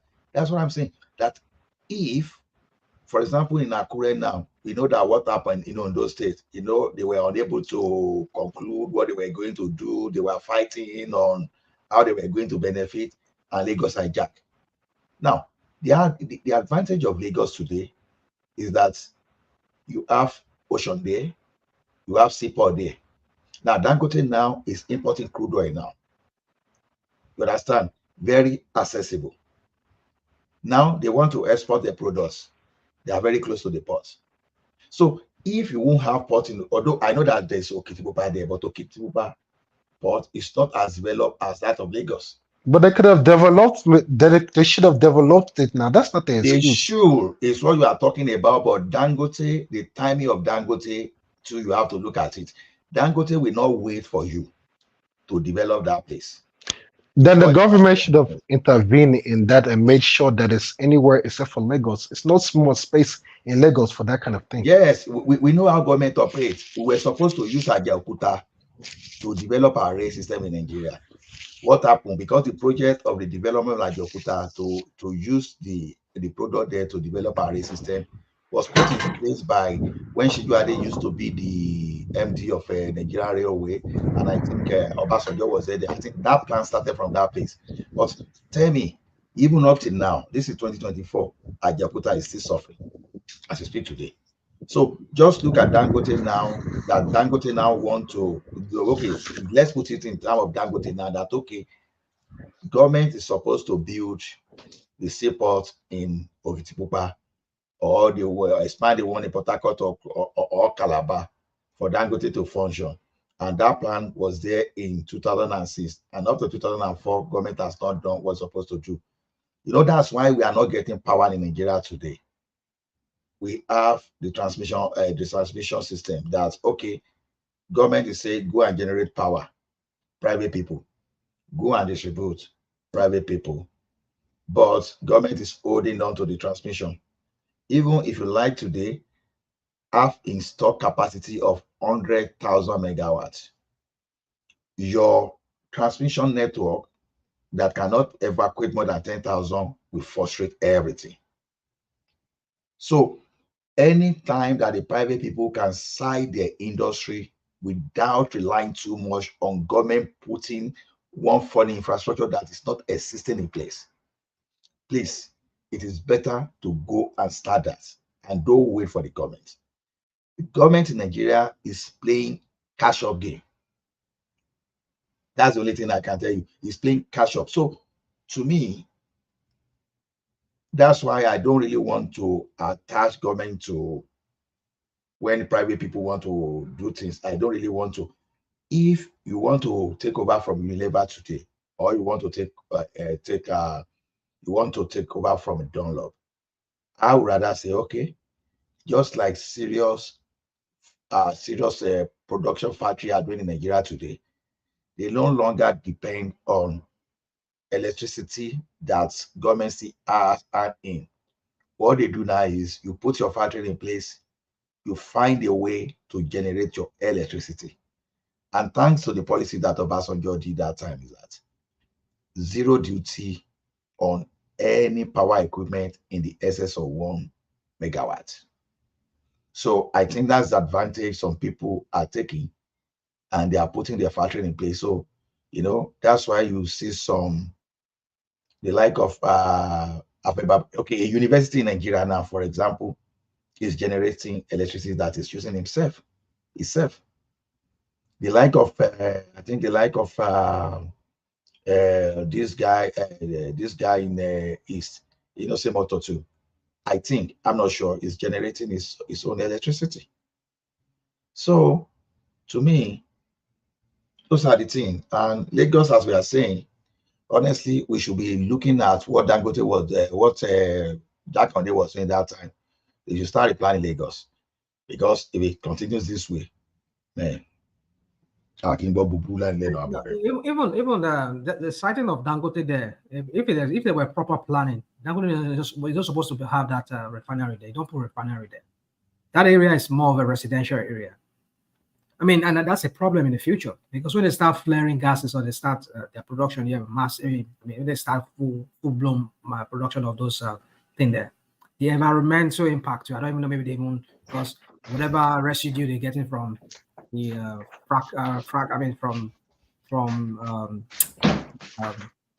from fractioning these oil and all of that, that's some residue that will come out. So are they going to be pouring into that sea? Even the potential hazards like explosions and stuff like that. I mean, so you see, what was people never have been there. They just turn Nigerians into like some kind of specimen. They turn Nigerians into like guinea pigs. They don't care. All they care is just the money. Dangote is not supposed to side that in there. That place where they wanted to put it in Ondo State, that would have been a proper place for him, because that place is still far. It's still like more isolated from where you have residents. Even though they said they were going to move out some people from there, because they just sparsely populated that area. That would have been the best of the place he could have used, but no. You see, the Nigerian elites and the Nigerian leaders, they just see us as a pawn, like we're just specimen for them to make their money, and then they don't care if you exist. I mean, look at the health system. You have a good health system. I mean, look at nobody. One of those days when Lagos was still when it was Lagos, virtually every home then they had even some place me I face you. They have water that comes into those homes. But if you go to Lagos now, no, and then they don't even care about it. You see, I just don't know what are they just. I mean, come on. And when you start talking about these things, some people in the comment section and other places, it's like telling you that go and be the papa, go and be the. Is that what we were talking about? Go and be your papa state. I mean, if I was born in Lagos State, where would I claim where I've come from? So you see, when they've lost argument, that's why they start looking for some kind of cheaper. So citing of this guy's refinery, I don't think it's not right. I mean, that's to tell you that they don't even in the first place they don't even have any plans for that state. State. We're not going anywhere in that country in any time, any 10 years or anything coming. We're not going anywhere. Just forget it. Forget it. And even look at the way South Africa is developed, and everything's moving there. Even South Africa, Nigeria that's on his hands and knees begging for breeze. South Africa is one of the main players inside of that. I'm not saying it's good or bad, but I'm saying that at least you see they're making some kind of a positive name for themselves. They're doing something. Their streets are. I mean, come on, that place is like, yo, it's for the best place to live in Africa is South Africa now. The whole of Africa. But what are we doing? What are we do? What can we say that we're doing right? Where's our pride in anything? Education, South Africans are far better than us. If you hear those people debates, you know that people went to school compared to the local illiterates inside our House of Assembly and stuff. So we're not moving anywhere. Fortunately and unfortunately for Nigeria, you know, South Africa happened to have Oyibo stay longer. You understand? Even the South Africa we are pressing now is not even progressing like it used to be before. So this thing is just like it's like nature to us, because the problem I see with us is that we lack this sense of security. You know, we just live without even looking at how our environment is. Like I said, now, I've said that thing here more than 2 times. If we even want to buy us today now, it's very easy for them, because we just want to wake up, just leave, finish. And if these people say, okay, we are just tired of these people, let's just buy them. You know, all your anti-malaria and all those, they can just put something there, okay, let's just buy these people. But I can say they can leave us just because we are still of economic value. After all, if we are producing, we just need somewhere to dump our things. So that's exactly what is happening. That's why we are failing in almost every aspect of life. Man, even the sports that we can upon that we can, even our common sports, we don't say we're failures in it. We don't even hold sports. Let's just face that. Look at the African Americans now. They're about to go and do their basketball now. They're going to win another gold medal in that. But the Black Africans take soccer so seriously. How far for that? Nothing anywhere. We don't hold sports. We don't hold sport. We are just objects. Sometimes we can just be object of entertainment. We don't really own sports. So it's just because. So the thing is, let me say this. If you remember those days when we had our sports club side were making wave there way back in this late 60s, early 70s. You have ICC, Mighty Jet. Even up to 90, up to 90. Yeah, maybe up to 90. Well, maybe late 80s. That's what I can say. The 90s, well, not really, but the 80s. So my point is this: you see, those guys were employed. You see them. We go Eyimba. You see them and all of that. Those guys, superstore. I mean, the Doji United and all of those. So those are those days when and you remember many secondary schools there would have this inter-house sports, inter-secondary school. We go to FHA in the first start, then we go and play football and all of that. So, but then I don't know if they still have all those things. When did we win that gold medal? What gold medal? The gold medal in the Olympics. 96. Is it not US 94? Is it not US 94? 1994. 96. 96. Okay, Atlanta 96. Yeah, so I mean, gone are those days when we were a sport-loving country. Well, I mean, that's in itself and it's an industry of its own, you know. So, but then you just wonder these days they don't even think about that anymore. And that sports thing, rational mind, $1 billion. We could make it into $1 billion industry in Nigeria. But these people are not thinking. All they think about is just we come here every time. Politics, Tinubu, Atiku, this, that. I mean, the Sowolu, Lagos State, they call me Ronoku, they call me obedient. I mean, that's all we do. And in the tribalism, it don't make any sense. Well, we're still losing on the world stage. No. See, yeah, we are. The reason that the concentration is on Tinubu, we've mentioned it now. When we don't allow things that are supposed to function, local governments should be in charge of agriculture and primary education. So now, when local government used to be in charge of primary education, you find your way, like I said, I agree up to know about farm settlement. Even when Western region even had its farming there, it was a kind of large farming situation that just to take care for the population of the south of at least. So if we go back to those systems, because when we say it now, even we are saying we should let states be autonomous, our people will be telling us that, oh, those states they can't sustain themselves. I will laugh sometimes because you know, if people that were born today, if they are saying that, it won't move me. But for those people that belong to our generation, that were born earlier, that enjoy at least, even if they're just 2 or 3 years from all those people, we shouldn't be talking about this. Sustainability of a state, it depends on how you define it.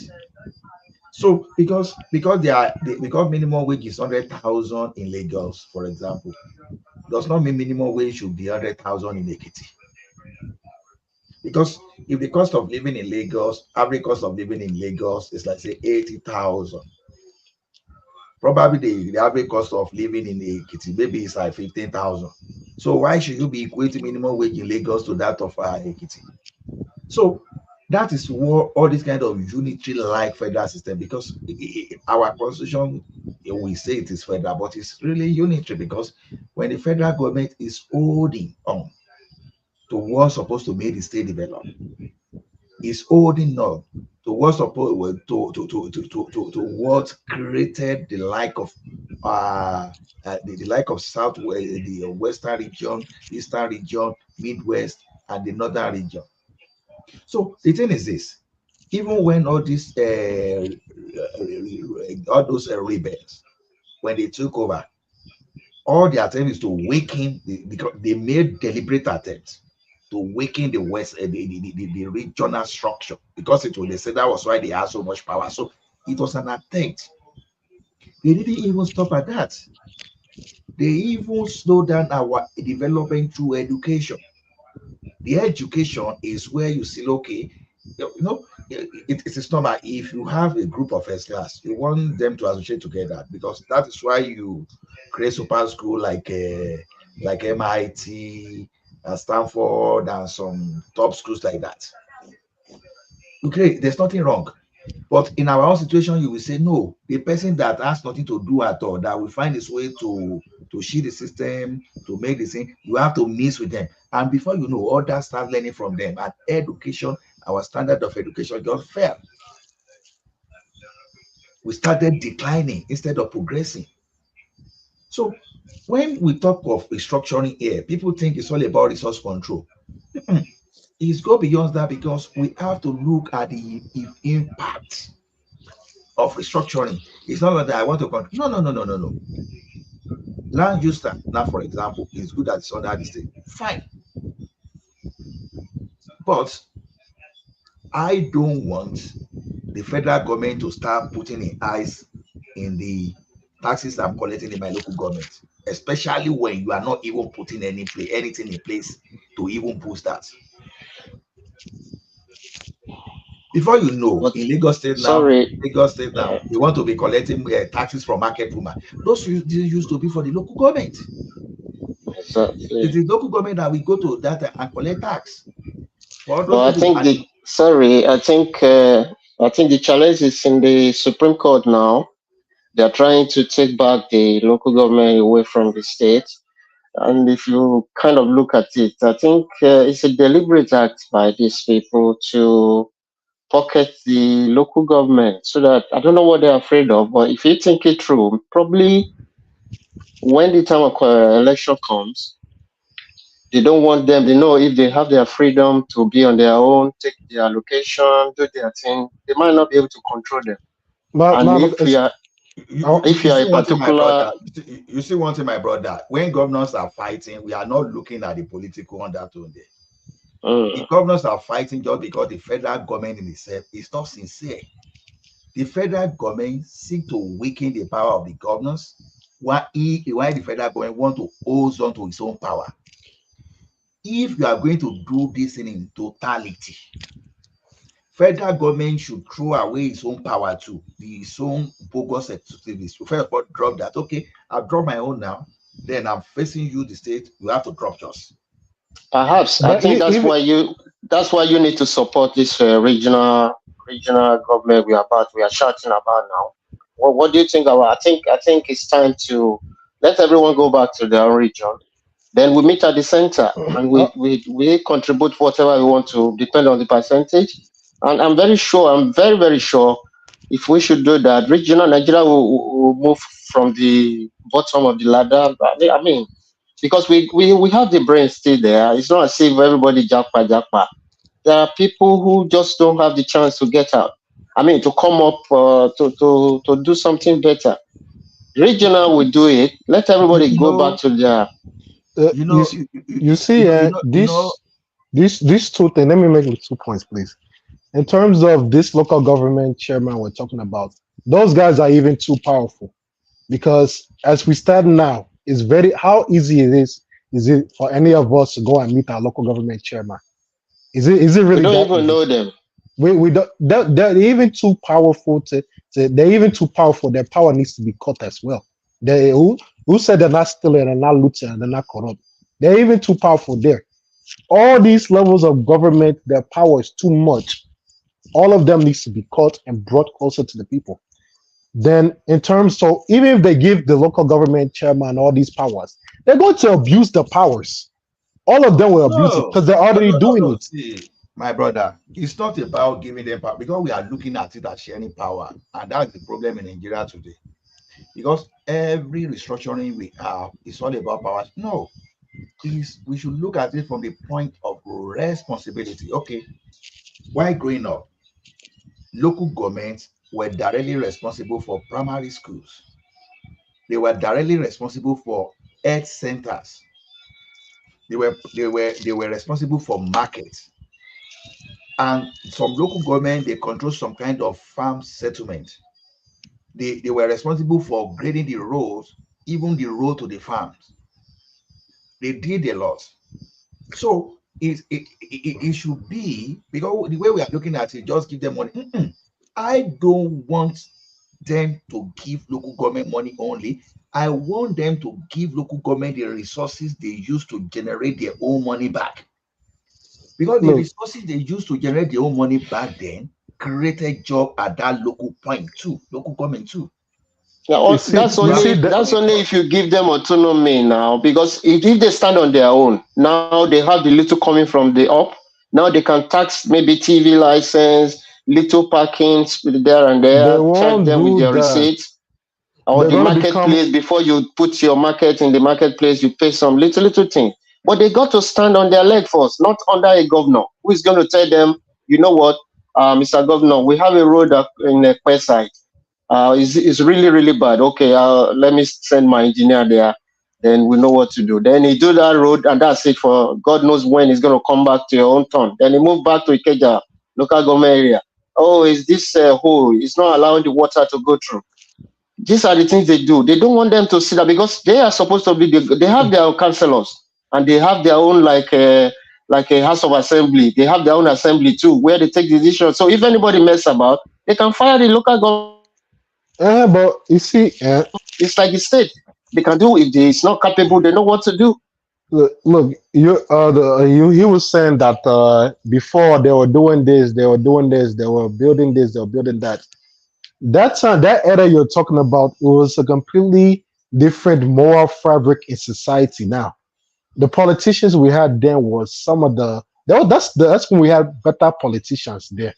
But nowadays, due to the moral degradation of the society now, all these guys that you're saying we should give power to, if I'm telling you, if you give them this power now, they become little dictators in that their zone. And right now they're already doing heavy damages there and working for their godfathers and and for themselves. Is it when you give them everything now that's going to happen? And moreover, this let me add this as well. In terms of this regional stuff we're talking about, the North is not going to let that happen now. So if we're just saying anyhow, they're not going to let that happen anyway. They're not producing stuff. They have so many. They're not taking advantage of their resources. They're eating a lot of the resources from the south. Is it want to cut off that one too? What do you think how do you think they will react? They're not going to allow it now. No, see, my brother. No, what I see is that the fear that they'll become dictator. I know the fear should be there. I'm not saying the fear should not be there, but as I speak today, the governors are dictators.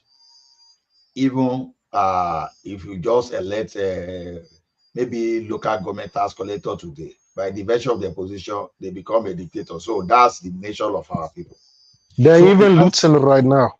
So we can't say because they become dictator and we say we are helpless. No, we have to do whatever they are doing. We have to attach responsibilities, and it is our duty now. You understand? They will want to become dictator. They are not that they don't want to, but we have to find a way for them not to become dictators. It's not even that. I think that we should bring that power even closer. If you're talking about councilors and even bring it closer, that's too far. It's still too far. How do we? You can't go more than that. Give it to councilor. Bring it closer. Let me suggest before we break up, we're going to be breaking up in about 10-15 minutes or so. My own suggestion is just trust to you throw people to the background, to the background. Okay, backstage. Yeah, we can do that. So one of the suggestions I have in mind regarding this power, taking it from the center, is to go for a more direct democratic system. And they have this type of system in Switzerland, whereby the people have a lot of power. They can pass laws, remove laws, and change lawmakers if they see fit. And in other words, the people are truly sovereign. And one of the things they do too is that because they have different kind of regions, so they elect what they call a presidential council made up of 7 presidents at the same time. So it means every region is represented every time as a president, and amongst the president, they elect one person to represent them every year. So among 7 of them, I think it's a 4-year term. So not everybody will represent them, but at least they will be switching one person each time amongst themselves. They will do the election among themselves. So, and Switzerland, that has served them very well. They are one of the most secure countries. They are one of the richest in the world. GDP per capita is $92,000. That's it. So we can't wait to have that, honestly. So that takes the power away from all these powerhouses in Nigeria. Yeah. All these big guys. It goes straight to the people. The people decide what they want. So that's something like that, or even more advanced, is something we should be looking into. Don't give it to a local government chairman. They're going to mess up. One thing you want to do is this. When you want to have this local government chairman system, is this, you have to make sure that you don't allow this guy to control the police, because like here now, the mayor of the city, for example, even though he has some power, but doesn't control the police directly. There are some eminent people in the public that have that responsibility to control the police. So even if the mayor himself messes up today, he's going to spare the coffee immediately. So the mayor, he can't just order the police to do something illegal. They will not listen. So you know why all these people, especially when we have those two government, why would they raise the shoulder is if they just have unnecessary entourage. You understand? So we have to start building a system whereby our political leaders, you won't now be seeing all these entourage of police that we keep bullying people. You understand? So we have to understand where all those abuse of power is coming from. So when you are forming things like this, you want to look at, that's why I'm an advocate of indirectly subjecting the policing system to the judiciary. But what if the judiciary is messed up? Who will check them?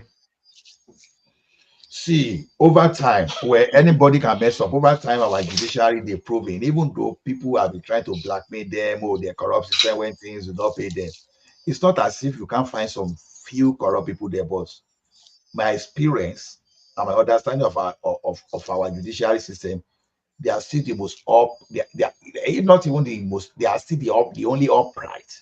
Upright. Come on now. A rich man can. You didn't see that case of that man arresting that pregnant woman because she gave a honest review. That's an everyday thing now. You hear it in the news. My brother, that one is even far away. Are you people now listening to what's going on in Oyo State? that a candidate, because of Allah for you now, even Atiku Abubakar sent forth one of his own candidate, and because of that now there's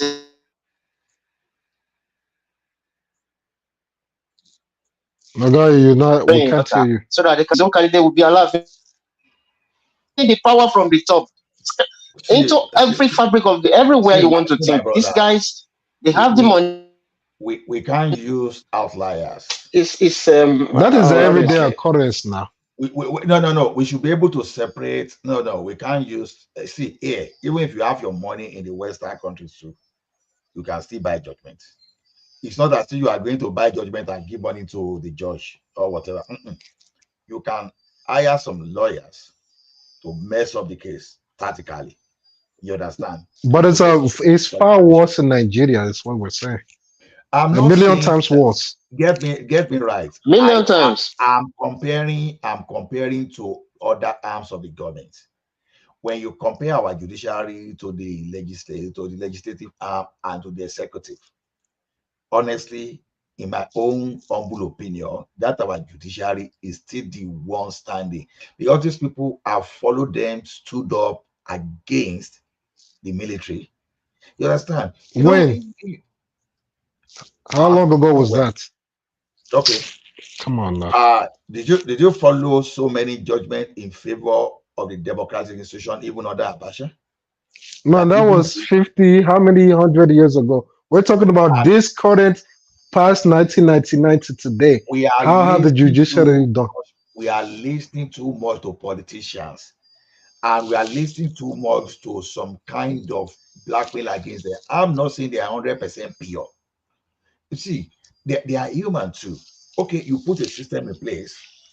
Now, maybe you have 25% rods out of 100, and suddenly we now say that 75% that you cannot feed the rods, all of a sudden it do not really matter. So we now allow the 25% to loom larger than the 75% that you can find uprightness. Whereas when you want to talk about executive, maybe the rods, maybe you are talking of 96%, and maybe they're good, it's just like 44. So that's entirely what I'm saying now. When you still want to see the upright one among these people, so that is why you still see the like of Falana, Ferry Falana, you see Agbakoba and Osakome that still come out and boldly speak. They are part of the system too. They are those guys. Most of those guys, remember, those are lawyers. Though. We're talking about the judges who sit there and make the decisions. And how many of them can you count that are even doing anything reasonable and good there? Which one is standing up no matter what? I want to stand here for what I believe in. I don't give a damn about any of your political parties. Who can you call that's doing that? If we are, can't you see the life of Keyamo? Look at Keyamo. Keyamo that is like a web break from Ganifa. You always think, oh wow, this is a young guy. Is gonna all of that into being when the guy saw money. Oh my God, buying house in America, all they gonna start talking rubbish. This is one of the mistakes we made now. There's nothing wrong in a lawyer becoming a politician. Look, someone was giving his testimony that when I said this thing like 3 or 4 days ago, that when Absalam Abubakar was going to return power to the civilian, he approached all those lawyers, all those all those activists that fought the military, that okay, you guys should be the one to take over power because we're the one that really fought for democracy and not all these crook politicians. And those guys, they said we don't want to, all of them, they started running away. It was Tinubu, only Tinubu that's to say, look, I will stay. You can run. You fought for something and you want people that were even dining with Abacha to see benefit. So what difference does it make? Now, these people, they fail to grab the power and do the right thing. They all ran away. And after the first time, when they were trying to come already, the politicians, they've already hijacked everything already. And they could not come back again. So now, but tell us now, right now, you have not told us now what are they doing. Wait. If the like of Mko Abiola will not come and become a finance minister, we will never believe that someone something could be done rightly in our fiscal system. If the like of Soludo had decided to run away, probably our banking system will not be at this level that we have today. Maybe we will still be far away backward. So we've had some ministers in the past that contributed positively. So the thing is this, you can't say because you're upright, you are good, and you now want to be the holy of the holies, and you now want to run away from the political system. There is nothing wrong with Kiamu coming into that power. Just like you want that power, Femi Falana should have done that in 1999 instead of trying to come back in 2003. Gani Fawehinmi should have done in 1999 instead of trying to come back in 2003. That's where they all made mistake. But can you focus on? You're focusing on the barristers. All This right, the judge. just hold on before I send us backstage, gentlemen. Thank you for coming in, Prince Daddy, Oga Cyrus, Kenyon Fon, Morof Bakare. Thank you for coming in, and I will send us backstage now. While I do that, I will just play the song.